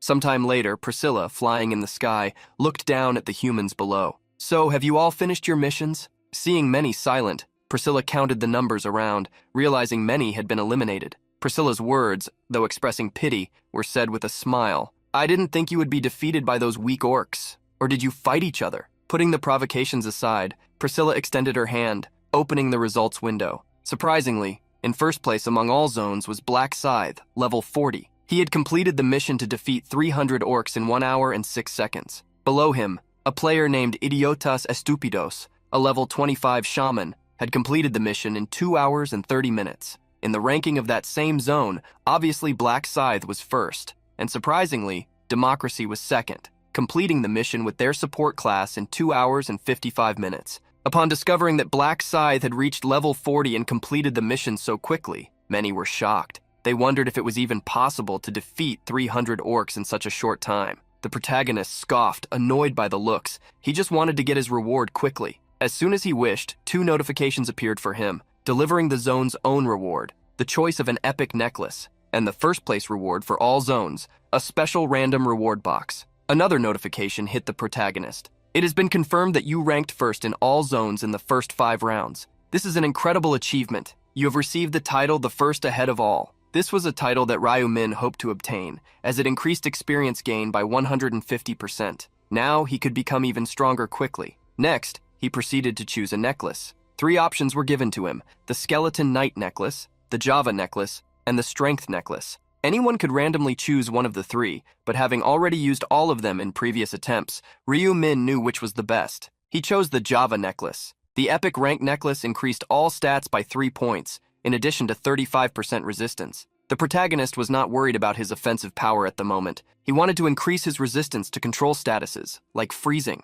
An item with resistance to effects was really rare, so even in the future, when he could trade it for something better, Ryu Min could still sell it. Then, the protagonist moved on to the choice for the next round. Having the option of triple experience bonus, he promptly chose it. After Black Scythe chose his rewards, Priscilla, in the sky, clapped, drawing the attention of all the humans. She promptly asked, "Have you all checked the ranking, right?" Her golden eyes, though beautiful, conveyed fear to those who looked at her as she spoke. A total of 1,585 people completed the main mission. The one ranked 1,212, and everyone below will be eliminated. As soon as Priscilla declared this, many people began to disappear, begging for mercy. On all sides, countless players cried for help, but nothing could be done to save them. For Priscilla, it was amusing. Begging for your lives, how pathetic. You are worse than insects. Hearing the winged redhead speak, the protagonist mocked her internally since she was no better than any of them. Priscilla thought no one had completed the side mission, but was surprised to see she was wrong. Then, she looked at Black Scythe, who was not intimidated, but stared back at her. Not wanting to prolong it further, Priscilla said goodbye. So humans, see you in the next round. Thus the 5th round ended, with 1,211 survivors in the zone where Ryu Min was, and a little over 19,300,000 survivors overall. On the afternoon of the day Ryu Min woke up, he and his brother had a meal in the living room. Having finished eating, he leaned back on the sofa, ready to start his tasks. Opening the combination window, he placed his scythe as the primary ingredient. For the secondary items, he put the orc's heart, a mysterious wooden totem, the rusty arrowhead, and the orc's fang. Ryu Min hoped that his scythe would reach epic rank when combined with such items. Although he could only use these items for the combination, he still had the black diamond he obtained from Hwang Yong Min. If he used that item, it would be possible to advance his scythe to unique rank instead of just epic. He decided to use the diamond and clicked the combine button. The combination was a success, and with the system's glow, the scythe, which had previously been red, changed, becoming a dark purple like the Afterlife. The Afterlife scythe was created, a unique rank weapon with 300 damage points and stat increase effects, as well as a 10% skill damage bonus. Ryu Wan was startled to see his arrogant brother's smiling nose grow, unaware that Ryu Min had obtained an incredible item. Opening the shop, the protagonist checked the skills he could buy. He started with the surrounding research skill, which allowed him to see the surrounding areas as a mini-map. Next, he bought the dynamic visual acuity enhancement skill, which improved vision. He also learned the basic resistance skill, which increased his resistance to abnormal statuses by 15%, as well as hand-eye coordination, which increased skill accuracy by 20%. After his purchases, the protagonist sighed, as he only had 14,000 gold coins left. There was nothing else he wanted to buy besides epic items that would appear in a few days. Believing that was enough, he straightened up and opened the statistics window. Now, without the general bonuses from the round and the buffs given by Julie, he could see his stats. 106 points in strength and luck, 150 points in intelligence, 136 points in agility. He could also see his list of skills, runes, and additional abilities, those provided by the system, such as combination shop and negotiation. The stat points left Ryu-Min satisfied. They had grown a lot with the balance rune. Moreover, everything would be doubled with the elimination rune. Becoming the strongest he could be so far, Ryu-Min remembered that he should proceed with his dealings with Ma Jeongrok. After that, he should also take care of Hwang Yong-min. As he was about to stand up, the protagonist wondered what had happened to Hwang Yong-min. Immediately, he used his tracking skill to check on him. Since he managed to track him, it meant Hwang Yong-min was alive. For Ryu-Min, this was a good thing, as Yong-min would still be useful for some things. However, this would be the last time Hwang Yong-min escaped. This would be the last time Ryu-Min used him, this time in reality, before discarding him. In the real world, the day was sunny, perfect for going to a cafe. At one of these cafes, with a cozy garden beside it,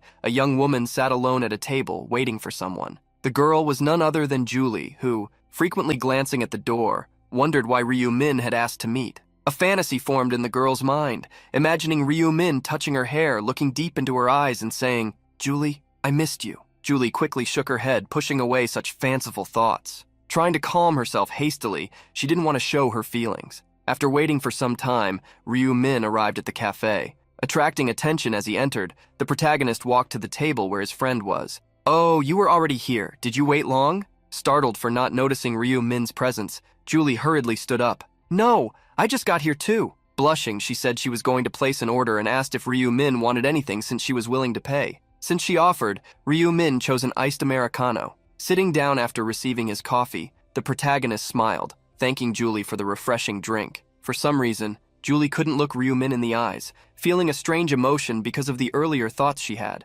Trying to stop the girl from having romantic feelings, Ryu-Min started an important topic. "How was the 5th round? Did you meet Black Scythe?" Ryu-Min's question made him look away, embarrassed for pretending. Julie, who hadn't noticed the change in Ryu-Min's expression, promptly replied, Yes. It was just as you said. I met him and hunted with him." Seeing how excited Julie was for having passed the 5th round, Ryu-Min reminded her, "I told you, if he saw your buffs, even Black Scythe would want you by his side." Julie couldn't help but remember how easy hunting had been thanks to Black Scythe's help, revealing that she had even placed second in the game zone for the first time. As if he already knew, Ryu-Min looked excited and asked what reward she had obtained. Faced with the question, Julie offered to show what she got. In the girl's hands appeared a small flower-shaped necklace, emitting golden energy like spring notes. Revealing that the necklace increased the user's agility, Julie asked if Ryu-Min wanted to take a look at it. Seeing that Ryu-Min found the necklace impressive, Julie handed the item to him. "Here, you can have it." Surprised, Ryu-Min stepped back,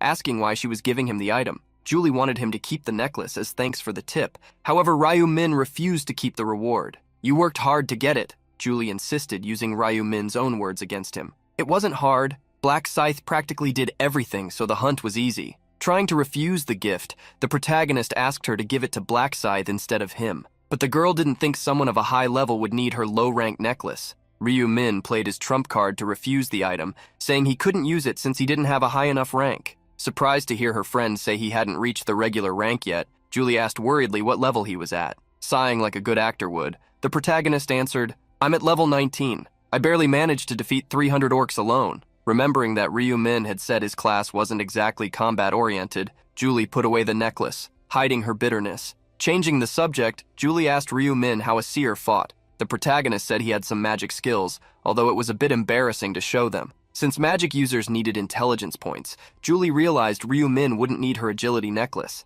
Since she couldn't give the necklace to him, Julie took another item from her inventory to give him, a red stone. Revealing she had obtained the item while hunting, Julie asked him to at least keep it. She didn't want him to refuse this time. With a smile, Ryu-Min understood her wish as he took the item. He thanked her. "Thanks for always thinking of me." Julie almost fainted upon hearing Ryu-Min's thanks. "No, it's not like I'm always thinking of you or anything. You just gave me information. I'd feel bad if I didn't return the favor." Since Julie was giving him something, the protagonist felt he should give her something too. The girl was shocked to hear that Ryu-Min already had information about the 6th round. Although she didn't want to pry into Ryu-Min's affairs, Julie was happy to receive the information. So the protagonist told her what would happen in the 6th round and what Julie should do. Surprised, she was worried about having to team up with Black Scythe again. The protagonist reassured her, "He probably won't refuse. You already proved your worth in the 5th round." Julie became extremely thoughtful, imagining herself on a team with Black Scythe again, which caused some shock in Ryu Min. "You're pretty happy about that, aren't you?" The girl promptly confirmed, "Of course I am. Black Scythe was really nice to me." The protagonist was confused, as if wondering why it wouldn't be nice to be kind to someone, but Julie soon revealed the reason. "He is more considerate than I expected, and not so scary. He's a bit arrogant, but that's to be expected from someone who's always in first place." Ryu Min felt the girl's words were like arrows, striking each of his flaws, but he recovered and curiously heard from Julie. "He seems quite perceptive, almost as if he could read other people's thoughts." Julie wasn't wrong, since Ryu Min could predict many things thanks to the Heart Depth rune. The protagonist knew he wasn't perfect. Above all, he had failed 99 times to save the world and himself, despite feeling cheated upon discovering that the final round required a team of 5 people. Anyway, Ryu Min knew he had no more chances. He needed to conquer the last round. No matter what, he needed Min Julie, and also the American priestess. Seeing Ryu Min downcast, Julie asked what he was thinking. Recovering upon hearing the girl's question,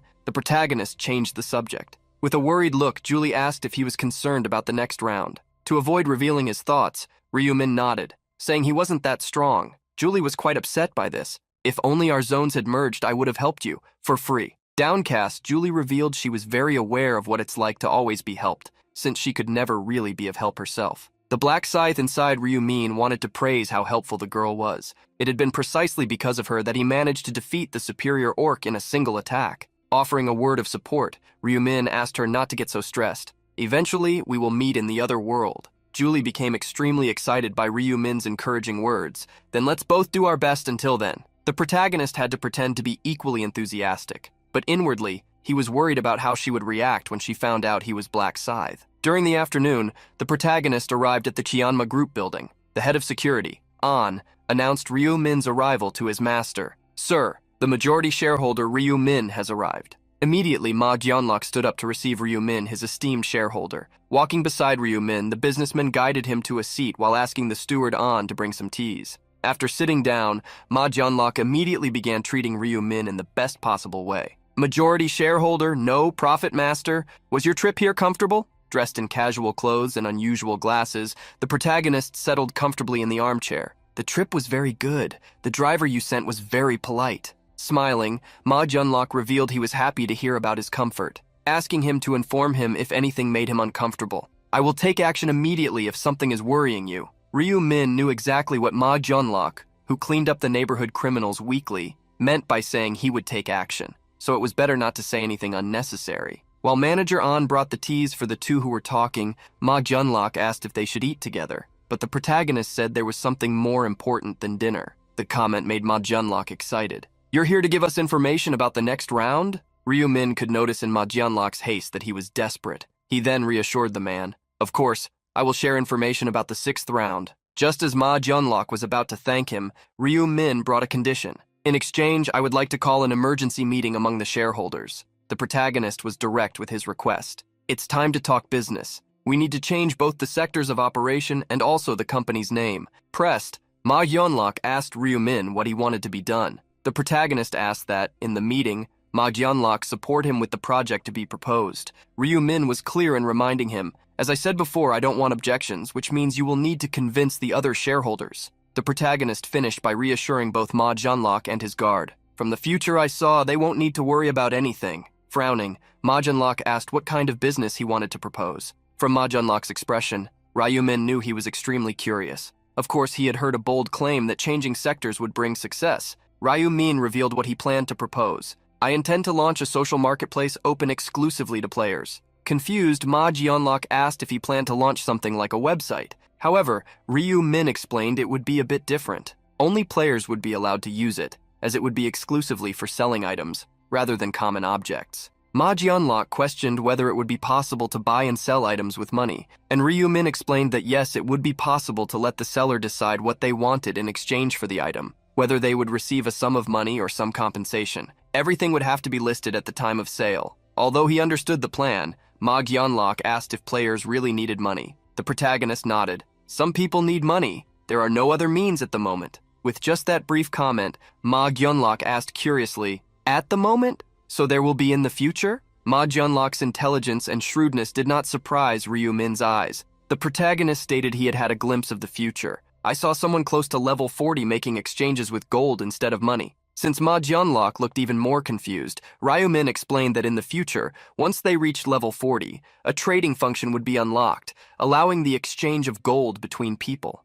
The plan was to create a system on the site to guarantee a safe gold exchange when that time came. Meanwhile, they could charge a small fee for using the service, either in money or gold. The idea of a marketplace among players caught Ma Jianlok's attention. It was a good idea, especially because no one had thought of it yet. If the bet succeeded, they would basically have a monopoly on purchases, but they would only succeed if players actually used the system, and that was what he questioned Ryumin about. The protagonist explained why they would use it. Players have a good amount of items stored from previous rounds. As you probably know, it's not possible to sell items obtained from monsters to the shop, so I'm sure players want to get rid of them. Also, most are around level 20 now. I'm sure they're testing different item combinations. What if there was a new site that allowed them to easily buy items for these trades? Ma Jianlok understood why many players would use the site, and this was exactly the best time to create it. The businessman could see that, as Ryumin said, it was a perfect opportunity. If such a thing was created, it would be a great success. It would even be possible to spread various articles about the store as a form of advertising.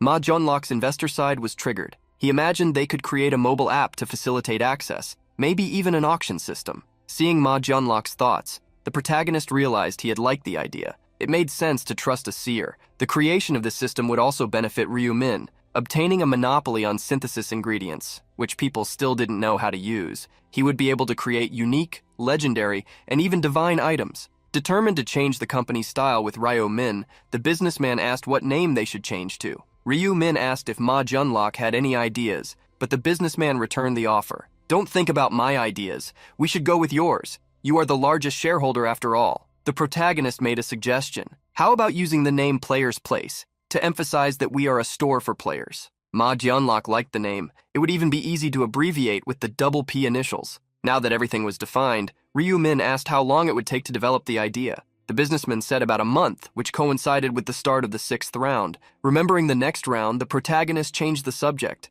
Since we're here, let me talk about the 6th round. Ma Jianlok almost stood up from the sofa due to anxiety. In a thoughtful pose, Jianlok reflected on the 6th round after learning they would need to work as a team again. Lowering his head, Ma Jianlok deeply thanked Ryumin. He really wanted to keep Ryumin by his side. That was the wisest thing to do. The businessman felt everything was running more smoothly thanks to Ryumin, both in reality and in the other world. With everything agreed upon, Ma Jianlok said they would proceed with the company as Ryumin had described. Soon he would share the meeting time with the investors to present the idea to everyone. Reminding Ryumin that he would also need to be present, Ma Jianlok asked if it was okay to do so. With Ryumin's confirmation, the two greeted each other, with Ma Jianlok saying he would soon announce the meeting date. Thus, the conversation ended, and the businessman asked his head of security to escort Ryumin home safely, and to take the opportunity to inform Miss Seo Arin of everything. A few days later, when Ryumin woke up, he checked the date. That would be the day of an epic item sale, something he had been eagerly awaiting. Opening the store, the protagonist went straight to the item of the day tab. He easily found what he was looking for, the ragged vagabond clothes. The item, an armor type, was classified as epic rank, restricted to players at regular stage or above. The outfit cost 20,000 gold coins to obtain. Although the armor had an extremely low protection value, only 1 point, it increased the player's attack and speed. For Ryumin, who needed both stats, this was an item well worth it. The protagonist hoped that soon he would no longer depend on the system's store, being able to get everything he needed in the social marketplace. When that time came, diagrams would be sold at a high price. Possessing diagrams that explained how a specific item was created, players would no longer need to blindly combine materials. Since diagrams were items that could be resold, they were extremely popular. If Ryumin used his points well, he could profit even more with the social marketplace. Returning to lie down on the bed, Ryumin sighed, remembering that before thinking about the market, he needed to do well at the shareholders' meeting the next day. The long-awaited day arrived quickly, and the sun shone over the consulting building. As the shareholders entered the office where the meeting would be held, Manager An distributed some documents for them to read while taking their seats. With Ryumin presiding over the meeting, everything went smoothly. As expected, there were people who disagreed with the idea, but being able to easily answer all questions, those people began to question less and less. In the end, everyone agreed with Ryumin's proposal. After the meeting ended, Ma Jianlok had to congratulate Ryumin, who didn't even get nervous. The protagonist smiled, saying he had practiced beforehand, which wasn't exactly a lie. since he probably had attended that meeting many times in past lives. Saying he would take care of the rest, Ma Jeonlok allowed Ryu Min to rest and focus on surviving the next round. It was evident that the businessman was worried about Ryu Min's life. Even the protagonist could notice that. Asking if Ryu Min was hungry, Ma Jeonlok invited him to lunch. Having already finished all his tasks for the day, the protagonist accepted. With everything he had already done, there was only one task left on Ryu Min's to-do list: finish making use of Hwang Yong-min. At the same time, an online meeting was taking place. Yami greeted everyone cheerfully, but Poporing's weak response worried her. Did something happen? What's with this atmosphere? With vacant eyes, the man asked if she hadn't heard the news. Curious, Yami asked what had happened. Her expression soon turned frightened when she heard Poporing say, "We have no news about 30 years old or Honey Jelly. Since we couldn't contact them in the 5th round, I think they didn't survive." Yami understood why everyone seemed so down. She hadn't expected them to be so sad about what happened to their colleagues when they hadn't even met beyond video calls. However, she easily understood. Everyone was probably just pretending to seem like good people. The person who had created the institution was one of the most powerful figures in that place, so it was natural for everyone to flatter him. He always seemed genuinely sorry when someone was eliminated. Yami, pretending, hid her smile and decided to join the act. The woman pretended to cry, stammering, "Oh no, not those two." Immediately, all the other players on the call began to fake crying as well. Behind her fake look, Yami observed everyone copying her. To her, humans were incredibly easy to understand and manipulate. At that moment, another person joined the call, none other than the company president. Formally dressed in a suit, the president looked confused seeing everyone crying. Lost Yark sighed and told the president what had happened. After understanding the reason for the commotion, he, although sad, said he was glad the rest had survived. No round has been easy, and now we go to the 6th. Amid the president's display of feelings, a player asked, "President, can't we choose executives again?" The president revealed that, although he liked the idea, there was no one talented enough to be chosen as a new executive. Curious, he asked Lost Yark what had happened to the 3 they tried to recruit. The player, Lost Yark, revealed he had called the 3 multiple times, but no one answered. For the president, this meant all had been eliminated in the 5th round. Lost Yark disagreed in part. "I don't know about the other 2, but Black Scythe is definitely still alive." Lost Yark asked if everyone hadn't seen the results of the 5th round. Someone as powerful as that wouldn't just survive the game. He believed Black Scythe was doing very well in real life too. The president was confused, asking why Black Scythe would apply to join their association and then simply ignore them afterward. Lost Yark had no answer for that, but another player guessed, maybe he was just messing with us? Manager Po Poring, worried, raised another possibility. Could that really have been the real Black Scythe? Maybe we didn't get a response from him because he didn't survive the 5th round. Po Poring's suggestion made sense. Perhaps that man had been an imposter. On the call, a skinny player mocked, "Yeah, a big shot like Black Scythe joining some random cafe like that would be strange." In the middle of his speech, the hunter realized his mistake. Everyone looked at his camera, incredulous at the disrespect. Coldly, the president questioned, "Myeokbang, you called the cafe a random cafe? Would you like to clarify what you meant by that?" Before the player could explain, he met the president's dark gaze. "This is a cafe that unites players and acts as the vanguard for a new era.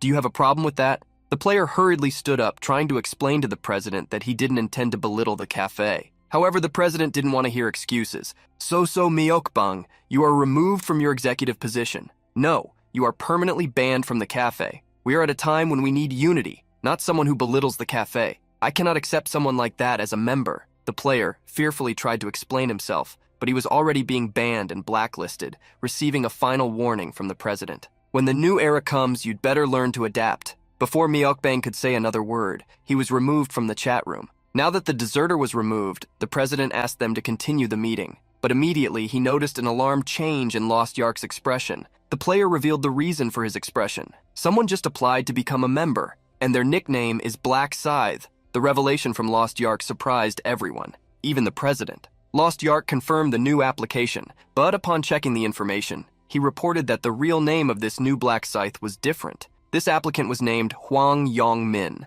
The cafe president asked Lost Yark to visit the supposed Black Scythe's house personally, as there was no way to know if he was the real one without meeting face to face. Worried, Lost Yark asked what he should do if the person was an imposter. Despite his calm expression, the president said, "If he is an imposter, he will have to pay the price for daring to mess with us." Meanwhile, the protagonist, in an internet cafe, looked at a computer screen. He himself had registered Young Min, knowing that the secret association wouldn't let it pass if someone else pretended to be the real Black Scythe. Most likely, an interview would happen with a visit to the supposed candidate's home. That's why Ryu Min had written in detail where Hwang Young-min lived. Ryu Min knew the recruitment method used by the group and how they rejected civilians. Such atrocities were precisely what would lead the world to destruction. Therefore, the protagonist couldn't just watch from afar. He wanted to eliminate the root of the problem, the executives, and he would use the organization itself to do that. One day, the organization called Flasiba would grow to gather more than 30% of the players as members, so instead of destroying it, it would be more beneficial to use it to control the player population. That was why Ryu Min applied to join Flasiba in the first place. Ryu Min's plan was to use Hwang Young-min to overthrow the executives and thus claim the president's seat. Elsewhere, a door opened, and a man carrying a bag entered an establishment. Before the owner could welcome the customer, the bag was thrown onto the table. Exuding a powerful aura, the masked man pointed to the backpack. "Put all the money in here if you still want to live." The old owner of the establishment trembled upon seeing that the person was a player. Furious, the bandit struck the table where the man was sitting, destroying it. "Why are you taking so long? Do you think I'm joking?" The old owner, frightened, stood up and ran to the cash register amid the bandit's shouts. Trembling, the man handed over the bag full of money. However, the bandit became furious upon seeing the amount. "Is this all you had?" Fearfully, the convenience store owner lowered his head. "Lottery ticket sales were suspended, so business has been bad lately. We're selling other things in the store, but still, profits are low." Staring into the man's eyes,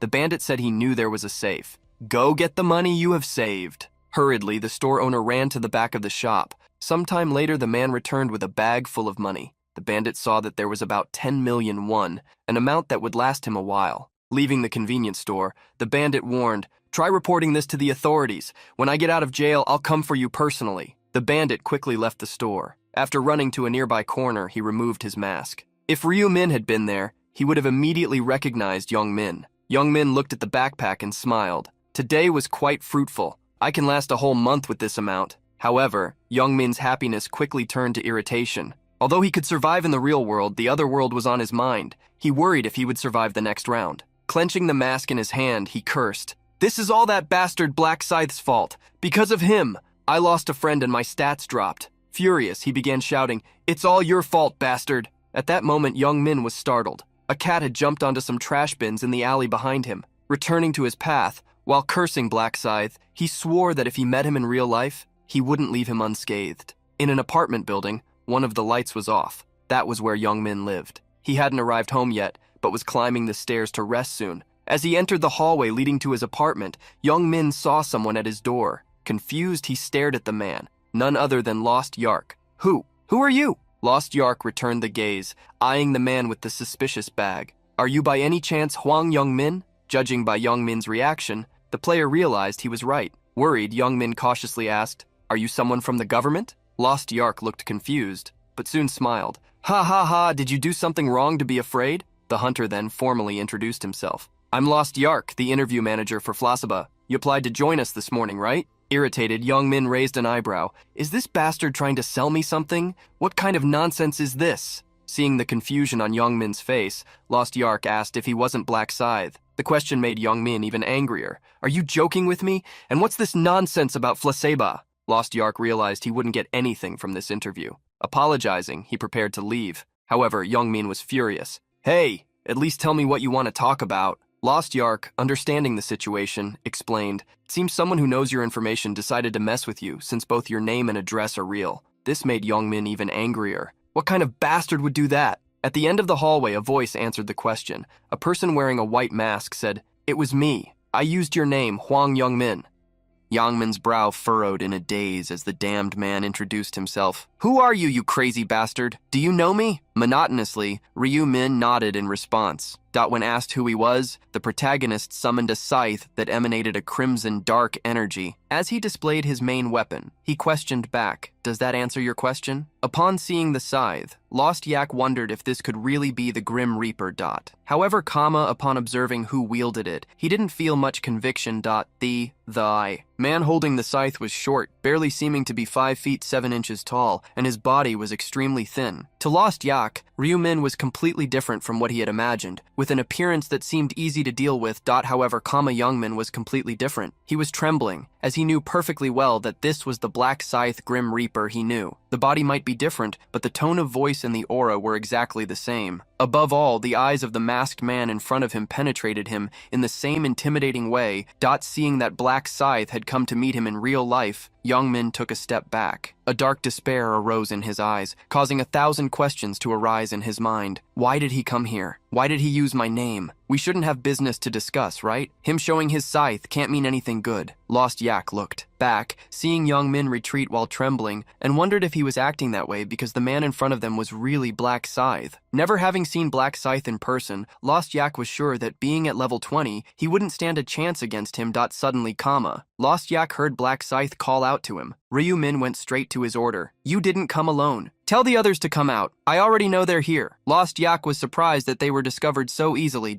In the next instant, 2 more people came down the stairs. Having been found, one of them asked Black Scythe how he knew of their presence. Ryumin responded by extending the scythe toward them and warning, "Don't come closer if you value your life." Behind the man in the suit who asked how Black Scythe knew of their presence, a man in a leather jacket didn't seem to have the same confidence and commented mockingly, "Huh? You talk too much for a skinny guy." The man in the suit quickly interrupted him, asking Ryumin if he was really Black Scythe.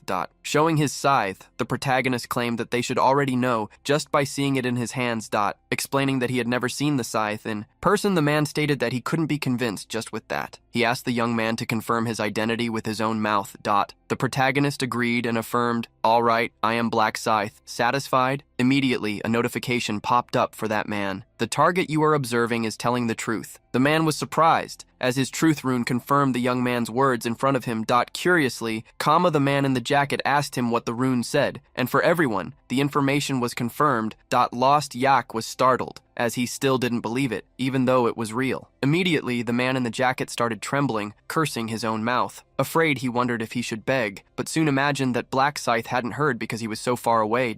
He hurriedly reached out his hand, but Ryumin interrupted him. "Skip the greetings." Ryumin pointed the scythe directly at him. "You wanted to know if the skinny guy is really Black Scythe, didn't you? Then confirm it with your own eyes." The man, realizing he had been heard, trembled with fear. The only thing he could do was apologize, so he lowered his head, stammering, I sincerely apologize for what I said, sir." Ryumin still pointed the scythe at him, asking if he didn't need any confirmations. The man in the suit hastily got involved, trying to defuse the situation. "You don't need to show your skills. The confirmation is already done." "Well, I have a rune related to verification." Ending the man in the suit's conversation, Ryumin made a proposal to the one in the leather jacket. "If you can block my attack, I'll pretend nothing happened." The man hurriedly pleaded, "Please, Mr. Grim Reaper, just this once, spare me." However, Ryumin didn't care about the words of fear and brandished his scythe.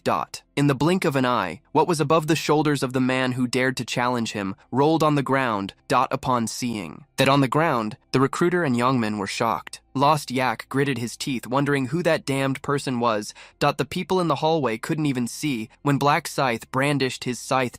Immediately after eliminating the first one, Ryu Min stared at the man in the suit.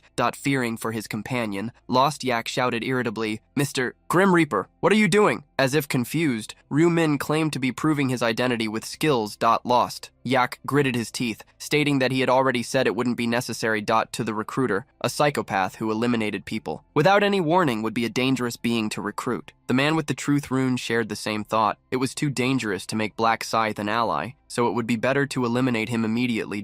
However, the two knew that it wouldn't be easy to face someone at level 40. The choice would be to feign surrender, make him lower his guard, and ambush him. Knowing the duo's intention, Ryu Min scoffed. "Ridiculous. You are practically exuding your intentions. Do you think I wouldn't notice?" Worried, the man in the suit tried to feign ignorance, but Ryu Min was direct. "You are planning to attack me." The man hurriedly tried to deny it, but Ryu Min narrated their actions. "You are just lowering your head to feign surrender, and then you plan to ambush me." Looking back at the recruiter Lost Yak, Black Scythe asked if there was anything wrong with his assumption. Thus, Ryu Min revealed the reason for using Huang Youngmin's name and address in the registration. "I wanted to find you." Surprised, the recruiter asked what he wanted. Exuding the energy of his scythe, Ryu Min calmly revealed, "It's simple. Today you will be punished by my hands." The man in the suit knew he needed to stop Black Scythe somehow, maybe by buying time.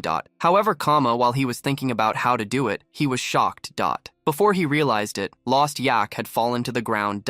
The man in the suit bit his lips as he somberly discovered the truth. They had been lured to be eliminated. He ranted, overcome with fear. Why? What grudge do you have against us? As soon as he finished speaking, he felt something touch his neck. Ryu-min questioned him coldly. So, what grudge would the people you eliminated under the excuse of recruitment test have? Trembling with fear, the man asked how Black Scythe knew about that. With a cold look, the protagonist revealed that he knew that in the interviews, they had forced players to eliminate innocent civilians. Trembling, the man tried to justify the organization's actions. They weren't innocent. They dared to insult players despite being inferior, all while secretly envying our skills. People who are two-faced deserve to be eliminated, don't they? Black Scythe's response was as sharp as his scythe. You, being harsh on others but lenient with yourselves, don't you become exactly what you accuse others of? Annoyed, the man stated that Black Scythe knew nothing about him. However, the man couldn't have been more wrong. Ryu-min could see everything with the true intention Rune. Tired of the small talk, he brandished the scythe, eliminating the third recruiter, the third piece of trash that attacked innocent people. After eliminating the trio, Ryu-min looked at Youngmin. In front of Black Scythe. Youngmin couldn't even stand normally, trembling as if in an earthquake. Black Scythe's tone of voice was calming, but his words were terrifying. Don't be afraid. I'll send you to meet your friends soon. Youngmin was shocked to hear Black Scythe's words. As Black Scythe approached, he backed away, asking how he knew his friends. Black Scythe's reply was confusing. Why wouldn't I know them? We used to hang out together. To be exact, I was dragged along by your group. Hwang Youngmin became even more confused with every word from Black Scythe. Surprised that he still hadn't figured out his identity, Ryu-min took off his mask. With the mask in his hand, he showed his own face. It's me, Ryu-min, the one you used to bother. Incredulous at what he saw and heard, Youngmin mumbled Ryu-min's name. He remembered how Ryu-min was at his feet and how Black Scythe was hunting him, turning him into a stray. For Youngmin, associating the two people didn't make sense. Seeing that, Youngmin still didn't believe his identity. The protagonist smiled. In front of him, Youngmin was gritting his teeth, trembling with rage. As he put away the mask, Ryu-min realized why he didn't believe it. Just in the last year, the situation had been reversed. Scared, Youngmin ranted, What are you? Were you toying with me this whole time? Why act like a loser? Confused, Ryu-min asked when he had ever pretended to be a loser. Annoyed by the insult, he brandished the scythe in his hand, destroying the bag Youngmin was holding and making all the money inside fall out. Along with the bag, Youngmin's arm was also hit, and both fell to the ground. Making Youngmin kneel. Ryu-min commented, Hearing someone like you call me a loser really gets on my nerves. Youngmin screamed miserably. So Ryu-min ordered, Stay quiet, unless you want to lose your tongue. Youngmin hastily bit his lips, forcing himself to endure the excruciating pain.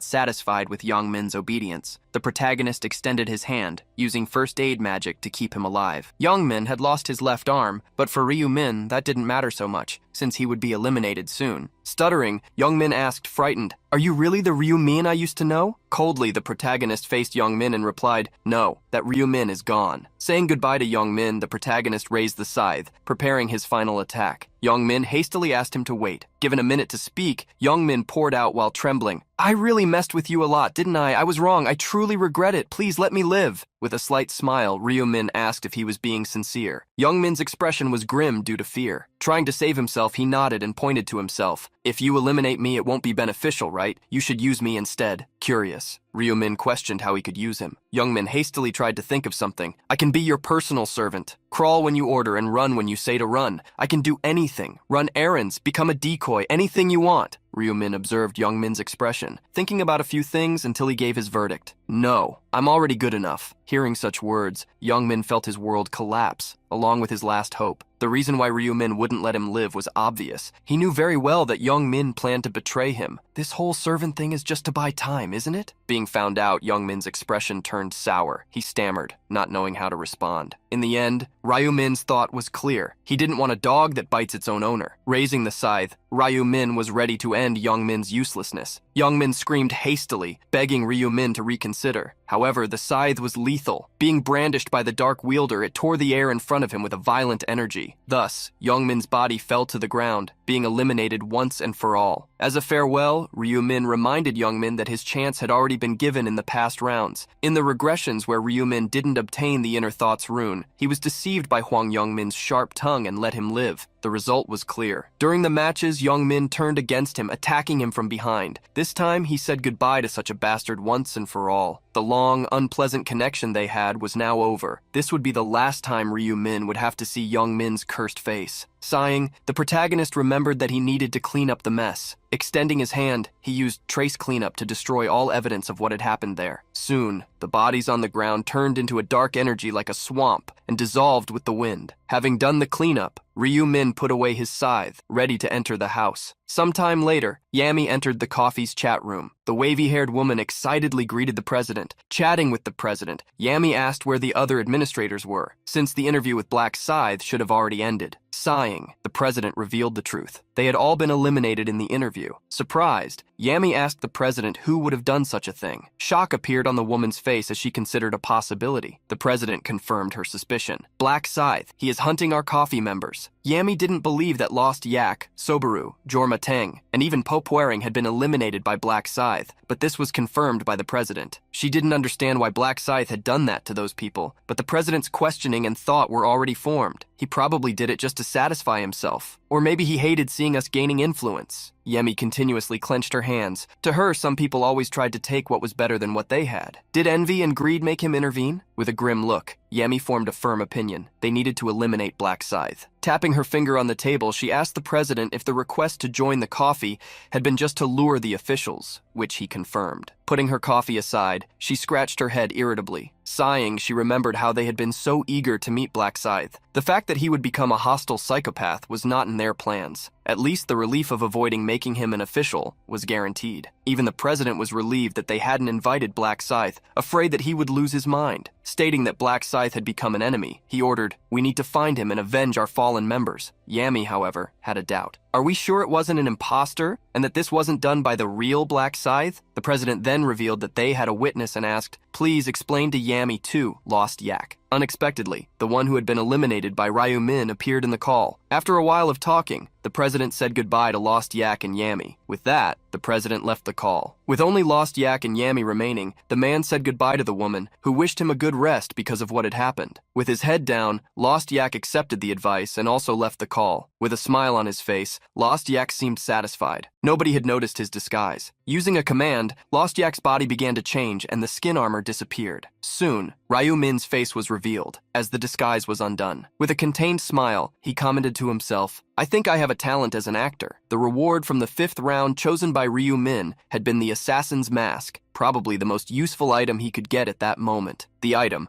a helmet category unique rank item, had the effect of allowing a perfect disguise as the last people eliminated. The best thing about the mask was precisely the disguise option, as the best way to eliminate someone was by posing as a reliable ally. Ryu Min would love to eliminate the president and disguise himself as him, but the mask wouldn't work in this case, since the president wasn't a player. It was quite ironic that the head of the organization, responsible for gathering players, wasn't one. Furthermore, Yami would get in the way. Ryu Min wasn't confident that he could do anything against her abilities at that moment. Many things were necessary. Avoiding contact with the executives until he found a way to work around these problems. It would be necessary to maintain the disguise as Lostark during the regular meetings and keep an eye on the situation. Since the organization wouldn't look for Lostark until the next meeting, he would have time to recover the durability of the Necklace of Eternal Sleep. Looking at the sky, Ryu Min thought, it's time to travel abroad. In Cotswold, England, a small 2-story wooden house could be seen in the oak forest. The house was in fact a forge, as a man continuously hammered on an anvil inside. After hundreds of hammer blows,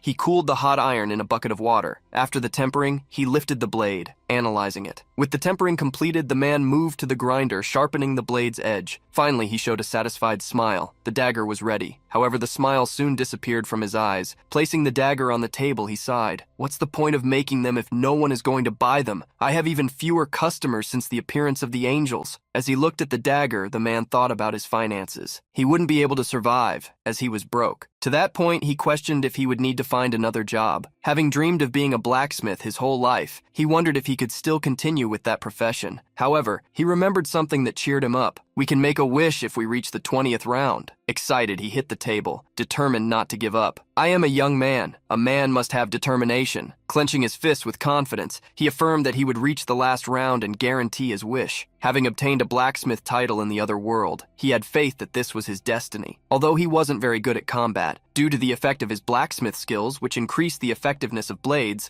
he managed to advance. Excited, he confidently stated, I will be able to reach the 20th round. Despite the excitement, sadness soon resurfaced, as he still faced financial problems. He couldn't even buy supplies. Making a decision, he chose to temporarily close his forge and return when he got some money. As he prepared his things, he wondered if he could find a job outside the mountains. At that moment, a young man approached the wooden house where the blacksmith was. The man looked back and soon noticed the young Asian man, which confused him, since people didn't go to his forge frequently, much less foreigners. Hesitantly, the man asked, "Can I help you? Are you lost?" The protagonist extended his hand with a friendly smile. "You are Russell Daniel, right? The famous young blacksmith?" Nodding, Daniel asked for the young Asian man's identity. Upon hearing that he was in the right place, Daniel wanted to know where the young man had heard about him. However, Ryu-min corrected, "I didn't hear about you. I saw you." As Daniel became confused, Ryu-min explained, "I am a seer. I can see the future." Daniel didn't believe that a prophet could exist, but immediately Ryu-min began to reveal, "You are level 21, you are a blacksmith, and you are in European Zone C, number 8, right?" Daniel was startled, as the level and class could be discovered with luck, but the information about the zone went a little beyond that. Wanting to find out if the young man could really see the future, Daniel stated that he had never heard of a seer class before. Ryu-min explained that it was a rare and unique class, one of the classes that only one person could obtain. Crossing his arms, Daniel accepted the answer and questioned what he wanted there, even being so important. Smiling, the protagonist asked him to calm down, as he only wanted to make some negotiations. Ryu-min explained that he wanted the blacksmith to repair an item in exchange for useful information. As the blacksmith became confused, Ryu-min clarified, information about the 6th round. Upon hearing something so valuable, even the blacksmith couldn't remain calm. He looked away, immersed in thought. Obtaining information about the 6th round in advance could definitely help him. However, he didn't think it would make sense to receive such a great reward just for repairing a simple item. Suspiciously, Daniel asked Ryu-min if he didn't want anything other than the repair of an item's durability in exchange for the information. Ryu-min already expected some resistance. He himself would be disappointed if Daniel accepted the offer immediately. The young Asian man was direct. "To tell the truth, I want to be your friend." This time, Russell Daniel was confused, not believing his own ears. Ryu-min stated something that Daniel didn't expect. "I saw the future. You will become a master blacksmith and will be able to reach the 15th round alone." Looking away, Ryu-min added melancholically, "But that's all. You won't have a future after the 15th round, tragically." Showing a smile again, Ryu-min offered, "I can help you. If you work with me, you can become stronger quickly and go beyond the 15th round. You will also be able to achieve your dream of being a blacksmith forever." The last part of Ryu-min's offer greatly attracted the blacksmith Daniel. Moved by the young Asian man's words, Daniel asked what he wanted in return. With a calm smile, Ryu-min revealed, "I don't want much, just for us to help each other." Ryu-min knew Russell Daniel very well. He was a blacksmith who had survived until the 15th round. Being on good terms with talented people was what Ryu-min was after, so they could help him in various ways. Seeing the hesitation in the blacksmith's eyes, Ryu-min wondered how he could help him make a decision. So he explained, "I won't ask for much. Just repair my equipment when I need it and use some skills on me. In exchange, I'll give you information about the next round." Ryu-min also reminded him, "With that, you'll be able to get advantages you normally wouldn't and become stronger quickly." Despite it being an offer he should accept without a second thought, Russell wondered if he could trust the person in front of him. There seemed to be honesty in the conversation, but he decided to be cautious. So Russell made a decision. "I appreciate it, but I'm not sure yet. Can I decide if we'll continue with the agreement after the results of the 6th round?" Ryu-min didn't mind, reminding him that they hadn't even made a contract. Russell then asked him to show the item to be repaired, requesting to receive the information about the 6th round only after that. The protagonist took the necklace of the Pearl of Eternal Rest from his inventory, the necklace that gave 1 stat point for every 100 monsters killed and 100 lost durability points. He handed the necklace, which had only 1 durability point remaining, to the blacksmith. As soon as he took the necklace, Russell closed his eyes and, placing the item between his hands, made a flame of fire appear around his body, as well as a hammer of golden energy. As simple as washing his hands, Russell returned the necklace to Ryu-min after repairing it. Upon getting the item back, the protagonist checked its durability. It had returned to 1,000 points. With a satisfied smile, he told himself that he could now go back to accumulating stat points. Despite not knowing exactly what kind of necklace it was, Russell imagined that it must be very good, since the young man was willing to do anything to have it repaired. Hearing Daniel's thoughts, Ryu-min discovered that the blacksmith had considered his privacy and avoided spying on the item's stats. While Ryu-min thanked him and put the necklace back in his inventory, Daniel asked if he could receive the information about the 6th round at that moment. Agreeing without further ado, the two had a quick conversation. After hearing about the 6th round, Russell crossed his arms worriedly. "It's true, it'll be better to gather strong allies." Ryu-min confirmed his words. The monsters would be really powerful. As soon as Russell was ready to affirm that he had sealed the deal, Ryu-min made a request. "Would you happen to sell me an item?" With an investigative smile, he asked. "Black iron powder. You have it, right?" Russell was shocked to see the seer guess even what he possessed. Ryu-min suggested that he sell the powder. "You seem to be looking for work to cover the costs of materials. I will pay you well." The fact that the seer knew that he was also looking for another job brought even more truth to his words. Completely stunned, the blacksmith revealed, "I believe you now. I believe you are a prophet." He apologized for having thought the young man was using some trick. Ryu-min didn't mind and smiled, reassuring him, "I just say what I see. You decide whether to believe it or not." Russell thought for a moment and then declared, "I will give you the black iron powder. I feel like I'm getting more than I'm giving you." Taking a pyramid-shaped package, a possession-type item, he handed it to Ryu-min. The protagonist was surprised to see Russell give him such a rare item for free. The black iron powder was a material for divine rank items, and the blacksmith must have already known how difficult it was to obtain it before the 11th round. Ryu-min felt that he should be the one thanking in this exchange. The protagonist asked once more if Russell was sure about giving away such an item. Scratching the back of his neck, the blacksmith revealed he didn't even know what the powder was used for, so he wanted to give it to the prophet, who should know its true value. Russell imagined that the powder must be important for the seer to ask for it, but decided not to snoop,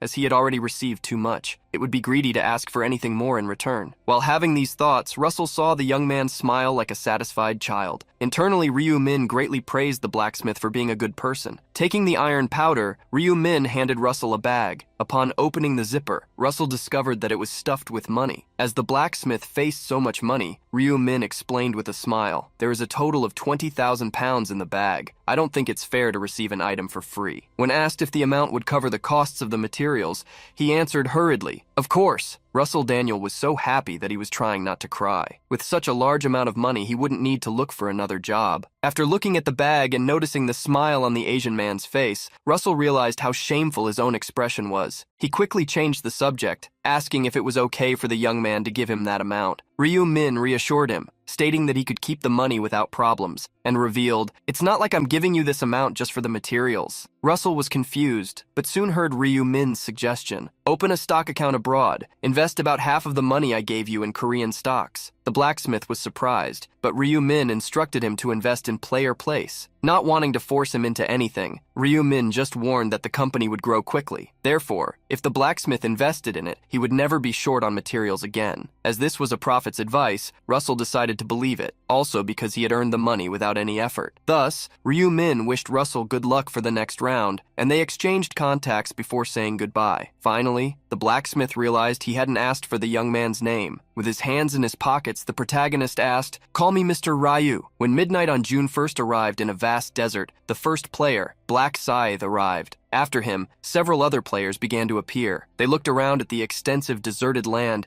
and wondered what kind of mission would arise in that place. Black Scythe, who already knew that the 6th round would be cooperative, decided to look for people to work with him. The first person he wanted to find was none other than Minjuri. The protagonist didn't want anyone other than the girl on his team, but as he would need 3 more people to form a group of 5, he would have no choice. While walking, Black Scythe noticed something. He turned around upon hearing someone shout his nickname. Excitedly, Minjuri ran toward him while calling his name. She approached him without any hesitation. "It's been so long. How have you been?" Maintaining a formal distance, he asked back, "Has it been that long?" Smiling animatedly, she commented, "Still, it's been a month since we last met." The newcomers looked at Minjuri, wondering who she was and why she was talking so casually to the first place on the overall ranking. A young woman wondered if Juri was a top ranker who would be worth being with Black Scythe. Soon everyone began to remember. Minjuri had been the second place in the results of the last round. they began to feel jealous since she was so close to a high-level player. Curious, Jury asked Black Scythe if he had defeated the last boss in the last round. Monotonously, he affirmed that he had. Remembering that time was short,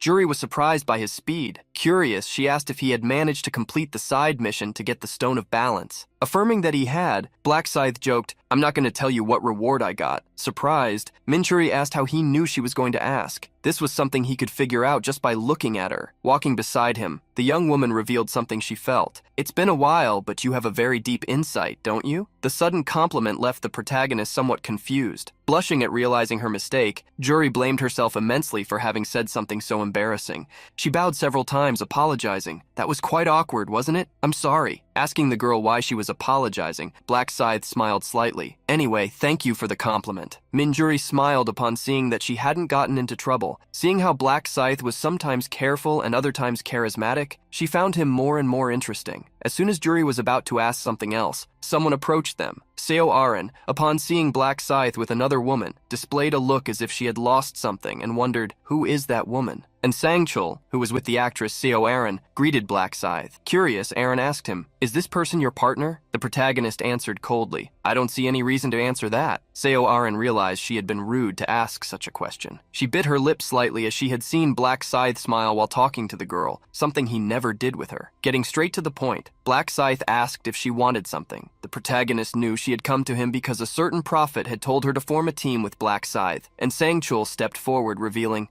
Black Scythe, to be honest, we would like to form a team with you." Crossing his arms, Black Scythe asked why. Worried, Sangchul tried to affirm that they would be useful. "We know we might slow you down, but we'll do our best to support you." Ryu Min decided to pretend to think about the matter because, to be honest, these two only served as numbers to complete the team. He figured that if he accepted the two into his team, Mak Yoongrok would treat him even better. Seeing Black Scythe thinking deeply, and Sangchul tried to convince him, "We're not asking to join your team for free. I have information about the 6th round. If you accept us, we will share it with you." Ryu Min frowned upon hearing the bodyguard mention information about the 6th round and decided to test them. Shaking his head, the protagonist stated that he didn't need the information, which left Sangchul confused. Why not? Doesn't knowing the strategy for the 6th round in advance help? Arrogantly, Black Scythe stated that he would handle things his own way, without needing to rely on unreliable information. Still, he showed curiosity and asked, "Where did you get this information? From what source?" And Sangchul was surprised and held back. Trying to get the information out of him, Black Scythe insisted, "You can't say, even if I let you join the team." Suddenly, Sangchul bowed 90 degrees, shouting, "I'm sorry." The fact that Sangchul hadn't told him about the prophet showed that he was more discreet than Ryu Min had imagined. This wasn't a bad thing. With his head down, Sangchul thought that Black Scythe wouldn't accept them, but upon hearing that he would let them into the team, he stood up quickly, startled. Curious, he asked why. With a smile, Black Scythe stated, "Because you didn't reveal the source of the information, it made me believe you were trustworthy. I hate those who can't keep their mouths shut." And Sangchul thanked the heavens for not having said anything. Otherwise, they would be marked forever. The guard ended up seeing the actress Seo Aren bow in gratitude and quickly did the same as her. "Thank you for accepting us." Accepting the two, Black Scythe introduced Jury. "This is a buffer under my contract." While Sangchul wondered what a buffer was, Seo Aren questioned how the two had met. Seo Aren approached the girl, extending her hand as she introduced herself. Minjuri did the same, shaking her hand. Curious, Jury noticed something. "You're not the actress Seo Aren, are you? You changed your face's appearance to look like her, didn't you?" Hearing the question, Aren corrected her, stating that she was the real one. Unexpectedly, Jury's eyes filled with joy as she jumped and quickly shook Seo Aren's hand. "Wow, I really loved your last work. It's my dad's favorite drama. You're our favorite actress too." Faced with so many compliments, Aren thanked her. Meanwhile, Sangchul asked Black Scythe if he really didn't need the information about the 6th round. The protagonist was direct in his answer. "I don't need it and don't tell me. I don't want to owe anything to anyone." And Sangchul just wanted to reciprocate, passing the information to Black Scythe. But since he was going against his plans, he wanted to at least give a hint. Thinking about something, the guard walked up to Minhuri, asking, "You said your class is buffer, didn't you? What is that?" Jury revealed that her class could conjure stat enhancements, something she would apply to everyone later. Feeling a similarity with Minjuri, Seo Aren revealed that she had something similar to a buff, a fairy that could give someone a shield. Upon hearing about the fairy that could be summoned, Minjuri became extremely curious. While they excluded Sangchul from the conversation, the two formed a small friendship. Sangchul tried once more to approach them, introducing himself to Juri. The girl greeted him, commenting that Sangchul seemed to know Black Scythe because of the conversation they had earlier. Thinking about this, Sangchul spoke of Black Scythe, revealing that he had saved their village in the past. Upon discovering that Black Scythe had saved other people in danger, Juri felt that her eyes hadn't been wrong about him. While everyone seemed to be getting along, golden wings appeared in the sky, carrying the angel Priscilla. Priscilla greeted all the humans with a smile. "Greetings, humans. Have you rested well since last month?" Seeing that there were 1,010 people present, Priscilla commented, "This is a perfect number of participants. Should we get straight to the point?" Priscilla flapped her wings and made a notification window appear in front of each person with the main mission of the 6th round: defeat a boss in 6 hours. Black Scythe saw several people get surprised by the mission, many wondering how they were supposed to defeat a boss alone. Priscilla, however, reassured everyone. "Don't worry, since it's impossible to defeat a boss alone anyway." Following Priscilla's speech, many asked how they would do it then. Flapping her golden wings, she revealed, "Obviously you will have to fight together, and that's why we have prepared something for you. The team system, a system that allows players to form groups and cooperate." Revealing the system, Priscilla stated, "You will need 5 people to form a group. Once formed, you will be recognized as allies and will not be able to cause damage to each other." Hearing Priscilla's words, a person asked if they still needed to worry about being stabbed in the back while fighting. Priscilla confirmed the doubt, but reminded them, "Attacks from other teams and monsters will still work on you. Only the attacks from allied members are nullified. Don't forget." Priscilla explained a little more about the system, which was new to everyone, although very common in games. When they were in a group, the experience points and gold obtained would be divided equally for each monster eliminated, no matter which team member had killed the monster. However, she warned, if you are more than 100 meters away from the monster, the rewards will not be shared with you. Hearing about the division of experience and gold, some people still had doubts about how the items obtained from defeating monsters would be divided. Priscilla revealed that the items dropped by monsters would be distributed based on the contribution percentage, and gave an example. If 2 players contribute with 70% and 30% respectively in a hunt, they will have that same chance to get the item. A human then asked Priscilla if even with low contribution, they could still get the item if they were lucky. Priscilla confirmed, "Correct. Even with only 1% contribution, if you are lucky, you can get the item." She also warned them about something. The contribution was measured by the system considering everything. The greater the damage, the greater the contribution, but that wasn't the only factor. Even players who just conjured buffs could be rewarded with contribution. Minjuri, who was somewhat worried, listened carefully to the instruction, which seemed made especially for her. Black Scythe looked around upon hearing a player comment, "You can get contributions just by using buffs? Wow, this makes buff classes really good." It was precisely thanks to this feature of the system that classes not focused on combat could achieve high contribution in fights. Finally, Priscilla warned them, if you are not in a group, the monster kills will not count. Once you are in a group, defeating a monster will count as a victory for all members of the group. Surprised and relieved, a player asked if all 5 would complete the challenge like that. Priscilla revealed a crucial piece of information about the round. There are currently 101 bosses scattered across the field, which means that only 505 survivors will be able to complete the challenge by defeating them. Thus, Priscilla concluded the information about the groups, and with a smile, showed everyone that the mission wouldn't be so difficult. You just need to defeat one boss. Speaking slowly, it's that simple. Observing how Priscilla liked to act, Ryu-min scoffed at how these beings always treated things as simple, since they were not the ones who were going to fight. Priscilla released a divine golden light announcing, "Now, humans, give your best to defeat those monsters." In the end, she also reminded them, this time, there are no side missions. One of the players gritted his teeth, irritated at hearing Priscilla call the mission easy. Another one remembered that a boss was called that for a reason, as it was insanely strong. Soon, everyone began to receive notifications about the team system. To form a group, 5 people must hold hands and chant together group formation. If you are not in a group, the mission progress will not count, so keep that in mind. A 6-hour timer was started, and as Black Scythe, Minjuri, and Sangchul and Seo Aran joined together, they discovered that they needed to form a 5-person team. And Sangchul, upon seeing the notification, confirmed that it was the same as the prediction the Prophet had made. The 6th round really required a group of 5 people for the teams. He was quite relieved that they had listened to the Prophet and went in search of Black Scythe before the mission appeared. And Sangchul asked Black Scythe if they should form a team yet, but the protagonist reminded him that a group needed 5 people. They still needed 1 more person. Worried, Minjuri asked who they should call for the last spot. For this decision, Sangchul asked the girls to let Black Scythe decide, since he was the strongest. Crossing his arms, the protagonist thought of someone, wondering if he would be around.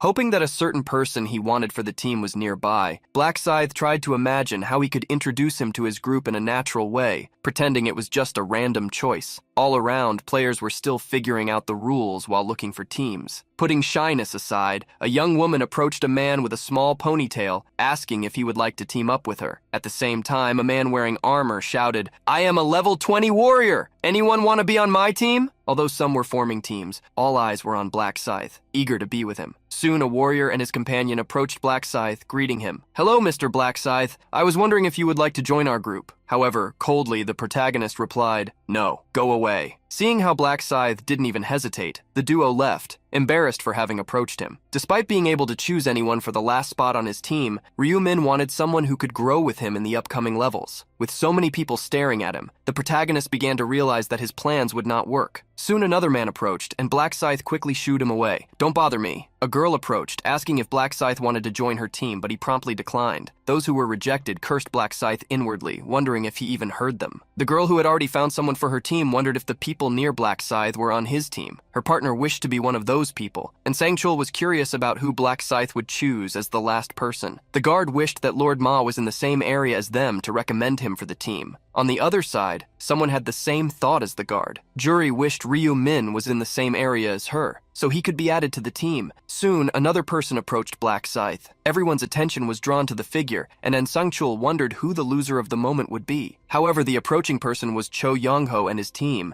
with a big smile on his face. "Nice to see you again, Mr. Black Scythe." The protagonist shook Cho Young-ho's hand, showing concern for him because of the previous round. Laughing so brightly he shone like the sun, Cho Young-ho claimed that Black Scythe was underestimating him. "I was inspired by your battle in the last round and quickly cleared all the orcs I was hunting." Greatly thankful that Black Scythe had saved his friend last time, Cho Young-ho quickly called for Mankey. Mankey shone with enthusiasm and admiration as he approached Black Scythe and bowed slightly. "Mr. Black Scythe, thank you for taking care of my shoulder. I'm alive thanks to you." Black Scythe congratulated Mankey for completing the monster quota, even with his injured shoulder, and soon saw Mankey bow even lower, shouting, "It's all thanks to you. You are my savior." Unexpectedly, Cho Young-ho asked Black Scythe if he was looking for a group, but upon noticing his surprise, quickly corrected himself. "Oh, we're not here to ask you to join us, so don't worry. We already formed a team after all." Cho Young-ho didn't need to say that, since Black Scythe had already noticed they were in a team, as they all had a golden chain on their wrists to prove it. Despite that, the protagonist became curious and asked why they had come to him. With a smile, Cho Young-ho extended his hand, saying he just wanted to greet him and make an offer. Cho Young-ho suggested that both groups form an alliance. "We're not trying to steal your items or experience. You can defeat the boss first if you prefer. You don't have to worry. We just want to help." The protagonist looked at the expression of confidence and discipline in Cho Young-ho's group. He remained silent for a while before refusing. Cho Young-ho was surprised by the unexpected refusal and quickly asked why. "Are you worried that we'll get in your way?" Shaking his head negatively, Black Scythe explained he just didn't want to complicate things, although he appreciated the gesture they were trying to make. Downcast, Cho Young-ho murmured, "What a pity, I just wanted to help you." But Black Scythe reassured him, saying he would ask for help when necessary. Hearing such words cheered Cho Young-ho once again, and he shone brightly. Hurriedly, he asked like a child, "Then let us know if you need us, okay? You promise? Swear?" Faced with such insistence, the protagonist agreed with him. As soon as they finished greeting each other, Cho Young-ho and his group bowed 90 degrees, saying goodbye and asking Black Scythe to remember them if he needed help. After the group left, Sangchul approached Black Scythe. He wanted to ask the Reaper to decide who would be the fifth member of the team. Black Scythe replied promptly, "I've already decided." Immediately, the protagonist stretched out his arm and pointed to a place. Everyone followed with their eyes, turning their heads toward where Black Scythe indicated. He pointed to someone with a hood, and when he called out, the person shivered. Black Scythe ordered, "Come here." The thin hooded youth approached, hiding his face shyly. His dark cloak with a purple interior concealed his identity. Staring at the boy, Black Scythe asked, "You've been watching me since earlier, haven't you?" While the youth stammered, Black Scythe wanted to know why. Lowering his head, he answered hesitantly, Because I want to be in your group." Black Scythe asked the boy's level and class, who, rubbing his wrists to stay calm, said he was a level 23 Dark Mage. With the introduction made, Black Scythe looked at his group. "It doesn't matter much, so let's keep him." The young, disheveled-haired boy was surprised to be chosen, and Sangchul seemed confused by the choice, while the two girls watched the small boy hidden under the cloak. And Sangchul tried to understand why Black Scythe had rejected so many people just to choose someone who looked so fragile. The young Dark Mage was exactly as Sangchul described him. However, Black Scythe knew him well. The boy's username was No Pain, No Gain, someone who would later become the leader of a religion that would worship Black Scythe as a deity in the game world. Since the youth would become an obsessed fan, Black Scythe thought it would be good to build a good relationship with him early on. Extending his hand, Black Scythe shook No Pain, No Gain's trembling hand and called everyone to join hands. With their hands stacked, they declared together, "Form team." Immediately, a golden glow appeared around the wrists of the five, creating chains that linked them. The hooded youth still couldn't believe what was happening. Under the hood, his maniacal smile and look of pleasure were intense, simply because Black Scythe had accepted him into his team. Heo Tai-seok had seen everyone turn their backs on him. Since the first year of high school, he had been bullied by older students. There was no reason for it. He had just been hooked like prey. Such people demanded money from Tai-seok even when he didn't have it, until they sent him out to steal. Otherwise, not only would he suffer, but also his grandmother. Heo Tai-seok couldn't take it anymore when they mentioned his family and tried to fight back. But the fragile boy could do nothing. Tai-seok didn't want to live anymore, but he knew that if he did, his grandmother would suffer alone, even through tears. He tried to endure the suffering. Thanks to his determination, Heo Tai-seok endured the 3 years of high school and saw the suffering come to an end. However, with the appearance of the angels and the arrival of the cataclysm, he couldn't even find a decent job to help his bedridden grandmother. When the end of the second round arrived and Tai-seok returned home, he encountered the unthinkable. Those who persecuted him in school had attacked his grandmother. Fury and despair rose in the boy, who unconsciously released the energy of his class. In tears, he whispered, "Black arrows." Arrows struck 2 of the thugs who had broken into the house. Where the arrows hit, their bodies began to necrose. The third thug retreated in fear and drew a sword. Heo Tai-seok eliminated all 3, but from that moment on, he also began to build walls between himself and others. A single goal resided in the young man: to pass the final round and use the wish that would be granted to him to save his grandmother. Upon reaching round 3, Heo Tai-seok also managed to conquer it. Since he had changed class, he had never failed to get first place in his zone, but he always saw a sky above the skies. Black Scythe. When the regions merged and Black Scythe won the representative tournament, Tai-seok watched him speechless. Tai-seok wished he could be as strong as Black Scythe, as he knew he could save his grandmother that way. While wondering how Black Scythe had become so strong, Heo Tai-seok wished he could meet him. The protagonist called the boy, who used the nickname No Pain, No Gain, and asked him to introduce himself. The boy nodded and, hiding under his hood, introduced himself. "I am a level 23 black mage. My skills are black arrows and black chains." Incredibly, Tai-seok didn't stutter, which he usually did in front of other people. He didn't feel nervous and, in a way, confident in front of Black Scythe. As soon as Black Scythe stated that they would start hunting, Julie approached to conjure buffs on everyone. She first used Blessing on Ansangchul, increasing stats by 60%. On SEO Aaron, she used the Haste skill, increasing attack and movement speed. Seeing the stats increase by 60%, everyone was shocked, and Sangchul realized the reason why Black Scythe had become attached to Minjuri. She was amazing. Feeling left behind, Erin quickly stated that she would use her summoned creatures to add buffs to everyone too. 2 small fairies appeared with Seo Erin's magic. They flew among the group. After using the buffs on the team, they nestled into Seo Erin, who revealed that originally, the only fairy she had could only use a shield. But at level 20, a second one had appeared with magic attacks. She also extended her hand, using a new magic she had obtained at level 20. From complete nowhere, a stone golem began to form. Seo Erin revealed that although the golem couldn't use buffs, it could attract the attention of monsters. Jury was impressed by the duality of Seo Erin's abilities. The actress, however, wanted to show herself to Black Scythe to prove that she could also be useful. Ignoring her thought, the protagonist announced that they would start moving. Seeing how impressive the buffer and the summoner were, Heo Tai-seok told himself that he also needed to be useful. The group walked through stone pillars, which had suffered erosion due to sandstorms. Upon hearing a roar, Tai-seok was startled. He quickly ran out of the pillar formation and spotted a large centaur surrounded by a group of players. That group, having easily found a boss monster, became excited. They collectively ran towards the centaur. However, the centaur swung a spear that hit the swords of a group member, disarming him. They realized that the monster's strength was no joke and that they needed to work together. Worried, Rogue asked how they could possibly defeat that thing. A knight in pink armor tried to approach the monster from behind. Watching the battle, Black Scythe clicked his tongue deprecatingly.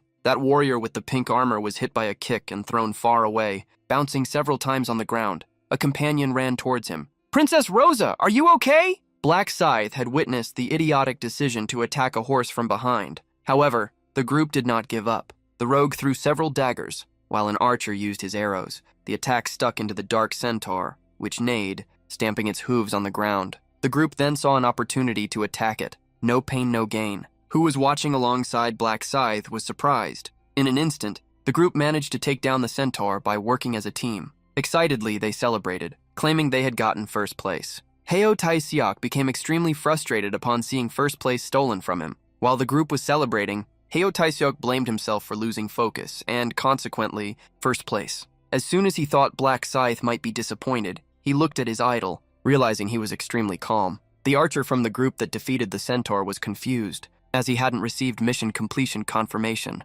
One of the team members scratched the back of his neck, wondering why the notification wasn't appearing. Black Scythe watched as they finally realized the truth. The centaur they had just defeated was not the event boss. The true boss had a bull's head, a minotaur. To defeat the minotaur, at least 20 level 20 players were required, 4 groups of 5 people. Black Scythe had analyzed it as the round's trap. The stage was designed to make it look like a group of 5 people could defeat a boss, although Priscilla never said they actually could. Since he couldn't walk around revealing the truth to everyone, the protagonist decided to just observe for now. While observing Heo Tai-seok, the protagonist felt pity. Except for him, who hadn't heard the prophecy. Everyone seemed calm. Clearing his throat, Black Scythe decided to use his actor side. As soon as he got everyone's attention, he murmured, "Judging by the reaction of the other teams, that wasn't the boss. The real one must be somewhere else." After making everyone hear this, he drew up a plan and revealed it. "Let's put the boss hunt aside for now and hunt centaurs to level up until time is about to run out."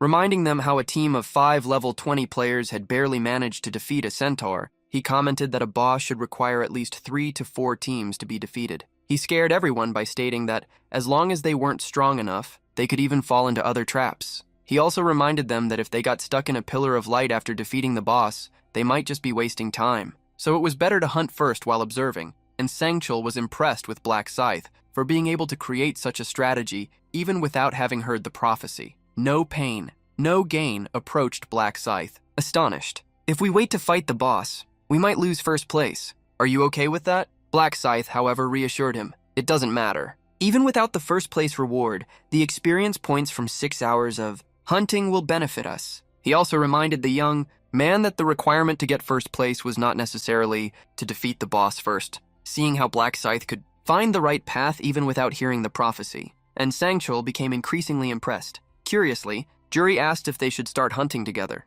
Aaron thought they needed a strategy, but Black Scythe confused them. "I will defeat the monsters," Aaron asked, surprised, if he would fight alone. No pain, no gain, however, was different from the actress. He was confident that Black Scythe could do it. As soon as he heard that Black Scythe would hunt the monsters, and Sangchul asked what they should do, calmly, the protagonist just told them to follow him to gain experience and gold, but demanded that the items obtained be kept by him in exchange for helping them without them running risks. And Sangchul and the girls agreed, and with a bright expression, Taesuk thanked his idol. "We will follow your will, Black Scythe." Stating that they wouldn't regret it, Black Scythe drew his scythe. He led the group, moving fast enough that they didn't realize it. The distance Black Scythe opened frightened the group left behind, and Sangchul quickly shouted, "Let's hurry up and follow him!" While running, the cloak Black Scythe wore fluttered like wings. Its aerodynamics helped him be fast, trying to keep up, and Sangchul and the others ran as fast as they could. Falling behind, the girls didn't understand how Black Scythe could be so fast. Jury tried to imagine how much agility he possessed, thinking he was fast. No Pain No Gain now compared himself to a kitten in front of a cheetah. Suddenly, the mage noticed something and pointed in another direction. A centaur appeared, and immediately Black Scythe ran towards it. The protagonist jumped and, against the monster, wielded a single scythe blow. The monster was reaped with a single attack, falling to the ground after being struck down. The group was shocked to see how fast it had been. They didn't even understand Black Scythe's actions. Continuing to advance, the protagonist ran through the desert, facing 2 other centaurs. With his scythe drawn, Black Scythe prepared to face the centaur that was pointing its spear at him. The protagonist used his small size to approach the monster's legs and attack them. As soon as the cut was made, the giant centaur tripped. It collapsed forward like a fallen tree. But in the middle of the fall, it met Hyunmin's scythe. With the blow, Black Scythe defeated 1 more centaur, advancing towards the second one in that group. The centaur tried to retreat, but Black Scythe just used its forelegs as a ladder to reach a higher point. With a crimson-red glow, the scythe spun like a propeller, ending the reign of that centaur monster. By defeating the centaurs, Black Scythe took advantage of the triple experience bonus. He had been hunting for some time, and at that moment, his kill counter had reached 172 points. Having reached that number, with the help of the Massacre rune, and in just 30 minutes, he praised his own pace. He remembered that there were 2,000 centaurs in the hunting ground, and he could monopolize them in 6 hours if he maintained the pace, leaving behind only those that other groups managed to defeat first. Putting away his scythe, Black Scythe waited for the group who, tired, were still running toward him. Aaron was breathing heavily, while No Pain No Gain was even coughing due to his dry mouth. Seeing the situation, Black Scythe commented that they could take a break if they were tired. Jury was truly relieved, as was Taisyok, who immediately thanked him. As soon as they could rest, the group collapsed on the ground, except for Insensual. The guard thought and commented, "Just running after you is already difficult."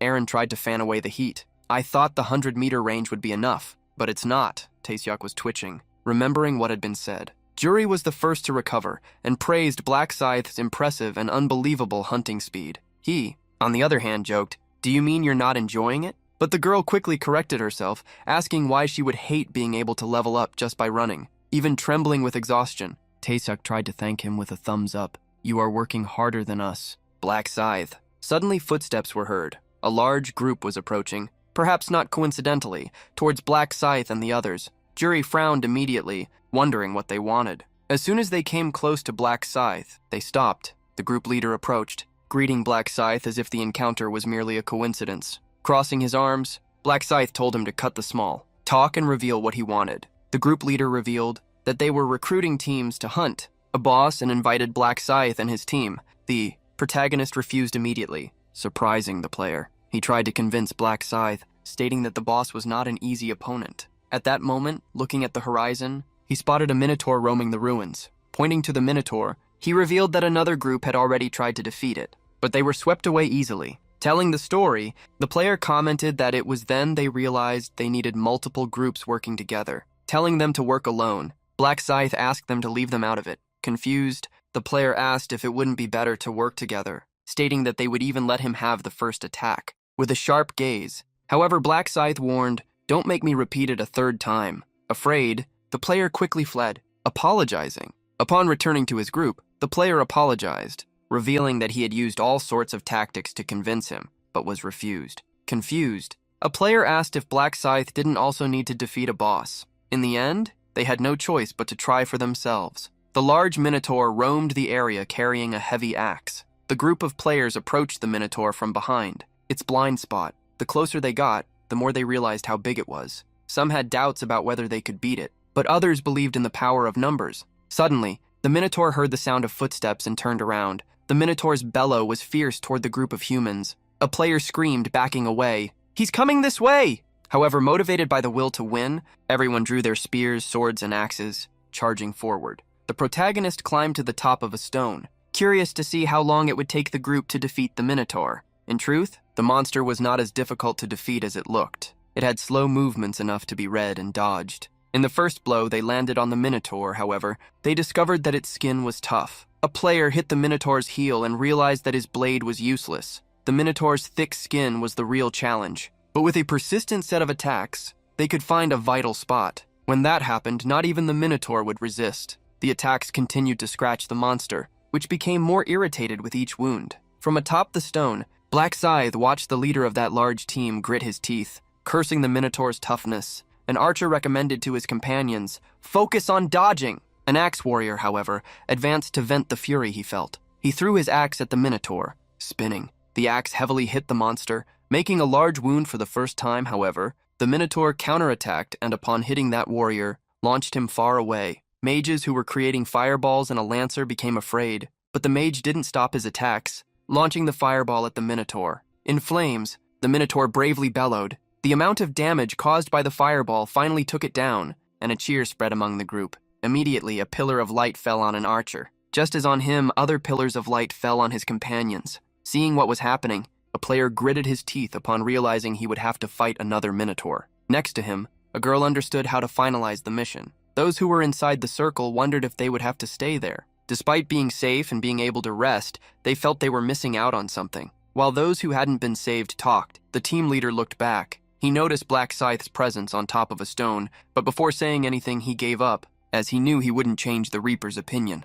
Climbing down from the stone, Black Scythe showed his relief to his companions for not having defeated a Minotaur. Jury, closer to him, attested that he had predicted correctly. As the group had rested enough, Black Scythe thought it was time to continue. Reminding them that they would need to stay close to him, Black Scythe advanced once more, running through the desert while tracking the centaurs. Pillars of light continued to fall on groups of players who had defeated the Minotaurs. Sitting on the ground, a player wondered what place they had achieved, since no ranking was displayed. Next to him, a companion corrected him. "Who cares? We defeated the boss, so we'll survive, right?" Since he wasn't sure, he decided to just lie down and sleep. Another player, who was observing the surroundings, noticed something on the horizon. He saw a centaur being attacked by someone flying. With a single blow, Black Scythe had shown them how to defeat a centaur. Seeing Black Scythe and how he had defeated the monster, the group was surprised, understanding the great difference that reaching level 40 was. Confused, a player asked her companions why Black Scythe was hunting centaurs instead of defeating the boss. Wouldn't it be better to defeat the boss quickly and rest? Another companion, however, understood what Black Scythe was doing, giving up the rankings and gaining experience in exchange. Upon hearing the girl say that she would like Black Scythe to achieve first place again, he scoffed. Even Black Scythe won't be able to stay on top forever. Still, he recognized Black Scythe's intelligence for hunting for experience points. Focusing the centaur's location with the tracking ability, Black Scythe had already defeated over 1,900 of them. There were only about 20 minutes left until the end of the round. At this point, the protagonist believed that all Minotaurs had already been eliminated. Tired, Minjuri led the rest of the group. Asking Black Scythe if they could rest, he agreed, revealing that the hunt was over. All they needed now was to eliminate the Minotaur boss. Upon hearing that the hunt was over, Jury was surprised. Looking at the last centaur, Black Scythe revealed that he had already tracked all of them in the hunting ground, and that one was the last. And Sangchul opened an information screen and was amazed by what he saw. He told everyone to check their levels, Jury and No Pain No Gain,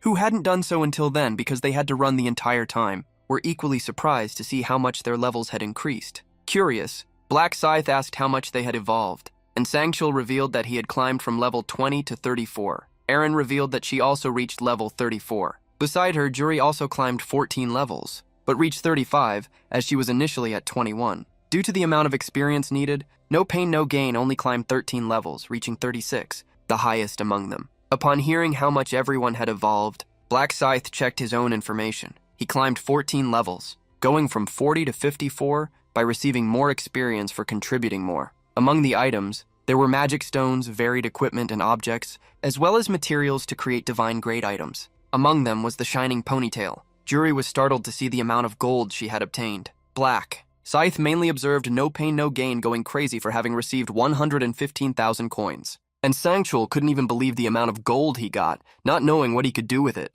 Black Scythe recommended he buy universal skills, such as presence detection, enhanced reflexes, and basic stamina. He also recommended that they buy whatever they found useful. Seeing No Pain No Gain immediately do what he had said, Black Scythe asked them to make their purchases later. He then ordered them to follow him, as they still needed to defeat a Minotaur boss. Immediately, Black Scythe used the tracking skill. Upon finding a Minotaur, he advanced rapidly, using his movement power. When Black Scythe stopped his advance, he came face to face with dozens of players. They also noticed him and ran in his direction, asking him to help them. However, Black Scythe immediately refused. "I have no intention of sharing contributions with you." As the group became confused, Black Scythe revealed what he was going to do. "I will defeat the Minotaur alone." Everyone who heard Black Scythe's confident words was incredulous. They didn't believe it was possible. One of them stared at Black Scythe, remembering how they needed 20 people to barely defeat a Minotaur. He crossed his arms, trying to mock. "Now that I see you, you look quite full of yourself, don't you, Black Scythe?" The protagonist was confused by the comment.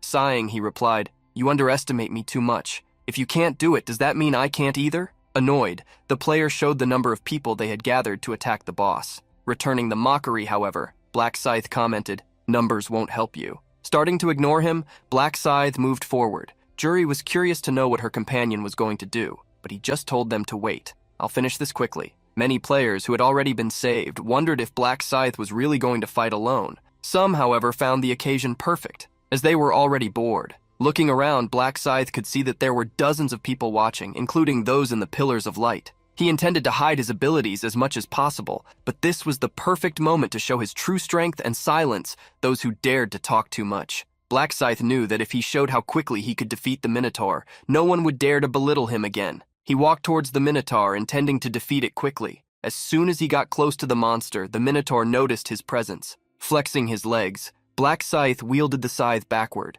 Everyone was curious, as they realized he would use a skill with that strange pose. Since the system would only start recording the fight time when the distance was sufficient for the attack to hit, the preparation of the movement had not started the stopwatch. The Minotaur began to roar as it advanced. The bull monster ran towards Black Scythe. The protagonist waited for it to enter attack range and was counting down the seconds for it. Black Scythe remained in the attack position until the Minotaur was close enough.